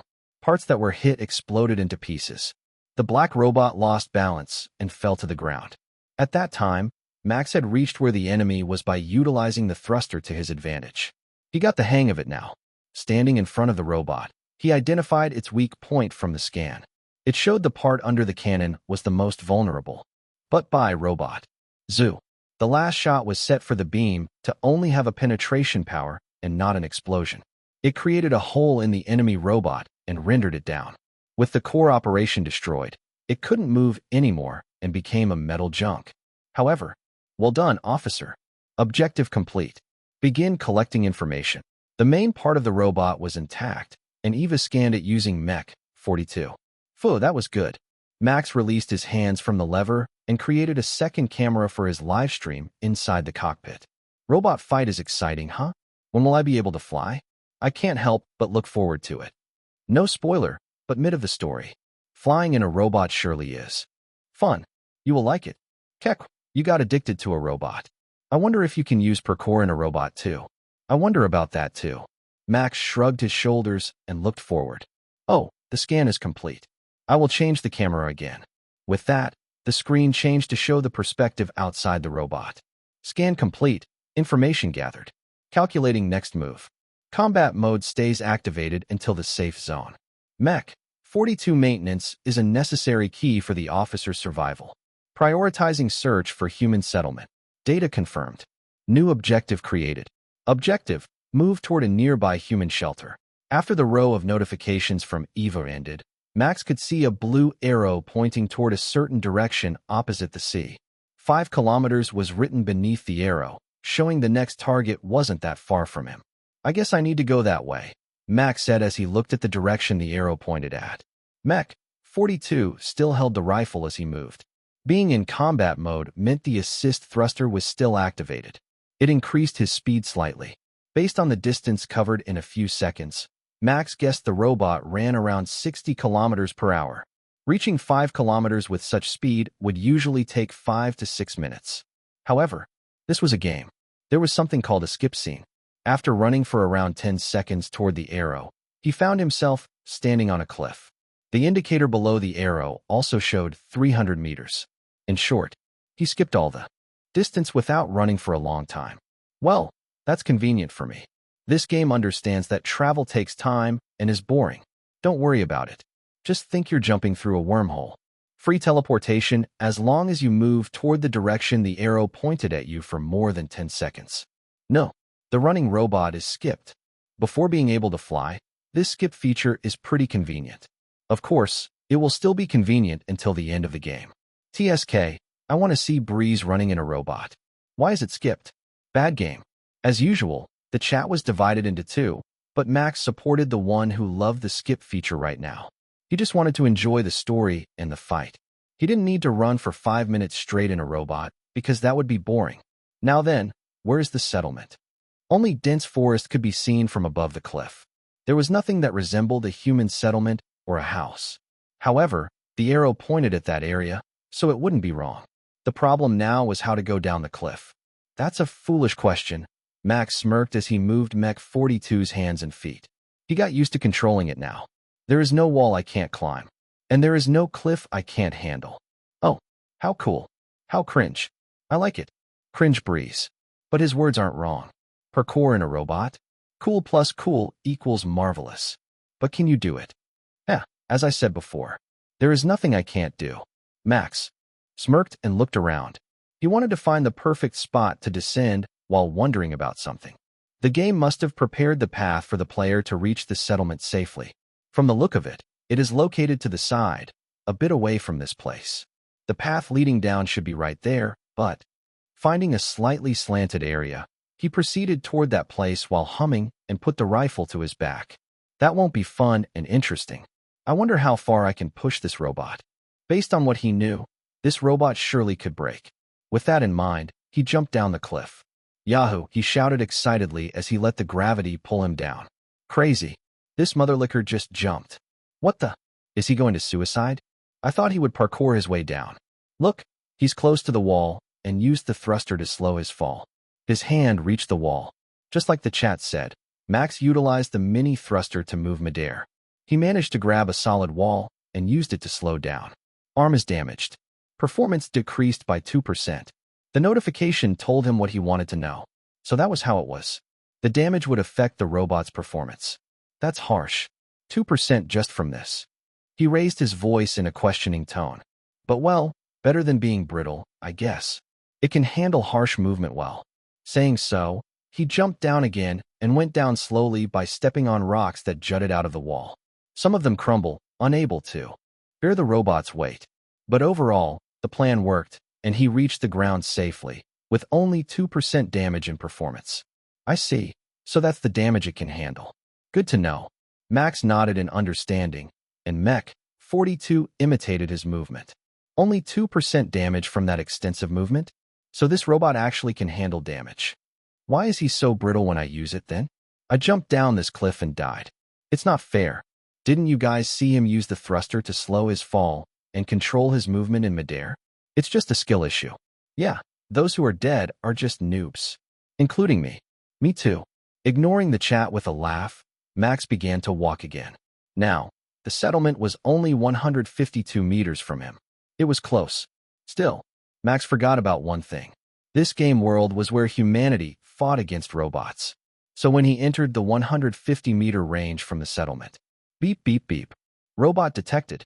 Enemies found US. Defensive. Defensive. Let's fucking destroy this junk of metal. Many turrets sprung out from the trees and grounds, all with red lasers pointing at Mech 42. At the same time, the alarm blared loudly. Many voices echoed, followed by the appearance of humans holding what seemed like rocket launchers on their shoulders. Hostile detected.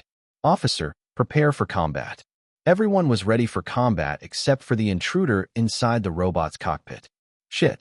Did I mess up? Yes, you did. Congratulations, you have made humanity your enemy. Your reaction is so cute, I want to kiss you. No way this happens, right? Yes way, this do happen. Chapter 281. Forced game event can be damned. Max didn't know how to react, but he knew that this was a part of the story's progression. There must be a way to calm them down. How? Obviously by talking. Eva, open the cockpit. They are hostile against the robots. I believe they will hear my words. Negative. Your life will be in danger without Mech 42's protection. Proceed to lock the cockpit for the officer's safety. Of course, it would be like this. There was no way this storyline would be that easy, right? This was a forced event. Max had no choice but to settle this forced event by himself. Fortunately, his weapon wasn't active. He raised Mech 42's arms in a surrender expression and said, I am not your enemy. This robot isn't a rogue one. Its $$ are 4 Just as he said that, he realized that a word was censored. His eyes widened slightly, and he clicked his tongue. So that word is censored too? Well, yeah. Right now, the officer doesn't know what Strand is, so you can't say it in front of NPCs. This game has a linear storyline. It forces you to do something and limits you to the knowledge your character has known. Everything unrelated to the current story is censored in front of NPCs. But, do you think you can talk to us right now, Breeze? Watch out. As Max read the last chat, he immediately raised his head and saw an incoming missile. His eyes widened as he operated Mech 42 to dodge it. The missile passed by arm's length and hit the cliff behind him, causing a large explosion. TSK. I missed it. A man with a mohawk hairstyle clicked his tongue from behind a tree. The rocket launcher on his shoulder had smoke escaping its back. Clearly, he was the one who shot earlier. Mohawk, what are you doing? A man with a large build shouted with a voice that boomed around the surroundings. Everyone glanced at him for a second. His face was full of scars, and he wore a muddy green tank top, showing off his muscles. That thing moved, Pops. So I shot it. Mohawk answered nonchalantly while waving his hand. You idiot. That thing dodged your attack. At least hit it if you truly mean to. Pops shouted back while raising 2 rocket launchers. Everyone, attack. There is only one of them. We can destroy it and get the scraps. Yeah. With the commands, more than 10 people sent missiles toward the silver robot in the distance that tried to regain its footing. The man turrets also began to shoot live ammunition. Beams were only exclusive to robots. Humans had no resources to create the energy to shoot beam bullets. The pilot inside noticed the attack. How could he not while it was so obvious, and something popped up in his vision? Objective change. Survive or retaliate. This is bullshit. Shouting, Max chose MKI shield. He took it from his back and planted it deeply into the ground. A blue spherical barrier surrounded the whole Mech 42's body as soon as he activated it. The impact arrived soon. Max was pushed back even with the shield covering the mecha. Cracks appeared on the surface as it was unable to handle all the explosions and bullets it received. The blue barrier also flickered. The energy was almost depleted. Shield's efficiency decreased. MKI shield's damage reached 80%. Recharging needed. Evading maneuver is not recommended. Artillery coming from 360 degrees angle. Simulating result. Done. Result out. Once the shield broke, Mech 42 would be unable to defend against the artillery. Seeing this, Max could only smile in defeat. This was a forced event. Shoot. More. Don't stop. Usually, the enemy's bullets would already be depleted at this time, but they kept shooting more and more until crack. Shatter. The shield was destroyed, and the missiles rained on Mech 42. Missiles exploded, and bullets riddled the armor. The shaking inside the cockpit was unbearable, but nothing seemed to scratch the main component of it. Mech 42's capability has decreased. Damage has passed the threshold. Joints destroyed. Arms and legs cease to function. Overall estimation. Prioritize officers' safety and divert all energy into the cockpit's protective barrier. Start the procedure. Goodbye, officer. Max heard the notification and was puzzled.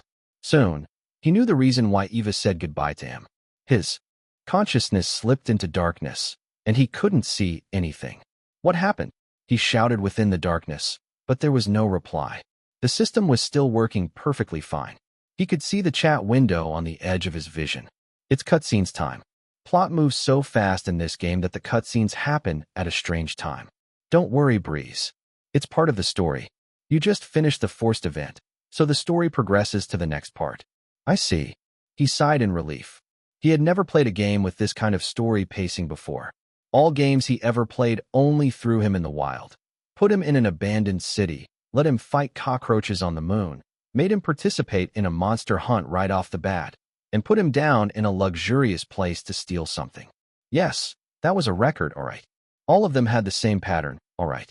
However, their pace was pretty slow, unlike this one. The darkness parted away, and Max realized he was inside some kind of a room. A white ceiling greeted him, and a voice could be heard from the side. Ah, you're awake? That's good. Turning around, Max found an old man in a white lab coat sitting next to him. Where am I? His mouth moved by itself. The cutscene had started once again. At this moment, Max became a half-transparent entity hovering on his body. Looking at someone with his face lying on the bed and moving was a little bit creepy, but he had gotten used to it.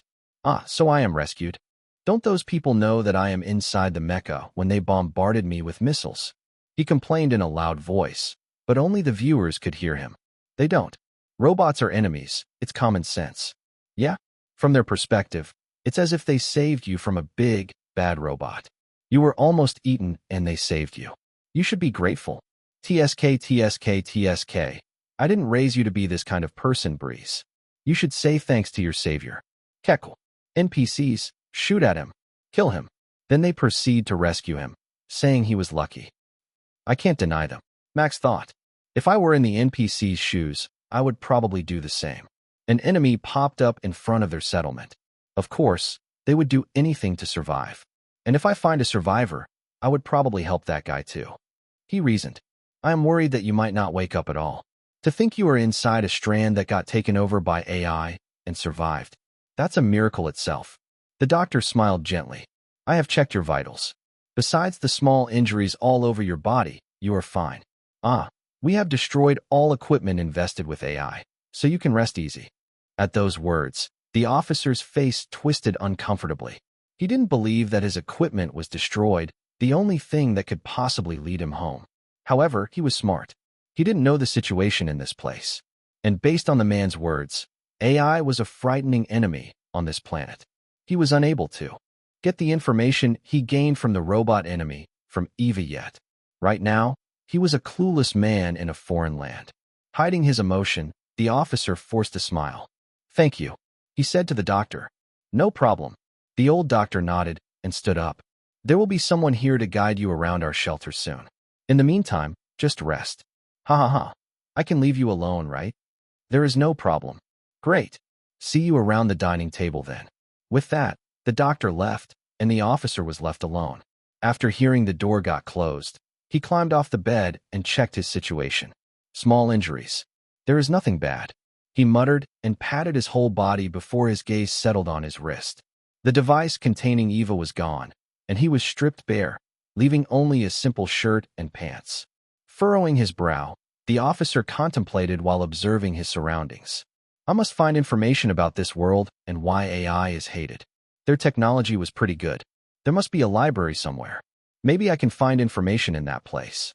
Just as he finished speaking, Max could see notifications in front of him. New objective created. Secretly gather information regarding AI and robots from the library. After the voice disappeared, Max could move his body again. He looked around and blinked his eyes. There was an objective arrow in his vision even though Eva was gone. Of course, it was only due to him being a player, and it had no relationship to Eva whatsoever. Still, it was pretty good for Max. He thought he would be clueless and had to find the library manually before. Smiling, he looked at the hovering camera in the air. Let's do this, chat. It's sneaking time. Ninja time? Sneaky sneaky. Don't forget to bring a box. Hide in the box. Be the box. Enter the bush if you are spotted. Sneaky Breeze. Don't forget to enter a female bathroom. Shut up, creep. Breeze, don't do that, please. The male bathroom is fine, though. Get some help. Chapter 282, New Robot is Meh. Infiltrating the library was easier than Max thought. No, it wasn't even an infiltration. As soon as he stepped out of the medical room, Max met with Mohawk. The man introduced himself and happily guided him to the library without asking anything. Max questioned whether this was a part of the story progression. He followed the man to the library before a cutscene started again. His character moved by itself, reading many books accompanied by Mohawk. While this happened, he talked to the viewers. The story is indeed pretty linear. It's a bit interesting seeing the officer's expression change when he learns of the AI's wickedness, but this also feels strange to me. Is it because I never played this kind of game before? It's like my freedom has become so limited. I know that feeling. That's probably why I only play online games lately. True, a linear story can sometimes be burdensome to some people, but part of the gaming community likes it, too. Believe me, sometimes you just want to follow the story and not think about the route. Huff. I wanted to be restrained. That's also something I experience. Like, you wanted to do this, but you're unable to, right? Being so limited isn't fun. Max wanted to love this game, but it wasn't as fun as he previously thought due to the many limits placed on him by the storyline. He was the type that enjoyed freedom more than a good story, it seemed. Of course, a game with freedom and a good story was better than just a good game. For example, Knight's Journey story was good. Mercenary Quest also had many to offer as he was still at the start of the game. Neither of them limited his choice and freedom in playing. The officer closed the last book he read and approached the Mohawk, who had fallen asleep. He nudged the man and asked him something. Can you show me where the hangar is? I want to see this strand. Finally, the word strand wasn't censored from his mouth. After Mohawk agreed to show him, Max was able to control his body again. He followed the man to a large hangar where all strands, humanity robots were located. This place made Max change his mind again. 5 robots, which looked bulkier than Mech 42, stood side by side with scaffolding around them. Many people worked on them, taking care of the robots with care. How's this? Aren't these strands amazing? Mohawk boasted proudly. Max wanted to say they weren't as impressive as Mech 42 because it seemed like they had no thruster. But he kept silent and let Mohawk continue. The truth is, I am one of the pilots. Mine is that red one, Strand 69. Hee, isn't she beautiful? The silver one is new. We just built it, and no one is piloting that unit yet. Piloting is hard, though. Don't ever think of trying even if that unit has no key. As they walked through the hangar, the man kept yapping and boasting about his achievement. Max stayed silent as he focused his gaze on the corner of the hangar. Mech 42's chest armor lay there. It was the cockpit. There was something strange with it. Why is the cockpit glowing? He asked in a low voice and looked at the chat. Isn't it natural? As they say, something big and strong will glow at times. Experience new worlds on MVLMP year. It's because of the story progression. It's so bright. Unlike my future. Why don't you try to touch it? Story progression. Yes, indeed. That cockpit would surely trigger the next story. Nodding his head, Max called out to Mohawk. Sir, could that be? He pointed at the cockpit with his finger, and Mohawk turned around. When he saw it, his smile brightened. That. We found you inside that thing. Don't worry, we checked it, and found no AI. It seems the system was destroyed after we bombarded it, so it's safe. Could it be that part of your strand that got taken over by AI? Are you also a pilot? Whoa, dude. We are. Amazing. Can I take a closer look? Max asked. That would be difficult. Pops said no one can get close until he's sure it's safe.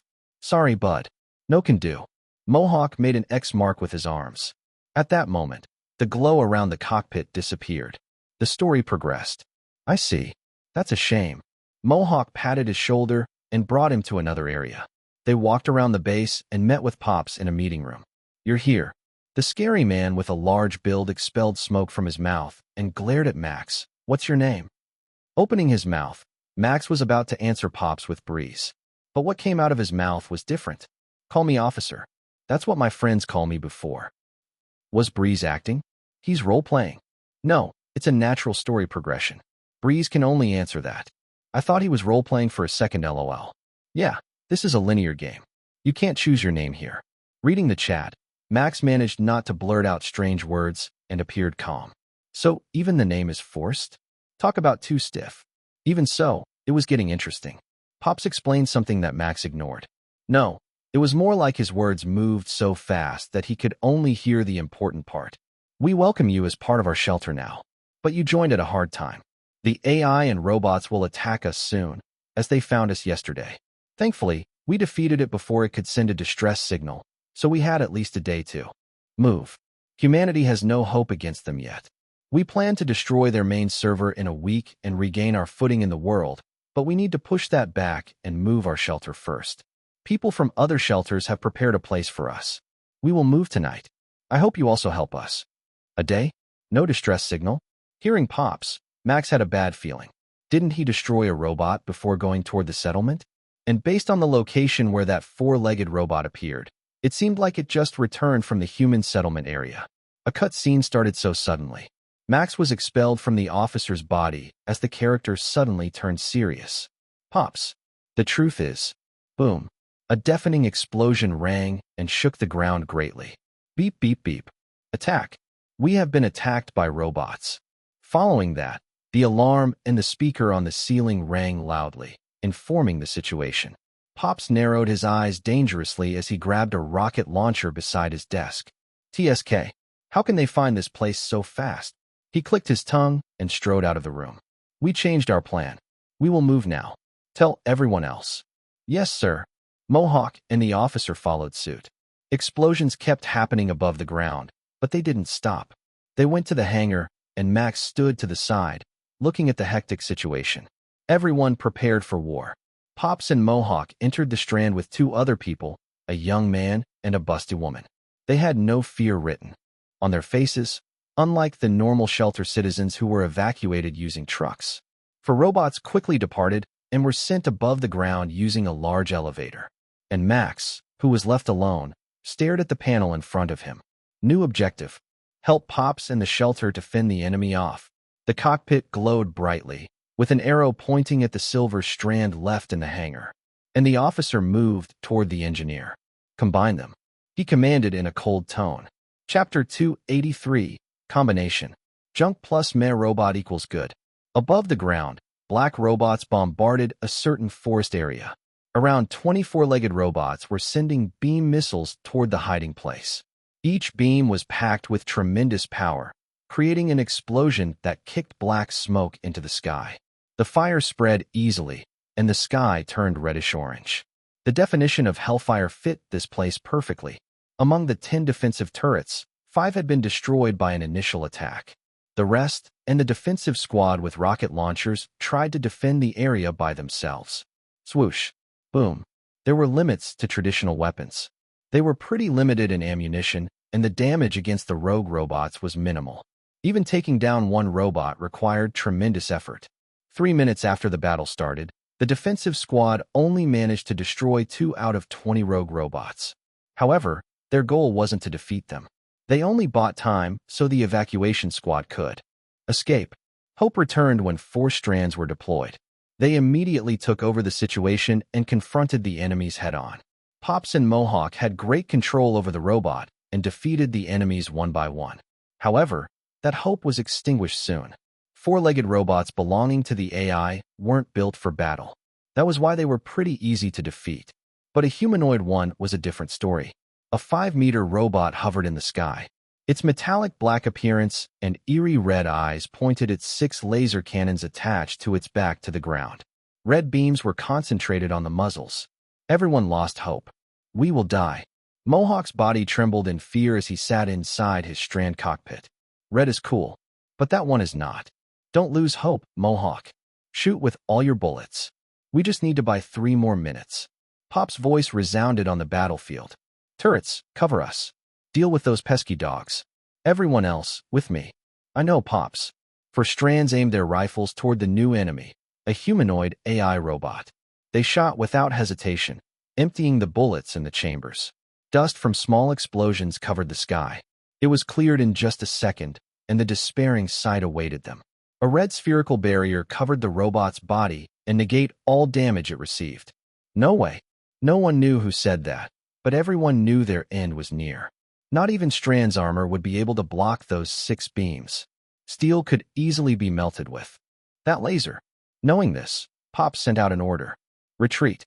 Go away as far as possible. Leave the area. Everyone moved at once. The defensive squad climbed onto the trucks hidden in the forest to retreat. Having everyone aboard, the pilots controlled the strand to run and run as far as possible until Mohawk noticed that Pops didn't follow them. His eyes widened as he turned his strand. Pops! His shout echoed in the burning forest, getting everyone's attention.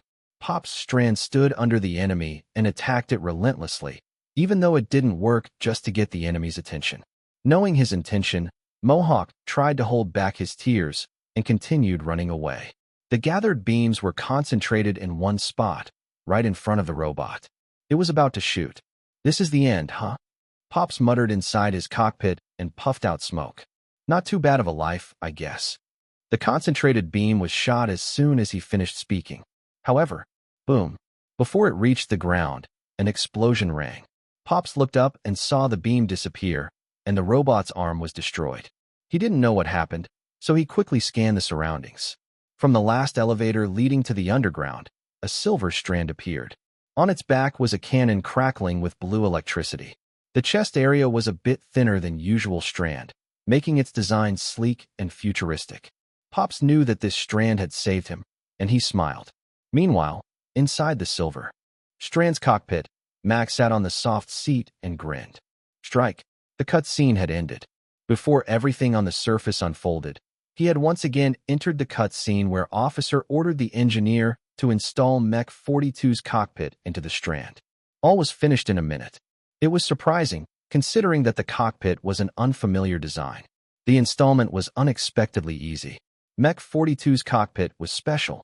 It could adapt to any robot and had a large energy core that could supply energy to the said robot. Much to the engineer's surprise, the energy in the silver strand was thrice the usual.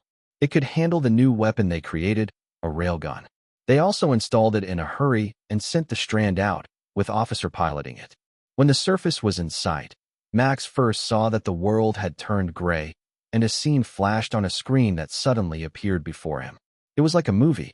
Then, the officer controlled the strand with familiarity and canceled the black robot's attack.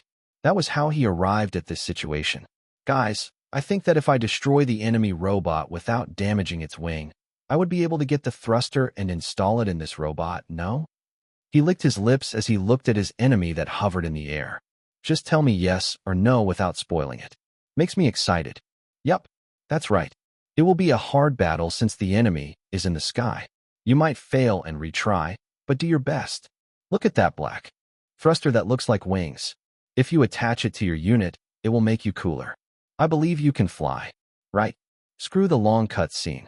Fighting in a robot is why I play this game. Max gripped the lever tightly and dashed forward. He took out a rifle from his back and began shooting up. The bullets were reflected by a red spherical barrier. They were half transparent, unlike before, a sign that the barrier energy was almost depleted. No use, huh? My railgun still has a 5 seconds delay. I guess I need to survive until then. He muttered and went around the burned forest. The enemy robot's eyes flashed. Beams accumulated in 4 of the weapons from its back that were still functioning. Electricity crackled from the destroyed part, but it could still easily fight and destroy the base. After recognizing it as an enemy, it began to shoot toward Max's strand. Red beams flashed for a second before the ground behind him exploded. The destruction it caused was less than the main cannon of the 4-legged robot. However, its number and rapid shooting made it more dangerous. Fortunately, Max didn't have a problem with speed and reaction time. Without the thruster that disturbed his movement, he was actually faster and more agile. After dodging a few times, he saw the railgun was ready and got into position. He made sure the crosshair locked on the enemy before grinning. Get wrecked. With that, he pulled the trigger, and the railgun shot a long, pointy bullet toward the enemy. The bullet was crackled with electricity and shot faster than the speed of sound. When it made contact with the red spherical barrier, electricity spread all over and cracked it. The bullet went through the robot and created a hole in its head area where the processing core was located, rendering it down. Objective complete. The remains of the robot fell to the ground and exploded. At that time, Max's face paled as he shouted and broke into a run. No, My thruster. No, not the thruster. At least save the thruster. Game be like, KKW. Get wrecked. Chapter 284, halfway to the game. Arriving at the crash site, Max noticed Pop's strand was standing to the side while holding something. When he saw it, his eyes sparkled in delight. My thruster. Pops save it. W Pops. I decided. I like that old man Keek. Someone saved the day, and it's not Superboy but Pops. It's me, Popsta. This looks useful, so I took it. I guess you like it. Pops approached Max in the strand and put the thruster down. He controlled the strand to pat his shoulder and nodded. Thank you, officer. You saved my life. I didn't know you could pilot a strand this good. No, it's fine. You also saved my thruster, so let's count it fair. Ha ha, you're truly kind. I am glad I didn't kill you back then. If I killed you, I would probably die right now, ha. Ha ha. I am also glad I didn't kill you back then. If I destroyed this base, I wouldn't be able to get this intact thruster. The conversation went strange, but Max also laughed with him. Is it just me who thinks their heads are strange? Is there a brain specialist here? I am a neurologist, but I don't know what I should do in this situation. I will pass this on to the psychologist. A psychologist here. I diagnose both of them as suffering from brain damage. X-ray required. Radiologist here. I don't think I can use X-ray on a robot. The hole is too small for them. LOL the hole. Does the radiologist not use his brain? Obviously, the psychologist only asks you to X-ray the pilot. The chat enjoyed the situation. They talked to themselves while Max looked at the thruster as if he had found a gem. At the same time, Pops seemed to talk to himself. The other dogs have retreated. Our force also managed to run, leaving only us here. The old man inside the black strand said as he looked at him. We need to follow them ASAP and inform them about our victory. Our strands will also need to be fixed. Well, we can install this thing for you if you want to. New objective created. Objective. Move toward the new shelter with Pops. What are we waiting about then? Max rose to his feet while taking the thruster with him. Let's go ASAP. Good. Now, if you can hand me some of the rifle bullets, that would be great. My ammunition has been depleted dealing with that bastard. No problem. Max distributed his ammunition with Pops and moved to chase after the people who went to another shelter. According to the old man, the nearest empty shelter where they moved was around 20 kilometers away. Chasing after the survivor would also be impossible, so he said just to meet them there. Naturally, the journey was skipped, but it was only halfway because they found a red strand standing behind the tree. It was Mohawk. He managed to reunite with Pops with feeling. Pops, or not. You fool. Pops scolded Mohawk for staying behind and not protecting the others who evacuated. Max used this chance to get angry with Mohawk because he was too useless. He was just venting because Mohawk took too much time with the cutscene. After the minute-long scolding, Max handed the thruster to Mohawk and asked him to handle it with care and protect it with his life. They moved together, and the journey was skipped again uneventfully. The new shelter was also located underground. When they arrived, many people welcomed them excitedly. They were happy that Pops survived and they could move to the new shelter safely.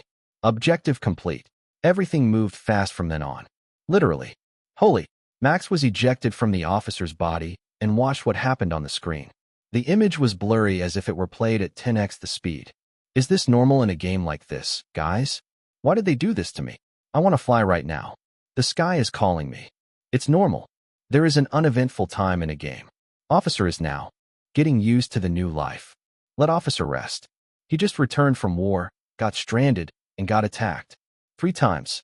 Let the man rest. Officer, finally, some rest. Breeze, you can't rest. Let's fly in a robot. This guy isn't a normal human. Is it already an hour and a half? Halfway to the story then. This is really too short. It's already halfway to the end. Max was surprised as he read the chat. That was fast. Welp, I just need to enjoy it. He shrugged his shoulders. At that time, text appeared before him, explaining the situation that happened in the fast-forward. It was in the form of a note that moved slowly. Officer's note. A year has passed since I was stranded. I was having a good life, but I lost the way to return to my home. My last hope, Eva, was also gone. On this planet, I gained friends and protected people while piloting a robot named Strand. There is nothing different from my previous life, except for the lifestyle. It was hard at first, but I got used to it soon. Fighting had been everyday life. Engineers studied Mech 42's cockpit and upgraded all strands. We can go against rogue robots and AI more easily. However, I doubt we will survive long at this point. Pops, the leader of this shelter, thinks similarly as me. Humanity dies slowly. All we can do is to crawl and hide. The plan to attack their main server was halted after that attack, but it will resume soon. In 3 days, we will launch our first and probably last attack. All strands have higher specs now. We use scraps from the enemies to upgrade them.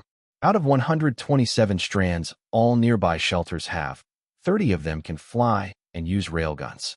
My strand, which Mohawk named Stranded, is still the most advanced thanks to the technology one brought from space. Talking about space, the remains of my spaceship were gone. I checked a few days after moving to the new shelter to find a communication device, but nothing remained. This is my last diary and my will. I miss my home. Officer. The scene changed suddenly when the last word disappeared into void. Max sat inside a cockpit, facing a large tower that pierced the sky in the distance. Around him, more than 100 strands stood fully armed.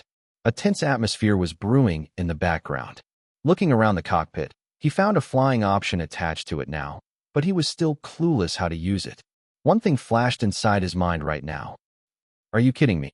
Chapter 285. First war, first fly, first experience. Let's do this, officer. Your skill is needed here. Please destroy the main antenna at the top of that tower.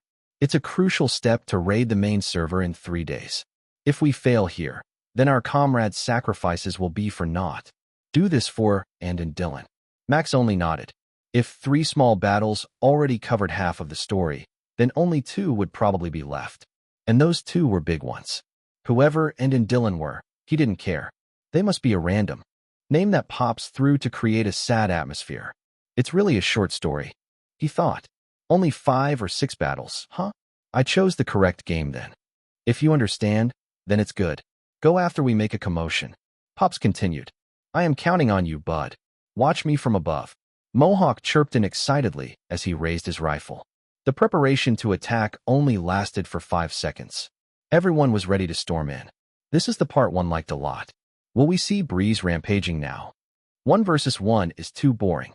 He's born for a battlefield like this. This is war. War is my blood. War is my flesh. I was born in battlefield. Born and raised. Certified warrior. Unlike earlier, Max was now focused. Go, go, go. The army sprung into action at Pop's sign, leaving only 10 units behind. All of them were Max's support to reach the top of the tower. Everyone approved and acknowledged their ability to use the thruster and fly. A mud-colored strand approached Max as he observed the battle that had begun in the distance. Leader, it's time. Max turned around and nodded. The explosions that rang loudly had kicked some dust into the air, turning the sky brown. It was a perfect camouflage for the squad. Right now, even his strand was brown-colored. It was part of the plan. Let's go. Nodding, the unit used hand gestures to command the others. They began to fly one by one, leaving Max on the ground. Looking at the unit that had just taken off, Max breathed deeply. New objective created. Destroy the AI's number 3 main antenna. Neat. It's easy to understand. Max operated his strand to stand up and looked at the sky. Now, the problem is how to fly. I had never had any wings or flown anything before. Except my body, of course. Fly your body? How the heck? Parachute, dude. But holy, did you skydive? I like how easy it is for him to say he did a dangerous sport as if it were nothing. To fly, just command it to fly. The game assistant will help you. This game is pretty easy. No need to think much and just think of where you want to go. The game assist will help you fly. Seriously, that sounded fishy. Yes. Why do you think this game isn't really liked by many skilled players? The skill level required to play this game is low. It's just something you play when you're bored. Now that sounded right. Max decided to try it and activated the thruster. He controlled it as if he were controlling the game assist, just like when he had used Mech 42 earlier. A sound of flame expelled from the back could be heard. The thruster was activated, and his strand was lifted off the ground. The feeling of floating in the air was strange, especially since he was seated in a soft chair. It was like riding a helicopter, but it wasn't shaky at all. This cockpit had a good shock absorber. This is amazing. An exhilarating feeling filled him. This was fun. Adrenaline rushed through his virtual blood. Nothing can stop me. Ha ha ha. A loud laughter rang in the battlefield as the muddy brown strand that looked slimmer than the others rose to the sky. Explosions and the sound of bullets raining down among the allied strands and rogue robots drowned it. But that wasn't important.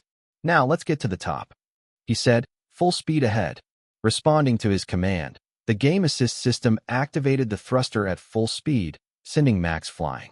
The strands soared into the sky, far and beyond, without stopping. His speed was even faster than a missile due to the special thruster he got from an advanced rogue robot. Yet, he couldn't stop. Help. I believe he can fly. Now I don't believe. He's not flying. He's soaring. I don't want to laugh, but I am laughing. LOL. Keckle. Emoji. Clap clap clap. He's truly the best. I just realized this is a comedy stream and not a real gaming one. It's a gaming stream and not a comedy one. Max retorted as he tried his best to stop his strand. How do I stop this? Game system, stop. I don't want to fly at full speed. Brake. Brake. Brake. He shouted loudly. He saw the tower get closer and closer. The parabolic antenna on top of the tower could now be seen. It was facing the sky, sending a signal to a satellite to spread the main server's command to all robots in the whole world. That was Max's target. He just had to destroy it with his railgun to finish his objective and mission. Many flying robots guarded it. However, he flew past them.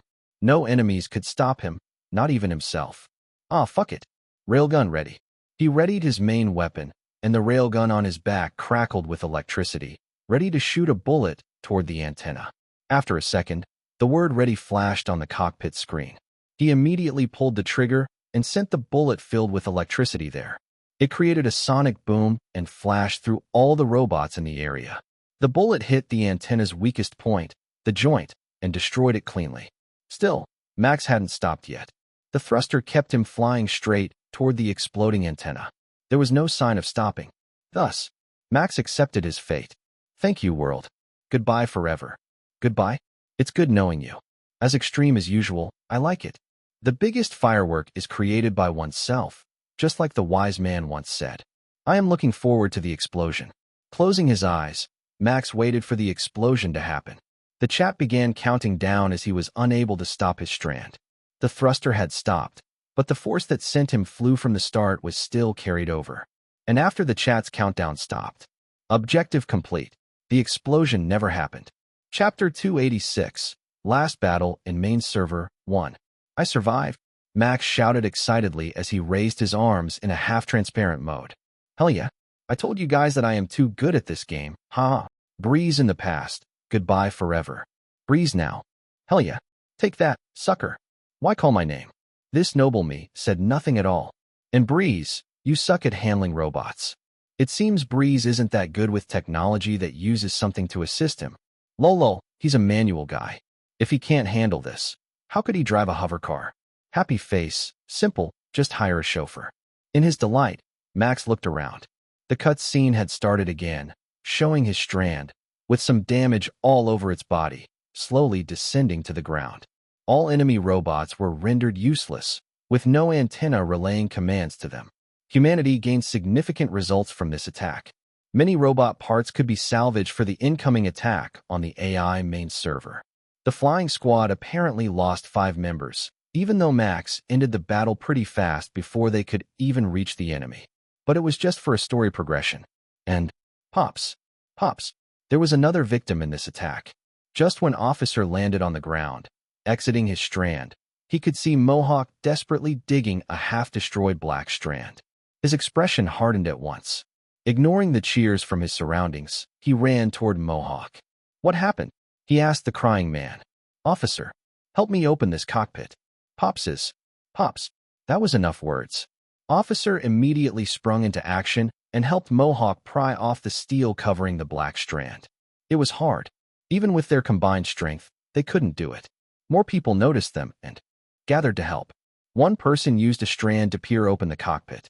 Only then did they manage to see Pop's condition. The old man lost almost half of his body. His arm torn off to the chest. Blood covered the cockpit, turned the metal red. There was no sign of breathing. Mohawk's face paled as he jumped down. Pops. He held Pop's body and shook it, shouting desperately. Come on, Pops. We won. Don't joke with me, please. Pops. Pop. Officer jumped into the cockpit and held down Mohawk. Stop it. He's already dead. Get off me, officer. Pops won't die. He can't die. Face the reality. Silence descended. The sound of grinding teeth could be heard. Some weeping sounds could also be heard from those who knew Pops well. Everyone was sad. Pops had died a hero's death with a smile on his face. No one expected this to happen. The celebratory mood turned grim when they realized more were lost. Of the 126 people who attacked the antenna, only 42 survived. The truth hit them harder than anything. And that only counted their force, not the other yet. A total of 652 people fell in the battle to destroy 10 antennas all over the world. 42 was a low number compared to other forces. This is crazy, Max muttered as he heard the report while in a half-transparent state. This game's story planner is nuts. How could he kill all those people off-screen? It's as if they are preparing for the last battle without any survivors. This is a pre-apocalypse game. That's right. Every game developer is nuts. They expect us to be happy with the massacre. P.S. I am happy. Haha. Blood God is happy with the offering. He shall bless you for the last battle. Do your best, Breeze. Bloodsucker has donated 500 diamonds. Get depressed. But don't. Anyway, I love seeing you suffering from this ha. Sorry to break it to you, sucker, but I won't get depressed over something like this. Max smirked as he saw the game was fast-forwarded. Every force from the corner of the world, totaling more than 500 people, gathered. They had no time to mourn their comrade's death. The only thing they could offer to their soul was revenge. Engineers worked without sleep. They used all the salvageable components from the enemy robots to fix the Strand and upgrade its capability. Their focus was on Stranded, Max's robot. The engineers added beam cannons to its back and equipped it with a beam rifle. A photon sword for close combat was installed on the back of its arm. Unfortunately, those beam weapons couldn't be equipped with other Strands due to energy and compatibility issues. It was only possible for Stranded because it used Mech 42's cockpit. And 3 days passed quickly. The commander of the attack was a veteran wearing military clothes. His gray hair only made him look scarier, and he joined the battle directly. Standing in front of Officer, the commander patted his shoulder. We're counting on you. Only you can pilot that Strand, and it is the biggest weapon that we ever have. I'll give everything I have. Officer answered, and the scene immediately changed. Max returned to the cockpit. He realized that he was hovering in the sky. This time, slowly and surely. Phew. He exhaled softly and promised himself not to fly at full speed anymore. Where are we going now? Just as he asked that, he noticed a large building. Maybe calling that building wasn't correct, as it was walking toward them. The size was massive, even bigger than the tower they attacked before. From the silhouette that was hidden by the cloud, this walking building was shaped like a tortoise with a tower on its back. Just as the metal tortoise came into sight, the notification rang. New objective created. Take down the AI's main server, Tortoise. Max's jaw dropped in surprise. That's the main server? He screamed inside his mind as he looked at the camera inside the cockpit. Yup, I expected this reaction. Lol, look at his face. So funny. Good thing we didn't spoil him with the story LOL. It's worth it. Seeing the chat reaction and the game system, Max realized his guess was on point. A large metal tortoise equipped with weapons and hosts many robots. Really? I have to destroy that? How? When he was lost in his thoughts, a voice reverberated through the battlefield, shaking the soldier's heart. Everyone, attack. Let's take back our Earth. It was a simple command from the commander, but it managed to push the morale to the highest level. Max looked at the Strand that ran on the ground in awe. Those who could fly went straight fearlessly. Enemies poured out from the back of the metal tortoise. The cloudy sky was filled with black and deadly red color. Just the numbers alone gave a sense of foreboding about this being the last battle that decided the Earth's fate. Everyone was spirited to take back their motherland from the rogue robots. At this spectacle, Max slowly commanded the robot with his mind. His hands moved the lever as the game assist program registered the command, and he flew a bit faster than the others. A bluish-silver flash appeared in the sky. Arg, screw it. Let's go rampaging. I came for you, motherfuckers. Thus, the final battle in stranded mech began. Oh, this is so exciting. Kill, kill, kill. Turn them into metal junk. Rampage time. Chapter 287. Last battle in main server 2. Flying toward the large tortoise, Max prepared the Mk3 Pew Pew beam rifle. The name came from him. Because the shooting sound was similar to Pew Pew, he decided to name it like that. Unlike its name, the rifle's efficiency could be proved. Pew. A red beam was sent flying after he pulled the trigger. It hit the enemy robot's red barrier and pierced it easily, destroying the unit with an explosion and sending the nearby units away due to the shockwave. It gave him a chance to break through their ranks. Or so he thought. Max stopped midair as he looked at the place where he just destroyed one robot. The hole caused from the break of formation earlier was already filled up. More robots gathered in the area, noticing that his rifle was dangerous for them. Damn, this is going to be hard. It is indeed hard. The last battle is obviously the longest. Don't expect to get lucky and destroy the main server just like before. Keek. Despair. Go fall into the pit of hell. Breeze's demise is in sight then. Ho ho ho. Evil laugh, no one can run. No one can hide. You guys are so skeptical. When did I ever disappoint you? Facing the difficult challenge ahead, Max grinned. This was what a game should be. When did it become so easy? Even the online game had challenges, such as troll teammates or skilled opponents. What if the enemy had an unlimited supply of robots? They looked the same and were weaker than the first two he met anyway. And support officer. Let him break through. The ground which was filled with four-legged robots and running strands. Most friendly robots used photon swords, which used the salvageable energy core from the enemy, to put up an equal fight with the enemies. The sound of guns blaring filled the sky. It filled the battlefield like a war song. Soon, the enemy's rank fell. Many weapons were already upgraded to break through the red barrier. Max didn't stay silent either. He used the rifle to attack the enemies. He also used the railgun sometime to destroy many robots at once. Many fireballs appeared in the sky from the exploding enemies. And then, I see a hole. There was a hole in the enemy's defense. It would soon be filled out if he didn't hurry. Max calculated it swiftly and knew he couldn't reach that defense while flying at his current speed. Narrowing his eyes, he knew there was only one option. Should I do that? He muttered. Then, he shook his head to make up his mind. No, there is no time to think about it. Do it, Breeze. Just do it. He tried to convince himself. Oh, that face. I recognize it. Let me explain. That face Breeze made is when he's thinking of something impossible, but will pull it off. No. He realized the strat. Don't do it. Don't do it. Fight more, please. I want to watch you fight. Torn between the decision, Max didn't read the chat. He didn't know that his decision was ultimately the correct one. He only gritted his teeth and put the rifle away. I have no choice. Getting into a position, Max commanded the game assist. Fly at full speed. With that, his strand turned into a blur, leaving only a silver and blue streak as he flew toward the tortoise at full speed. He did it. A suicide attack. The only possible one in this situation. Damn, he actually did it. I thought he wouldn't do it again after what happened earlier. He's breaking through. Whoa, stop. You're going to hit the tortoise. Yeah? Max commanded the thruster to stop once he broke through the enemy's rank.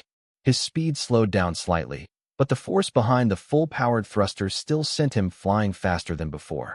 It would have been possible to stop if he had maneuvered the thruster to fly in the opposite direction, but it was difficult without practice. Not even he could handle it.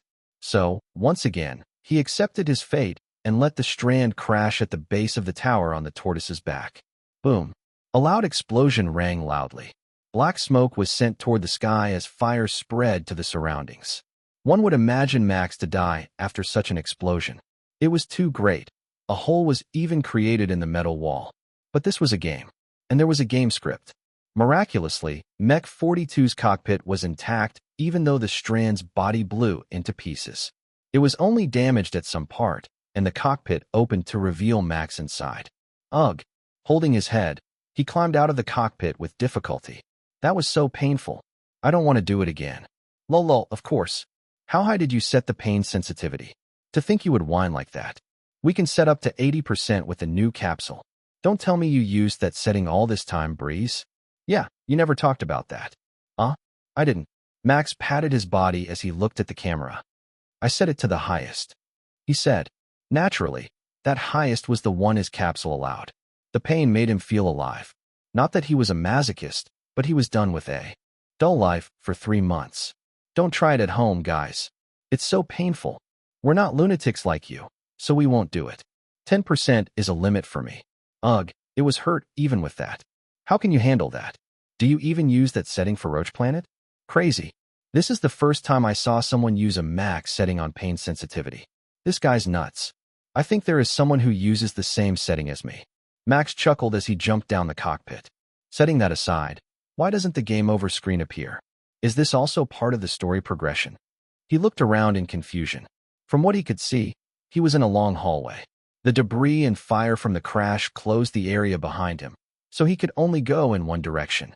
I guess I need to go that way. Without much choice, he started walking in that direction. He was pretty much unarmed, so he hoped he found no enemies. If he even met a small robot, he would definitely die. Please make it so that I can survive this feat. After walking for a while, he found an intersection. The left one headed down, while the right one headed up. There was no sign whatsoever that showed where the path went, so Max stopped between it. Now, where should I head to? He muttered to himself, unable to decide. His common sense told him to head up because the main server was likely on top of the tower, but his game sense told him to go down. Ugh, why doesn't this game tell me where to go? Like, they can collapse. One path to show me where the main server is. He complained loudly and sighed. There is no choice. Opening his streaming screen, Max began to mess with it slightly. Huh? What is he doing?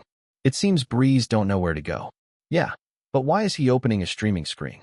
At the chat's confusion, Max chuckled evilly. He indeed couldn't make a decision, but he had an idea. And that was, guys, I will let you in on something fun. I don't know where to go, so why don't you pick the path for me? To make a vote for his viewers, help me choose the way. 1. Up equals 0%. 2. Down equals 0%. Choose the one you want me to go to. I will wait for 30 seconds. He added as his grin widened. Oh, vote. Now this is what we call a good stream. Kakik, to think you would give us such power. Don't regret your decision, Breeze. Freaking Noob has donated 200 diamonds. Are you serious? This could end badly. Nona Beautiful has donated 250 diamonds. Choose up, guys. Up, up, up. Lovely Otter has donated 700 diamonds. Let's help Breeze to find the right path. Those who know the game, help me choose. And the war between good and troll viewers began. While it happened, Max kept laughing like an evil villain. He began to love the chaos in his chat. Chapter 288, Last Battle in Main Server 3. Everyone was eager to join the vote. In just 30 seconds, 8K out of 12K viewers had voted. That meant more than 65% of them joined the fun. It was honestly a surprising number. It showed how many viewers actually followed Max's livestream without doing anything else. Are you guys that free? I should have known that. When did we say that we're busy? Hehe, you found out. If I am busy, I won't be sitting in my lobby with a beautiful AI to watch your stream. Police, I think the guy above me is a pervert. Reported. Yeah, they were really free. What was working? Was that tasty? And what was a lover? Those people didn't understand that. They wanted to watch him. Well, forget about that. I understand that you guys have nothing to do at all. Max chuckled in amusement and put his hands on his hips. Now let's see the vote result, shall we? Opening the streaming control panel, he displayed the vote result on the screen. Help me choose the way. 1. Up equals 62%. 2. Down equals 38%. Oh, he raised his voice slightly. It seems many people choose to go up. Is up fun? Yeah, it's fun. Go up, up, up. We'd love to see you go up. Can't you just climb from outside the tower? I bet he will do that if the game doesn't force him to go along with the story. What are stairs? Are they tasty? We know that Breeze actually wanted to climb this tower, lol. I am not a savage, guys. Max shrugged his shoulders at the accusation that his viewers threw in chat. However, that indeed sounded fun in the VR world. Maybe if he lowered his pain sensitivity slightly, he would like to climb the tower. Or I can also wait for the new game to drop and create a tower obstacle. He added in his mind as he looked at the stairs leading upstairs. And going that way is what the chat chooses. I guess I will follow their words for now. Let's go up. Deciding to follow the vote's result, Max headed up by running. He had no hesitation at all. If there was an enemy, he just had to run away or hide. For the record, he was unable to see the guide arrow since he wasn't in the cockpit. However, the game skip feature was still working. Once he reached the top of the floor, the game skipped, and he found himself standing in front of double doors with glowing lines. A sphere was embedded in the middle. It was clearly a suspicious place because it was too different from the other doors. Not only that, there was no way further than this hallway. This was the end of the journey to the top. Should I enter this place? Follow your gamer instinct. You should. Is there any other way? Don't. That glowing sphere clearly says, dangerous. Don't enter. From a normal person's perspective, this door indeed looked dangerous. But for a gamer, it looked like the door leading to the final fight. Max extended his hand toward the sphere and pushed it. When he did that, the sphere glowed brightly, and a voice rang from it. Scanning biometric. A human from space is detected. Scanning the DNA. Finished. Data acquired. Unit 62 TRS deployed to take over a planet named Earth welcomes the commanding officer. From EXO 82. Please enter the command center. A whirring sound followed suit, and the double doors opened automatically with a creaking sound. What? What? Huh?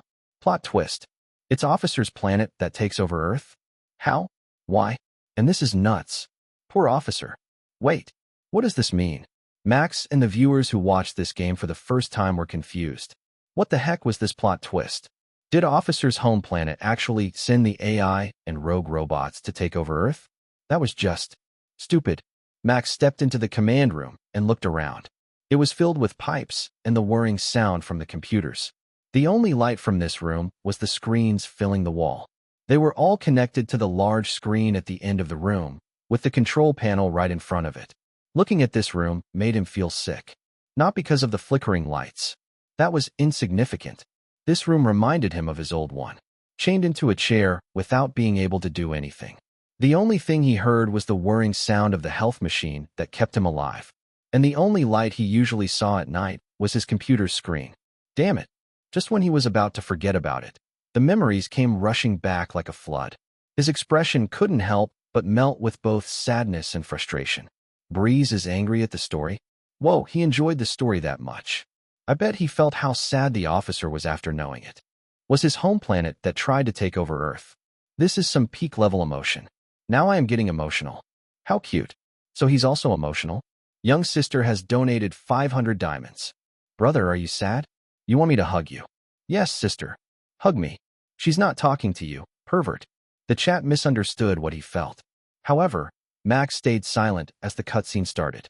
It might be the last because Officer's expression clearly showed anger and disappointment. He approached the control panel and slammed his hands hard, creating a loud noise. Why? He shouted with a hoarse voice. Why did you do this, Eva?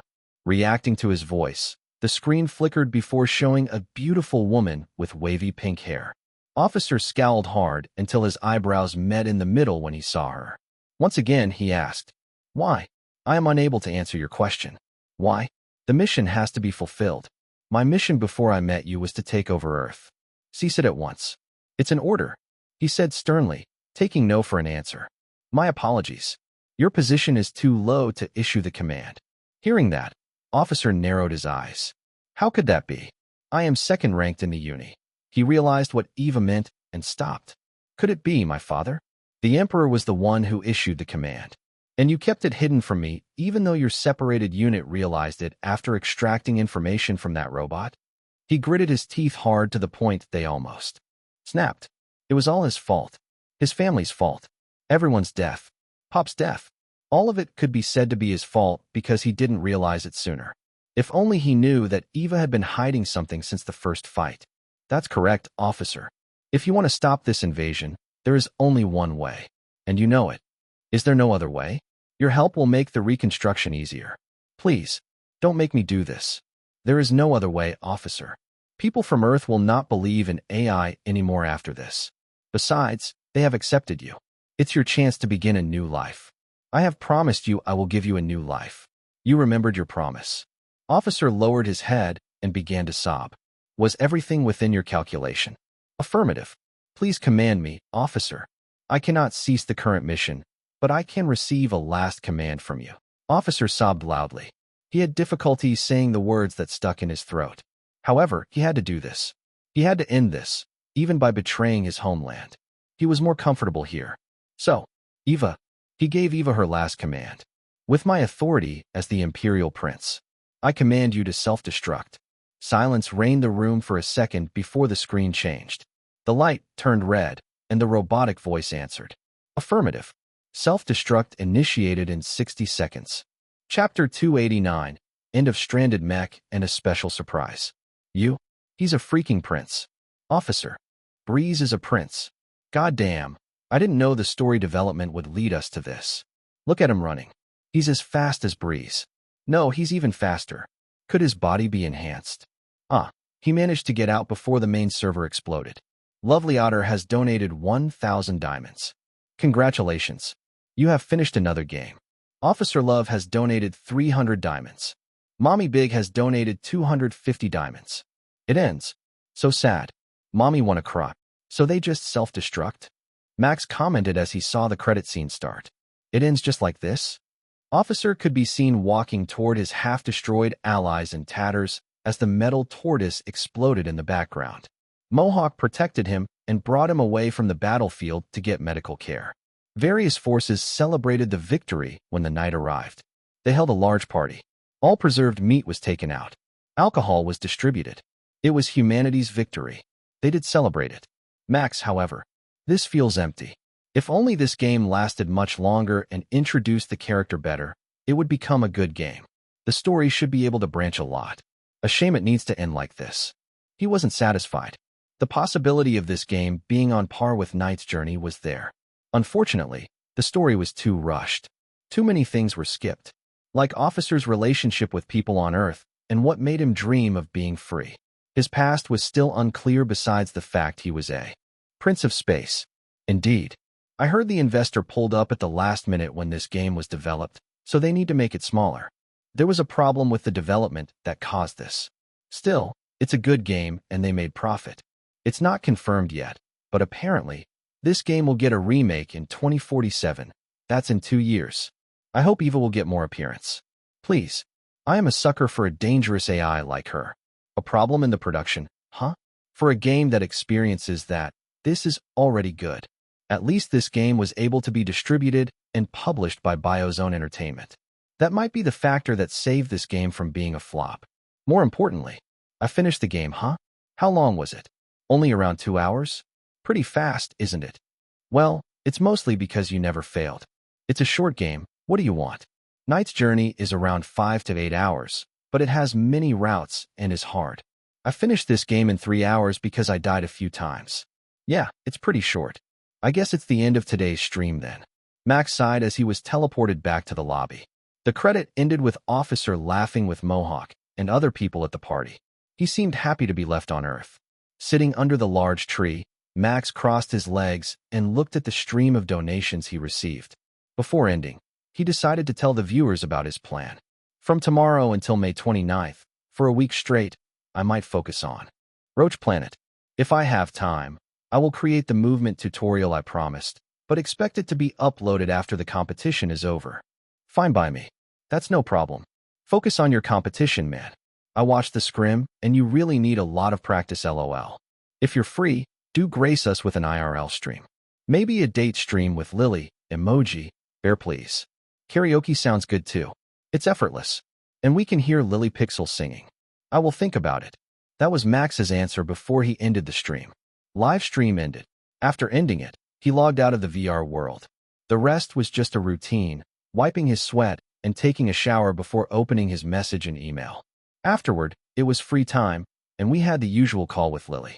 But before he called her, he saw a message from the same person. Lily, attach video.mp4 Max, are you free tomorrow? I wanted to make something like this together to get inspiration for lyrics needed for my new song. Lily, if you're busy, then it's also okay. Max looked at the message for a while and clicked the video. When he finished watching it, he smiled wryly and typed a reply. Breeze, are you serious? Lily, yes. I want to make a video together. If one was wondering what kind of video and why Lily wanted to make it, one needed to rewind time for an hour. Just like the usual night, Lily was composing music in her room while watching Max's livestream. She had finished the basics and the melody, but was stuck on the lyrics. At times like this, she usually would scroll over many videos on the internet to find inspiration. Coincidentally, she searched for a lot of couple-related stuff in the past week, so her internet algorithm was a little bit different than usual. The first video she watched was a couple kissing on top of a snowy mountain. Her face flushed red due to the unexpected video, and she changed it immediately. That was too much stimulation for the innocent girl. Following that, many travel videos appeared on her feed. From a normal scenic video to a transitional one where a person walked through different places. It was wonderful. Inspiration did come when the person in the video met her fated one, and in the end, they hugged. So cute. A small smile appeared on her face as she moved to the next video. The scrolling became faster and faster. She had forgotten her purpose and was absorbed into watching short videos. They were like alcohol. Consumed slightly, one might feel good. But if one wasn't careful enough, they could get absorbed and couldn't leave their claws. After 30 minutes, Lily couldn't feel it, so she stumbled upon one video. It was a video about a couple. A girl and a boy were in pajamas, and the girl urged the boy to get changed. She put on a blindfold on him and danced around in a playful manner, accompanied by an upbeat song. The boy seemed to be bothered by that, but after a few seconds, their clothes changed and the boy seemed to enjoy it. They proceeded to dance and play together. Watching the video, Lily unconsciously muttered her inner desire. I want to do this with Max. When she realized it, the words were thrown out, and she messaged him with a prepared excuse. Her heart was beating hard. She knew he was still streaming, but she couldn't stay still. Whether it was fortunate or not, Max didn't stream for long today. He must have seen the message. She thought as she hugged Momo, her bunny plushie. I wonder if he wants to make it with me? I said it's to get inspiration for the lyrics, but it's actually not for that. I just want to be with him in a video. Lily was troubled and nervous. A few minutes after the stream ended, the reply came from her beloved Max. He didn't seem to believe her invitation, so she convinced him. She hoped it was enough. And it did. Breeze. All right then. How about we meet in the park tomorrow morning? She was happy. He accepted her invitation. Momo was thrown to the side, and Lily rose to a sitting position. Now, the plushie wasn't her priority anymore. Park. There would be too many people there. She was too embarrassed to make the video there. Then where? Max's apartment? No, that would be too bold. She wasn't ready to visit him yet. Not after they affirmed each other's feelings. Besides, the recording equipment in his apartment was a bit lacking. The aesthetic sense was also not up to Lily's standard. The VR world was a possibility. However, Lily wanted to meet him directly. The effect? She could hire an editor to work on the video. Money was something trivial for her. There is no other way. Lily, no? Let's meet in my home. We will record it here. Her face turned crimson red after she read what she typed once again. She gulped nervously and pressed send with a trembling finger. It's just because I have a lot of clothes. My brother have many and used ones too. It will be too troublesome to move them around. So recording it here is the best choice. That was the excuse she would go with if he asked why. It's perfect. She nodded excitedly and giggled softly. Chapter 290, A Video Ideas. The next day arrived pretty soon.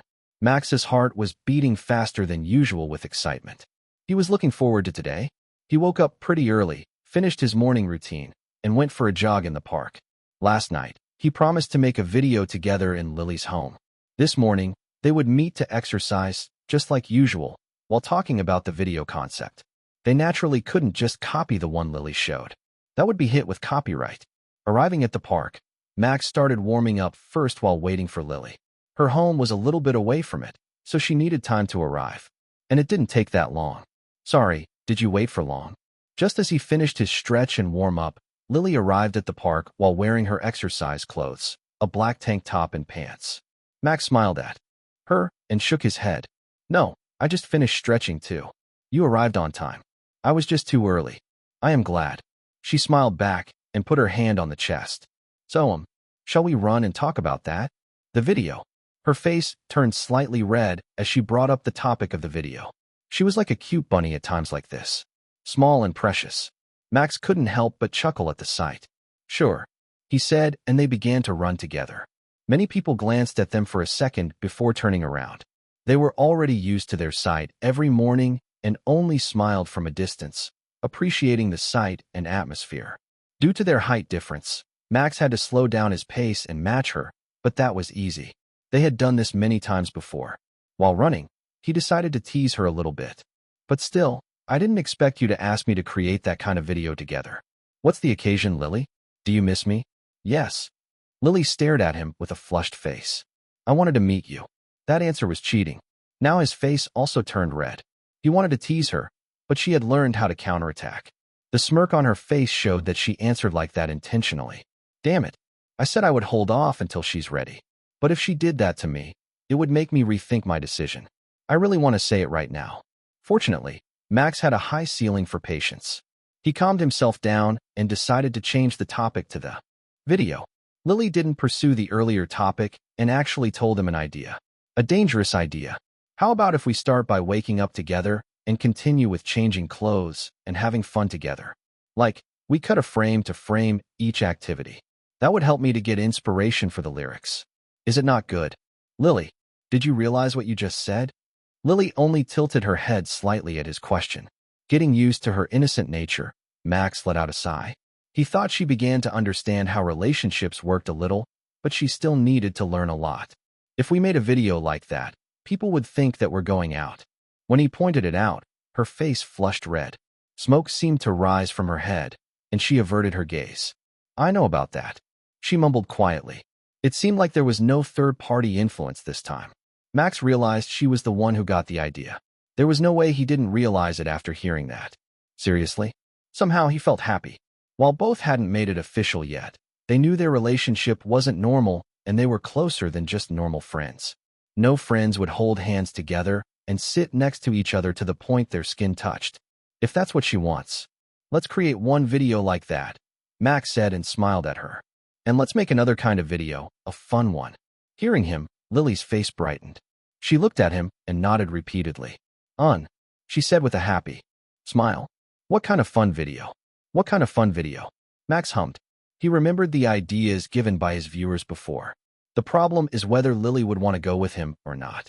How about karaoke? We can also live stream it. He proposed. But if you don't want to, it's okay. You are hiding the fact that you're white, Lily, no? I can think of some. It's fine. Lily interrupted him with a sly smile. No one will realize I am white, Lily. So let's do karaoke. I want to hear you sing. And I want to sing together. Her expression showed how happy she genuinely was. They finished their exercise faster than usual, and Lily returned home first to prepare for the shoot. She told him to visit the address she gave him in an hour. Max also returned to clean himself. He didn't want to smell like sweat for the first shoot. And he also needed time to compose himself, so he didn't cross the line he created himself. Then, an hour later, he visited a luxurious apartment near the Lime City Mall. It was located in the luxury district where one apartment room alone could cost more than $15,000 a month. Max's poor soul shuddered as he hesitated to enter. However, you're here. Lily appeared from the lobby wearing casual clothes. Her hair was tied into a ponytail. When she got close, Max could smell a citrus aroma from her. Just like him, she also took a shower to cleanse her sweaty smell. Let's enter. The top floor is my home and my brother's. A penthouse. He smiled wryly, when he once again realized how rich the Spencer family was. Following Lily, they entered the apartment and went to the top floor. Seeing that she pressed her key card before pressing the top floor, Max had a feeling that her home wasn't just one room, but the whole floor. And that was correct. The whole floor was renovated to accommodate them. Feel free to consider this your home, she said with a smile as she pulled him. We will take the video in that area. Come. She took him to the spacious room. The room was already transformed to shoot videos. A bed was placed around the lighting. Some decorations were put in place to make the atmosphere feel alive, as if someone were using this room as it was. How is it? I asked my brother to send people, and they changed it overnight following my idea. Lily smiled proudly as she showed the room. We will shoot the first scene here and take other scenes on our date. I mean karaoke. Max smiled at her. She clearly knew what he was planning, and he would leave it at that. So what should I do first? We're shooting the wake-up scene first. Lily nodded and went to the couch with many bags on it. She rummaged through one of them, took out dark blue pajamas with white bunnies patterns spread on the shirt, and spread it in front of her. Change into this, Max. Max looked at the pajamas and couldn't help but think. She really likes bunnies. Chapter 291 finished, a new start. Both of them changed in their respective corners and returned wearing pajamas. It was a matching one. When they looked at each other, they blushed slightly. Why, you look good in that, Lily said shyly as she averted her gaze. She was unable to look straight at him now. The feeling of being a couple was very strong. Max also almost lost control and pulled her into his hug. If not for their promise, he would already do that. I want her to finish the lyrics today, he quietly decided in his mind. This is getting too dangerous. And she's getting too assertive. Thanks. Let's make it quick and go to the karaoke. It's a bit embarrassing for me. Agree. Both of them began to move and shoot the needed scene. The cameras pointing at the bed could be controlled with a smartwatch. However, the difficulty of shooting the scene increased tenfold when both realized their movements were too stiff. They weren't used to sleeping next to each other and couldn't be natural on it. It took more than 10 no-good takes before they could move smoothly. Even then, both had a hard time maintaining a straight face and needed 5 more takes before they got a satisfactory result. Max and Lily woke up, stretched, and looked at each other while smiling gently. Then, they threw the blanket away and jumped off the bed. At this point, Lily's body blocked the camera, which gave an opportunity for an easy transition. Finally, Max sighed tiredly as he watched the final product. This is perfect. We look like a couple, Lily affirmed with a nod. Her smile looked so happy. She looked at Max and pulled his sleeve. Don't you think so? She asked shyly. No more restraint. Max's last line of defense had crumbled for a long time now. He looked at her with a passionate gaze and opened his mouth. But let's hold on. I promise I will finish it soon. Before he could say anything, Lily interrupted him with a teasing smile. So, sorry, Max, but can we cancel the karaoke? I want you to stay with me for a while. The lyrics. I think I can finish it now. Really? Max asked her in surprise. That's great. Sure, I can cancel the plan. We can do karaoke in the future. And sure, I will accompany you until you finish your lyrics. Thanks. Lily immediately exited the room without changing her pajamas. Max also followed her. They entered the living room, and she sat on the couch after getting headphones. She patted the place beside her. Max? I can only compose while lying down, so, if possible, can I? Without needing her to spell it, Max understood what she wanted to say. He sat next to her and patted his thighs. Sure, I will watch something in the meantime. Hearing that, Lily's face brightened. She slowly let her head fall onto his lap. He smells so good, she thought as she kept herself from blushing. Her heart was beating so fast that she was sure Max could hear it. I need to start working. I don't want to forget the lyrics. Lily was good at concentration. Once she wore her headphones, she entered her own world. A music program lay in front of her. Because she wasn't in a studio, she used AI voice to create the bass song first. She entered the finished melody and began typing the lyrics. Run and run until you reach the end. Time wasn't on your side. Take this hand and run. Dance and laugh even when the world falls. Love will take you far away. Have you tasted it? Have you felt it? The sweet and soft feeling. You've got it all. Breeze will take you away. Run and run. Become one with him. Let him fly you away. Oh, poor flower. Fly and see. You will dance and dance. In the sky above. Seeing something new. For a moment, you would know what freedom is. Oh, breeze. Take her away. Let her dance and spread her wings. Like a poor lily she is. Take her away. Give her a new home, to where she belongs. Lily played her song and listened to it. The lyrics were finished. For her, it was good enough. Her new style was different from the past ones, but she was happy. This was her tribute, a tribute to someone who spread her wings. Some people might realize her identity if they connected the lyrics with a couple who had been a viral sensation in Strike. However, she didn't care. She felt like just her identity as Lily Pixel would create a drama. Some haters would say she wanted to use Max to gain views or something. Having experienced dramas involving her brother, she knew how those people thought. But if they stood at an even ground, they would probably just make it headlines. White Lily was Lily Pixel, and she was also Lily Spencer. It might bring another controversy, saying Max only aimed at her for her money. Still, that would be easy to fix. Her brother would take care of that. He had promised her, and Stone Sword was trustworthy and never let anyone near his sister. A word from him would flip every controversy to congratulations. A smile graced her face as she took off her headphones. It had been a few hours. She was worried that Max would get tired of lending his lap to her. Max, I am due. She stopped before finishing because she saw him sleeping. He must be tired. Not to mention, he said he woke up early tonight. For some reason, his sleeping face looked cute to her. She raised her head slowly, not to wake him up, and caressed his cheek. He's so cute. She giggled softly and leaned forward. So precious. Lily's face was now close to him. What influenced her? For some reason, her confidence soared, and she wasn't embarrassed to do this. Just as their nose touched, she spoke the words she had been keeping for long.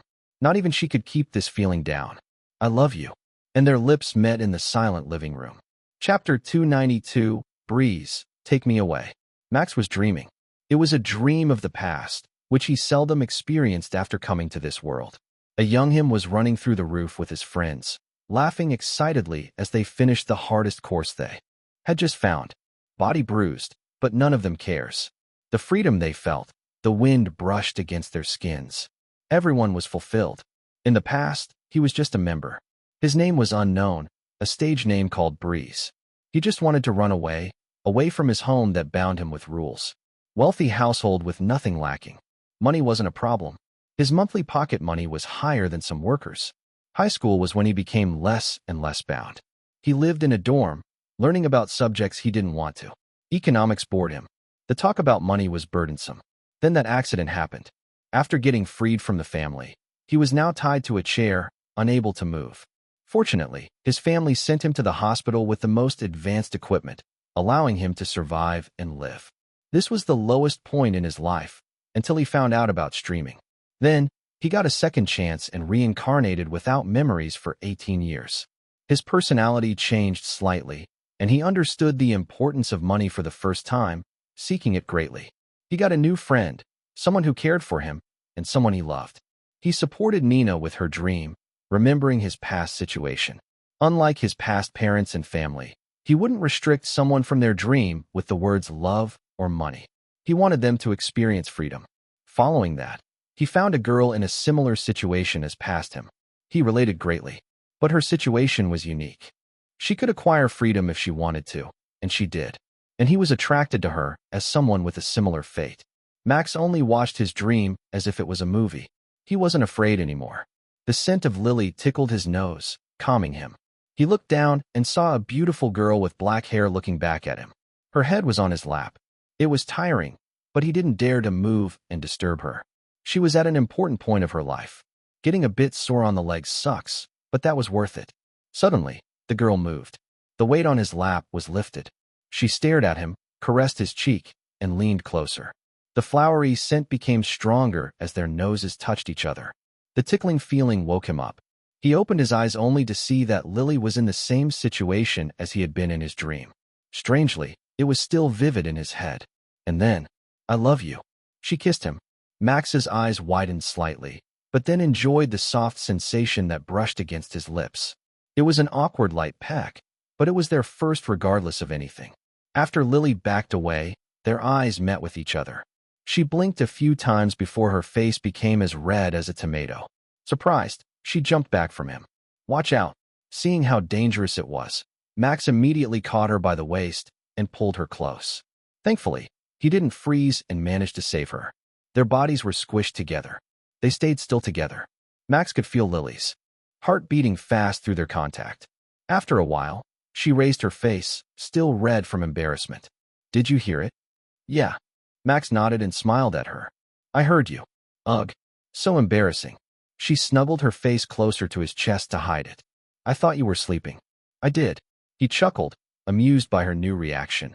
And I woke up when you kissed me. Ah. Lily screamed loudly and banging on his chest. Her fists pounded many times, but it didn't hurt at all. He only felt slightly ticklish about it. No shit. Who said it didn't hurt when their loved one hit them playfully? It's freaking hurt. He stopped her fist and held her wrist while his other hand caressed her face to hide the pain he felt. Lily, have you finished your lyrics? With a weak nod, she replied, I finished the song. Hearing that, Max smiled softly. May I listen to it? Separating herself from him, She nodded and silently opened a screen using her smartwatch.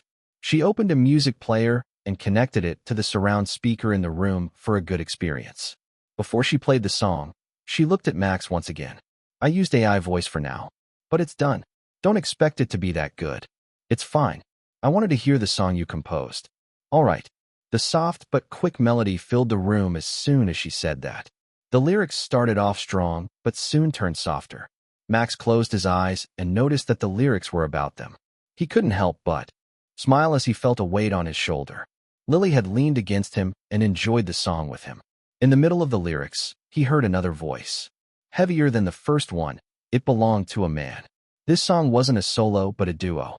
The latter part was short, only 2 sentences. And those 2 sentences were answers to the flower's wish to be taken away. Lily looked at him with an expectant look, waiting for his answer. He looked back and called her name softly. Lily. He leaned closer, just like what the lyrics describe it. You're unexpectedly so naughty. Did you just realize it? Lily giggled playfully after realizing what Max meant. She guided his hand to caress her cheek, and she snuggled against it close. I can be bold when I want to. Is that so? Max asked, not asking for a confirmation, but for affirmation. Lily affirmed. And as you thought, I want you to sing the last part. Can you? I will do my best. There was no need to say anything more. Their faces got closer and closer. At this moment, he could finally say it. I love you, Lily. Will you be my girlfriend? Gladly. And they sealed their vow with a kiss, longer and more passionate than before. They parted and kissed again and again as if they had been waiting for this moment for a long time. Only after a few minutes did they stop. They laughed together, happy with the progress in their relationship. Do you want to continue making that video? Max asked her as they sat side by side on the couch. Now that we're a couple, I want to post the video to commemorate it. I also want that. Let's make it with my original idea. Lily answered, Is snuggling okay? If you want to, then let's make it. Chapter 293, Official Spread News. At night, Enjoying Breeze's community was in an uproar. I just found this short video in Breeze's PunchTube. Is this legit? Breeze x Lily Pixel. Official couple? Time to investigate. We got them, boys. As I thought, they are actually a couple. The reason was a short video that was uploaded to Breeze's channel and shared in the Strike account. It wasn't news for those following him to know his relationship with Lily Pixel. But this video just made them sure of it. Post in the Strike has been shared more than 5,000 times already. It spread like wildfire because it was so shocking and cute. I called it Mother Liquor. Congratulations, Breeze. I hope your relationship lasts longer than mine. My record is 3 days. Dude, your relationship lasts more than mine. I last a day. Better than me. She accepted me just to dump me a minute later because she didn't want to be dumped. F for FCKU. I was never in one. How dare you betray our maidenless mercenary group? I thought we would be brothers forever. Dick brother? You better find girls soon, brother. I think you are going too far to that side. Let's not be strange. Call it Sword Mercenary Group instead. What kind of swords? Is it a dull sword with a cap on the tip? The video is cute. Congratulations. Are you official with this? Are you announcing it to us? Are you trying to make me jealous? No, my Breeze got stolen. He's not your Breeze. Get some help. I am a psychologist. I can help. Contact me. I am also cute. How about you become my Breeze? Lily Pixel is a burglar cat. Lily Pixel is a burglar cat. How can she steal our Breeze? That girl is wasted on Breeze. Let me show him what a real man is. Hee come here. Get lost, pervert. The comment section was filled with people congratulating them, and those who envied Lily for getting into a relationship with Breeze. Some trolls who liked Lily also appeared, but the fans immediately defended them and attacked the trolls. In a secret community, Secretly Handsome Lair, the girls support one of the couples.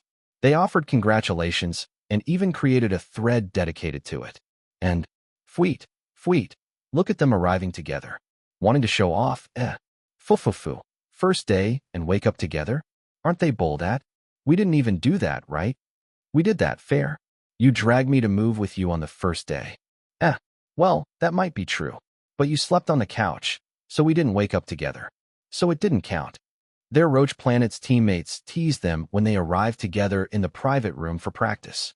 It didn't need to be spilled that Max was still in Lily's home, logging in using her spare VR capsule. That was why they arrived and entered together.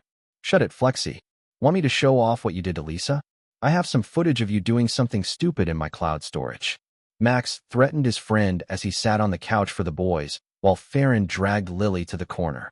Now, buddy, you know that won't work for now. Flexi grinned and put his arm around his shoulders.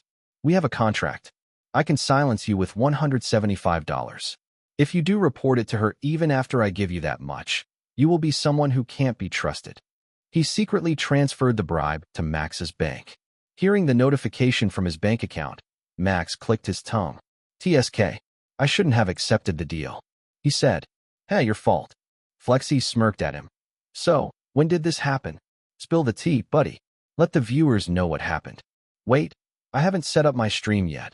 Max answered as he opened up his streaming screen and quickly set it, changing the title and starting it immediately. Done. Max's viewers immediately gathered in his stream. Due to the fire he had spread in advance, many people gathered at once, wanting to ask him various questions. In just a few seconds, more than 10K people gathered. Viewers, 1K?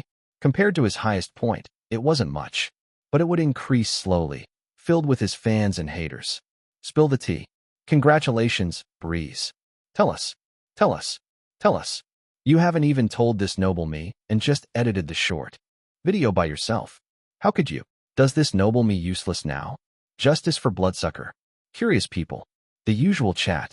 And even Bloodsucker waited for his explanation. So what do you want to know? Max asked Flexi with a flat expression. Before logging in, he had talked with Lily before. He knew this would happen.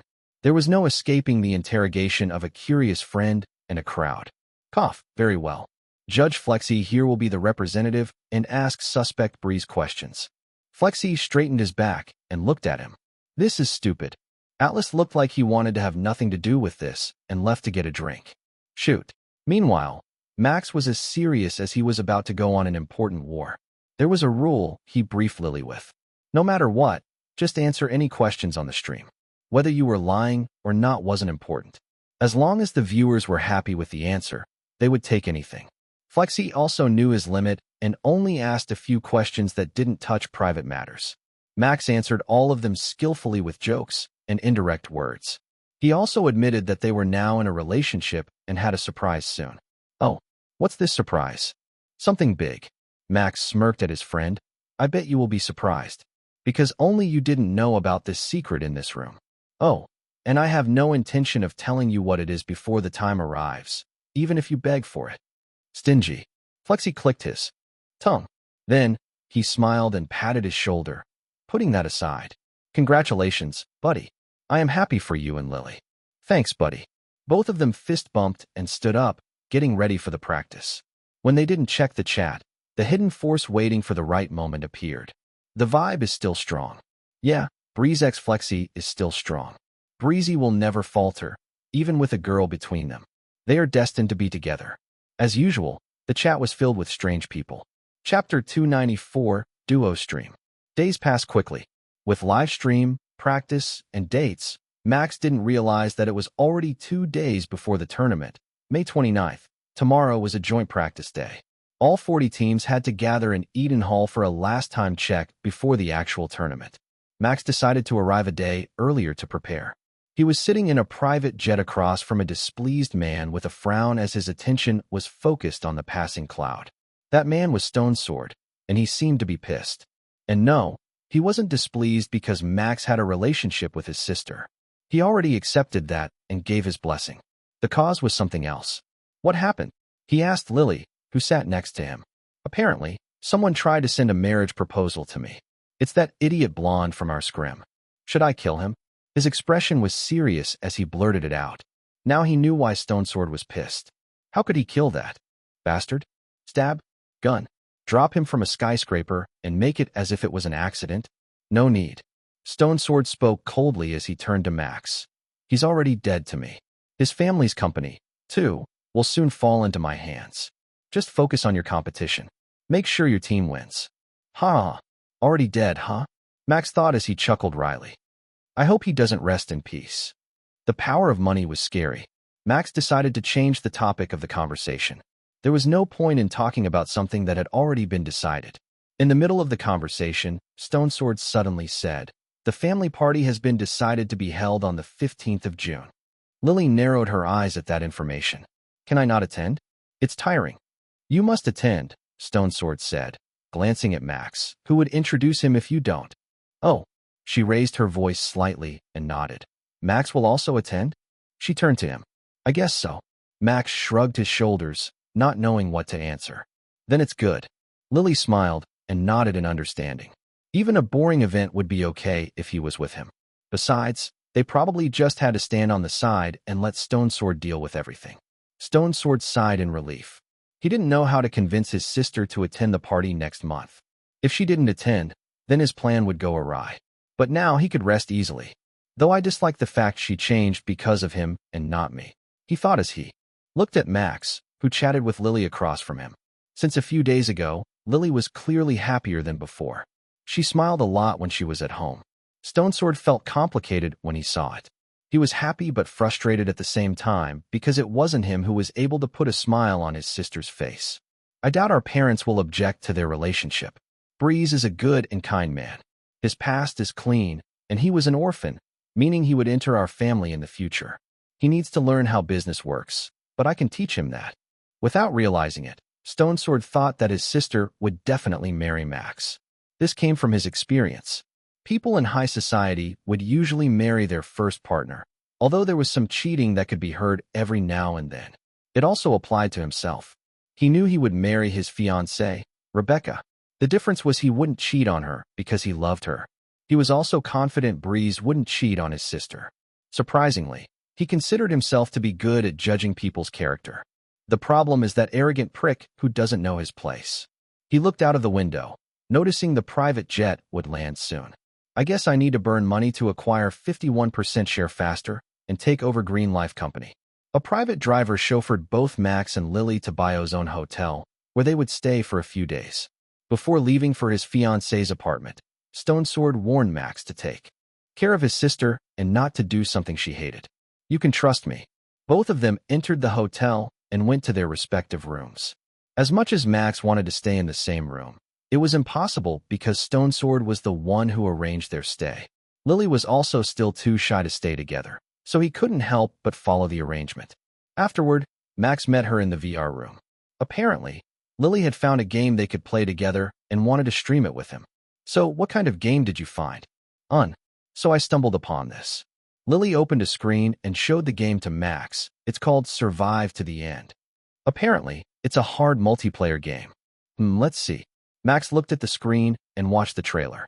Two people woke up in a strange space with nothing but water and bread. They navigated the path filled with light only to find they were stranded on an island.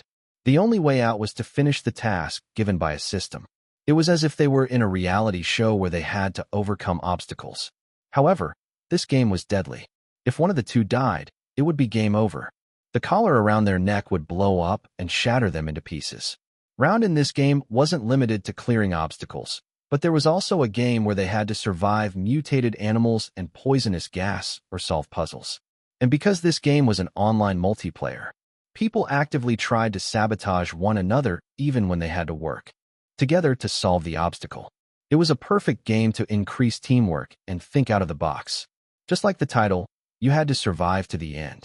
It didn't matter how many teams or people survived. All could win as long as they survived. It sounds good. Let's play this together. Then we play it. Lily asked with an expectant look.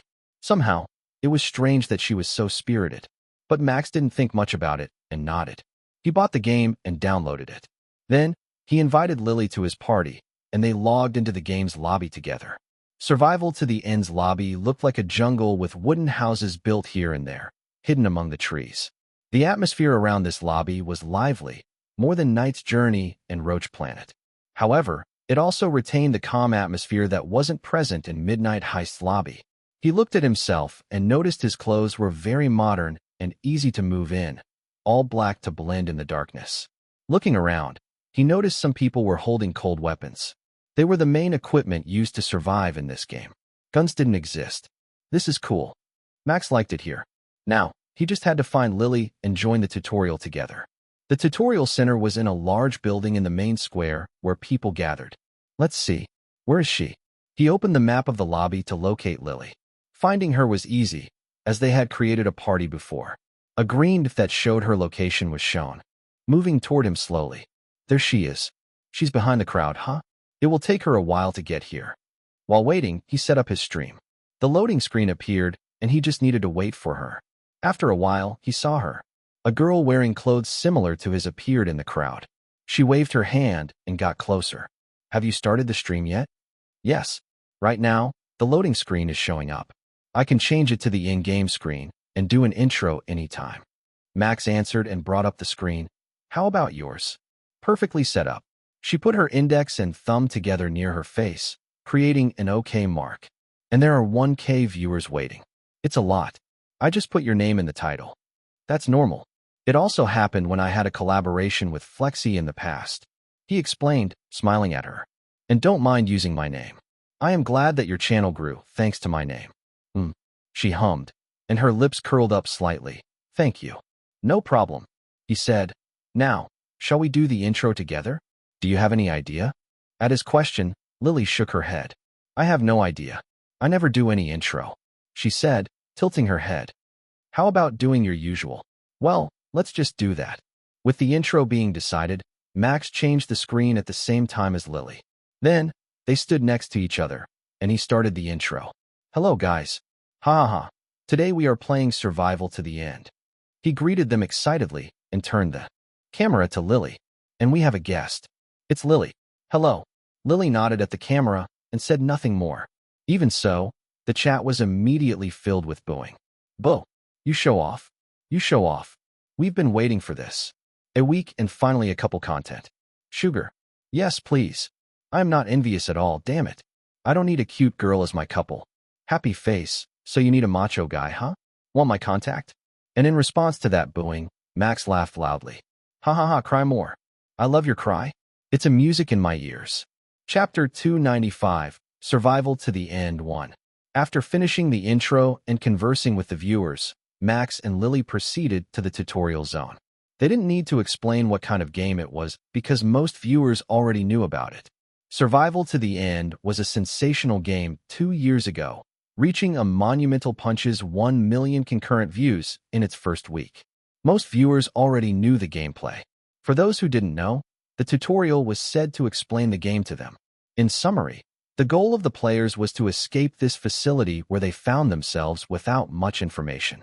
Many maps would be unlocked when they managed to escape, continuing to the end. The tutorial was pretty simple for a VR game.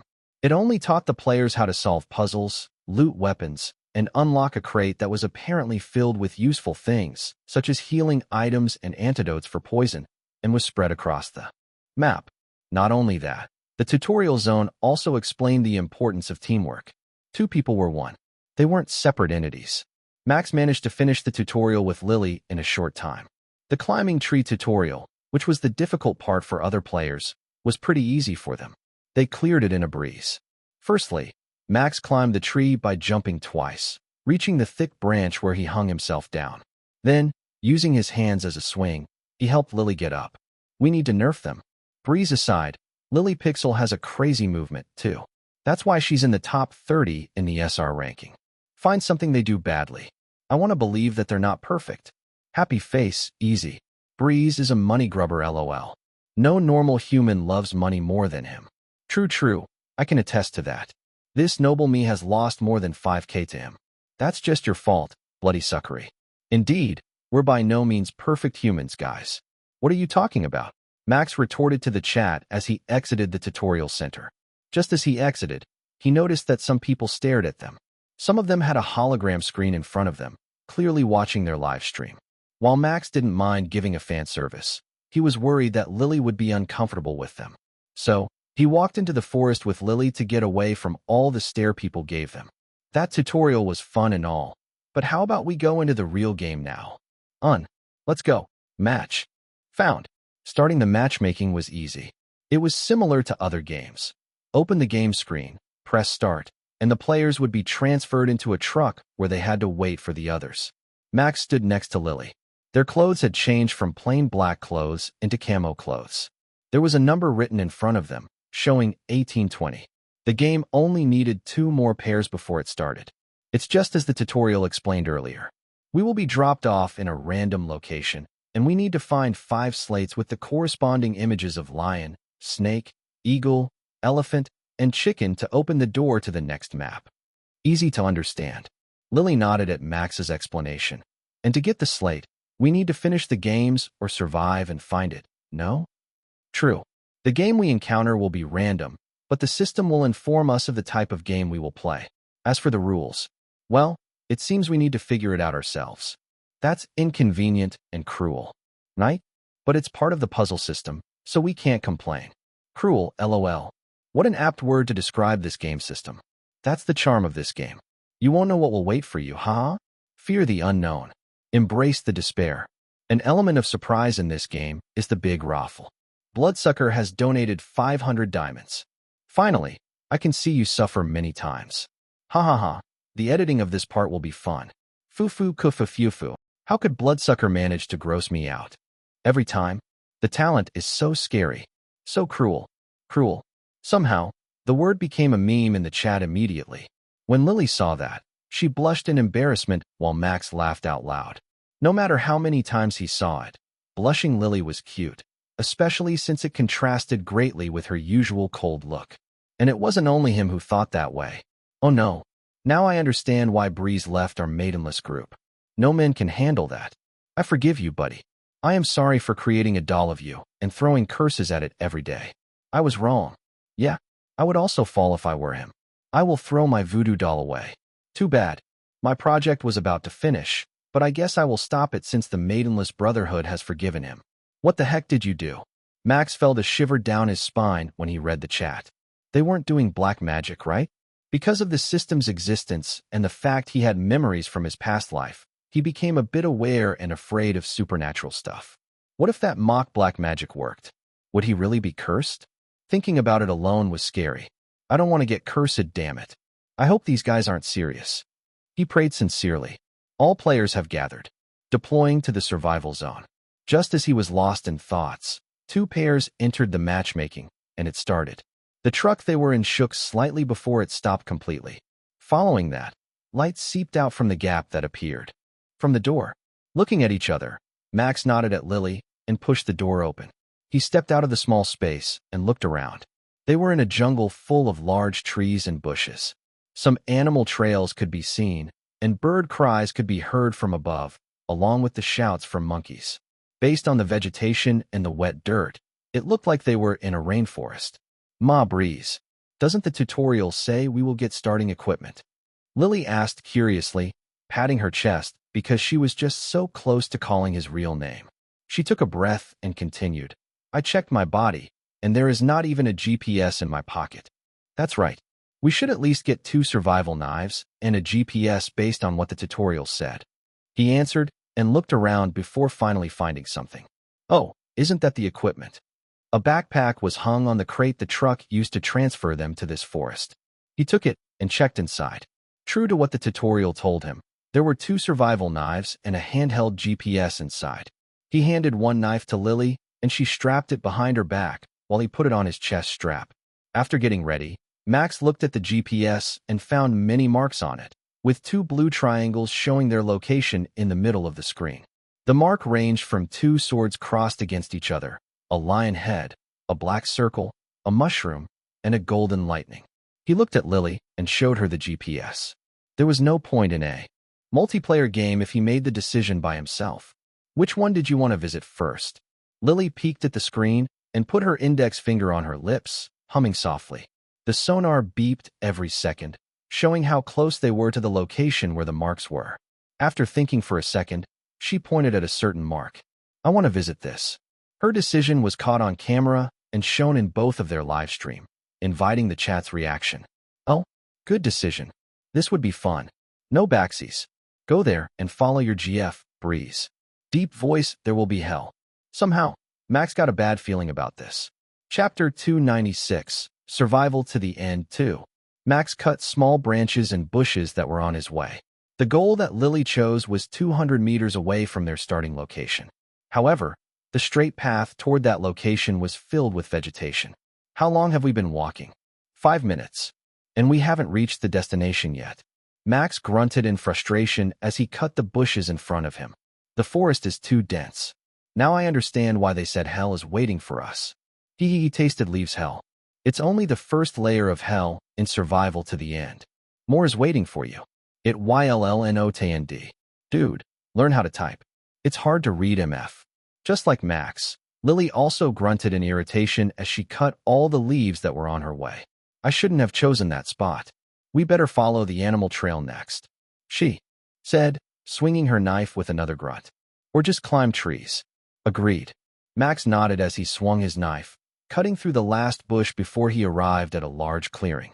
Looking at the clearing, he sheathed his knife. It seems we've arrived, he said, looking around as Lily followed right behind him. But why is there nothing here? The clearing had nothing. No mark, no box, nothing that indicated this place was indeed the location within the GPS. But, Breeze, look up. Lily pointed at the sky. Max followed her finger and saw something. A golden lightning mark along with a brewing dark cloud that circled above the clearing, crackling ominously with blue lightning. As if the lightning was waiting for both of them to look up, it struck the ground at the perfect time. Trial commenced. Boom. The grass in the middle of the clearing turned black, and a pedestal appeared, with a slate hovering up and down slowly. Focusing on the slate, Max noticed an elephant head drawn on it. There was no doubt. It was the first slate they needed to move to the next map. He stepped forward toward it. His feet touched the shade created by the dark cloud. Just as he did that, lightning began to strike furiously. He immediately jumped backward and landed a bit away from the shade. Ding! Thunder God is furious at the thief's attempt to steal his elephant plate. No one shall pass. I see. So that's how the system told us. How convenient. Max threw a sarcasm as he wiped the dust off his body. He said it was convenient, but his veins twitched on his temple. Lol, he got pissed off because the warning came after the attack. How convenient, indeed. The system is so cruel. So cruelly convenient. Indeed, so convenient. Convenient Guy has donated 1,000 diamonds. So convenient. Stop it, guys. That's not funny. And thanks for the donation, Convenient Guy. Max tried to stop them from repeating his words, but that was useless. They even repeated his last warning and used it to have fun. He could only sigh and approach Lily. What do you think? He asked her opinion. The lightning strikes strangely, she said, narrowing her eyes. It strikes more frequently the closer its distance to the slate. Also, bending down, she picked up a small rock and threw it to the center of the shade. Just as it entered, a small electric current was created to the area where it entered and a lightning stroke that said area a second later. As you can see, the lightning will strike whatever enters the area. Oh, that saves us trouble. Max looked at her with a respectful gaze. But then, he grew curious. How did you know about this? Did you watch a walkthrough before we play? Lily looked back at him with a strange gaze, as if she had expected him to know where she had gotten the information. But sensing he was serious, she answered him. My chat told me. Did your chat not inform you about something like this? At her answer, Max could only shrug his shoulders in defeat. What could he say? He didn't even want to look at his chat at this moment. He could imagine they blamed him for stopping them from giving spoilers of games he played. My chat is a bit special, but let's forget about them. Do you know how to deal with this? Yes, it seems that we just need to move from two different sides and approach the slate. The lightning will stop once we get it off the pedestal. Hearing that, Max couldn't help but look at his chat. What? He's stopping. He must be looking at the chat. Huh. We won't give spoilers. We're good, chat. Tell Lily Pixel's chat to stop giving spoilers. It ruins the fun. Yeah, poor streamers. They can't even enjoy the game and experience the thrill of finding out the new obstacles. TSK, TSK, TSK. They need to learn from us. I am going to that side for now. Wish me luck, guys. 07. 07, good luck, soldier. 07, stop them by any means. Wish you luck, 07. Oh. Lily raised her voice as she blinked a few times. Thank you for the 10k diamonds. Please don't give a spoiler because Breeze hates it. What does that mean? I mean, I don't mind. But if Breeze hates it, it's better to stop. Confirmed. My chat donates 10k to my girlfriend just to warn them not to help us. What a fucking good person, he thought, emphasizing the fucking instead of the good person. Whatever. They can do as they please. Let's try the strategy your chat tells you. I will go to the other side. When I am ready, I will swing my arm down. We will run toward the slate at the same time. I will be waiting here. Max circled around the shade, trying not to touch it, and got to the other side. He stretched his arms and legs first, and Lily imitated him. They had been doing it together since they exercised together. After a while, he stood up straight and raised his arm. Lily was ready to run and give a nod. Max grinned. He really could count on her. I am so blessed. Then, without hesitation, he swung his arm and ran toward the slate. His first step generated an electric current. He looked at it and immediately leaped forward. A second later, lightning struck where the electric current he created earlier. Thunderous sound echoed in the surrounding, but his smile didn't falter. Chapter 297, Thunder Ring. The sudden lightning wasn't the only problem that Max had to dodge. The static lightning still struck the same place in the interval. He had to dodge them while also moving fast. That was easy. He could see the scorched ground to know where it would strike. At the same time, Lily, to the left. Lily followed his instruction without hesitation and turned to the left. As she did that, lightning struck the place where she stood earlier. Right. This time, Lily was the one who shouted at him. He immediately moved to the right as electric current was created at the ground where he last stepped. It happened many times. They couldn't really think where to move and look at the ground. They could only move their body, dodge the lightning, and proceed to the center. In just a few seconds, they managed to clear half of the course. Their teamwork is impeccable. Let's agree with that. The hardest part is to find where the next lightning struck. Looking at your feet will make you move slowly. My usual strategy is to move one step at a time, dodging the lightning slowly. But these guys, they freaking run. Thunder God, and oh, one shall pass. Breeze, is that your last word? The lightning struck more frequently as they got closer to the slate. Just a few more meters and they could get it. However, they couldn't see any possible path besides bulldozing it through. I can do it. Signal me. Lily also thought similarly. They were stepping left and right to dodge the targeting lightning right now, waiting for the right chance to snatch the slate. Nodding, Max decided to trust her. She smiled at him and turned serious. Her chance to get the slate was higher than him, as she wore no backpack that restricted her movement. The last wall of lightning struck in a circle. After one lightning struck one place, another one immediately followed suit right on its side, circling the last place in a second interval. Based on the timing, they only had a second or less to pass the wall of lightning. An electric current gathered under Lily's feet. At the same moment, the lightning wall struck the area right in front of her. Jump! Max shouted loudly, and Lily followed his signal. She leaped toward the slate while he jumped back to reduce the frequency of the lightning striking. And, got it. Lily managed to snatch the slate and rolled on the ground in front of Max to stop herself. She stood next to him and showed the slate with a large smile. Good job. Max praised her and opened the backpack to put the slate in. At this moment, the lightning had stopped striking. There was no more electric current under their feet. And as they just prepared to move to the next destination, the notification rang. Thunder God is gritting his teeth as his slate is stolen. He leaves the area by stomping his foot. His wrath is incoming. What? Max raised his voice in surprise. He looked up and noticed something was about to come. Lily moved. He pushed her away slightly and jumped back. Lily was dumbfounded but realized the reason soon. The dark cloud in the sky converged at one point. It was concentrated right above Max. An electric current that disappeared returned and appeared right on Max's body. Noticing that, she raised her voice to warn him. Throw your backpack. Got it. Without hesitation, he took it off and threw it away. He also ran in the opposite direction as soon as he did that. A gurgling sound rang in the sky. A golden flash appeared in the sky, and what could be called the thunder god's wrath struck the ground. Everything turned golden, and a deafening sound echoed in the surroundings. Lightning, many times larger than before, struck the ground, turning almost a quarter of the clearing into a charred mess. Max raised his body from the ground and looked at where the lightning struck. The backpack was strangely fine, sitting in the middle of the black ground like something unnatural. Crazy. Bam. Boom. Bling. WTF was that? Damn, the lightning was so massive. Ground dive? Goddamn, that was close. Somehow, I want to see charred breeze. Is charred breeze tasty? I want to see it.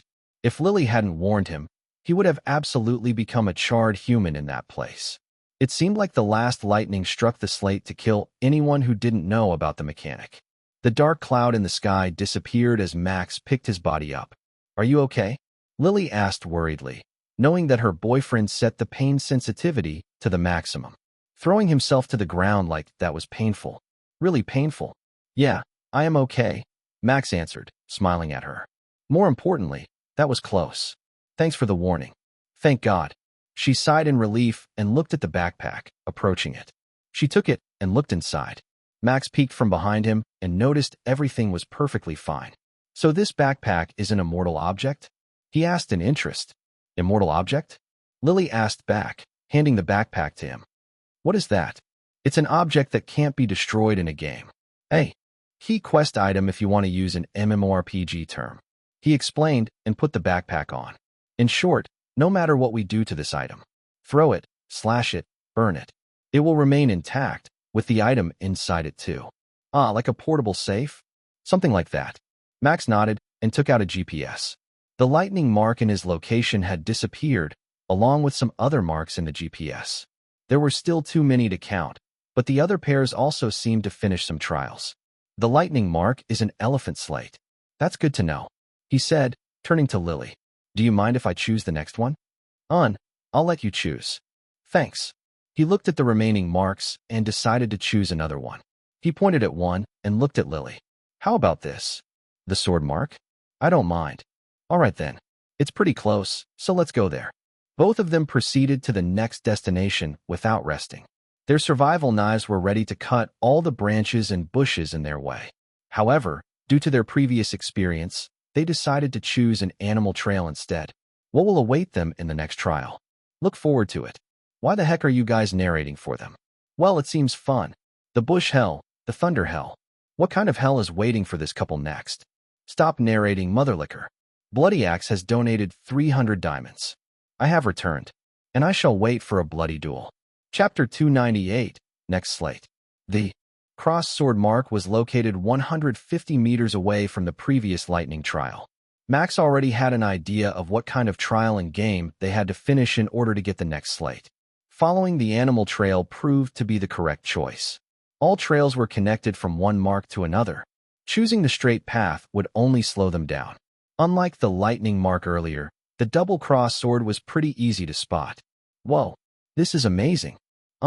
It looks like a pyramid without the tip. What waited for them in the next mark was a large structure made from rock blocks, with stairs on each side heading to the top, which looked like a large square area.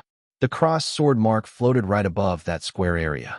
There was nothing else around them, and the trial hadn't started yet, even when they got close to the building. It seems we need to go to the top and trigger the notification first. Max guessed based on the situation and his game knowledge. Maybe. Want to take a look? Sure. They began to climb the stairs slowly. There was no notification yet, so they proceeded to the top of the structure. When they reached the top, the structure suddenly shook as if an earthquake had shaken it. What the? Hiya. Lily lost her balance due to the unexpected shake, but Max was able to catch her and pulled her into an embrace. Are you okay? He asked worriedly. I am fine. She answered as she backed away. Show off. TSK, should I take my voodoo doll back from the trash? Now I am considering getting a girlfriend too. Who wants to be with me?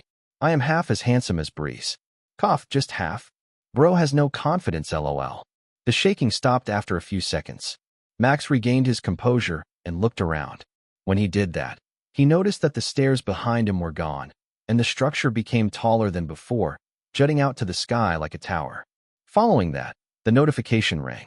I guess we can't turn back, he said as he peered down with Lily. It's so high, probably around 30 meters. We would die if we fell. Like splat. Yeah, that's not a good idea. I don't want to be splattered. Right, he said. He turned around and looked at the pedestal in the middle of the structure. And that's the slate we're searching for. Is it chicken? Seems like so. Lily narrowed her eyes to look at it better. Want to take it? There seems to be no trap. Well, Max grinned and approached it slowly. Only one way to find out. He didn't want to rush this as he didn't know the rule yet. Nothing happened, even though he was already close to the pedestal. There was also no notification, which was slightly strange. However, he soon realized the reason. There is something written here. Lily pointed out at the pedestal's body as she traced it with her fingers. Help the chicken fly. Reach the ground safely with the slate. We believe that you can make our dream come true. What does that mean? She looked at Max curiously. That means we're free to take the slate, but there will be obstacles that try to stop us. He answered and took the slate. And when we do this, rumble, rumble. The tower shook again. This time wasn't as bad as the first one. Screech. Following that, the sound of rocks scraping against each other could be heard closely. Max and Lily stepped back as they saw the pedestal got eaten by the tower. The ground under it moved, revealing a spiral staircase leading down the tower. Torches were lit, giving the newly opened staircase an eerie feeling. The feeling it gave was like those of dangerous dungeons often found in fantasy games and fiction. Oh, that looks cool. Eerie spiral staircase. It undoubtedly will lead to the depth of hell. From the looks alone, I can attest it's similar to a dungeon. So, can chicken fly, or is it just a metaphor? They literally just need to walk down the stairs and reach the bottom? Darkness. This noble me loves darkness. Blood God has detected many amounts of blood inside. Ha ha ha, offer them to him. Only him can save you. But still, isn't this too easy for them? Yeah, no one stops them from doing something else. Iloverake has started a mission. Stream mission. Climb down the tower without going through the staircases. Reward, 2,000 diamonds. Bruh said, let me do it in the most direct way. Indeed, their task was just to reach the ground safely. There was no rule that forced them to go through this spiral staircase that certainly would be filled with traps.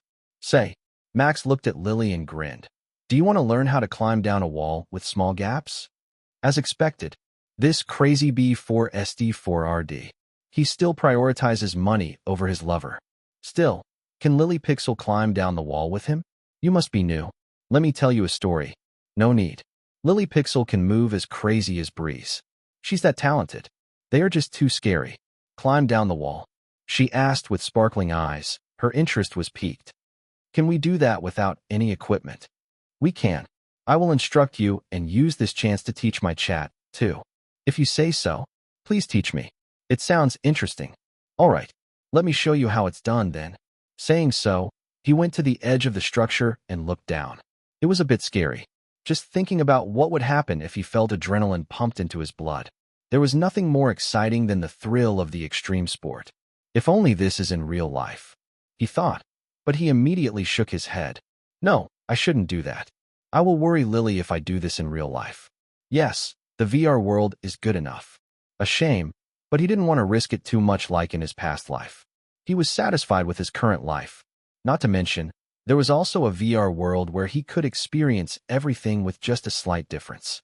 First of all, he spoke loudly to distract himself from useless thoughts and got into the real business. Throw your bag down. He threw his backpack without hesitation. It soared in the air and hit the ground with a thud. After it landed safely, Max looked at the camera and spoke. That's the first step. By calculating the weight and the speed of the bag, we know how tall this tower is.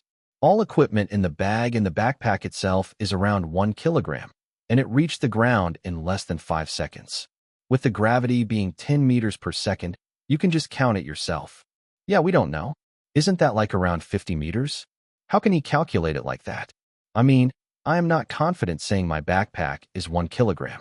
Tell us how you do it. It's easy. He smirked as he prepared to go down the tower. I just lied to you guys. This MF.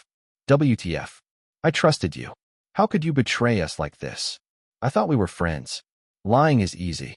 Indeed. Anyway, that is that, and this is this. You need to slowly grip the edge of the structure like this and lower your body. Let yourself hang for a few seconds and get comfortable with it. Max moved as he explained how to do it to his viewers and Lily. He hung on the edge of the structure and looked up at Lily, who was peering at him. Do you think you can do it? Nodding, she replied. I can try. Chapter 299, Black Circle of Death, 1. Max continued going down slowly as he taught Lily the safe path down. It was pretty easy as the tower was made from rocks placed on each other and was actually slightly slanted. The gaps were pretty big for them to put their fingers and feet. Still, it took a long time for them to do this. To reach the ground, they needed around 30 minutes. There were some parts where Lily was about to fall. Fortunately, she managed to regain her footing, and they safely reached the ground. When their feet touched the ground, the area shook once again, and the tower got eaten by the ground. Nothing was left of it, leaving only a clearing. Afterward, Max took the stream mission reward. Mission completed. 2,000 diamonds have been donated. Easy 2,000 diamonds.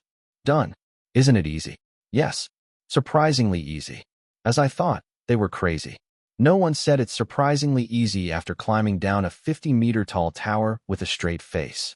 My common sense is tingling, saying this isn't actually easy. Hey, you peasant. I can go down faster than them. In just 5 seconds. Happy face, I know. Happy face, you just jumped down. Lol, that's indeed faster than climbing down. Still, they took a long time. They would probably only spend 20 minutes maximum if they went through the staircases. Indeed, it was a bit of a problem. They only had 2 slates, the elephant and the chicken. They still needed a lion, snake, and eagle. Furthermore, they had to find the door that led to the next map hidden from the GPS. However, I don't mind. Taking it easy is fine. There was something written in the game before. One had to survive against the other. Some games also had one to use their brain and work together with other teams. The trials and each game were different, so he had no idea if there was a need to work together in the next trial. If they had to work together with other teams, they would have to wait for the others regardless of what they wanted, so waiting was necessary. Also, the most important thing is to survive to the end. There is no time limit to finish this game. We can spend a whole day sitting around and won't be eliminated. In short, he didn't need to worry about the other team finishing it first. There could be multiple winners. Where should we go next? Max asked Lily and opened the GPS. All 3 marks we need are slightly far from where we are. But the black circle will be close if we head to a lion head mark or vice versa. However, we had to walk quite a bit to reach the mushroom mark. The black circle looks ominous, Lily commented. Let's finish that first. Got it. I also think we need to beat this mark first before continuing. He agreed and looked toward where the black circle was shown in the GPS. It's that way, around 400 meters away. Nodding, Lily followed Max through the animal trails once more. The dense forest covered the artificial sky above that flickered with blue light occasionally. For a VR world, this forest looked really alive. Max could see some bugs and small animals crawling on the ground, and something shiny behind bushes. Something shiny? Wait. He raised his